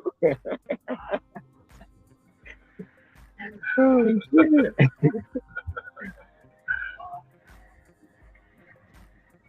Just go on up there and show him how to do it. No. I was laughing at something else. Me and another driver is sitting next to each other. Two girls walk by blowing kisses and stuff. I mean, hey, I don't know if they blowing at you or me. Which one?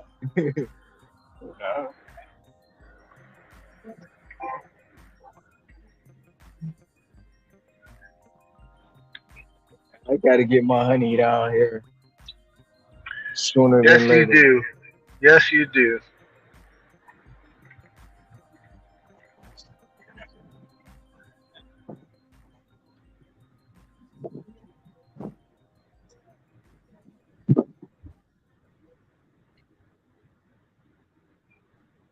It's fun watching you playfully disagree. Well, what? Anything you guys talk about, and you have an opposite viewpoint on it.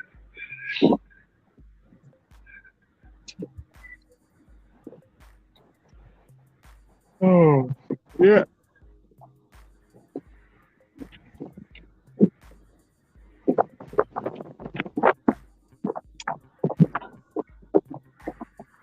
So have you experienced any blowback from this topic? Not yet.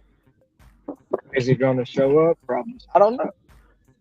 Uh, I mean, it might go in one ear out the other.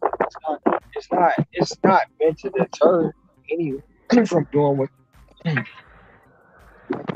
they do because everybody's gonna have their opinion of it, like I do. Maybe a video I'm tagged in. It may be somebody that clipped something I said and make a point about it, or try to make a point about it, or come with a contradictory of it.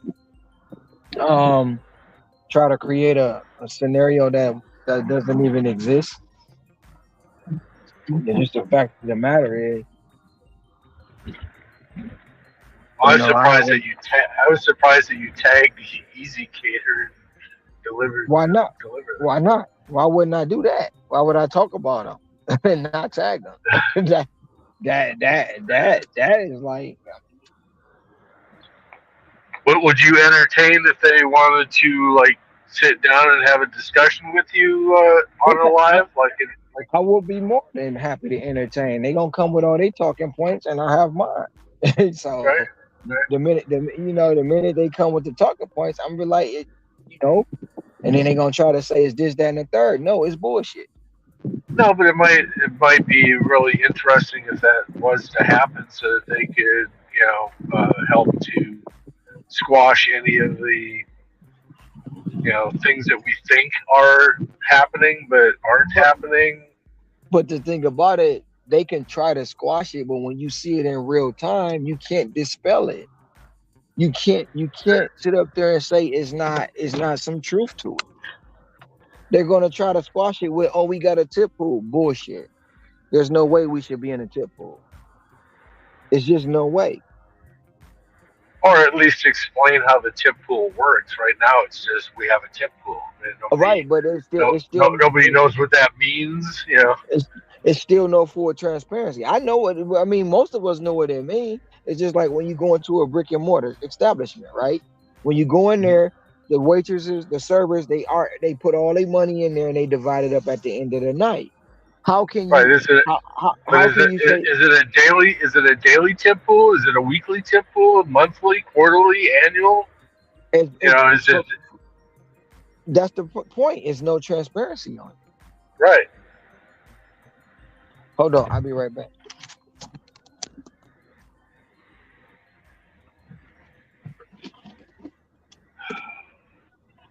Yes.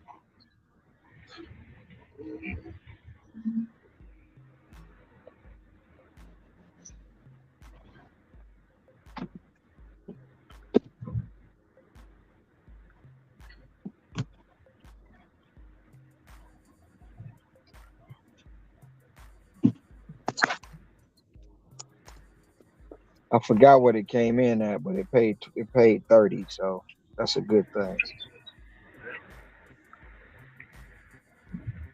Um, but that's the thing too. How do we know what the tip pool is? How do we know if it's state to state, city to city, county to county? We don't know. How many drivers are actually in it? We don't know. You know, It'd be one thing if it's like, hey, just to let you know, tip pool just got raised by $300. Hey, we just did another catering job and it just went up another 150. You know, yeah, but what? But how but can? it's like no, we just have a tip pool, Yeah, and yes, money's going into it.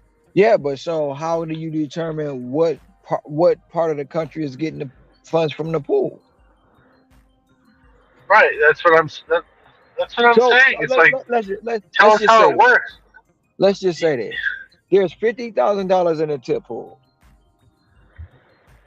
So if there's $50,000 in the tip pool, how is that being dispersed?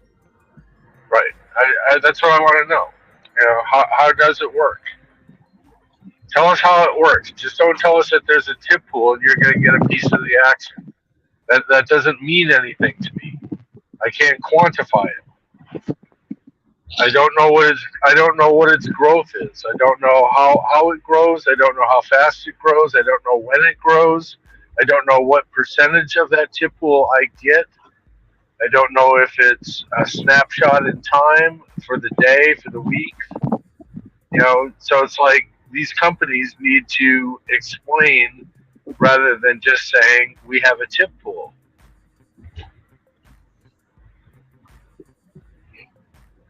See, any organization that I've ever worked in that says, hey, we've got a tip pool, and depending on how many sales that you do, you, in a sense, are getting shares, almost like shares in a stock, and it's really a percentage.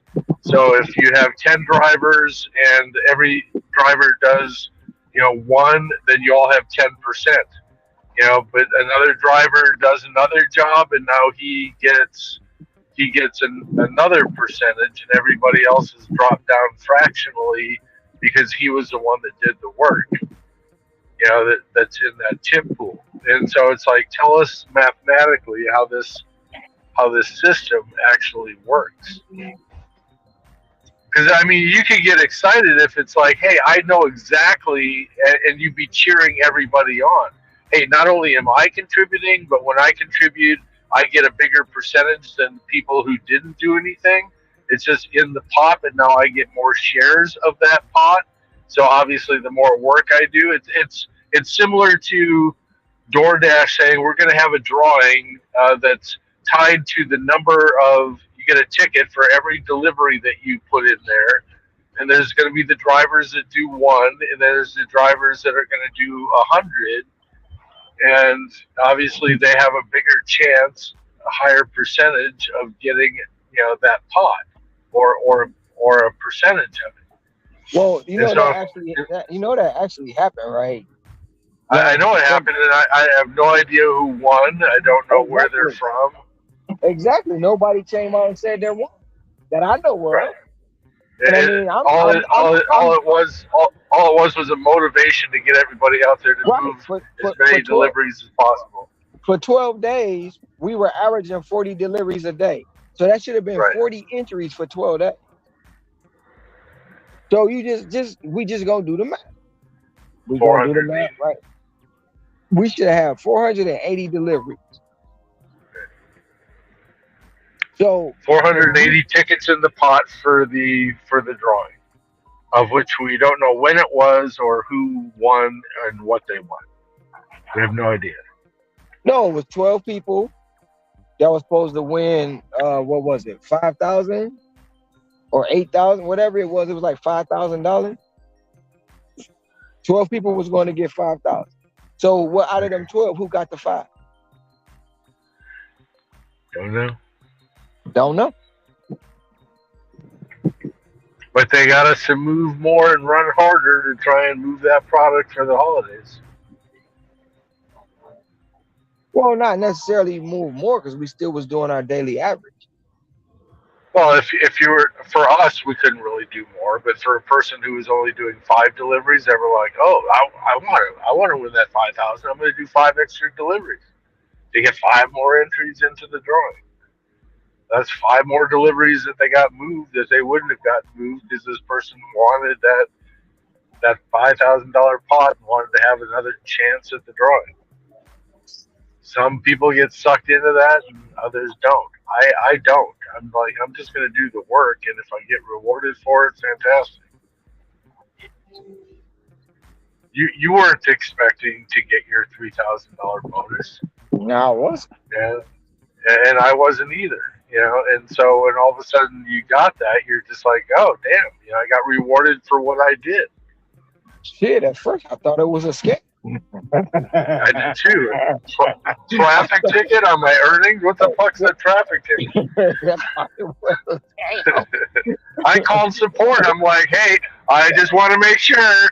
I have no idea what's going on with my account. Tell me what's going on. I didn't even call support because I wasn't trying to say some. I wasn't trying to have support like it's some bullshit. No, I'm trying to look. I'm trying to look other ways to find out what the fuck is going on. Like what? They're like, did you get an email? And they're like they're all playing coy and whatnot. It's like, I don't know. Let me go check. Oh yeah, here it is. It should be in your account by tomorrow. Wow, there is an email. And they're like, well, congratulations. Congratulations, Tom. Well done. I was like, you motherfucker, you're sitting there playing all coy, making me sit there. And I was talking to one of the IT guys too. I know I was. Because when I call up, like I was telling you, after hours, and you ask for technical support, that was one of the guys. I think his name is Christian. And it's like, I was talking to him. I recognized his voice, and I'd had long conversations with him before, pointing things out. And lo and behold, I got him again. And I was just like, I just want to make sure. I'm getting upset. It's like this. My account had already been hacked once. I don't need this stuff happening again. I want to know what's going on with my account. Yeah, that shit had me like, what the fuck? What? Hold on. Wait, no. Well, me being the conspiracy theorist that I am, right? I'm like, I was at 20,200 and something, and all of a sudden it came out on the 28th, and it's like, were they waiting for me just to cross over because they knew that I would just go ballistic if all of a sudden I was at 19.8 and this thing came this thing came out on the 28th of September? I seen it and I'm like, that ain't, because I knew how much I had in the bank. I knew how much it was there. And when I seen the extra money, I'm like, hold on. That ain't supposed to be on my DoorDash earnings. That number ain't supposed to say that. Like where the hell did this $3,000 come from? So how did you find it? Did you find the email, or how did you? What had happened? I was actually on a live. I was doing a live stream, and at that time, I'm like, people. I'm like, what? And I said it on a live stream, and I like people clipping shit. I don't want nobody to take what I said and say I'm lying about some shit. So I ended that live stream. I ended it and I deleted the whole freaking live stream. Now I'm mad that I did. I'm mad that I deleted it because I think that's the video that I need that I've been looking for. So I'm mad about that. So I stapled this shut because it's like really awesome. It's because so go ahead. So I called my honey, like, look, what the hell going on? Then she got on the computer, she got to looking for emails, she got to looking for signs, and she like, oh yeah, it's DoorDash 10th anniversary. I'm like, you motherfucker. You motherfucker. I was paranoid. Well, see, I didn't know that they were going to do that for the 10th anniversary, but it's like I had done history in the past where I was like, has DoorDash given any type of bonuses or any of that type of stuff? And I saw that they had given out bonuses in the past, so I was like, okay, this is good. And I even talked to my girl, and I was just like, I'm just going to put my head down, and I'm rewarding myself internally for reaching different mile markers and whatnot as far as lifetime deliveries. And I'm just like, if it happens, it happens.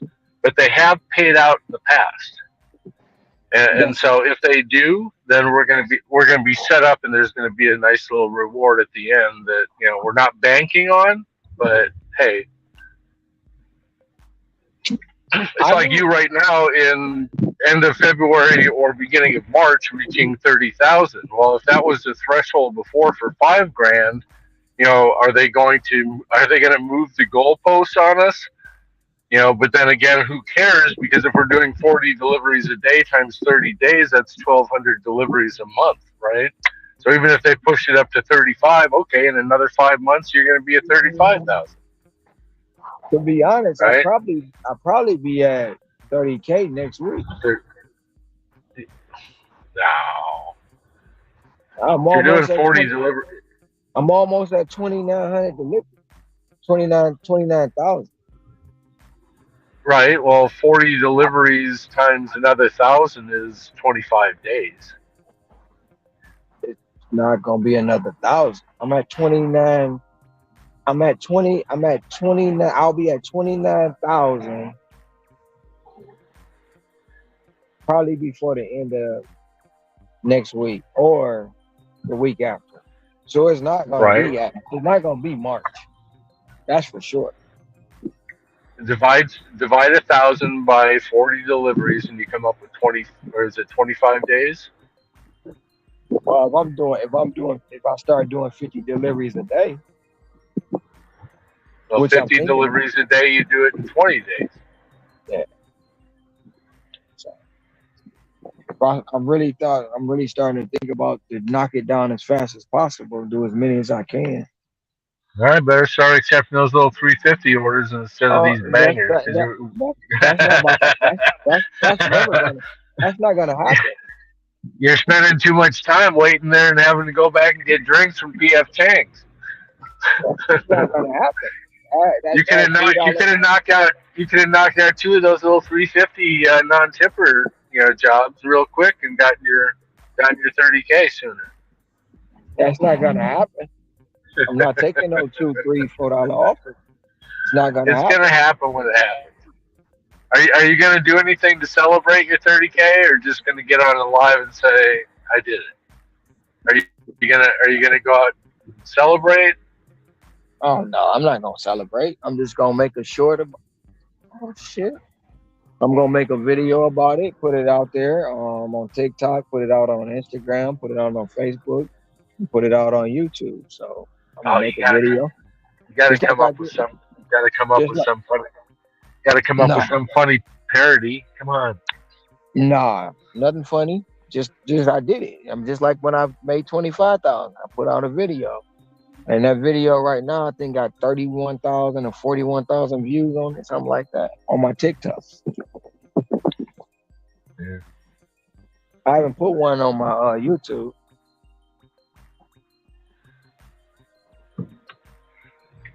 It might be more than that.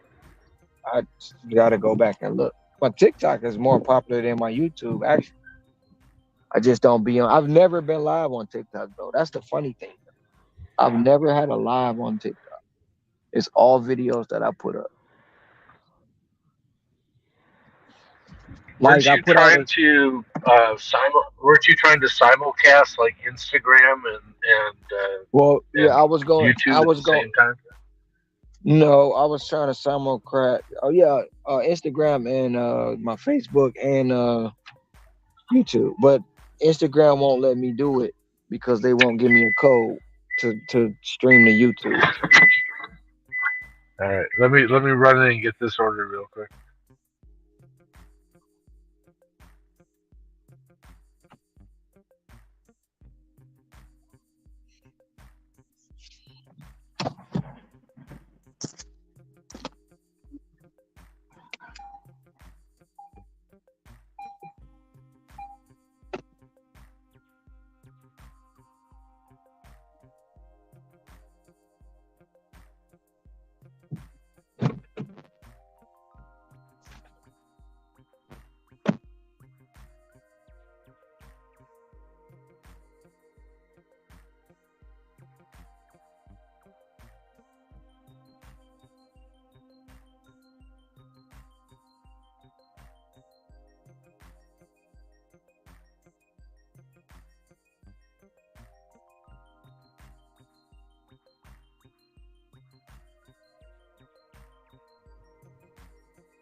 And to create my special little bag for the big dinner box over at Pizza Hut, that long rectangular box.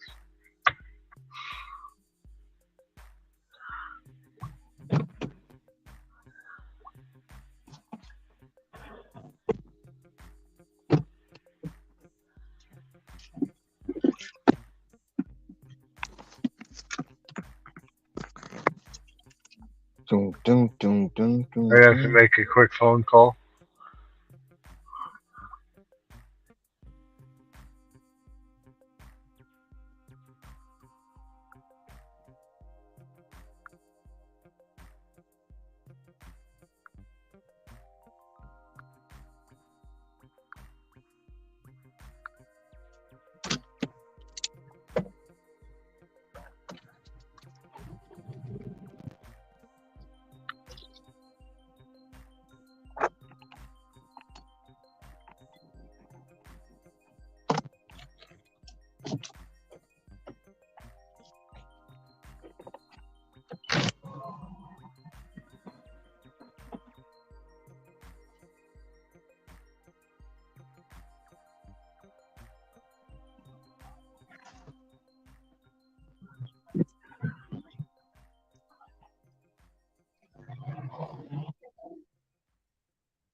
Sorry, there's a resort that I don't have access to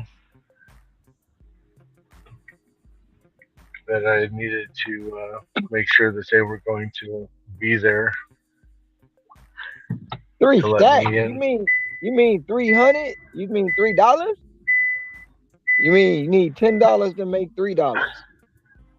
You said 3 stacks. That means 3,000.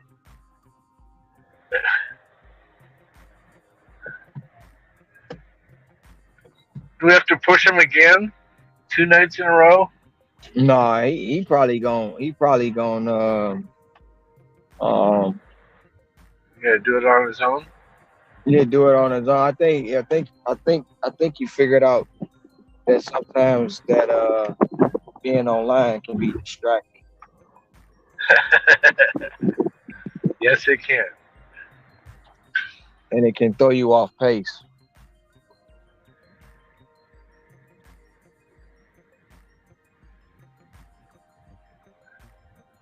That just adds to your resume of your greatness.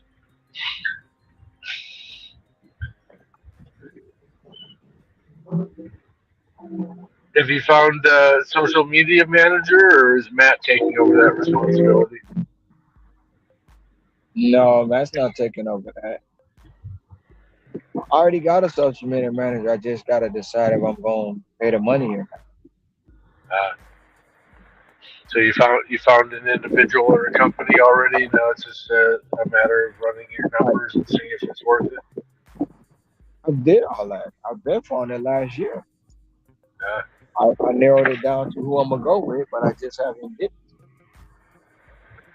It's not hard, yeah. but I know if I once I do that, is other things that's gonna be involved in it that is gonna take me away from working, and it'll be more traveling. So it's almost like I want to do it, but I don't want to be in the the uh the loop of, oh, you're not even a driver anymore. All you do is do, you know, other shit that come Right. along with the other shit that come along with the process of it.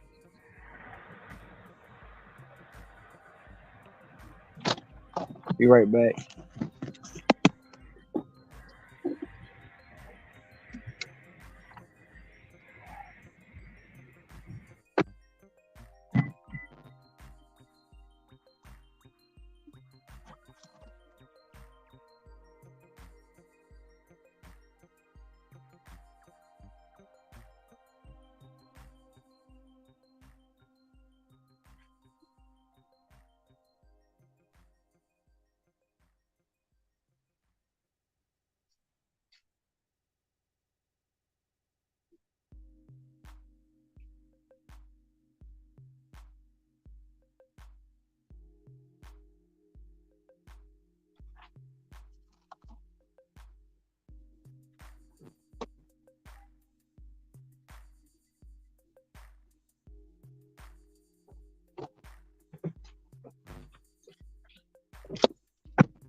I'm back.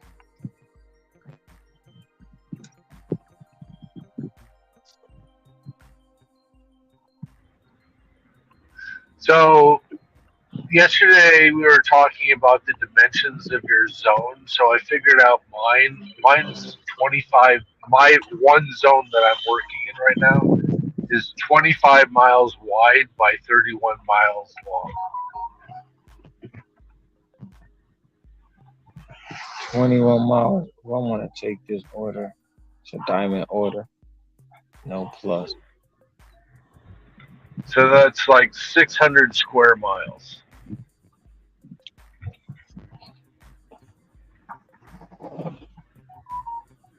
Um,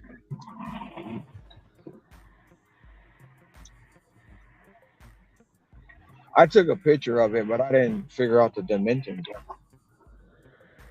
I just picked a spot, put it in Google Maps, picked another spot, deleted my location to find out what the distance was.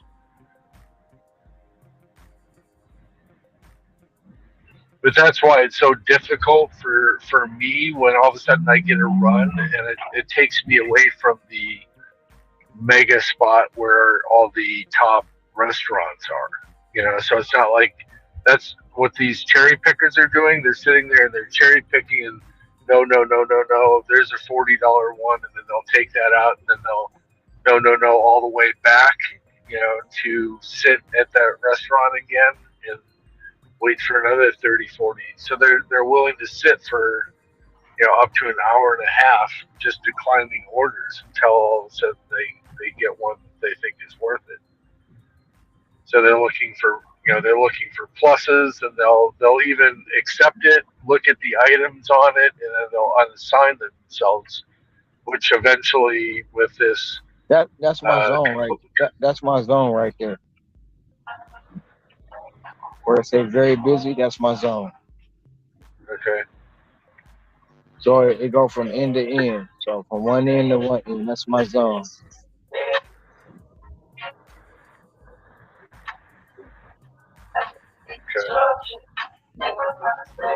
So the lighter pink up there, that's another zone. The other pink at the top, that's another zone. But And that's a mountain in between all that. you're talking about all the green. Yeah. That's where the homes are. So you see that yellow road? That's another road leading to that other zone. But these are in the middle. That's where homes are. That's where the houses and stuff are. So if you can see, anytime I go to that green part, I have to go outside my zone to deliver. I gotta get out of my car and hand off a order to a customer. Hang on.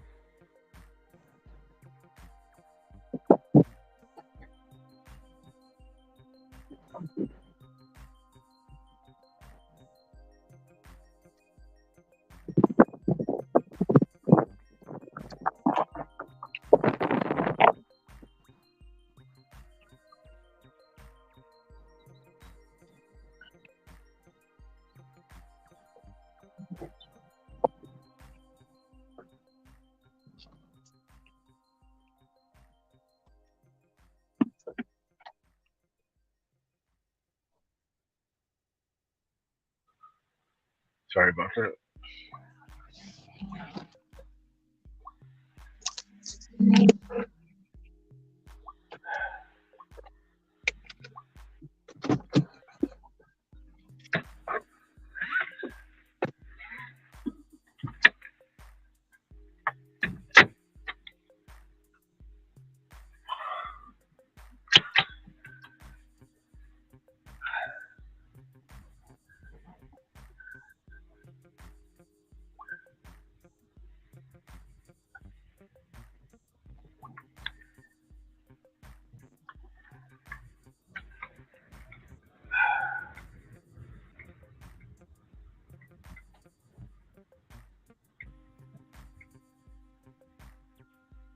So I'm gonna be done about 1 and probably home about 1:30. So about 2 hours from now. Are you just hoping that somebody else will come up, or you just gonna ride solo for a while? or are you going to end it?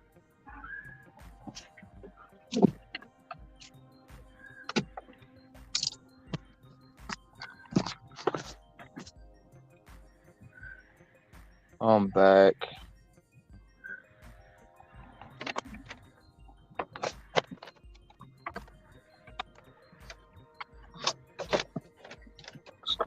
Sideways. Stuff that makes spill. Ooh, I did it.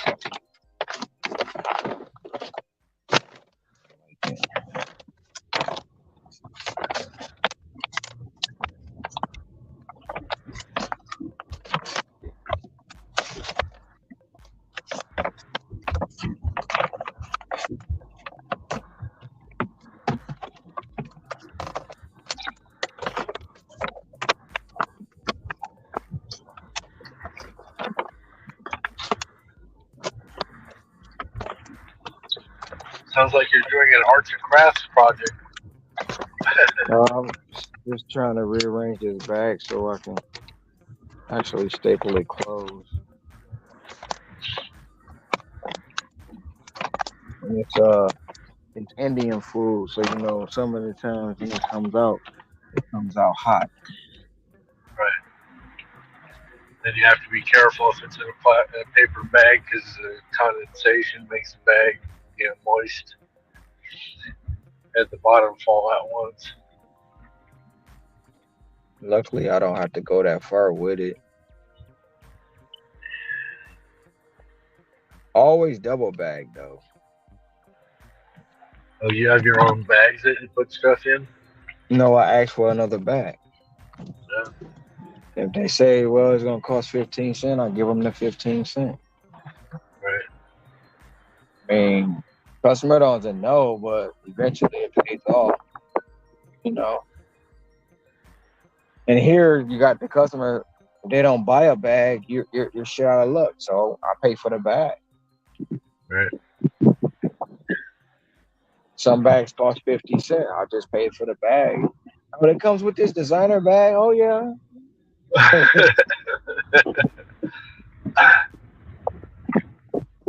It's like little things I know I do that others don't do, and it sets me. I know it sets me apart. I just don't. I know I'm not the one that I gotta show everything on camera. No. Like when I give away food, I don't show that on camera a lot. Somebody might catch it, but why am I showing it? I'm doing it out the kindness of my heart. It's not that I'm trying to get a lot of accolades from it, you know. Yeah. And they say that when you don't say anything, you get a much bigger reward later on in life than you do. You'll get the reward immediately if you say it, or you'll bank it and get interest later. Yeah, so like it does, and people don't realize the more you do for others, it comes back. It may not come back in a form of money. It's other monetary ways it comes back. You know, other money. It just what you put out in the universe, 9 times out of 10 is gonna come back. Do you believe in the law of attraction? Yes. Yes.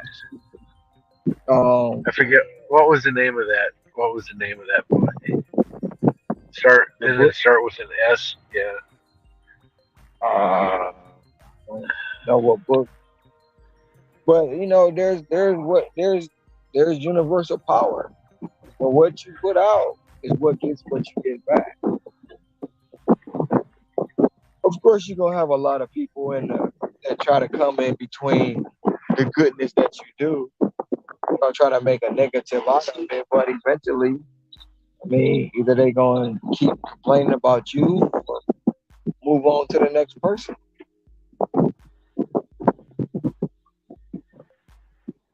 It was called The Secret. It was called The Secret. The book The Secret. Yeah, I didn't read that. Of course, they try to. If they can't attack you, they're gonna try to attack the people around you.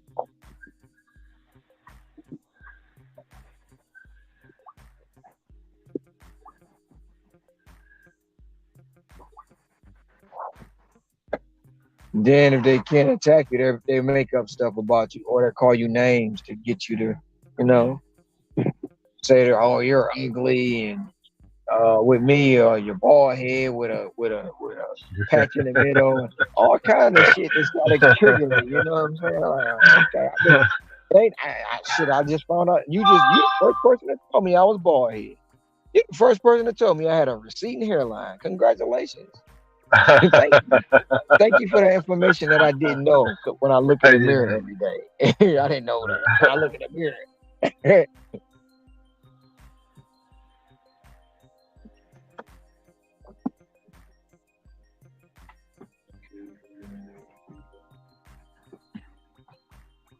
Some of it really be hilarious for real.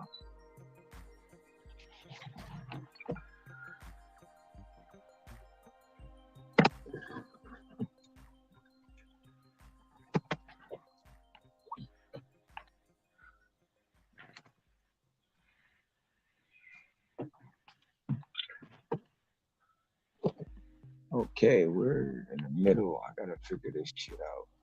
Do you use an app on your phone for your alarm to wake up? No, I wake up every day around the same time. Muscle memory. I'll be right back. Just naturally. So,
I have apps on my, but I don't have. Well, I have a Z Edge app that I downloaded different alarms. So yeah. the one alarm you hear when it's like the warning signal. That's one of my alarms. And then I have another one which is the yo. We still up, Javier. The other one I have is the other my alarm, my old telephone ring. But my body. So if I go to bed at 11:30, I'm going to automatically wake up at 3:30. Hmm. It just happens. And if I go to Right. bed at 12, I'm going to wake up at 4 o'clock. Just like It's an just internal it's, clock. it always wakes me up before the clock goes off. But if I miss the one in the room, the one in the front room is going to wake me up. Then I got to get up, walk past the bathroom to cut the alarm off. And by the time I get back in the bed, there's no time. By the time I get back to the room, it's like, why am I going back? I just got to get in the shower, get ready to go. Now, some days I'll get in the shower and go lay across the bed, which is a bad mistake. But Yeah.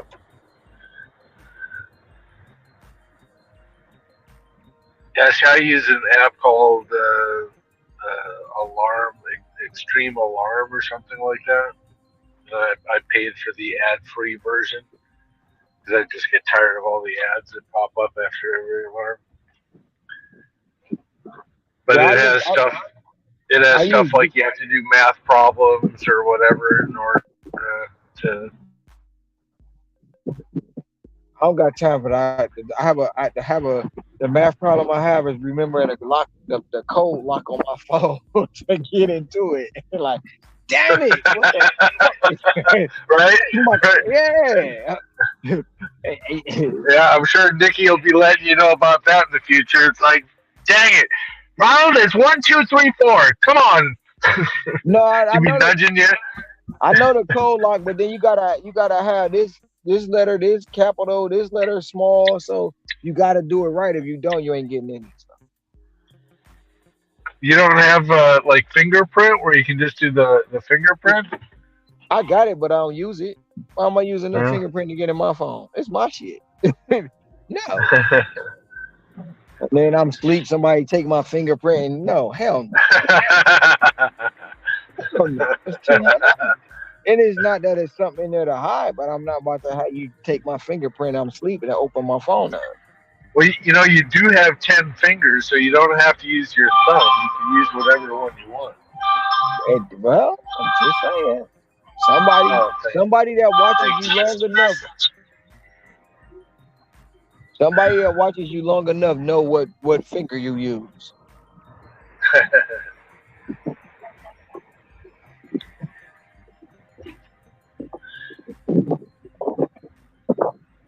Now, is it true that the Super Bowl is going to be on flipping Peacock again? It's not going to Uh, be broad. It's not I going to have be broadcast. I have no idea, but I doubt that. I I'm doubt going to it. be pissed I off. doubt I'm it. going to be pissed off. It wasn't on Peacock last year.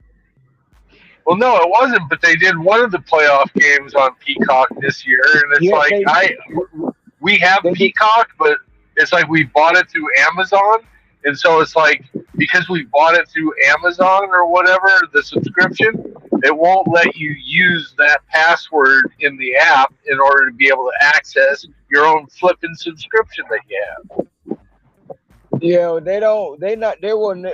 I ain't gonna say never, but I would never see them putting it on any app because that's America's game.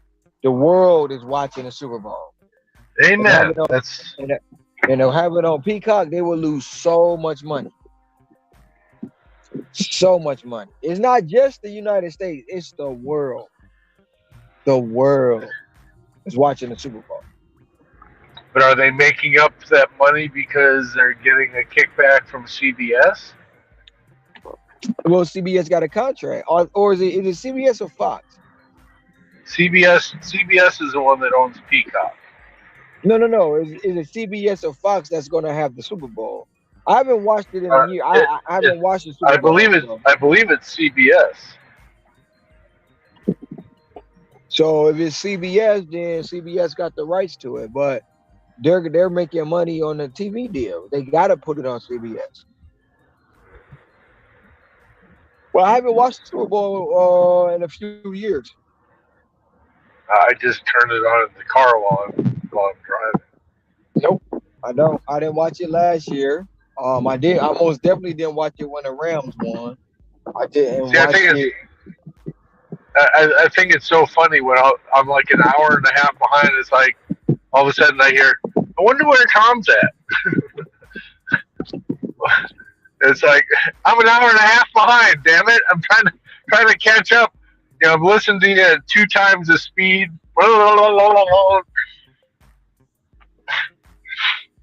Yeah, but I probably won't be watching it this week. I'll be making money. So forget it ain't Super Bowl don't. If I watch it, Well, I'm I gonna don't. lose money. If I watch it, I'm Yeah, gonna I lose don't. money. If I work it, I'm gonna I make don't. money. I I'll be don't right back. stop. It's in my car.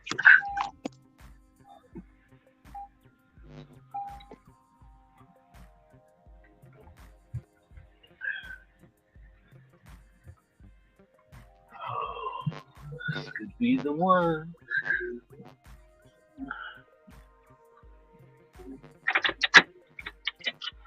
Please be ready.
I'm back.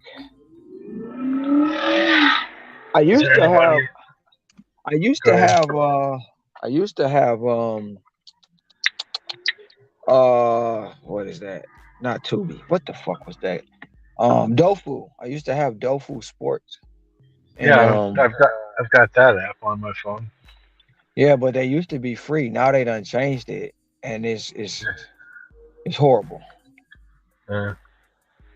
Well, So see, I tried to watch a football game because it was like not. It was on Peacock. It was at one, and they were broadcasting it, and you'd watch it for like 3 to 5 minutes. It was like chasing the live streams that they were putting up, and that they kept on bringing it down for copyright violations.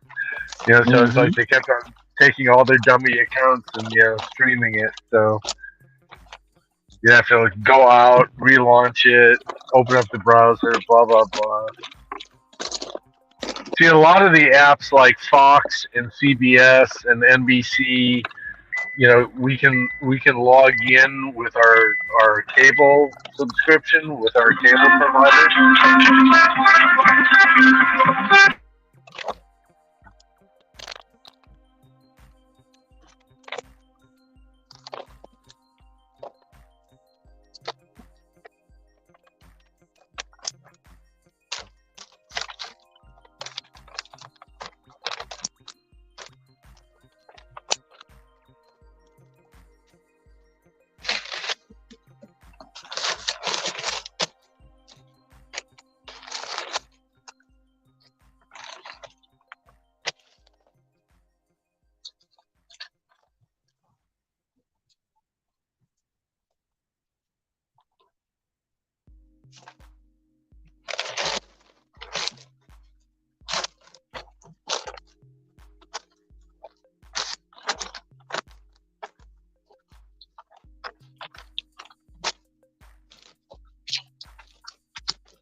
son of a bitch. Reload right now.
Mm, mm, mm, mm.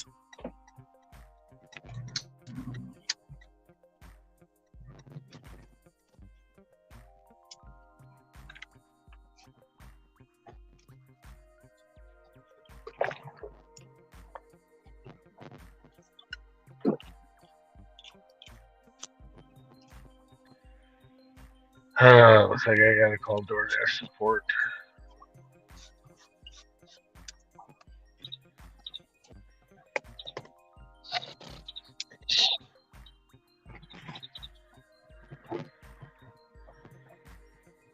All right. Customer put in the wrong address.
All right, so I guess customer put in the wrong address, but the new address is in a better spot for me to get potential additional orders.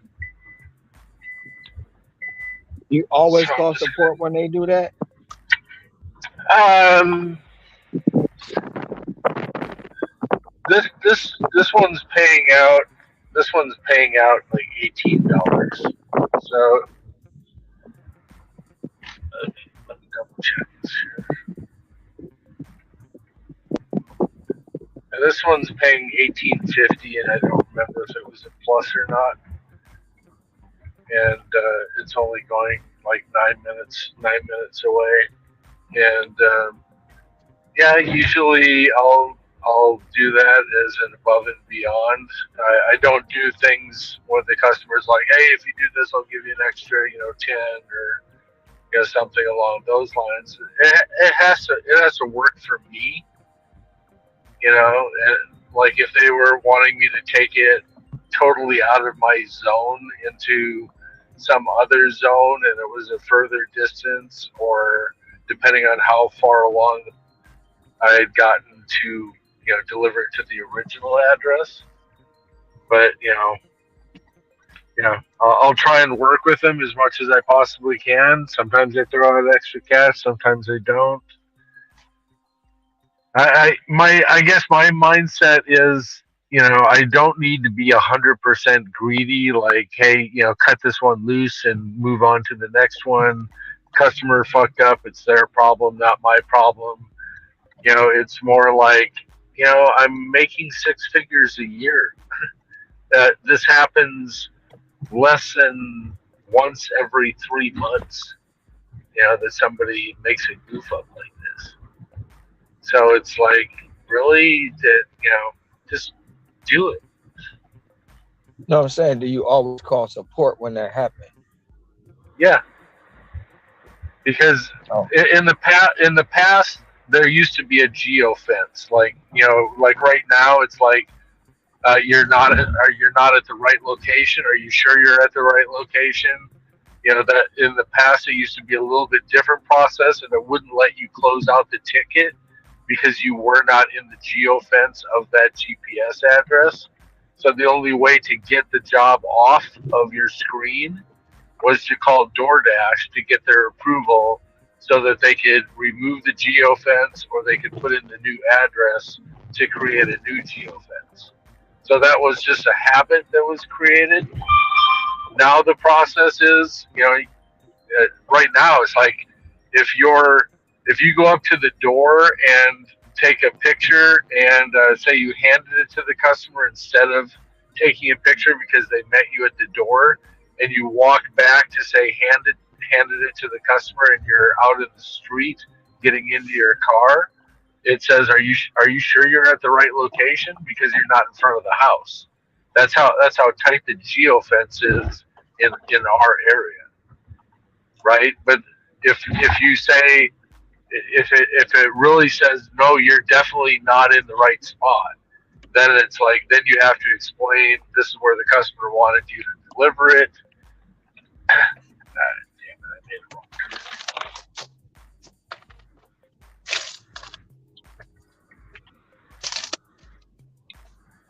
Hang on a second, let me focus.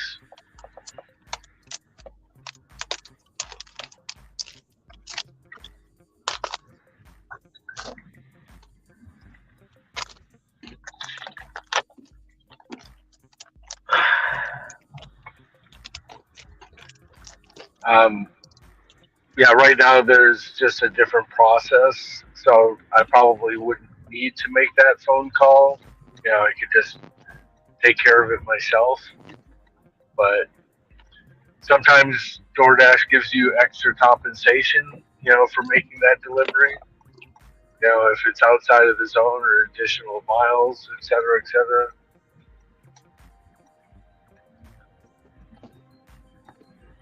This is my livelihood. You know, I dot the I's and I cross the T's, and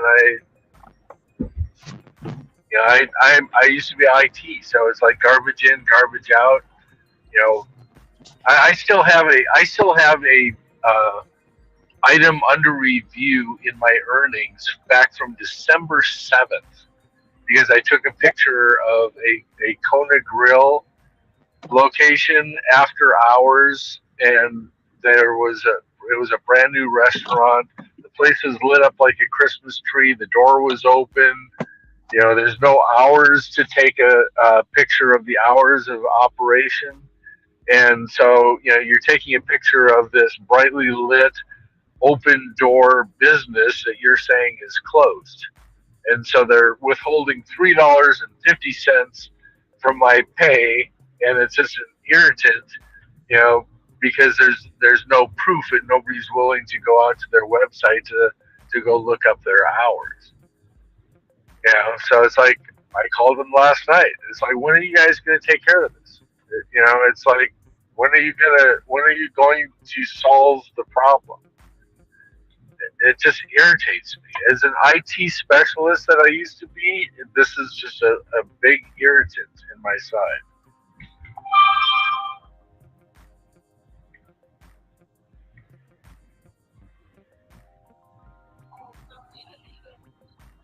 Now that is crazy because that should have been removed. It only takes like a couple days or maybe a couple hours to remove it. For December, that's crazy. Right. You know, I told him, I says, I don't care about the $3.50. I care about the blemish that's on my earnings. Every time I go to look at my earnings, and it says that there's an item under review.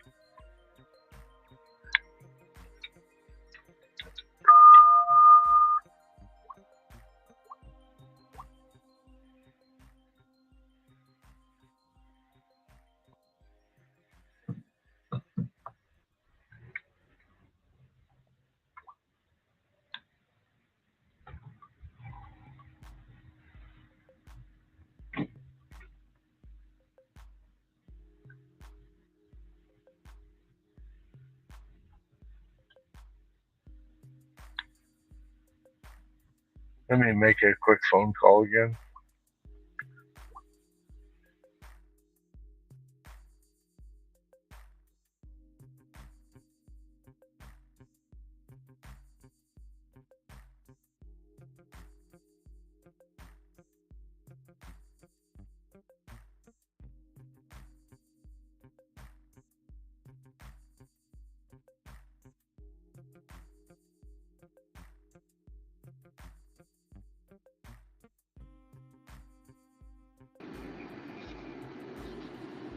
What up, guys?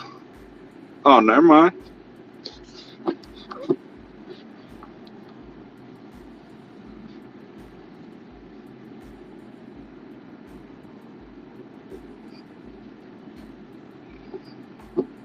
How's everyone doing tonight in the chat land?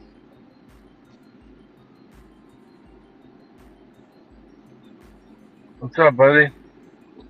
Oh, your boy tired. Tired? Yes, sir. I finally got that $3. Took me forever to get it, but I finally got it. Well done. Yeah, took me about let's see, about 15 hours. Yeah, $20 an hour. Yeah, I would have gotten it quicker, but every time I kept getting a big order, it would take so long for it to be made. But I was liking the first like 4 or 5 hours of my shift. Everything was like five, 6, 8, 10, $10 orders, 2 miles, 3 miles, 4 miles. I was like, huh? I wasn't complaining. I was taking those things like nothing. I was like, how quickly can I disperse them? I was trying to figure out how fast I can get them out of my hands. Then I got this, like my third So are order you? of the day was a So, catering. so are you done? I'll probably run about 1 or 2 more, and then I'm probably gonna call it.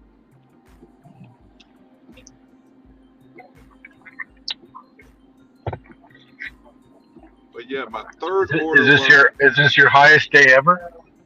second best. My highest was 330.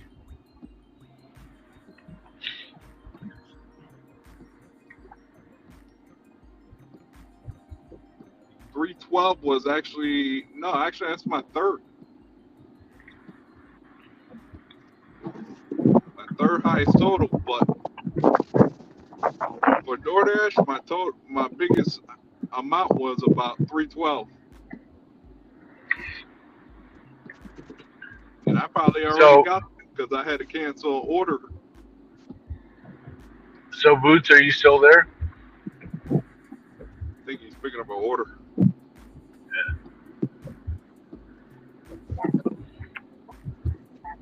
Yeah, I've been listening to you guys all day.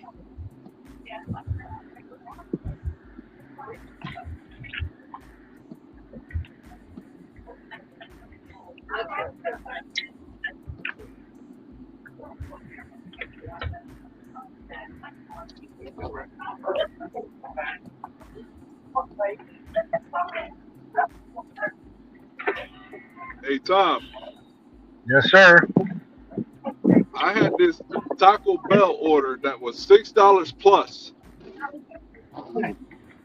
Tell me why by the time I finished dropping this Taco Bell off, it ended up being about $27. I didn't think it was gonna be worth much. I was thinking about $8, $9. But the guy gave me one key clue. The dude was high. He was high. Yeah, he was high. He had the munchies. That's why I said I love when my brothers that are high tip. It's just paper, man. I didn't care because I was on a stack too, so it ended up being, let me see, that was a $32 order. A McDonald's and a Taco Bell. What time of the day did you do this? What the The Taco 27th? Bell. That was about an hour ago. Huh? That was about an hour ago. What happened was the customer I had before them wanted some Nacho Bel Grande, but they're out of nacho chips. So I had to cancel that order. And the next order that came in was that one. I said, hell yeah, I'm gonna grab that real quick. I saw 6 plus. I didn't think much of it. But then what was like 8 o'clock, I got a nice catering order, $30 catering for 9 miles. Your call has been Some fucking bullshit, man. The fuck you say text or don't answer the goddamn phone? Don't you love it Are you when trying to hand it off to the customer? Some fucking bullshit, man. don't you love it when they never answer?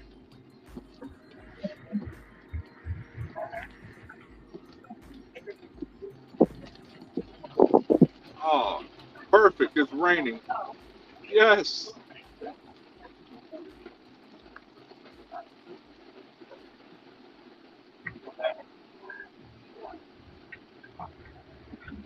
Well, now we're gonna go into final rounds now.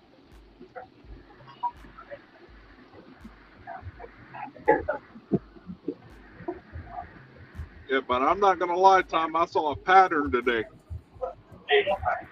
What was the pattern? Every order I was getting from between the hours of 12 to 4 were all low miles. Low miles, great payouts. So I'm like, $9 McDonald's, all right. $20 sushi order, I'll take it. I was just laughing at the algorithms. I'm like, So yeah, is there let's keep something that. is there some activity that you think that you did that triggered that? No, that was just pure luck. I know y'all don't take food. I've been texting and calling this customer. They're not answering. I don't have a room number. I got a name though. I know. Is it anywhere I can sit it? I can take this picture and I'll be gone. Cannot leave them over here. Not here, but We're only in charge of this area, but cannot leave them. okay. So anywhere else is fine, all right. No problem. I'm only in charge of this area. Oh, all right. All right.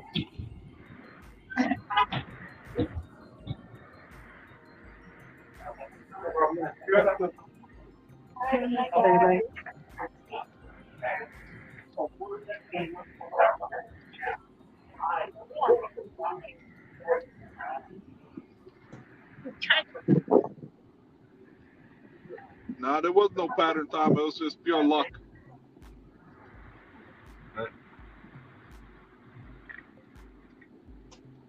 It kept me on like one side of town for like 2 hours. It kept me on the good side of town too. I didn't know if you had like rejected some 10-mile runs in a row or something like that. That they're like, no, he's not going to accept 10-mile runs. Later on at night, I started rejecting them when they started sending them to me around like 8 o'clock. No, 9 o'clock. I started rejecting everything that was $10, 10 miles or more. Before I got that $10 McDonald's order, they tried to send me a Walgreens order going 16 miles for $9. I'm like, hell no. Looks like Boots is doing a pick and go, a pick, note, and go.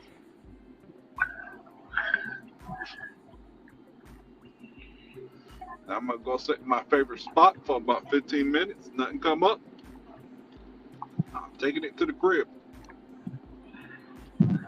I'd like to make another $18, but I don't know if it's going to happen unless I extend my dash.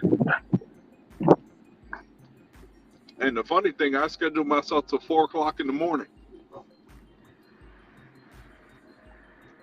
It's what, 2:11 right now? Yeah, it's 2:11. I'm Push not it, even gonna stay man! up. Nah, because then I'm gonna be lazy tomorrow in the morning. I ain't gonna want to wake up. I want to be right there, right before the playoff games start.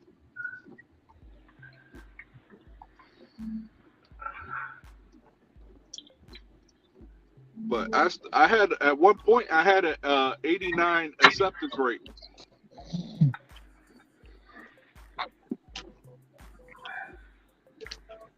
Then I started declining, and now I'm at 85. Yeah, I'm at an 81.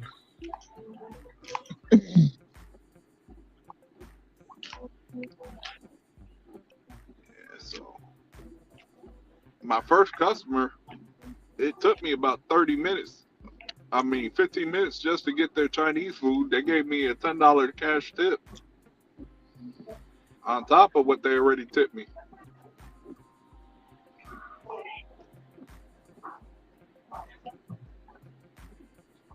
All right, they took one of my 1-star ratings off.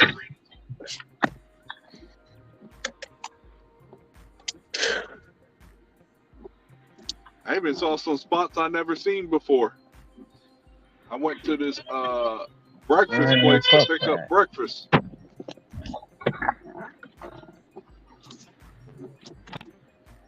Don't come fucking call me now. I'm gone. Fuck out of here. Gotta love it. They call you every time once you leave. I didn't even know y'all was. I thought y'all was on mute.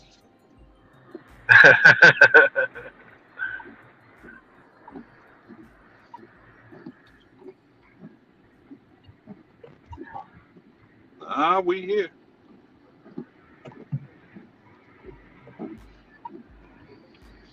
Don't fucking call me now. I'm out. Call support. Let them deal with that shit. I'm not. Where'd you leave it? At the front desk. Yeah. Whatever they do with it, they gonna throw it away. Because where I left it, they gonna think it's trash. But I left it at the front desk. And that's gonna be where it's at. I took my picture, I'm out. I called them, I text them 5 times, which actually I was texting her because the damn timer, I forgot to start the timer. Once the 5-minute timer was up, I was out. I took 5 pictures in a text message. You got 5 pictures of where I'm at. And then I called you, your phone going straight to voicemail. That's not my fault. You say text, you'll respond. You didn't respond. 5 minutes up, I take the picture, I'm gone. Yep. Now I had a support problem, not mine. Yep.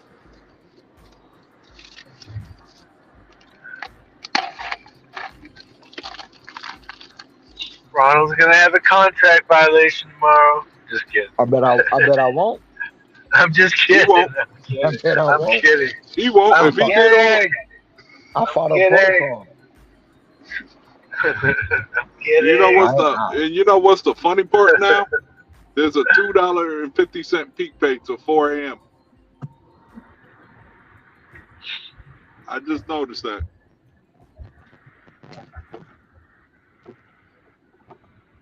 Should have threw that earlier in the day. I would have made some serious money then. I'd have been at $4.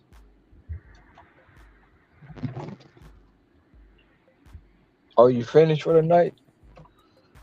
I'm gonna run one more. Where you at? My favorite spot. No, I'm saying how much you at? Oh, I'm at $3. $3.07. So you gonna stop? Right now, it's slow. All right, I'm sitting here waiting for my next order. It starts dying out around like 2-3 o'clock on Saturday. Don't you? If you just sit, you're not going to get any orders. Why you don't drive to the hot spot this late at night? There is no hot spots. You don't have any hot spots? All the hot spots are previous spots. It'll show me a hot spot, but they're previous hot spots. I'm nearby Sheets, about half a mile to Sheets, a mile and a half to McDonald's. See, I find that if you sit, even if you don't head towards a previous hotspot, if you're moving, it's like they're really just kind of giving you a direction to move in that direction because there's something else that's hitting, that somebody else is placing an order. But if you just sit there, the person that is moving is going to get that order, not you. I don't have to worry much at this hour. This hour, there's not that many dashers or any of them out. People are afraid to run after midnight here. They get scared. I ain't scared of nothing.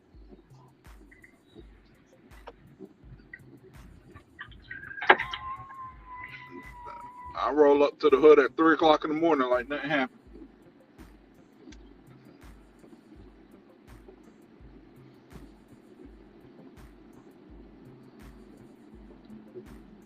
Yeah, I had my first dollar at what, 4 o'clock? I had my second at 9. I just got my third.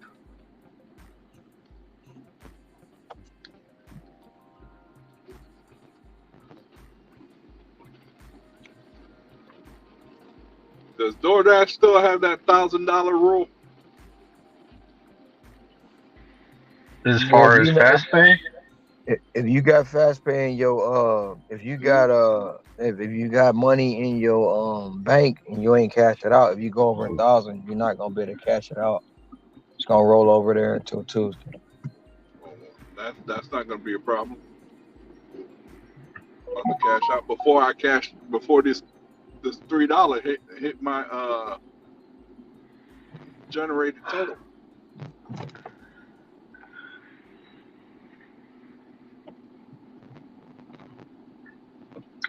can you cash out while you're on a dash any money Yep. that you've got banked previously? Yeah. Yes. Long as you have waited your 24-hour period. So I cashed out this morning. I can't cash out until tomorrow morning. But tomorrow morning, the money I make today is not going to be cashed out. It's going to be rolled over on Tuesday. But the money I make tomorrow will be able to be rolled over tomorrow. Anything on Saturday, they won't let you. Well, if you over 1,000, they won't let you cash it out. It's Mr. Muy Cansado. Thank you.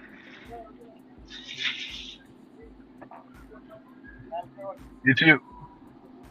I didn't tell you, but the other day, a couple of nights ago, I was sitting near the Mexican restaurant. It's called Filiberto's. And I told him the name and pulled up away from the speaker. I was like third car in line and fell asleep.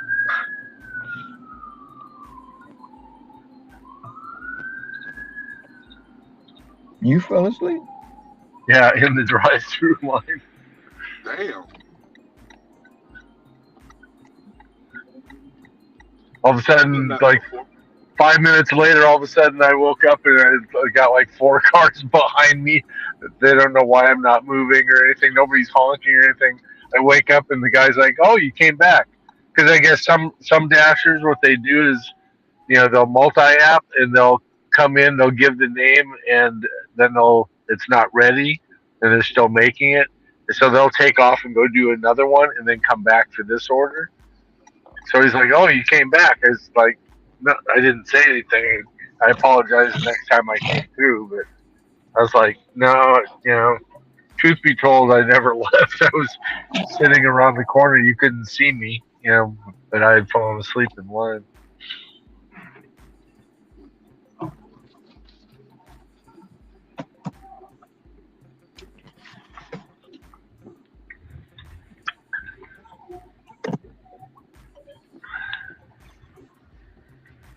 I did that one other time where I had a police officer pull up behind me because it was a train, and so then I leaned back the seat, relaxed, and like I said, if I'm not moving, I'm not active, I'm tired, I fall asleep, take a little power nap.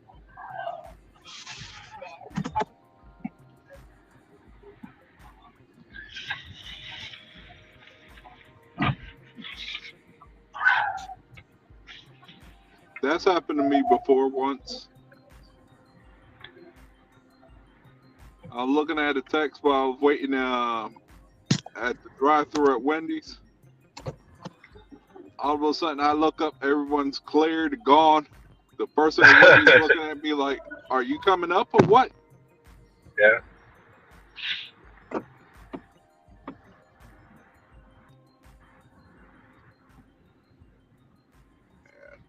Of course, it's never happened to Ron. No.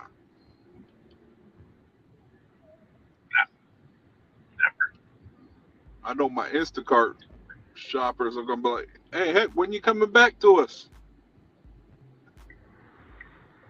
Like when you start sending me When some are good you? offers. When you send me some good offers, I'm not taking no $7, $8 orders going 9 miles. That's the first two that they spit out at me. Like, nope, I'll pass. I'll do DoorDash. Then after what? Around like 1 o'clock, I turned off my shopping pay because I didn't want to be bothered with shopping. Yeah, I don't So have that feature. I turned that off and turned it back on around like what, 10 o'clock? I don't have that feature. You guys are special. Yeah, I saw. So far, and what? Today in catering, I had what, $54 in catering orders. Are you on iOS or are you on Android? Both. Which one do you use for DoorDash? I use, right now I'm using the Android. Well, I'm using the iOS for StreamYard.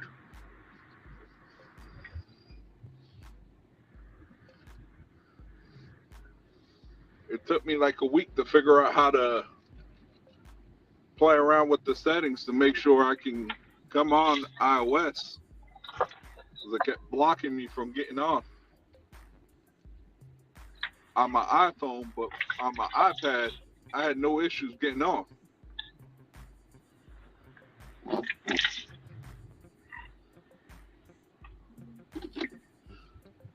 I love this. This is a McDonald's, $8 going 2 miles. And the funny thing, I was already sitting right next to McDonald's.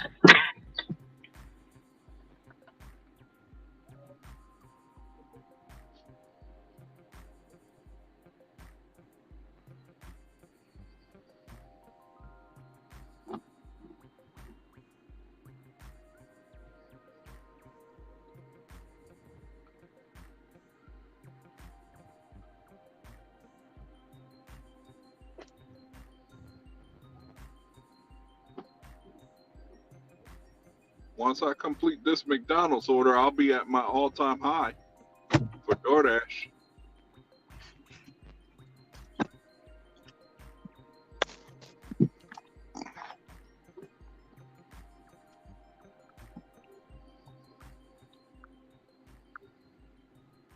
Now, I slept like for 5 hours. My body just woke up this morning and said, go get some money. I said, well, no problem with that. I surely will. Now, I know tomorrow I probably won't be out so late tomorrow.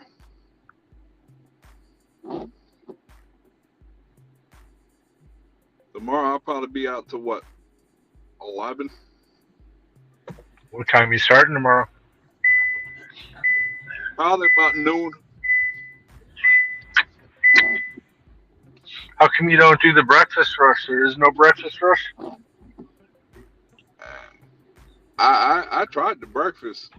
It's just a long waits at Merchants. Hold on.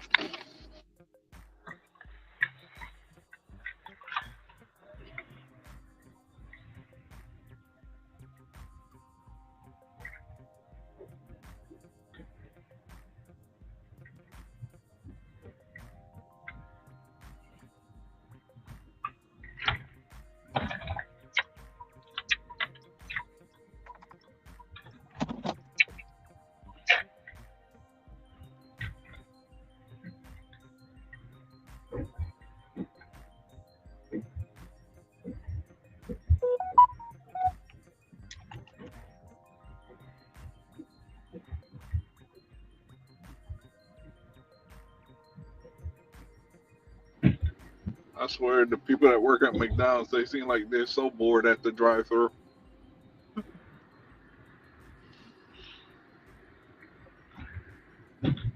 Run Dude's like, disappear. the dude's like, welcome to McDonald's. How can I help you?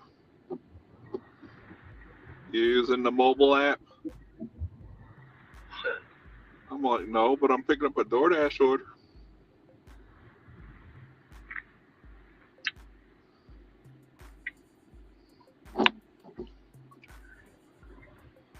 So I pull up to my late night McDonald's and I just give them the 3-digit code and I says, "Can I have my usual?"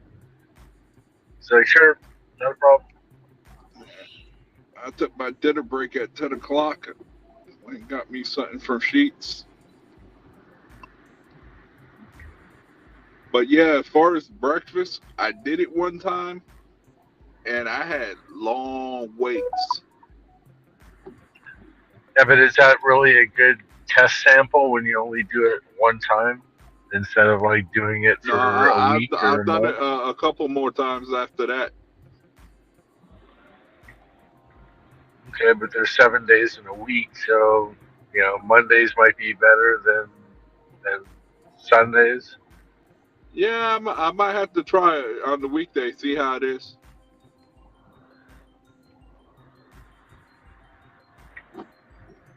My thing is, if I do that, I have to give up my late night.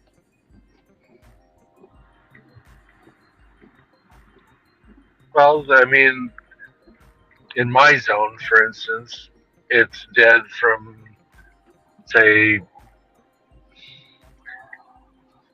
I don't know, maybe eight In my to 9 in or my eight area, if thirty I to start at 5, 9:30.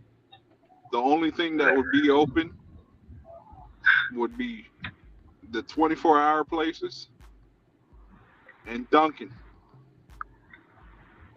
Wendy's wouldn't open. Wendy's doesn't open till about 6:30. Burger King doesn't open to 8. Do you ever go to those places in your evening, shift? Do you ever go to those locations?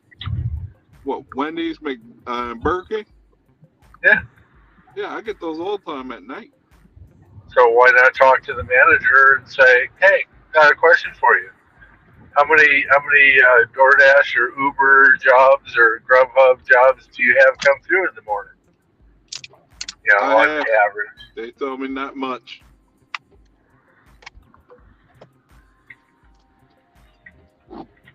But there are a lot of people that do it in the morning. A lot of who? If there's not much, then how No, are no, they I'm talking sustaining? about How are they they don't get sustaining much themselves? orders going there, but there's a lot of dashers in the morning because no one likes to But do late night.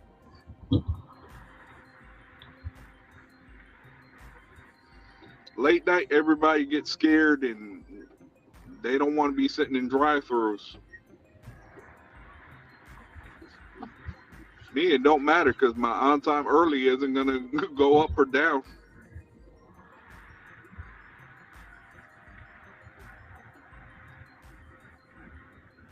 I just get impatient when I gotta wait in long lines during the daytime. If I did daytime, my completion rate would probably be about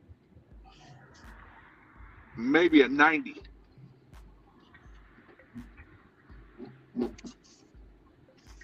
The one order tonight, I was very close to unassigning. It was like a 950 Mexican grill, but I held out and DoorDash rewarded me with a $30 catering order after.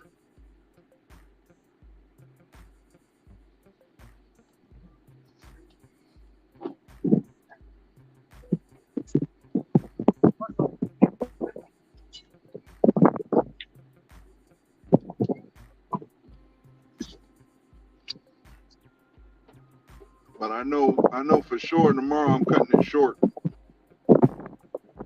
I gotta get up Monday early in the morning. I gotta go to DMV. Gotta renew my tags on my car.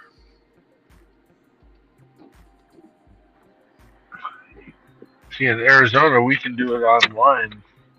Oh yeah, we can do it here too. I just don't So trust nobody in my area. They got the 5-finger discount hands. 5-finger discount hands. Yeah, they'll steal it. Your registration? Yeah. See, when we do our registration online, we pay for it. We get a printed receipt. We get a printed temporary permit, and then they send us our tags in the mail.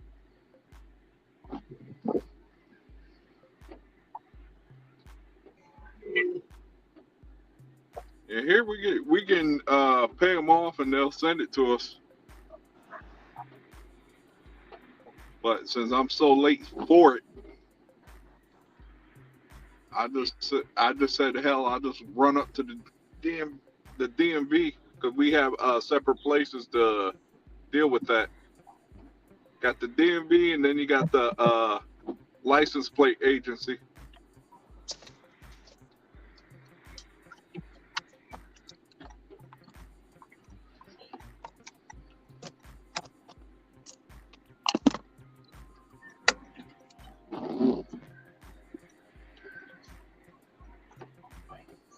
And plus, I gotta go up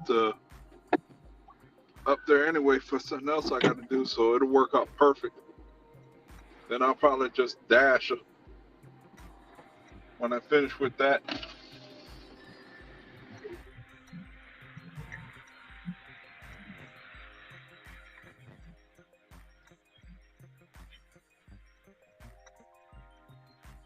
Matthew? Yes, ma'am. Thank you.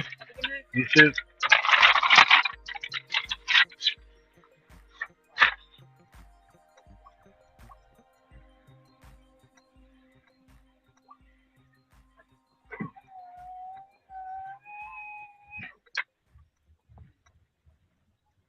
Come on, baby.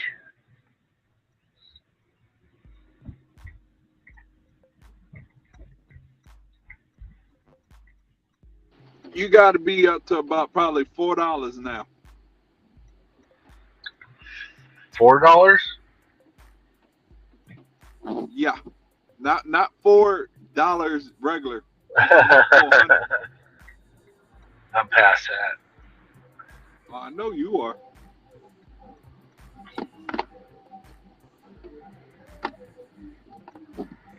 All right, let me mute my mic. They're playing copyrighted music.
All right, now that I finally got out of that drive-through.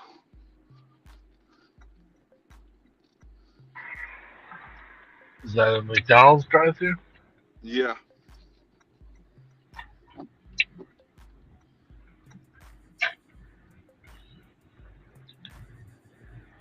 The homeboy behind me was playing some music. I was like, nah, I don't want to get around a copyright strike.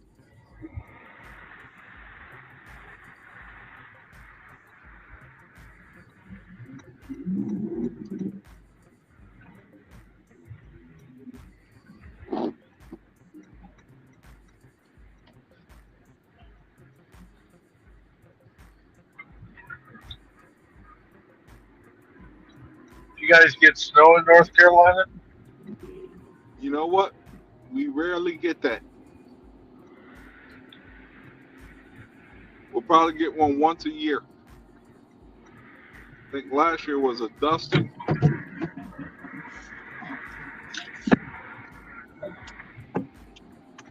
We just get bipolar weather down here.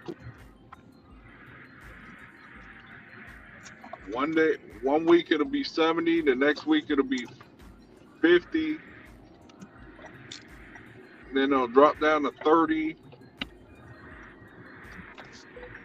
Last weekend was freezing. This weekend is hot as hell.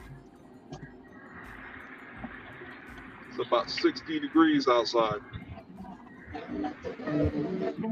But it's supposed to drop in the 50s tomorrow because the wind is going to be picking up.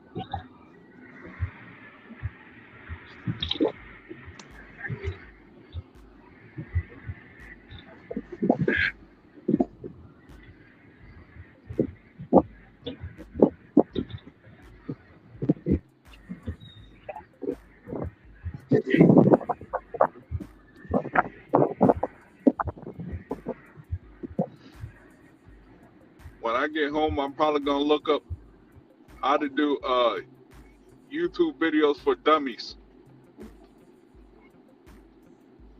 Video is not hard to do. What are you trying to find out? The editing process. It's not hard to edit. You got CapCut, or you can use. I use TikTok for editing to do mine. But if you got CapCut, you can do it. Look up the DaVinci Resolve or DaVinci. Yeah, DaVinci Resolve. There's a lot of different ways you can do it. Oh, that's good to know.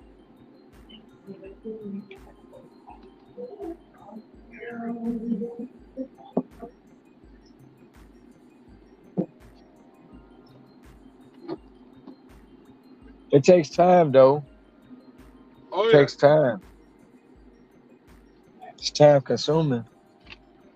I've heard it takes a lot of time to do it. Especially if you have a certain standard that you want for your video.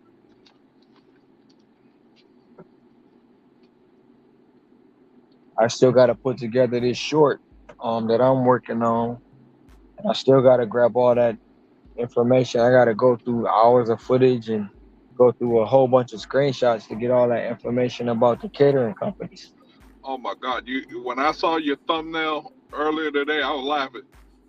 Like, look, it's running from the Easy Cater police. That ain't. You know who that is, right? I didn't see who it was. That's Ezil from Friday. Oh. When he was stealing boxes. I like, look, it's running from the Easy Cater police. I could have doctored it up, put Easy Cater and stuff on the boxes. I could have changed it to Easy Cater, and matter of fact, I might just do that. To Easy Cater and deliver that on the boxes. Yeah, you should do that. Be right back.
How wonderful. I get to go to the apartment complex.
I'll be back.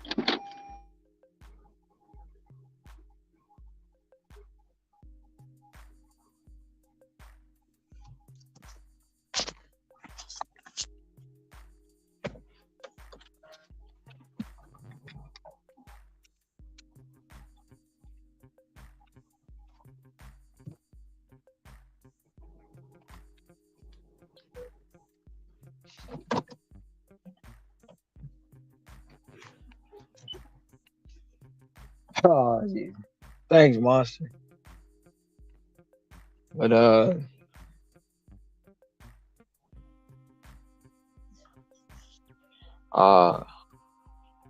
Hector just gave me an idea. So I'm probably gonna doctor it up a little bit.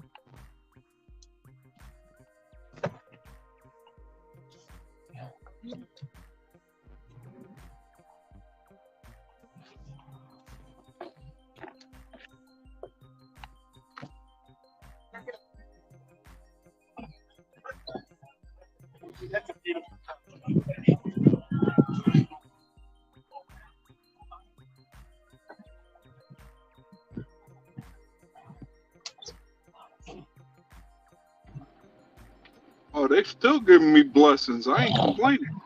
950 for 5.6 miles. Let's get it. Of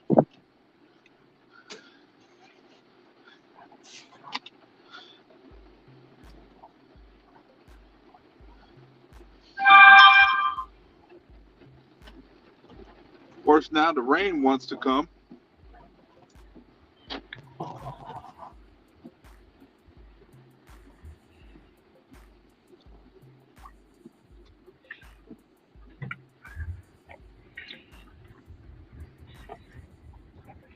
Rain was supposed to be gone by 9 o'clock.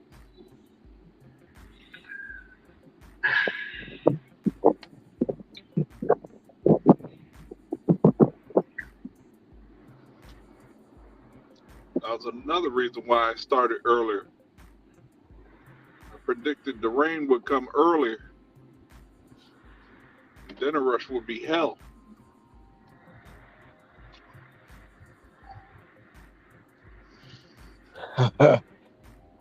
I thought it'd be raining catering orders.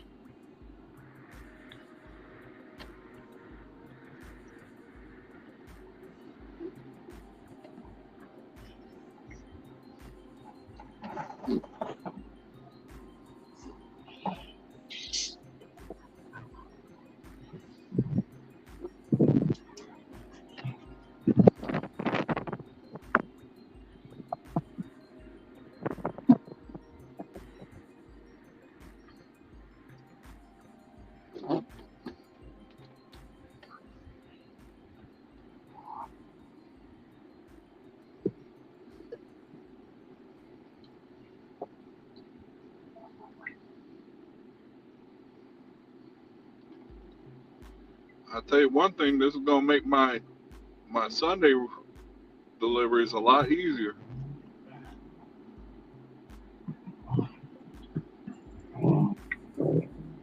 I ain't gonna have that pressure of making a lot. So are you going? What do you mean? You ain't gonna have the pressure of making a lot? What do you mean by that? If I don't make my goal for tomorrow, I at least know whatever I carried over for today will help.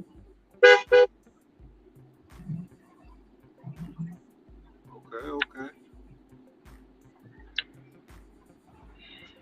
But you know you got to be consistent, right? Oh yeah, of course.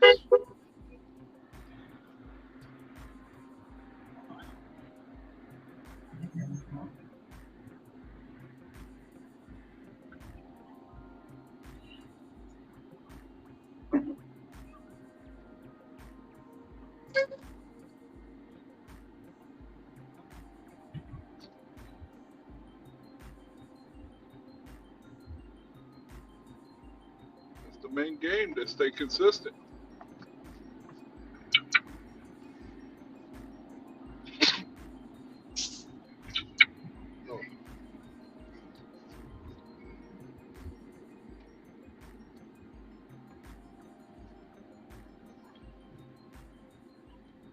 Oh sheets, please have my order ready.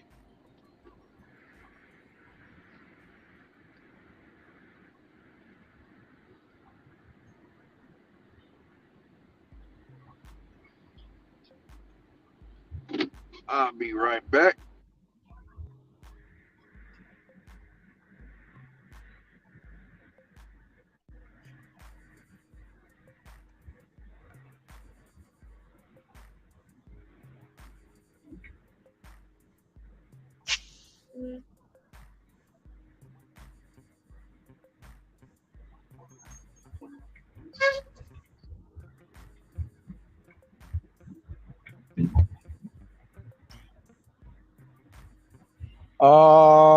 Why it depends on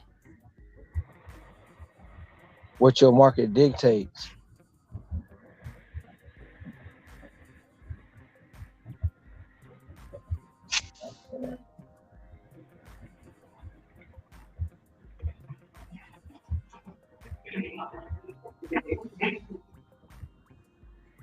So whatever time your pastry shops and your donut shops and your coffee shops open up, it's my oh shit, motherfucker! Damn, Mr. Bus Driver.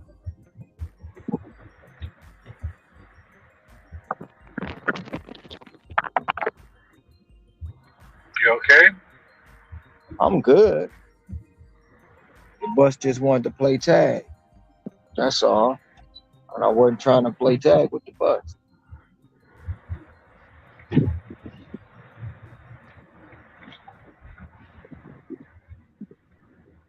So whatever time your local shops open up, because I start at, well, I'm trying my best to be up at 4:30 tomorrow. Actually at 4 o'clock and be out the house by 4:30.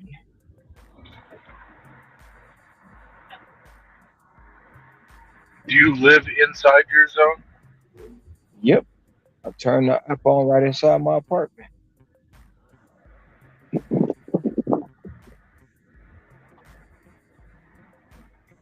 I turn it on in my apartment. I pause it for 30 minutes and then I leave, get dressed, and then I leave out.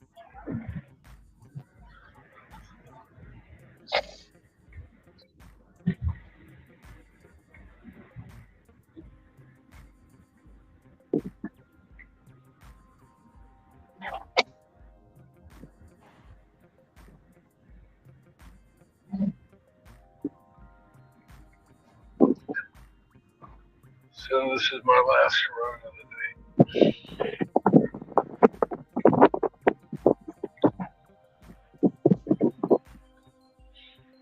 Maybe. Might have one more. Depending on if this food's ready or not.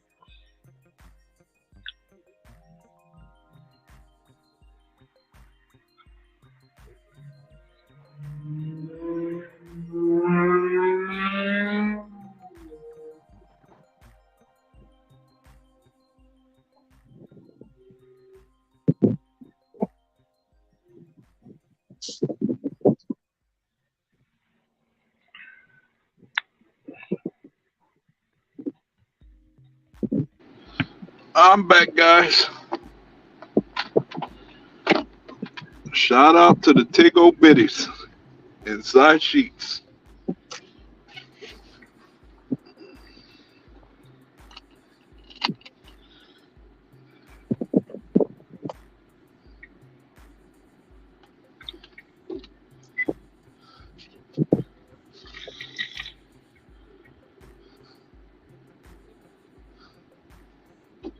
And this dude over here doing Uber. No, he killing it tonight.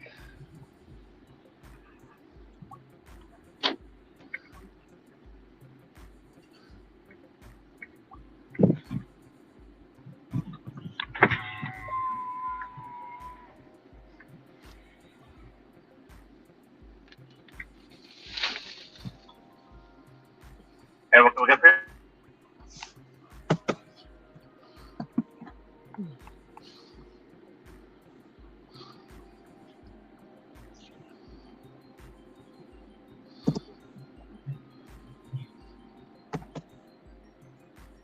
How long you going to, Ron?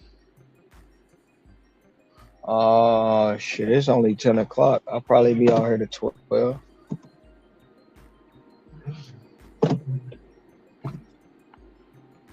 Oh yeah.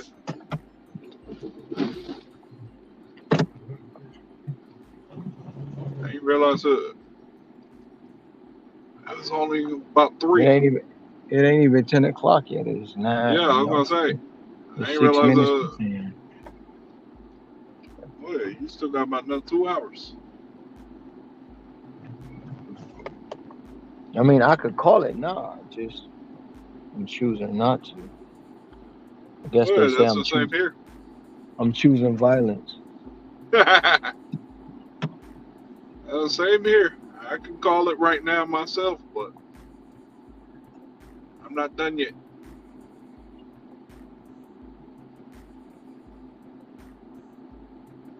I'm trying to play catch up for the week, really, Me too.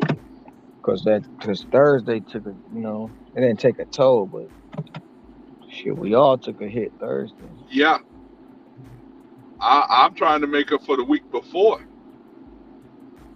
Still, I where mean, I to was be getting honest, no orders for like 4 days. I'm already at. I think yesterday. I was at 9 and some change for the month. It ain't bad. And I'm not done yet.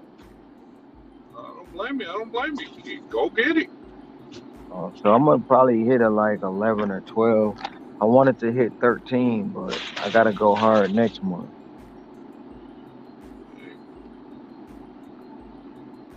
You get it. And that's the first month of the year.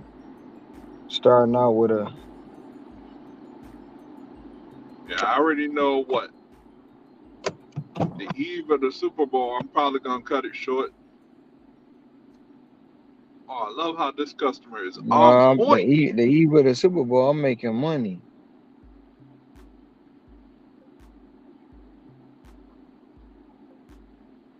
Oh yeah, I'm gonna make my money still. But I'll be right back. all right.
Me, I'll probably just pin the scores on my phone, so while I'm dashing, I can see who's winning.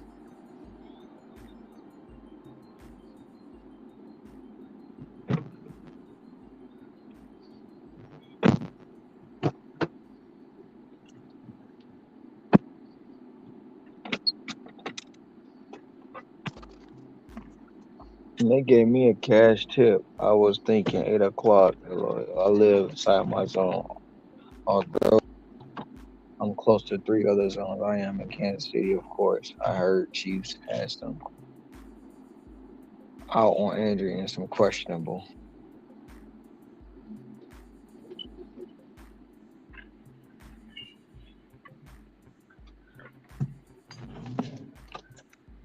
This is gonna be my last delivery of the night. I'm going to about 4. You are pushing it to 4. Well done, man. Well, that's a $2.50 peak pay, so There you go. I might use it while I can.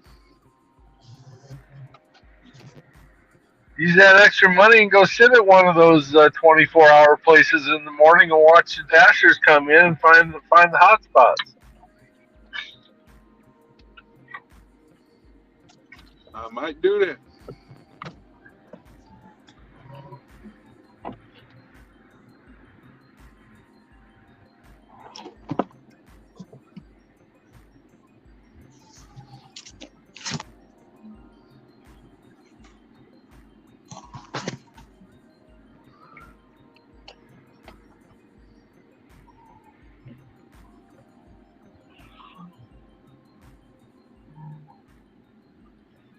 Oh, I hate this place. I hate this place.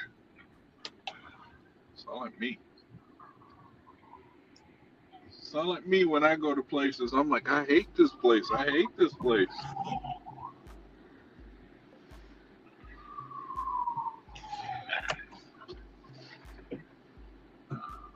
And some of these people look. These people live in some nice places.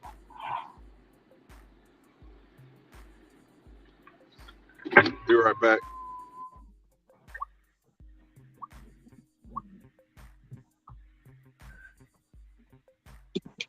It's all right.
You know what's so funny? I just used a chuck line for my customer.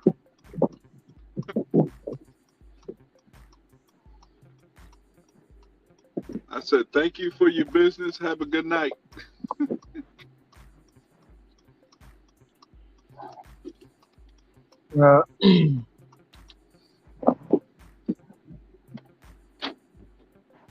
Hey, buddy, it's your buddy, Hector. Nah, I screwed that line up.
You know what I also noticed today?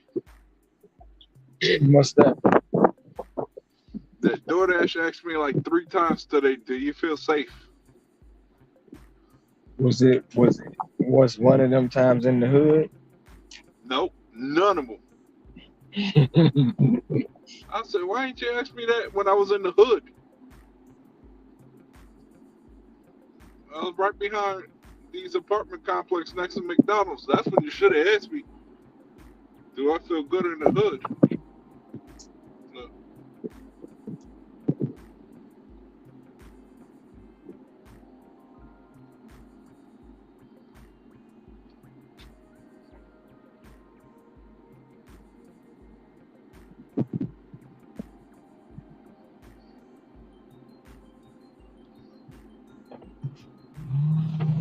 that was the best time it should have asked me. It asked me all during the daytime. "Do you feel safe? We're checking on you. Are you safe?" I'm like, "Yeah, I'm safe. It's daylight and I'm not in the hood."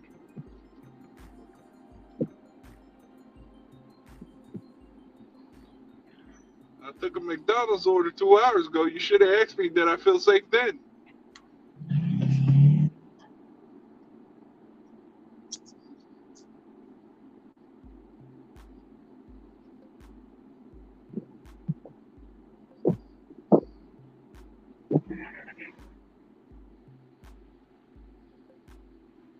See, DoorDash me on some weird things. My shift was till 4 and it just kicked me off.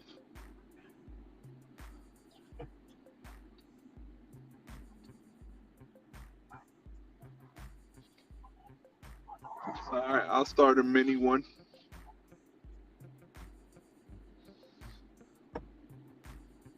They're probably saying, "Heck, get off. You're doing too much." There's only one person that can do that.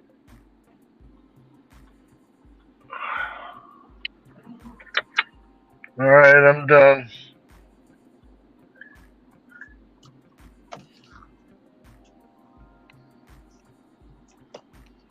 Too bright. Yeah, I was gonna say, Tom, it's a little bright. Here's my number. Holy crap! Yeah, good day today. What What time was did it? you I didn't see start? it.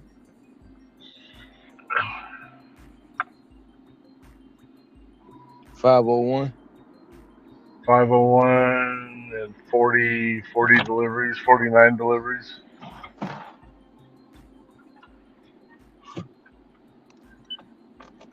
Took an hour nap in the middle. All right, my guy, why are you so up my tail? See if we can rinse and repeat and do it again tomorrow. What time did you start, Tom? 4:30 this morning. Oh wow. What I found in my market is that I've got a resort that orders Monday, Wednesday, Friday, Saturday, Sunday, and they do a catering on a regular schedule, and they do twice on Friday, twice on Saturday, twice on Sunday. And so I try to get out so that I'm the only guy that's got a catering bag out that early in the morning, and they pick me to go pick it up. There's never a tip on it. It's just an $8 order, but it gets me into priority access for catering jobs. Nice. So I only rejected probably 3 jobs today, 3 or 4 jobs. Oh, that's not bad.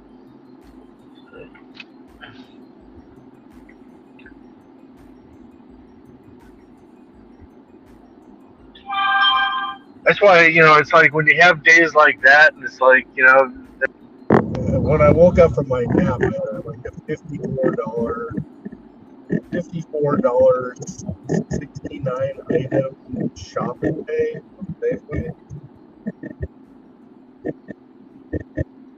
which I got done in probably 25 minutes to do the shopping.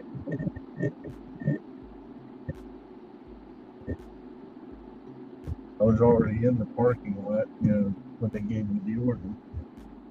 So that was a nice thing to wake up to. But I don't, I grind. My stuff is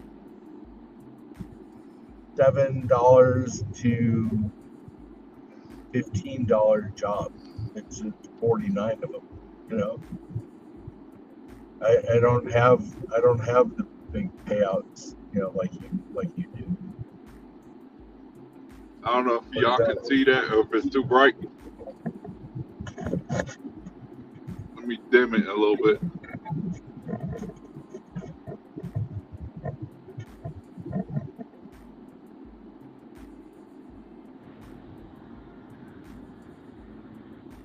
That was just from 11 to about now. What does it say? What's the number? 324.77. Whoop, whoop.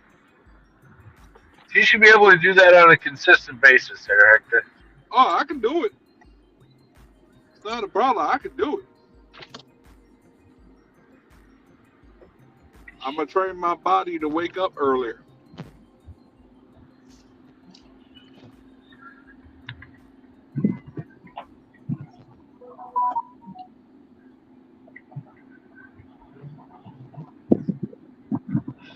Have you ever dashed in Arizona boots?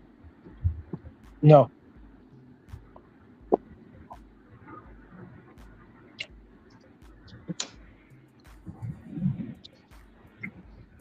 We're just so spread out. There's nothing going up. It's not like in New York, where you've got high rises and all that type of stuff. I think our tallest building is like a 30-story building. Ain't you in the same state with another dasher that does YouTube? I think Terry, he was saying, is up in Flagstaff. Nah, I know there's another one. I can't remember his name. He lived Phoenix in Uber Jeep, Massachusetts and now moved to Phoenix Jeep Arizona. Uber AZ. Nah. It was this guy that he keeps trying to make $700 every time.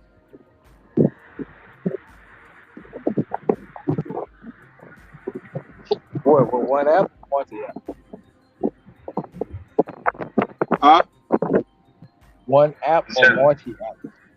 Multi-apping.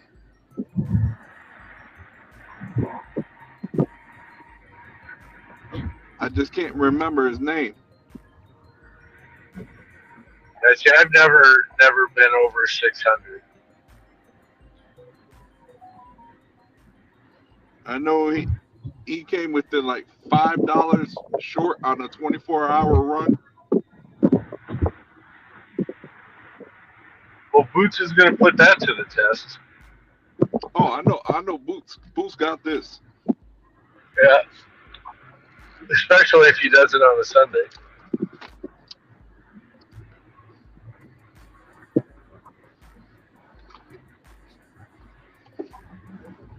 Are you planning on doing it like Saturday going into Sunday or Sunday going into Monday? Or just midnight to midnight all day Sunday? That's the question. I don't know yet. I would think that you'd have more success going Saturday into Sunday. I don't know. It's gonna be the next month or in March. What time does it start? What time does it start dying down on Sundays? Because Sundays are your best night. I wouldn't do it on a Sunday. Okay, so forget the challenge. What time on Sundays does it usually fall off for you? So it doesn't really fall off. It just depends on how long you want to drive. So if you want to drive if you want to drive longer distances, or do shopping pays or whatever you want to do, on a Sunday it'll keep going. I don't know. I just got to figure out what day I want to do it. But then again, whatever day I do it on, I gotta probably take the next day off, or at least sleep in for a few hours. Heck, this got about 15 minutes left, and Have you ever tried taking a power nap in the middle of your shift? No, I won't do it. you know what? Because I'm gonna do this, and I'm gonna call this a night. Because it will throw off your clock, or DoorDash just gave me the best order possible. That's Just wasted take me time. right where I want to So go home. it's wasted time. I'm not stopping. Once my shift starts, I don't stop until I go home. If I feel tired or take a nap, I'm gonna eat some fruit. It's gonna give me the energy I need today. See, I spaced out my meals. I had my first one 11 o'clock, and then I had my second one at 10 o'clock. I eat on the go. Sometimes you guys don't even know I'm eating because I eat. Stuff I eat, I don't even have to sit down and eat it. oh, we know when you're eating, Eric. I mean, Boots. Don't compare me to that guy. Yeah, don't. Don't do that. I was just going off the lip smacking. Don't do that. All right. I don't even smack. Definitely don't do that. We're done. I most definitely don't smack.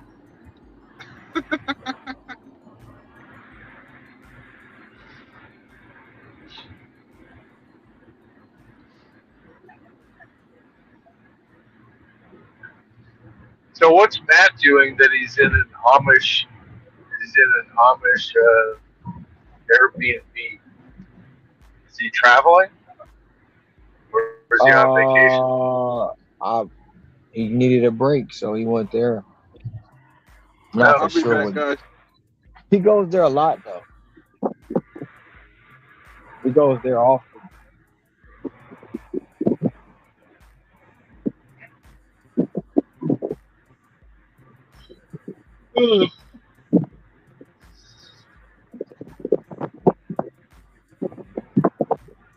You know, since I've known him, he's been there at least 4 times before this.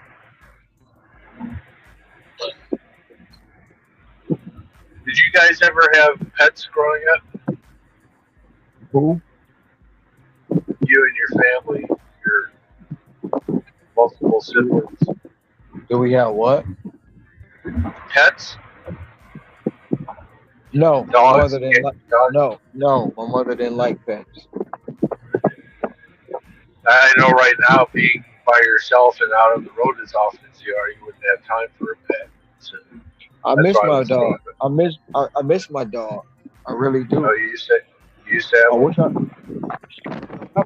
Did you had one when you had the mechanic shop? Yes, I have. I had several at the mechanic shop. Well, I had one I kept at. I had one I kept at the shop. The other one I kept at home. What kind of dog did you have? Roddy.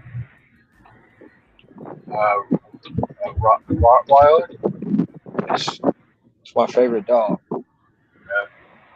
I got a dog. I got a Roddy and a Shih Tzu though. I wish I can go get her and bring her here, but I don't have time for it. So Is the Shih Tzu? Is that the one with the wrinkly skin?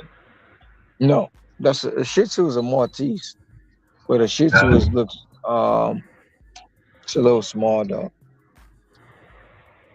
Is it a Shar-Pei or something like that, or this one dog No, that's like kind of dog? it's a Shih Tzu. It's like a little dog. That's the name of. Some people call it a Maltese, but it's called a Shih Tzu.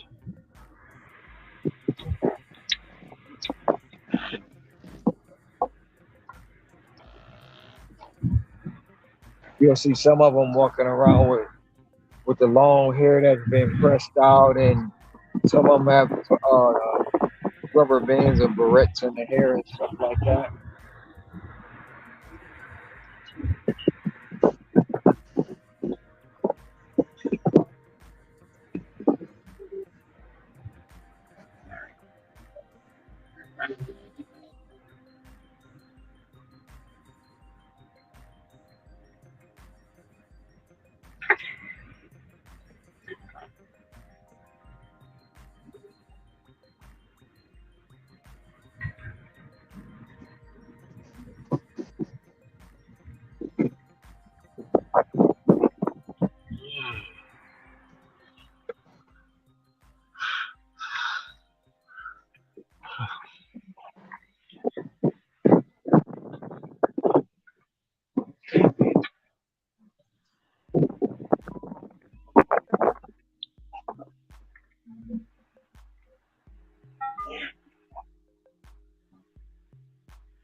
So